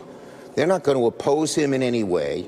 But if they allow Trump to make the kind of drastic cuts that I greatly fear in a government shutdown, they'll be culpable as well. And make no mistake about it. Make no mistake about it. Ask yourself again the question, why does Musk and Trump and Vote want this? Vote already has plans on how to slash the government, far worse than slashed in the CR. Much worse. Every program, every part of government would be at their disposal, their wicked disposal. So that's the problem here. It's not that the CR is good, it's horrible. Well, and all things being equal, we should have opposed it. But the alternative being a shutdown makes things worse. And I believe this, much worse. And I believe this, I wouldn't have done this. I knew I'd get criticized. But I felt obligated for the country, for my Democratic caucus, to the people, to explain how bad a shutdown would be. And if we went into a shutdown and everything bad happened, I had to give people this warning. Can I'm going to just keep you for two more questions, if that's okay. One is a sort of question about strategy and dealing what I think you and I and many people watching this agree is essentially an assault on the constitutional order, and that it's this. Absolutely. The only thing they understand is meeting conflict with conflict. So if you look at Doug Ford in Ontario, who banged the table and said, "You're going to tariff us, I'm going to tariff you, we're going to put a surcharge on electricity," that the only thing that gets their attention, the only thing that gets them to back down, is meeting conflict with conflict. If you meet conflict with essentially managed retreat or strategic non-engagement, then they roll all over you. We are going to conflict with them on everything. On the tax cuts for the billionaires, they've become a plutocracy and oligarchy. On Medicaid, we have plans to conflict them with all of that. If the shutdown occurred, we wouldn't be able to do that because they would fill up both the Senate and the discussion on whether we should cut this and not cut that, of things that they want to cut. So to have the conflict on the best ground we have, summed up in a sentence, that they're making the middle class pay for tax cuts for billionaires, it's much, much better not to be in the middle of a shutdown, which would divert people from the number one issue we have against these bastards, these people, which is not only all these cuts, but they're ruining democracy. And one other thing on a shutdown. On a shutdown, the courts could close or at least be totally disabled. And the courts are one of the best ways we've had to go after these guys. Final question about just an issue of intercameral strategy. I mean, the Democrats voted en masse against this in the House. They lost only one vote, Jared Golden in Maine. I've seen a lot of House members, and across an ideological range, interestingly enough, urging the Senate to filibuster this, saying, look, this is existential about whether we control the power of the purse or not. We cannot essentially sign off on this DOJ unilateral arrogation of this power. Yeah, look, I Do they have it wrong? I supported what the House did to vote against this bill universally, but that didn't cause a shutdown. It's different in the Senate. And I knew people were going to disagree with me, but I felt so strongly that the shutdown would be the greatest disaster we face with these arrogant autocrats that we had to avoid the shutdown and fight on many of the other things, every other issue that we have. All right, Senator Chuck Schumer, who's the leader of the Democrats in the Senate, announcing he will be a yes for cloture tomorrow. I imagine you will have the 6 or so other votes you need to get that over the hump. Thank you, sir. Come on anytime with late breaking news, and we can do this whenever you want. Thank you, Chris. Nice to Appreciate talk with you. Okay. Bye-bye. I can't actively hide from their own concerns. I can't. It's unbelievable, dude. It is unfucking believable. Schumer tells me Republicans might try to jam Democrats again in September, but thinks Trump will be less popular then, and Republican appropriators might be more willing to stand up to him. He said he refused to do so now. Oh my God, he is so fucking stupid.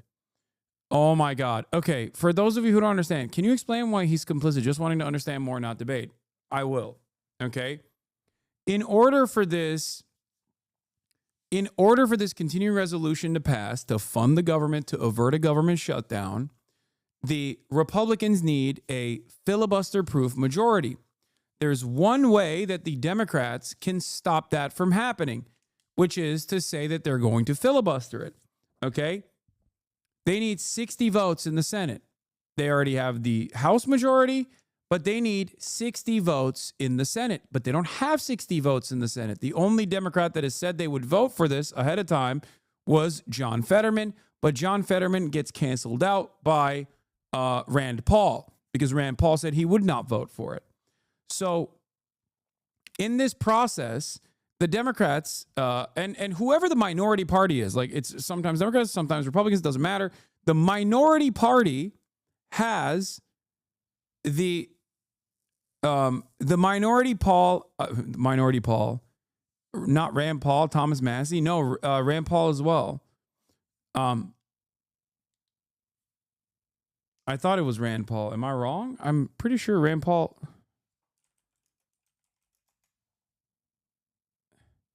No, Rand Paul in the Senate said that he wouldn't. Didn't he say he was not going to vote for it?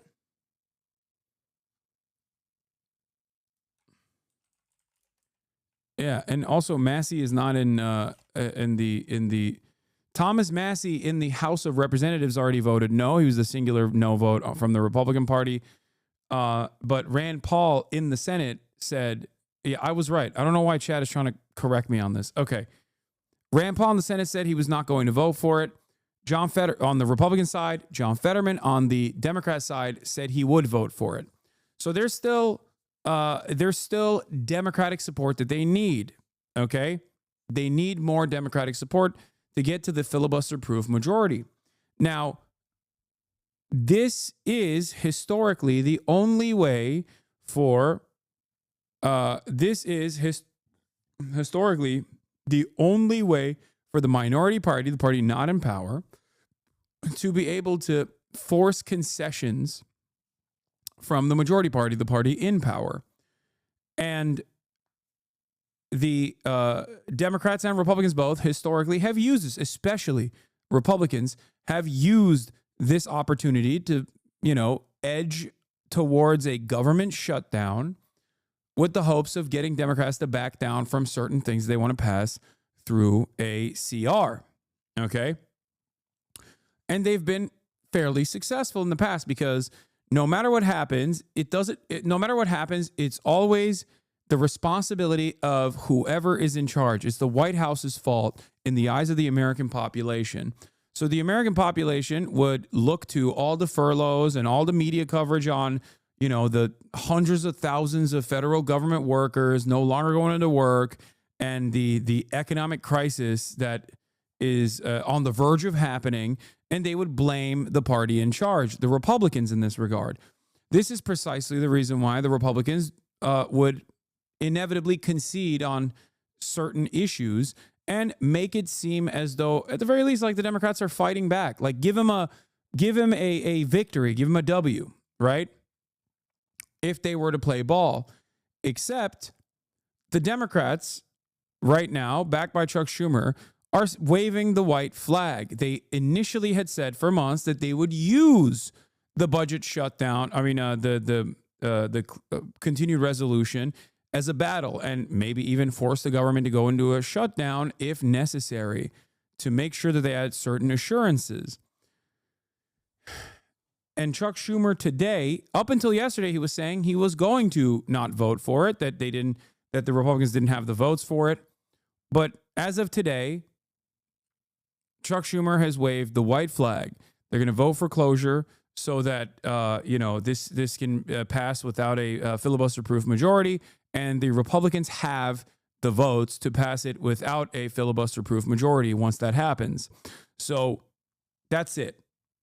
That is what's going on here. They're not using the only fucking weapon they have to wield against the majority party, and they're giving it up without a single fucking fight, while wearing these goddamn socks. Why the flop from Schumer? I think in the past I would have told you it's because they're cowards, but I think they're just, or that they're stupid, but I think it's because they're complicit. Like, they don't care. They like the austerity. They enjoy it. They love it. They love that it's like the Republicans doing it. They think that this will ruin the American economy. They think that this will create a lot of anger and resentment towards the Republicans, and then they can comfortably ride that anger into a narrow, marginal victory. They can farm donations for the next 3 years and then inevitably fucking win the election again. I don't even know if that's the case. I don't even know if that will happen, for the record. I don't even know if the Democrats will ever win again, because goddamn, they're so fucking pathetic. Having said that, however, this is the case in front of us now. This is what's happening currently. It is insane. It is unacceptable.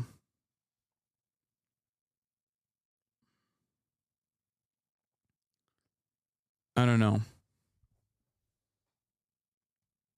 They're not factoring how stupid Americans are. They're not factoring anything. Also, breaking news, American Airlines plane catches fire on Denver airport. Nice. Look at that. Well, it doesn't look like we're flying out today, Val. Don't laugh too hard. It might impact everyone. Yeah.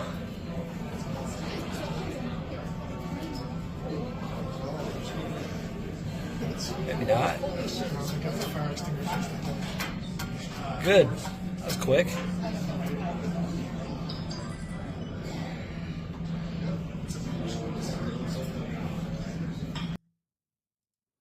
Another vid of the plane.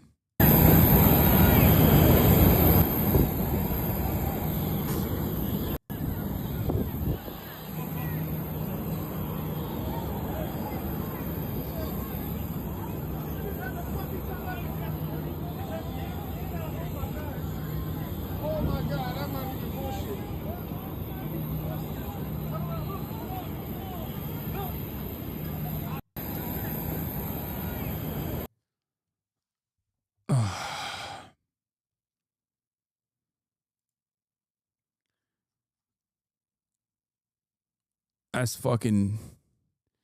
I don't know what to say anymore, man. This, I feel like, is an apt analogy for where America is right now. Yeah, so that's kind of... This is where we're at, man. That's America, baby. That was wild.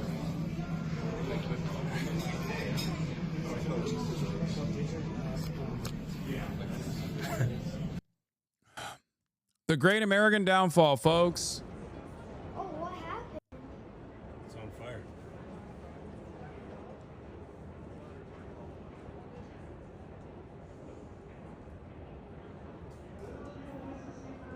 Like that. Oh, what happened? It's on fire.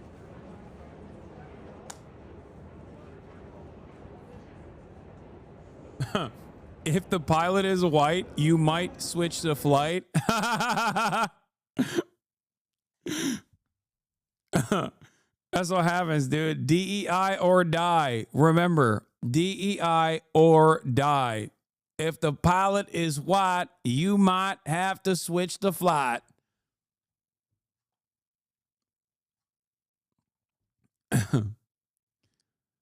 Oh, Jesus. This is crazy.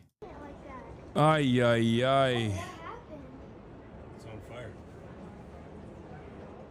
Unless he's gay. If the pilot is white and gay, then it's fine.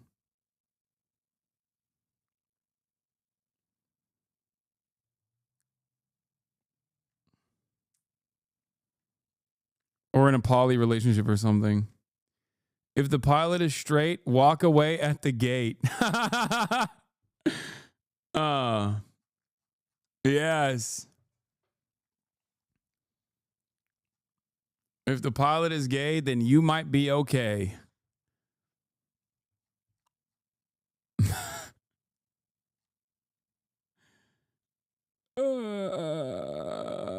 What are we doing? What are we doing?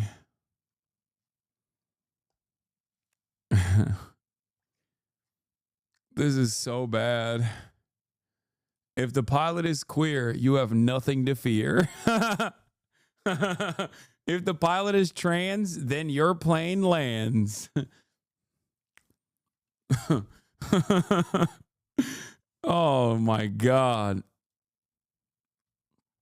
If the pilot is straight, then you must evacuate.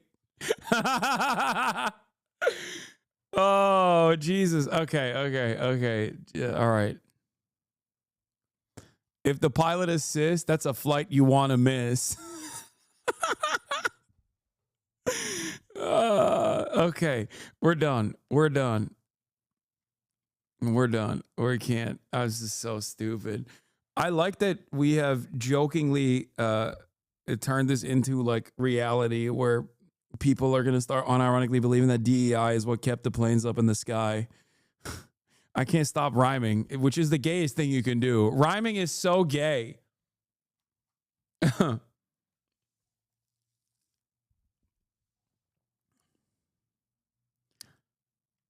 Fuck.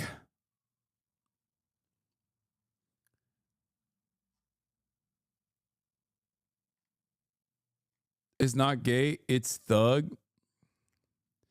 It's gay and thug at the same time. Oh, okay. UAW announces in a shocking move, Columbia University fires union president one day before contract negotiations begin and further crackdown on free speech. In the latest assault on the First Amendment rights, Columbia University has expelled and fired Grant Minor, president of UAW Local 2710, which represents thousands of Columbia student workers. The firing comes one day before the contract negotiations were set to open with the university. The shocking move is part of the wave of crackdowns on free speech against students and workers who have spoken out and protested for peace and against the war on Gaza. As the UAW has emphasized, the assault on First Amendment rights being jointly committed by the federal government and Columbia University are an attack on all workers who dare protest, speak out, or exercise their freedom of association under the U.S. Constitution. It is no accident that this comes days after the federal government froze Columbia's funding and threatened to pull funding from 60 other universities across the country. It is no accident that this firing has occurred the day before the contract negotiations begin. It is no accident that the university is targeting a union leader whose local went on strike in the last round of bargaining. It is no accident that this is happening at Columbia University. I'm telling you right now, we are experiencing, I talked about this before.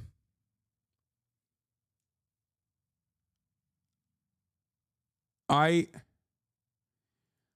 talked about this before, but it's already happening. I suspected that even under the Brandon administration, with the incredibly slanted Supreme Court, with the Republican supermajority, I noticed the thing that companies were doing where they would openly undermine pre-existing labor law in an effort to draw up a long court battle that would inevitably get to the Supreme Court to potentially overturn pre-existing laws, like the last remainder of labor protections. You know, basic stuff like firing a worker because they unionized and doing it very openly, you know? Stuff that's like blatantly illegal. And I think Amazon and Starbucks kind of were doing that. And I suspect that this is what Columbia is doing as well. Like they're doing that. They're doing it deliberately. And I think the reason why they're doing it is because they want to test this all the way up and bring it all the way up to the Supreme Court, where who's Brandon? Come on, chatter, you're joking, right? Brandon, Joe Brandon, the previous president. Let's go, Brandon. And now that the NLRB's gone, there's even less protection than before, and I think that's where we're at. We are crumbling the ticker tape that held together labor law in this country. We're just gutting it. We're eviscerating it with no end in sight. Terrifying prospect for future generations. Oof.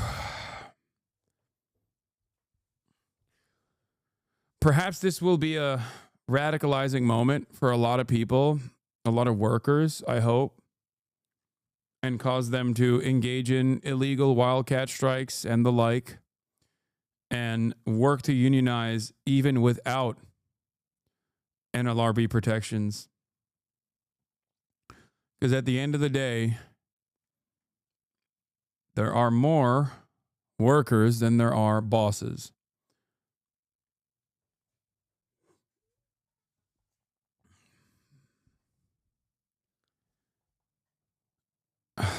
This is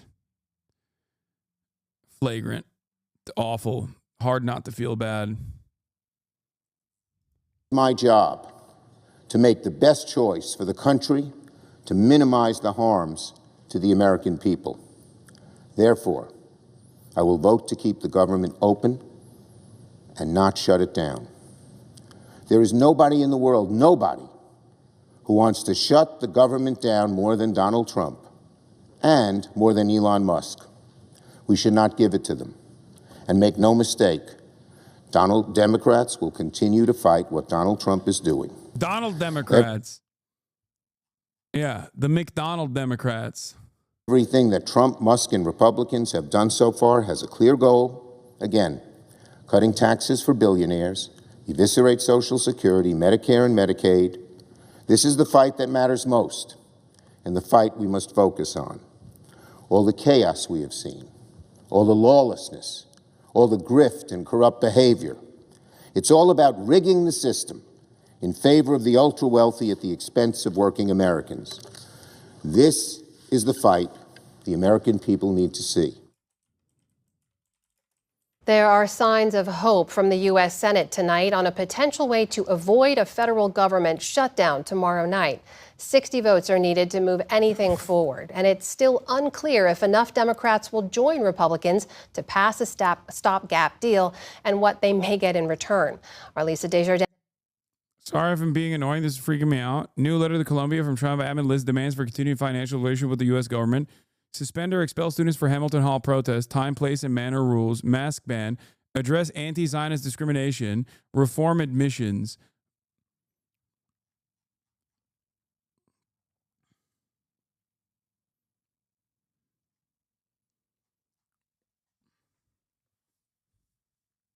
Bro, I'm telling you, this is literally Nazi shit. I don't know why people don't see it.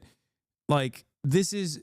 I think people genuinely think that, like, the way it's supposed to happen is by, like, military force, not realizing that there is a lot of stuff that happens before military force kicks in. And military force is already being utilized. Like, what do you think ICE is? You know what I mean? It's already being utilized towards more vulnerable populations to begin with. This right here is a legal enforcement coming from the federal government directed at institutions of higher learning, specifically to abide by whatever free speech restrictions that they want to apply to these universities. Can you imagine if the Democrats did something similar like this? Like, that's crazy. If they were to be like, hey, you have to fire your fucking professors that I think are bad. You have to shut down you have to shut down certain departments. You have to shut down any professor that I think is like right wing, you know? You said they did? What? The Democrats came out and fucking said, if you have Ben Shapiro on your college campus, I'm going to shut your funding. I'm no longer going to give you grants. Not even Ben Shapiro on your college campus. If the Democrats said that you have Republican students on your college campus, you need to fucking expel them or we are going to stop giving you money. Are you insane?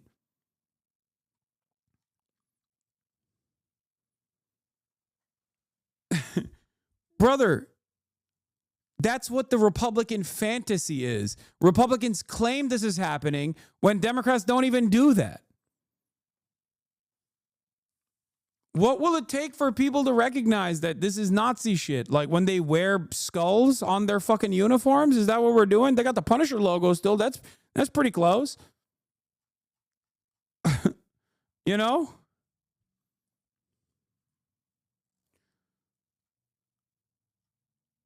No, at that point they'll be like, nah, you don't understand. This is a cool logo. They like the cool logo. MESAS SAAS Department, Academic Receivership. Begin the process of placing the Middle East, South Asian, African Studies departments under academic receivership for a minimum of 5 years. The university must provide a full plan with date certain deliverables.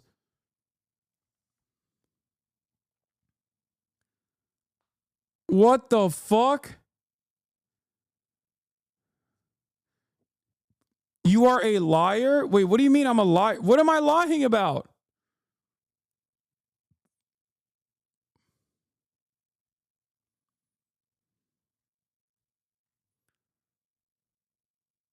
They're going to be like, you don't understand. You don't understand. They don't,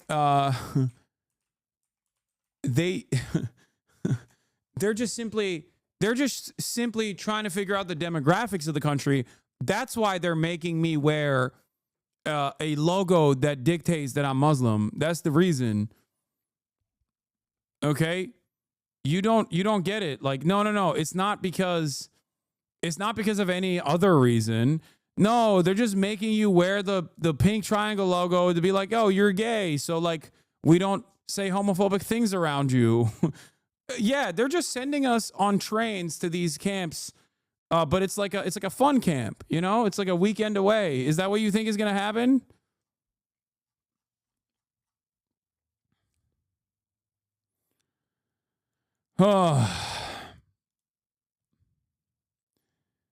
Academic receivership is like outside control over an academic department. Here. This is from Departments in Academic Receivership, Possible Causes and Solutions. Academic receivership occurs when control of an academic department or program is removed from the faculty and an outside chair is put in place by college or university administration. A literature review is supplemented by a small survey to assess how common receivership is and how it's administered. They are saying we want to put independent outsiders that they probably select in control over these departments to take a look at what they're really teaching.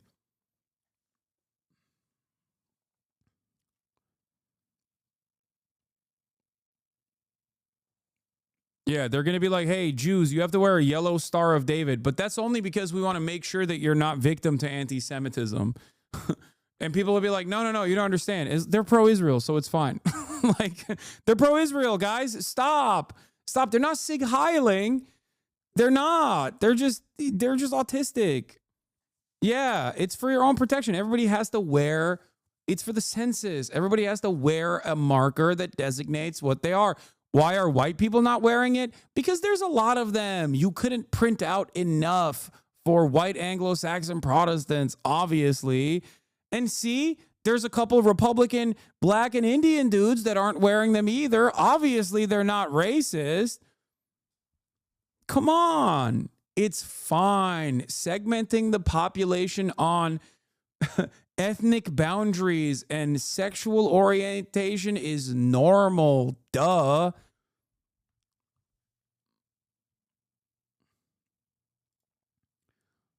Another streamer beating around the bush. What? Beating around the bush? Bitch, I'm beating you in the head. What are you talking about? I'm telling you exactly what the fuck is going on. Some history regarding Nazi Germany. Phasinghistory.org, resource library, controlling universities. The new Nazi commissar wasted no time on the amenities. He immediately announced that Jews would be forbidden to enter university premises and would be dismissed without salary on March 15th. This was something that no one had thought possible despite the Nazis' loud anti-Semitism. Then he launched on a tirade of abuse, filth, and four-letter words such as had been heard rarely even in the barracks and never before in academia. He pointed his fingers at one department chairman and another and said, "You either do what I tell you or we'll put you in a concentration camp." There was silence when he finished. Everybody waited for the distinguished biochemist physiologist. The great liberal got up, cleared his throat, and said, "Very interesting, Mr. Commissar, and in some respects very illuminating. But what point I didn't get too clearly. Will there be more money for research in physiology?"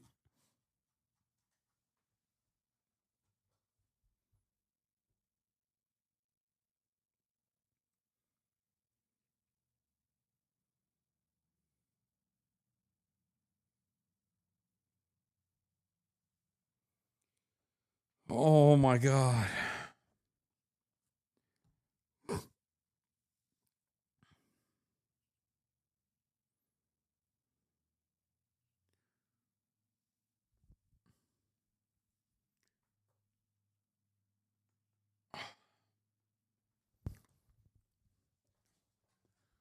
Brother, this is insane. This is actually fucking insane. This is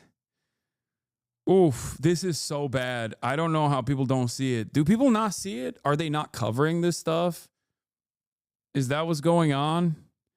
Are people simply not covering the issue?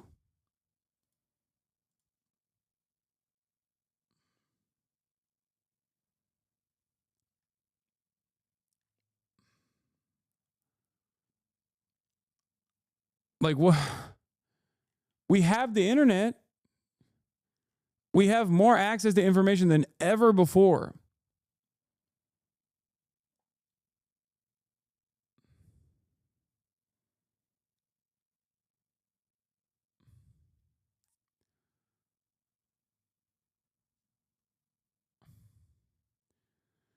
Oh.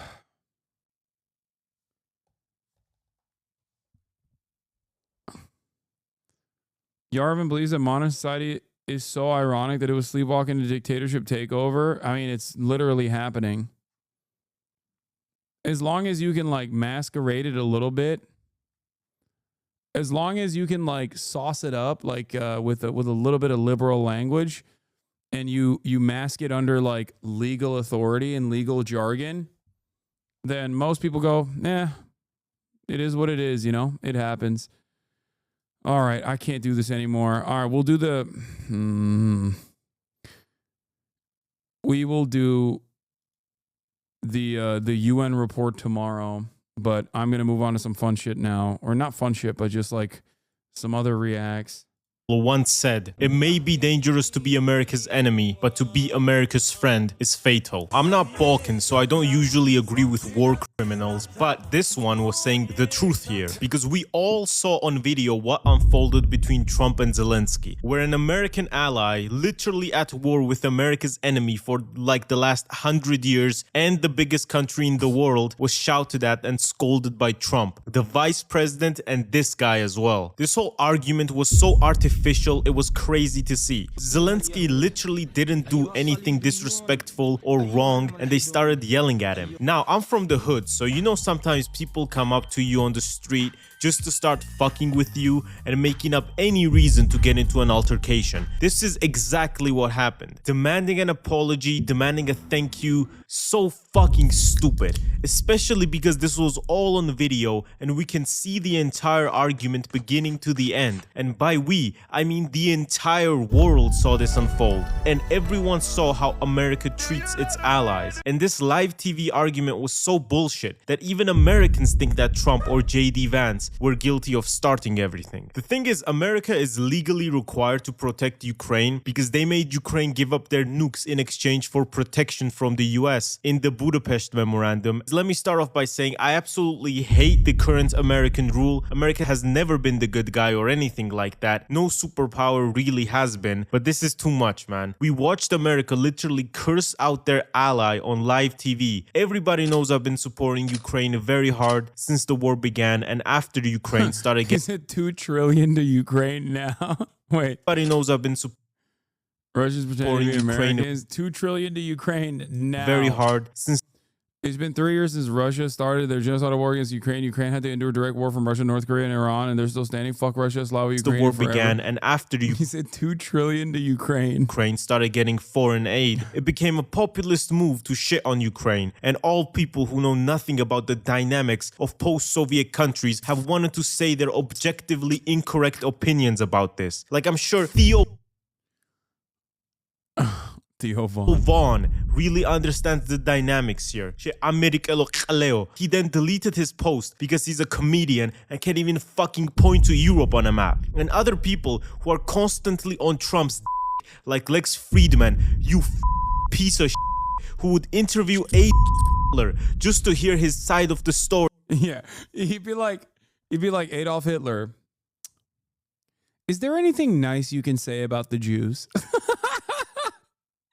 He'd be like, Adolf Hitler, if you had something to say about the Jews that's nice, what would it be? He is I used to say he's an extreme centrist, but like after the now deleted tweet of him just like glazing Trump and being like, I want peace, but Zelensky was really disrespectful. That's when I was like, come on. Okay, dude, you've fallen off on the right side. Like, he is not a centrist, okay? I used to maintain that he was the only true centrist. He was the last true center. And that tweet was when I was like, all right, never mind. Yeah. He'd be like, Adolf Hitler, what is the meaning of love? And call him a friend whom he bonded with over their shared love of Russian literature or some shit. Dostoevsky's Crime and Punishment fucking sucks. If I wanted to hear a Russian guy whining about being poor, they're right here, I would just go and fucking visit. And while Zelensky says that he doesn't think that his public humiliation was planned, I think he's low-key saying it to not fully ruin relations between him and the US, because there's this one Marjorie Taylor Greene, who is extremely anti-Ukraine, and her boyfriend somehow got one of those rare Oval Office interviewer spots and decided to ask Zelensky this. Why don't you wear a suit? Why don't you wear a suit? You're the highest level. This was so disrespectful, dude. Imagine having this monkey over here fucking be the guy that shits on you. It's like JD Vance is one thing, okay? But this dude is like, are you serious? Like, you brought in the court jester. You brought in like a monkey in a suit to come in and just like throw his feces at you. You know what I mean? Like, that's crazy. It's just insane. This guy gets pegged by Marjorie Titan Green in this country's office, and you refuse to wear a suit. Just want to see if do you own a suit? Yeah, problems. First of all, country leaders who are at war with a much larger empire don't usually wear suits. They don't really have time for that shit, you know? It's only the motherfuckers who don't care about this wearing suits because it's not a life or death situation for them. Okay, bro, come on. It's not like I think it's a disrespectful question, albeit a funny one. But also, no, he's visiting America. It's not like he has to be he has to be combat ready at the White House. No, it's a deliberate choice that he's doing. It's fine. It's not like the end of the world. I think bringing it up is stupid, but the entire point of him being like, why aren't you wearing a suit, was to belittle him, undermine him. But let's not act like he has to be in the fucking fatigues. He's in the front lines. Such as Bush during all the Middle Eastern wars and more. You think if you're at war with the US or Russia, you're gonna give a fuck about wearing a suit? This is a talking point that has been propagandized from people funded by Russia or being a useful idiot that supports them for free. And also, Elon doesn't wear shit either. So these are clearly double standards. Elon Musk is in the Oval Office looking like one of those child predators they catch on YouTube and then beat up, along with a fucking chainsaw, and they're demanding Zelensky wear a suit and tie and make fun of him. So now a country's leader who is defending an aggressive war from the biggest country in the world is being made fun of from a guy who's famous for fucking this woman. And their whole argument was very disappointing to see. They're blaming him that he wants to start World War III, not the country that invaded them. You ever scroll through the news and feel like people are living two completely different realities? One headline is like, Zelensky just doomed Ukraine because he is bad, and the other says Zelensky is amazing. So which is it?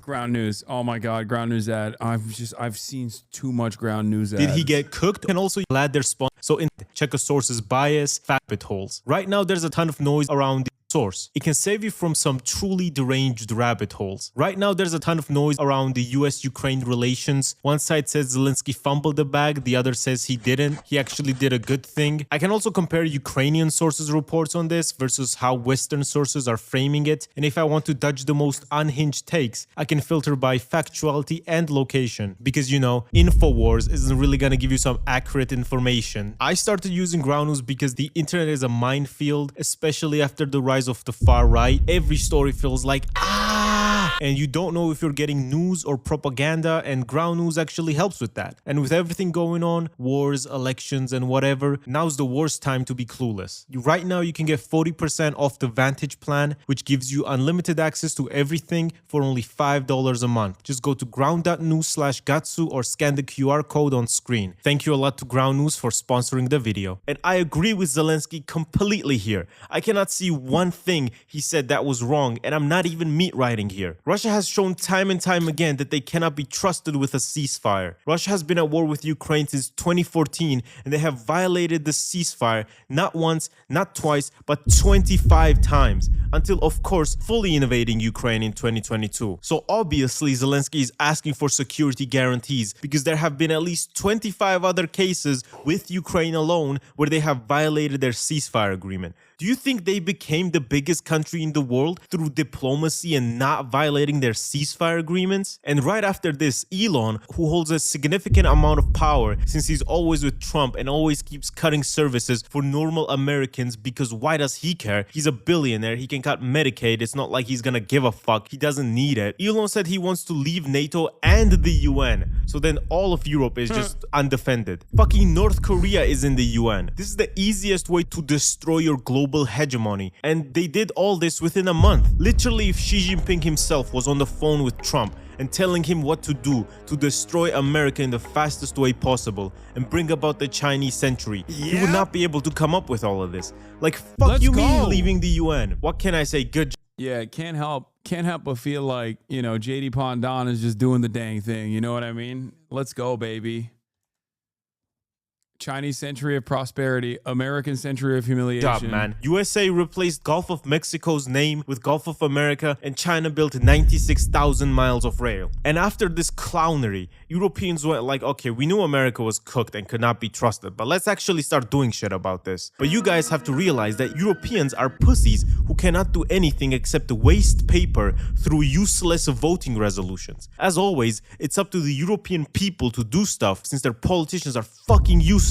So Tesla sales have nearly halved in Europe. Europe is actively looking for new allies such as India, China, and Canada. One of Norway's largest companies have announced that they will stop supplying fuel to the US Navy, and every American ally ever is actively looking for new allies now, including Canada, which is insane. Who knew that threatening to annex your neighbors, tariffing them, and threatening to leave their defense alliance would make them act this way? And motherfuckers were like, oh, you're meat riding China. Motherfucker, I have yet to see the CCP policy. What? Did you see this? The stat that a single Chinese shipbuilding company in 2024 alone built more ships by tonnage than the entire U.S. shipbuilding industry since World War II? I did not see that stat, but god damn, that's good. It's a good stat. Yeah, big ups to China. I'm ready. President Xi, fire at will. As a white Chinese, I already have a familial lineage with Xinjiang as my on my mother's side. Our last name is literally Uyghur. Okay,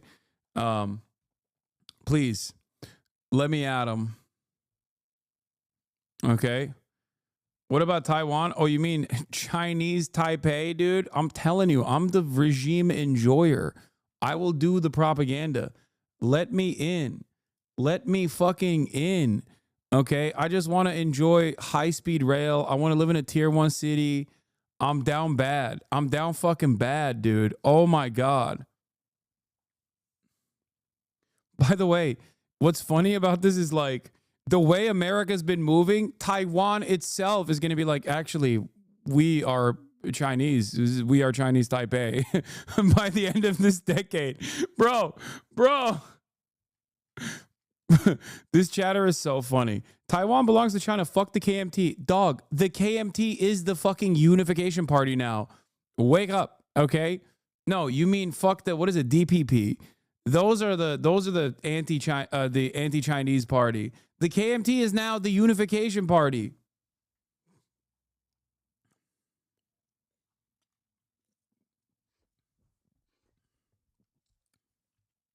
Yeah.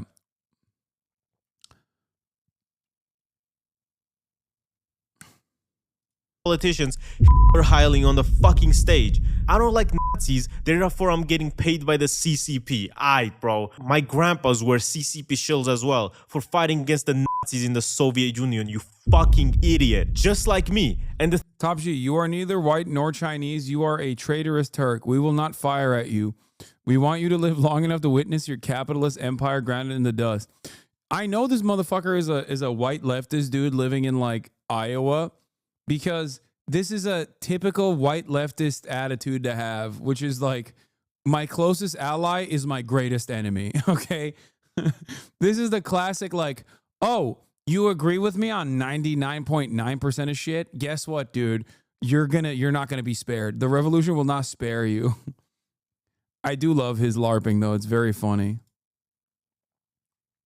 The thing is, they're treating Zelensky so harshly and abandoning the biggest country in Europe, Ukraine, so harshly that they showed to the world they do not give a fuck and will sacrifice anything and anyone for money. They're like trade offer. I get to mine your entire country's minerals and keep them for myself as a profit, and in exchange, you get no security guarantees and nothing really. Maybe we just stop bad-mouthing you in the press and calling you a dictator, but that's about it. Maybe. The stupidest thing is that of the money that they sent to Ukraine, which wasn't even that much, Europe sent way more. 70% of that money gets reinvested back into the US military companies because they send their old stuff to Ukraine and then they need new ones, right? So they order new ones and then those companies pay taxes and grow the American. It's so funny because like Gatsu obviously being Georgian, as in weak-willed about restoring the glory of the USSR, despite the fact that one very famous Georgian did everything in his power to make the USSR glorious, is like outwardly much more pro-Ukraine than someone like myself, who has been called an Adolf Putler lover over and over again. And yet, regardless of the aesthetics from the outside, especially because I'm not like Mr. NATO, I don't like NATO at all. I think NATO is awful. He also sees this. He's recognizing the truth. This is what I've been saying, which is like America offloaded his old ass weapons. America offloaded its old ass fucking weapons and then, you know, had to re-up, get more taxpayer funded, more money from the American government to be like, oh, look, we've lost so much of our inventory. And in the process, didn't lose anything else. American economy, but they resorted to making Zelensky seem like... I'm not sure about why, but Georgians are some of the most lived up motherfuckers you ever see online.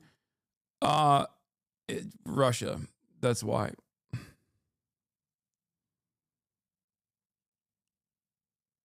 a fucking beggar and humiliating him live on stream. არა ეს ავადმყოფიერი არა ამათ სანამ არ დააჯავთ თავზე და სანამ დედას არ მოუთხნავ ვერაფერი ვერ ეს. Also, destroying USAID was the funniest thing ever because I saw a tweet. What if we create USAID to fund right-wing revolutions in countries instead of this leftist gay? What the fuck? If we create USAID to fund right-wing revolutions in countries instead of this leftist gay stuff. My brother... Yeah, the number one USAID appreciator, me. Revolutions in countries instead of this... Coward, why didn't you post the full meat pic? You fucking coward. Typical Georgian. Accepting except waste paper through useless voting resolutions. As always, it's up to the European people to— Yeah, there's nothing funnier than thinking that the US aid actually there's nothing funnier than thinking US aid. Well, I know Gotts was making a joke, but there's nothing funnier than dumbass Republicans thinking that US aid actually funds gay shit. You skip back so far. Oh yeah, I did.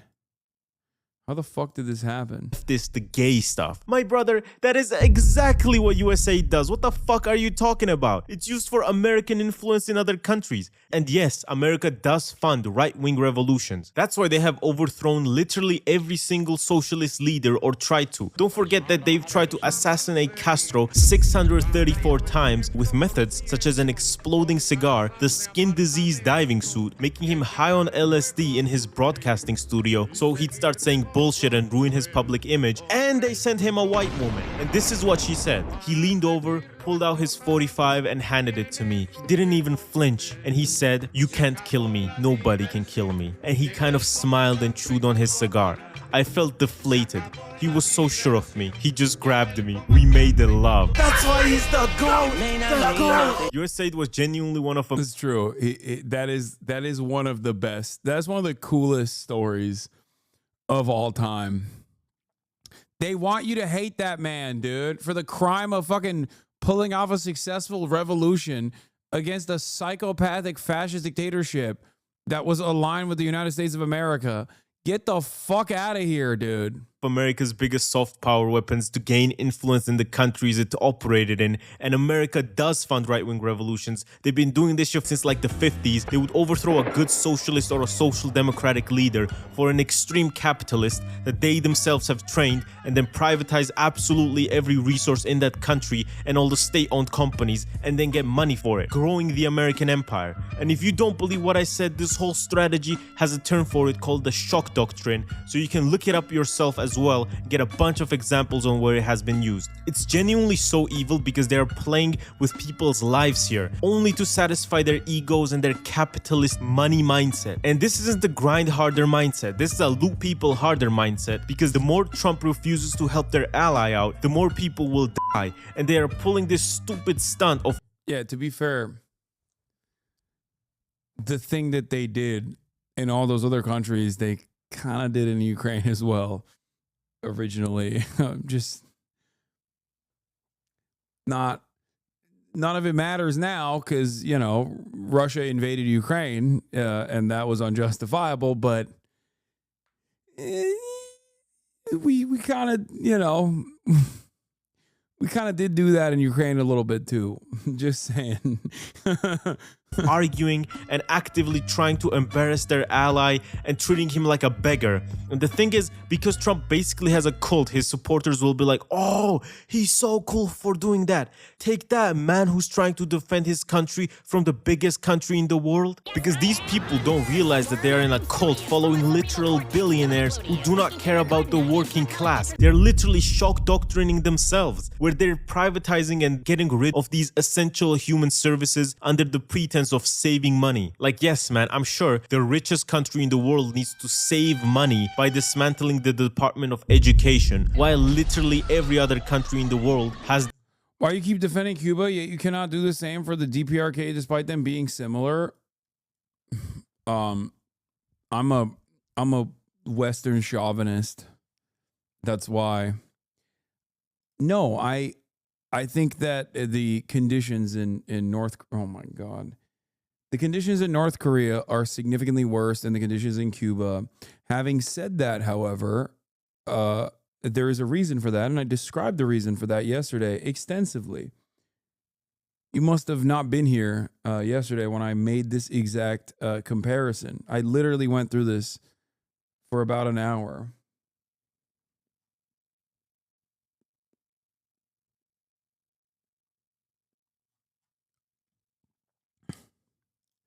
As far as I understand, I know where this chatter is coming from, but the local governance structure, I'm more confident in the one-party structure where elections happen and local democracy, not dissimilar to the Chinese process, like the Chinese political process and the Cuban political process, than I am with the North Korean one. I just don't know enough about how the North Korean government works. What I do know, however, is that it is a rulership that exchanges hands from one person to the next of kin. It's not like, it has almost like a monarchy structure. You could say Cuba has something similar, or you could say that Cuba has something similar as well. But at least I know confidently what the Cuban local democratic process looks like, which is, like I said, not dissimilar to the Chinese structure, where it's one party rule, but all of the decision making, like the important decision making and the hands-on stuff happens at the local level. You go and you vote through a democratic process at the local level, and then your local representatives go and work within the party structure, the one-party structure, to make changes. And they do. They make those changes regularly. Same with the Chinese party structure as well. It's one party, but regardless of it being one party, there is a lot of local feedback in the process, which goes into a committee system. I think the DPRK has a similar structure. I'm just not confident about how that works, if that makes sense. I found that a lot of people from ex-USSR countries even got to are fond nostalgic of the USSR, but absolutely hate Russia. Similarly, I met a 70-year-old Armenian guy that said he hates the Azeris, but that relations between Armenia and Azerbaijan was really chill in the 80s. For what it's worth, I think the USSR made huge strides in erasing internal ethnic strife like Yugoslavia did in the Balkans. That department. America already is extremely privatized to the point where when healthcare CEOs are getting capped, everyone is like, it had to be done. And these people still want to privatize everything more, so it becomes even more capitalist and they loot even more money from normal Americans. Of course, they fired a ton of people because they needed to save money, and also they want to cut Medicaid to pay for $4.5 trillion in tax cuts and mass deportations. The GOP plans to roll back the federal healthcare insurance program. This translates to make Elon Musk and other billionaires richer and deport working people, we need to cut the healthcare insurance for normal people. And because of America abandoning their allies and abandoning their people just to be literal oligarchy, everybody is losing hope in the US, including Americans and including GDP forecasts, where they forecast the American economy is going to plunge nearly -3% in the first quarter. It's just crazy to see all this, and it's only been 40 days. We have to be here for the next 3 years and 10 months. Every morning, breaking news Donald Trump, breaking news JD Vance, breaking news Elon Musk. I don't want the news to be breaking anymore. Can it just be Trump making McDonald's or something for once? Please, instead of abandoning their allies? What the fuck even is the strategy here? Also, they're like, yes, Ukraine is bad for wanting money to defend against the biggest country in the world, which is also a nuclear power. But Israel? No worries, man. We'll cut healthcare for our citizens, fire workers, and cut aid to Ukraine. But you're fine because you're just an extension of the US. Oh, and also, on top of shitting on Ukraine and leaving it, he's talking about removing sanctions of Russia. So that is just plain evil, man. Trump's administration just loves fascist dictators. You bet your ass if Trump was with he would be talking about removing sanctions of him and that he's a great guy and like that Czechoslovakia and Poland. I mean, yes, he would. 100%. Yes. Ideologically, he is literally aligned with Adolf Hitler. 100%. Instead of an FDR figure, if there was a Donald Trump style figure during World War II or leading up to World War II, we would have joined. We would have joined World War II on the side of Hitler. We would have never stopped. We would never stop sending gas or sending oil to Japan. And we would have absolutely fucking aligned with Adolf Hitler, 100%. The American-German Bund movement would have won. Henry Ford as president? No, Henry Ford would be the Elon Musk in this situation.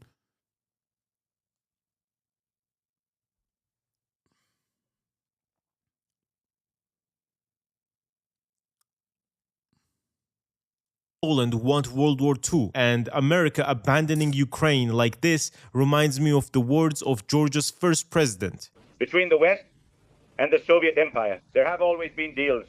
Yalta is known. Munich is known. The Molotov-Ribbentrop Pact is known. Yes, Malta is known, and many other things are known as well. And let's not be on the side of the empire. Be on the side of your own nation and not on the side of deals with the West. Be on the side of our nation and serve your nation. This is the duty of the parliament and the duty of a deputy. And not play a double game between the empire and us. And the egg prices are still going up. TLDR, don't trust billionaires. Like and subscribe, and goodbye. Am I going to be allowed back in the country after my trip to China? Bro, why do you want to come back in the country after you go to the main country? Dems have lost Neera Tanden. Oh my God, Neera Tanden is reposting fucking Bernard Sanders. Bernie Sanders, I'm going to vote no. I think the American people are sick and tired of Elon Musk, the richest guy in the world, running around slashing Social Security, veterans programs. Republicans are moving for massive tax breaks and cutting Medicaid. You got to draw a line in the sand, I suspect, is what he's saying. What's the Geopolled video? The Democrats have lost Neera Tanden. Center for American Progress is back.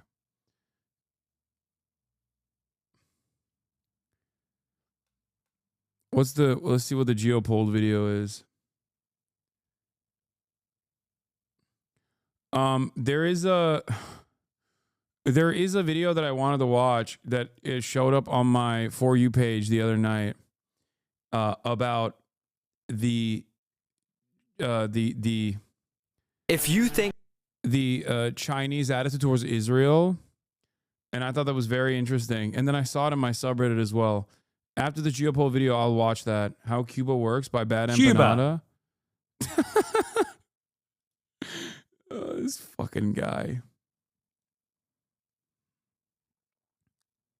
That's such a funny way to start the video. All right, let's watch. I think this land was promised to the chosen people 3,000 years ago by God. You are wrong. I think you'll find it was actually promised to the Trump family, which obviously includes Donald's chair, addicted daddy Elon Musk. Yup, the illegal African immigrant who's a dude with an accent like this is not allowed to make a video on Israel. He's gonna go to jail, dog. What do you mean?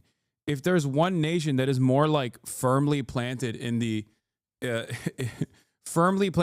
existence of Israel and will aggressively persecute you, it's fucking England. Like, this dude his life is not safe anymore. No, more than Germany. Bro, yeah, dude's got a Balfour accent talking about Israel, dude. Listen, dog, your ancestors did this, okay? No, more than... Dude, Turf Island structurally is almost as rigid as Germany, okay? And also historically more responsible for Israel.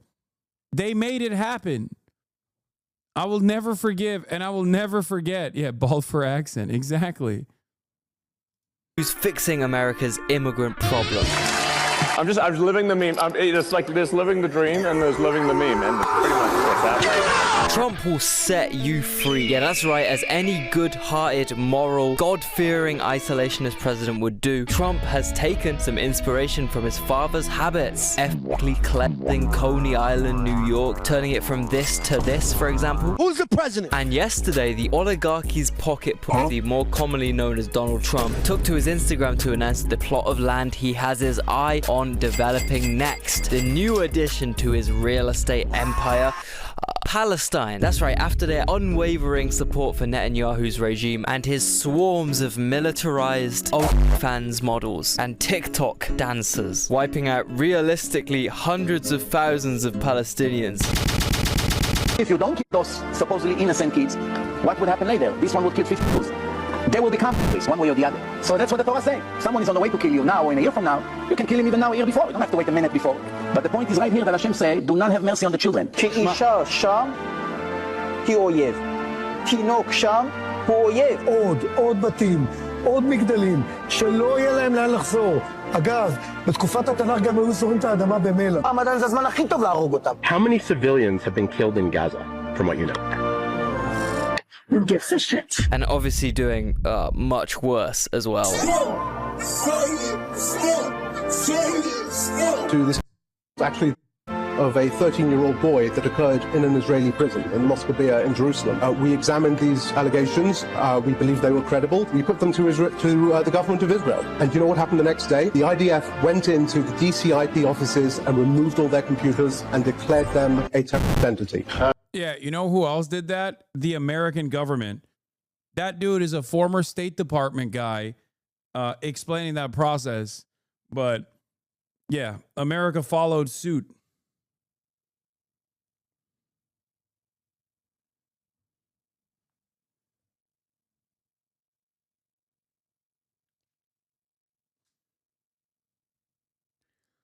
Bro, oh my God. The Democrats still shamelessly send me text messages that ask me for money. I fucking hate this goddamn party so much. Oh my Lord.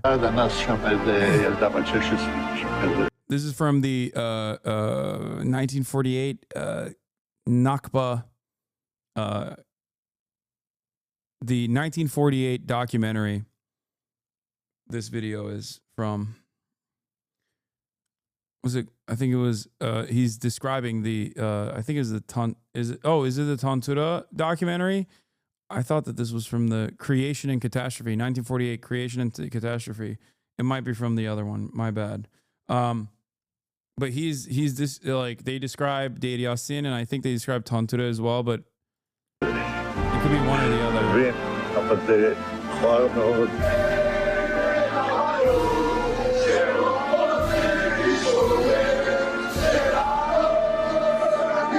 Finally, out of all the Western leaders supporting this, including the nasal, greasy, grey, half-assed piece of shit I pay tax to. 3 reasons why conscription is actually a good thing. First, conscription would allow us to... What?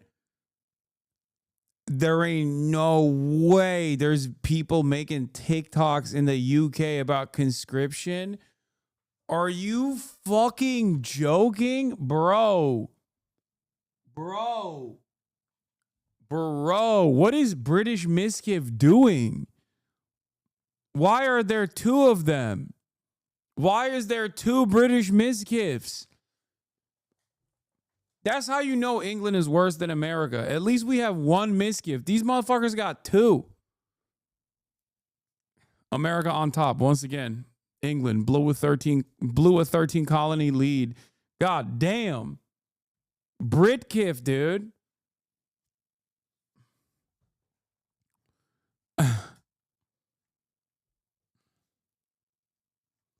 Improve diversity, equity, and inclusion throughout the military, allowing us to increase representation from different gender, racial, and socioeconomic statuses, thereby challenging... Bro, he's rad-libbing conscription? Are you fucking insane? Oh, he's a comedian. Oh, thank God. Oh my God. Oh my God, I took it seriously. This guy's joking, right? Like, this is a joke. This is not real. Oh, thank God. Oh my God, I was so scared. Oh my God. Oh my God. I thought he was like a NATO guy. Like he's like a crazy NATO guy. Holy shit.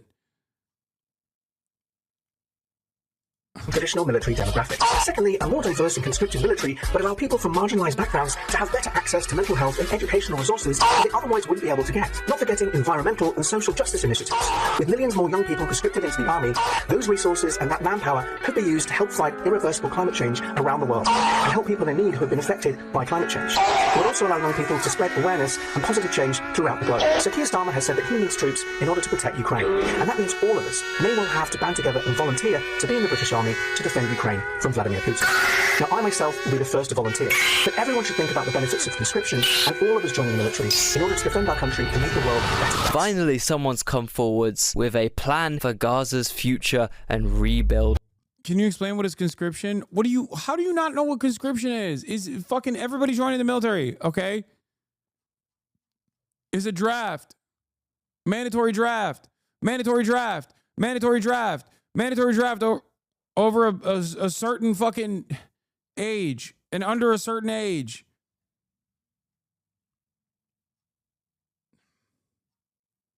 That's right, Trump a couple days ago unveiled his... I'm sorry for getting upset. Maybe it was an XQC watcher. I apologize. I'm so sorry. You know what? I should be nicer. You're just asking nicely. I'm not American. Dog, America doesn't have conscription. Ukraine has conscription, for example. Turkey has conscription. America is one of the few countries where we have a concept called the poverty draft. Okay, I'm still being upset at this person, and I shouldn't be. This is an educational moment. I am going to be nicer. I apologize. It's perfectly understandable that you don't know what it is. It just means a mandatory military draft. South Korea has one. Israel has one. Turkey has one. I'm actually sorry. I shouldn't have fucking popped off.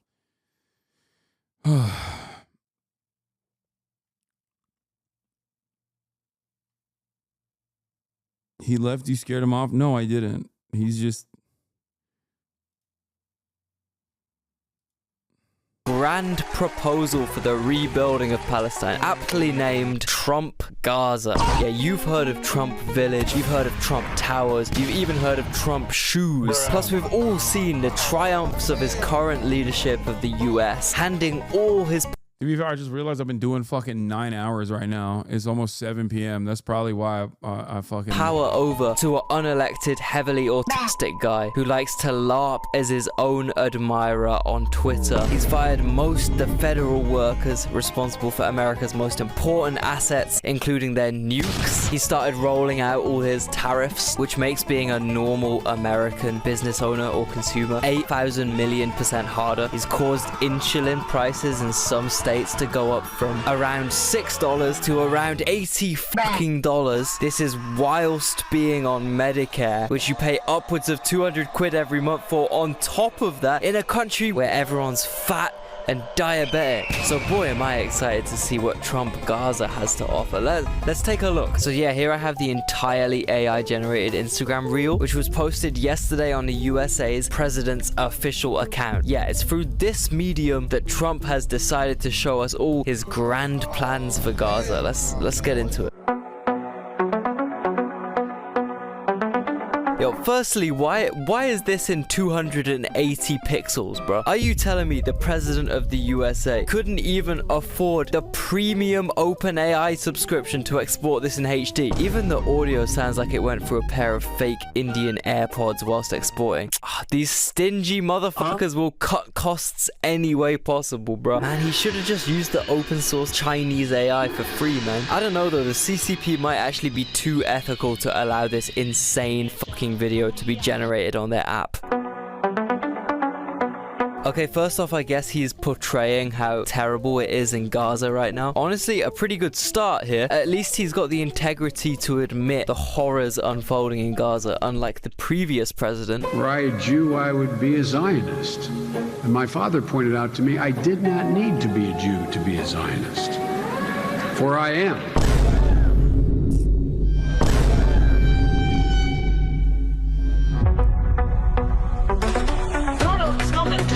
Bruh, for all you Americans here, this is like, imagine if someone went to the site of 9/11 and proposed building a floating strip club spaceship or some shit. Ground Zero.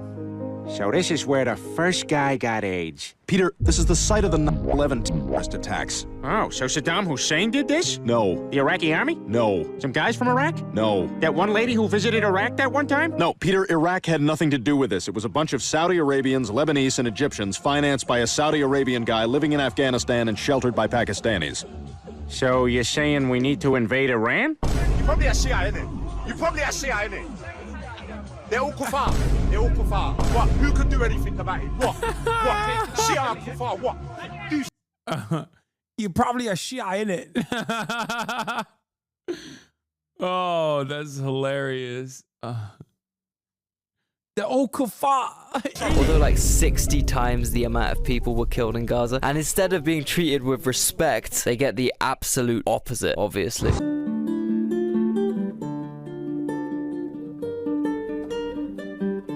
Ugh.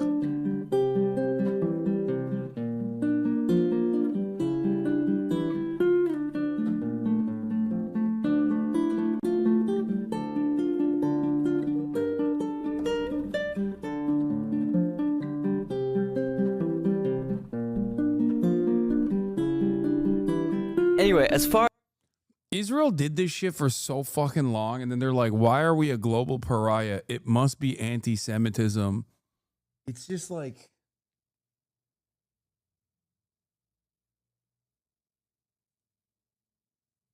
It's so insane. As far as the AI slop goes, this is very, very reminiscent of Netanyahu's Gaza 2035 proposal, which was another AI-generated utopic delusion presented to the Israeli people about a year ago. You know, some Dubai-esque city, which the Israeli government said would be connected to fucking Neom. Neom!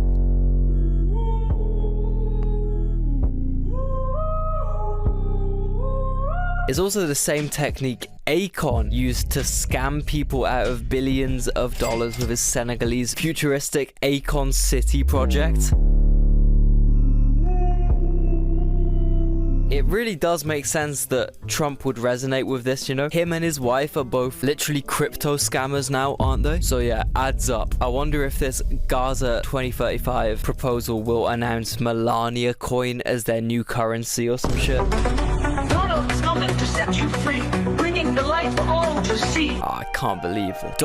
You know what's crazy about that fucking AI video, dude? It's the song, every time I hear it, gets stuck in my fucking head. Donald's coming to set you free, bringing the light for all to see. I assume this is like a religious reference, since Trump has presented himself as this godly Christian dude. Sure, bro, sure. Which is kind of interesting, considering there's a lot of Christians in Gaza. Also, these guys are genuinely the descendants of the OG himself, Jesus Christ, JC. Like, dude, you're never gonna believe whose great uncle you just bombed. I just want to say this to our Christian friends, you know, just to call it as it is and say it straight out, you know, you guys are worshiping one Jew. That's a mistake. You should be worshiping every single one of us, because we all die for your sins every single day, and that's exactly what's going on here. We're all God's firstborn, and we're dying for your sins right now because the Jewish people in the land of Israel are the bulwark against the orcs. Yo, it's so fucking, it is so, oh my God, bro. Using Judaism and Jews this way is so insanely fucking nefarious. It's just like,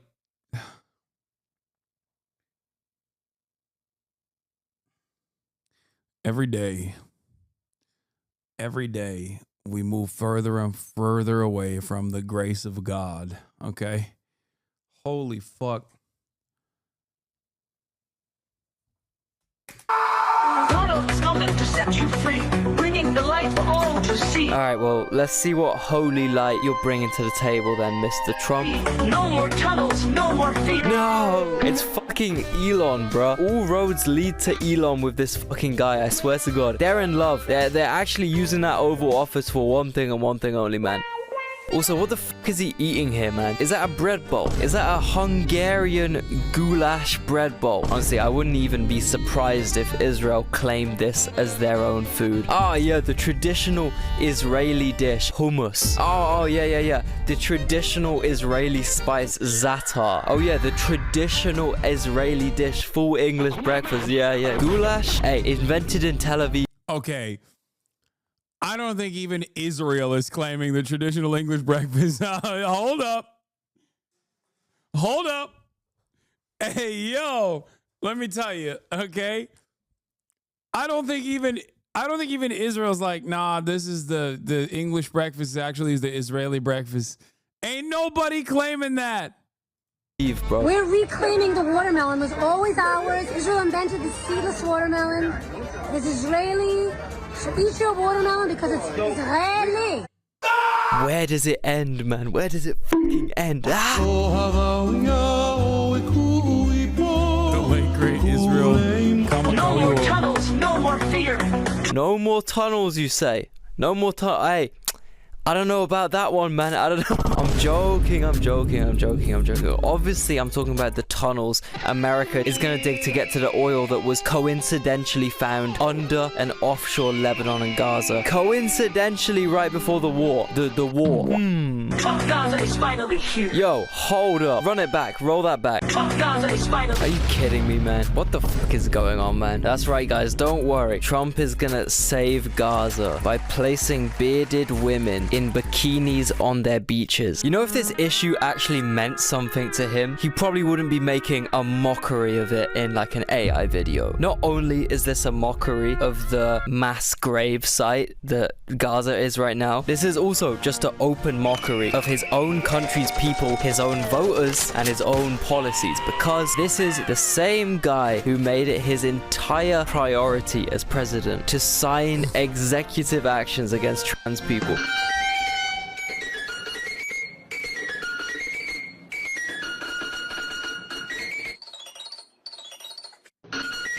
I know how to fix the Middle East. 2 words: Trump, Gaza. Gold everywhere. Clubs, casinos, Elon Musk eating hummus on a beach. And last but not least, smoking hot, bearded belly dancers. Hey, yo. No, not in a gay way. More in a... In what way? They used to be terrorists, as you can see, but now they're like hot belly dancers. Nah, man. Nah. No homo. Anyway, I like the golden Trump balloon, man. That was a nice touch. Just gobbling your own meat all the way down to the balls, huh? Gaza is finally here. Trump Gaza shining bright. Golden future, a brand new life. The funny thing is, Israeli cities don't look like this. Have you seen what most of Israel actually looks like? It was built so hurriedly and so unaesthetically, and just so badly as well. Like, don't Israeli construction companies literally use this one illegal building technique that means floors in Tel Aviv just occasionally fall through? Yeah, this is called the pow-cow construction method, which leads to a disproportionate amount of Israelis falling through their floors and dying. This is what the quality of Trump Gaza would be. I mean, look at Trump Village, man. It's not exactly paradise, is it? I don't think anywhere would ever end up looking like this unless the UAE develops the entire thing. But Toomey probably looks closer to this than any Trump development ever would. So Trump is here portraying himself going non-verbal in the club. Look at this guy, man. So awkward. No motion in them hips whatsoever. Why are you just touching this girl, man? Why are you feeling this woman? Oh yeah, forgot about that one. Now, if we're being real though, we all know Trump has way too dark of a skin tone from all that fake tan to ever get let into an Israeli nightclub. To be fair, I think Trump has the perfect complexion of an Israeli dude who's been out in the sun for too long. Yes. Sorry. It's okay. They'll put you. This is too working. No? It's cool? Okay. Thank you. Wow. It's cool. Here we have an accurate description of the US government's spending right now. They can't pay basic federal workers, but just overjoyed to continue throwing the American citizens' hard-earned tax money into Israel's open arms. Trump Gaza #1. Ah yes, the Trump Tower in Gaza, second only to the Trump Tower in Greenland. I'm ready to see gas prices under $1.50. I'm ready to see Trump buy 1 million Bitcoins for a strategic reserve. I'm ready to see inflation go down to 0. And I'm ready to... Was that a Stone Taz meme?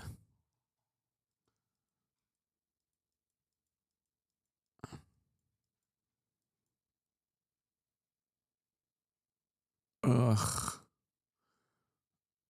Gross. Stone Toss is a Nazi. Puerto Rican Nazi. See inflation go down to 0. and I'm ready to go to Greenland and have a nice hotel stay at a future Trump tower that gets built there. I'm ready for that. Yeah, you know Greenland is like -30 right now, though. Well,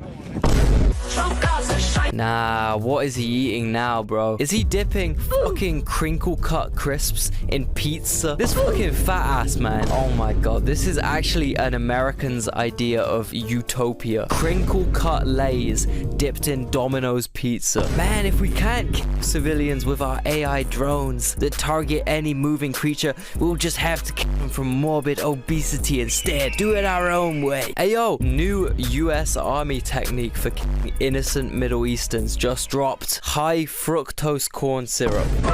Golden future, a brand new life. This shot is so funny to me because you know how America... They got real mad at that one. The Christians got mad at that one. Trump's own fan base was really mad at the golden statue. What is the religious significance of this, chat? Apparently there's some shit about the golden statue where they were like it's sacrilegious or something. Is so funny to me because you know how Americans call Kim Jong-un or Stalin or Xi Jinping evil dictators for making these crazy grand propaganda like statues of themselves? Bro, look, literally look. If Kim Jong-un made this exact AI video about North Korea's new beach resort, Americans would start crying so hard. But dude, your own president made this and posted it on his main IG. At least when Kim makes propaganda videos, he actually puts in some effort. You know, he gets out of bed, shows up for a hard day of filming, does like 100 takes of his sunglasses coming off, True. actually launches... It's fucking badass. It actually is bad. He's a bad bitch. Badass missiles and shit. You know what Trump did? He typed a prompt into ChatGPT and he didn't even bother exporting the video in HD. This shit 360p max. Lazy, fat Americans, man. You can't get them to do anything well. Golden future, a brand new life. Feast and dance. That selection of shots describes America's current situation pretty well, I think. All these endless piles of gold and riches, and Elon Musk is literally the only one getting money rained down upon him. Yeah. American conservatives want to be a Gulf chic so bad. Like they want to be a Gulf state, especially Donald Trump. No wonder he loves Saudi Arabia so much. He just has like the same exact fucking aesthetics. I swear to God. Well, yeah, no, this is what you guys voted for, man. Congrats. The deal is done.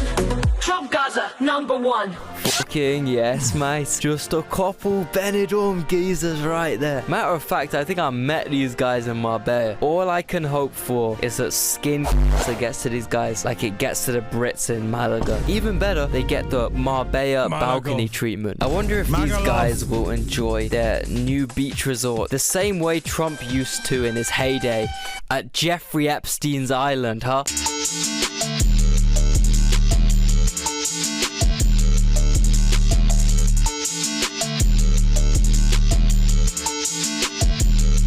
I don't know why people were shocked that Trump did a Rickroll meme with the Jeffrey Epstein files, since he would be literally peppered all over those files. Like they were bros. They were in their Eiffel... You know, if you connect the dots, it starts to make a lot of sense why these guys love Israel so much when you think about it.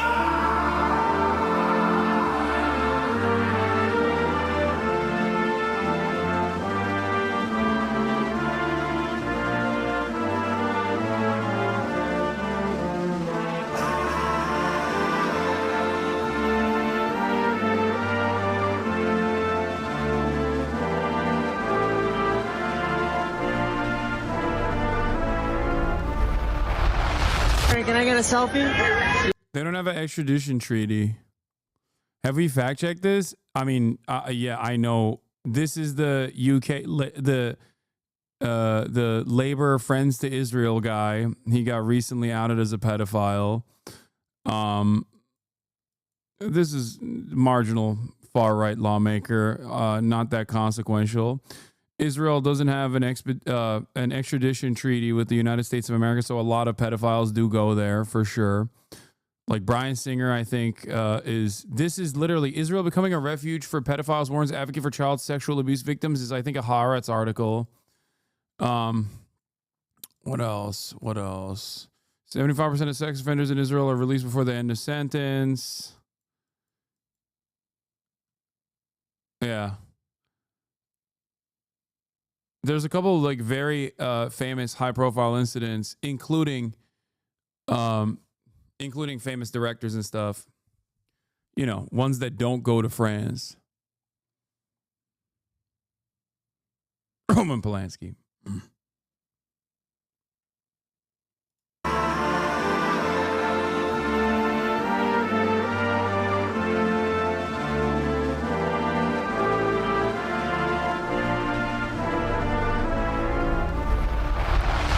Can I get a selfie? Sure. Free Palestine!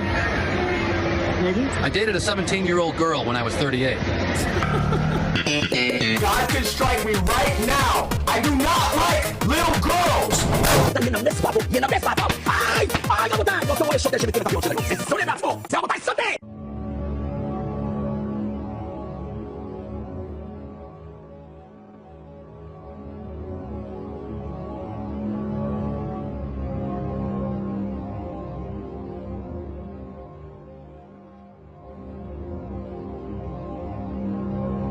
I just think we need to kill them, every one of them, and that's it. And if not that, because the country will not let that happen, the government. Just, at least, the least we can do is just kick them out of our land. Anyway, yeah, fucking hell, that's about it. I don't have much more to say in terms of Trump specifically. I guess this is just the next 4 years now, huh? Unless... Anyway, considering my employer is Google, this is a pretty crazy video to make. I had to cut out a lot of the stuff I wanted to put in, which is really annoying. But I also don't want to go to Google Gulag. Israel is a incredibly far-right fascist country. A lot of this stuff is normal.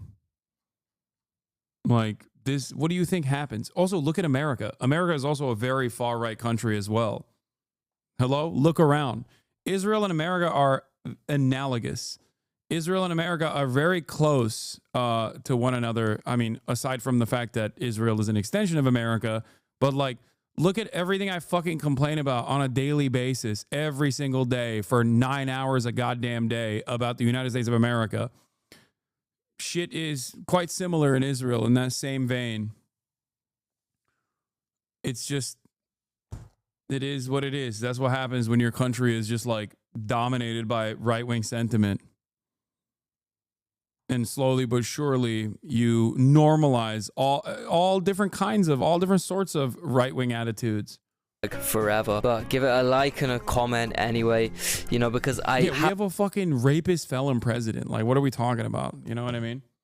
The only difference is because Israel ties itself to Judaism as a defense mechanism.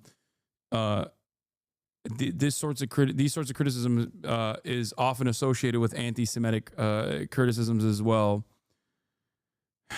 So it's like I'll admit, like there's parts of this video that made me uncomfortable too. You know, maybe it's a little too touch and go, a little too close in terms of zoomer editing. This is Geopol's channel. Like even when you know you're adding on like a Stone Toss comic and stuff in there too, it's just like, yeah, Islam L. The fuck does that have to do with Islam, bro? You're so stupid. Why don't you just say like Saudi Arabia is like this too? You know what I mean? You can't. You don't want to say that. You just want to fucking be Islamophobic. That's the problem.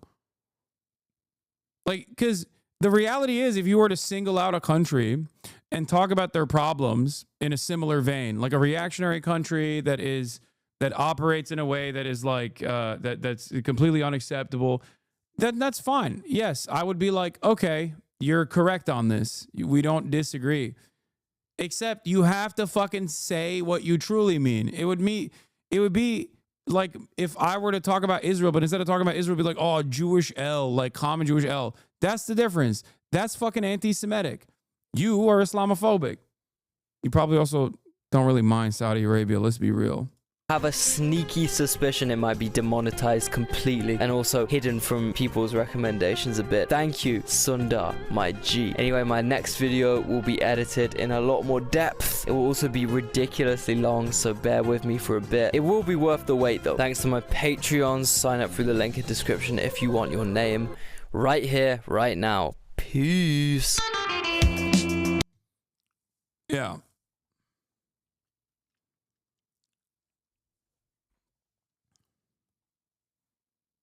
Islamists love women, I heard. That's so funny. Yeah. There's no fundamentalist that loves women, you dumb fuck.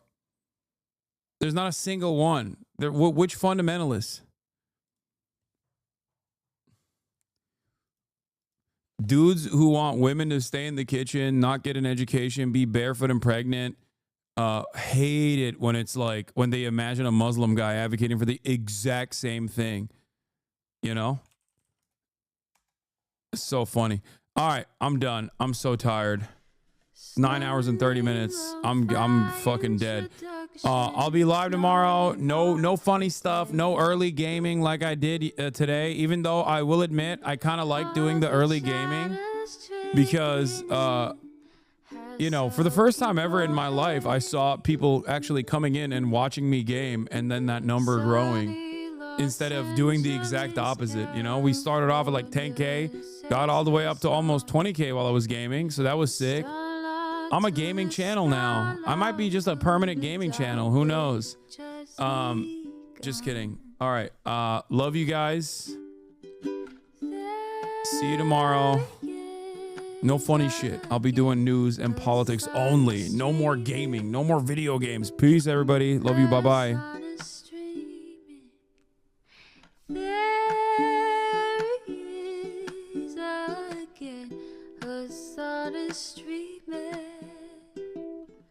Hasan streaming, reviewing the P.O. box, Uncle Uger's face, sudden discord agitprop, great names take embrace. Tiny Bernie Sanders, LGBTQ Air Force.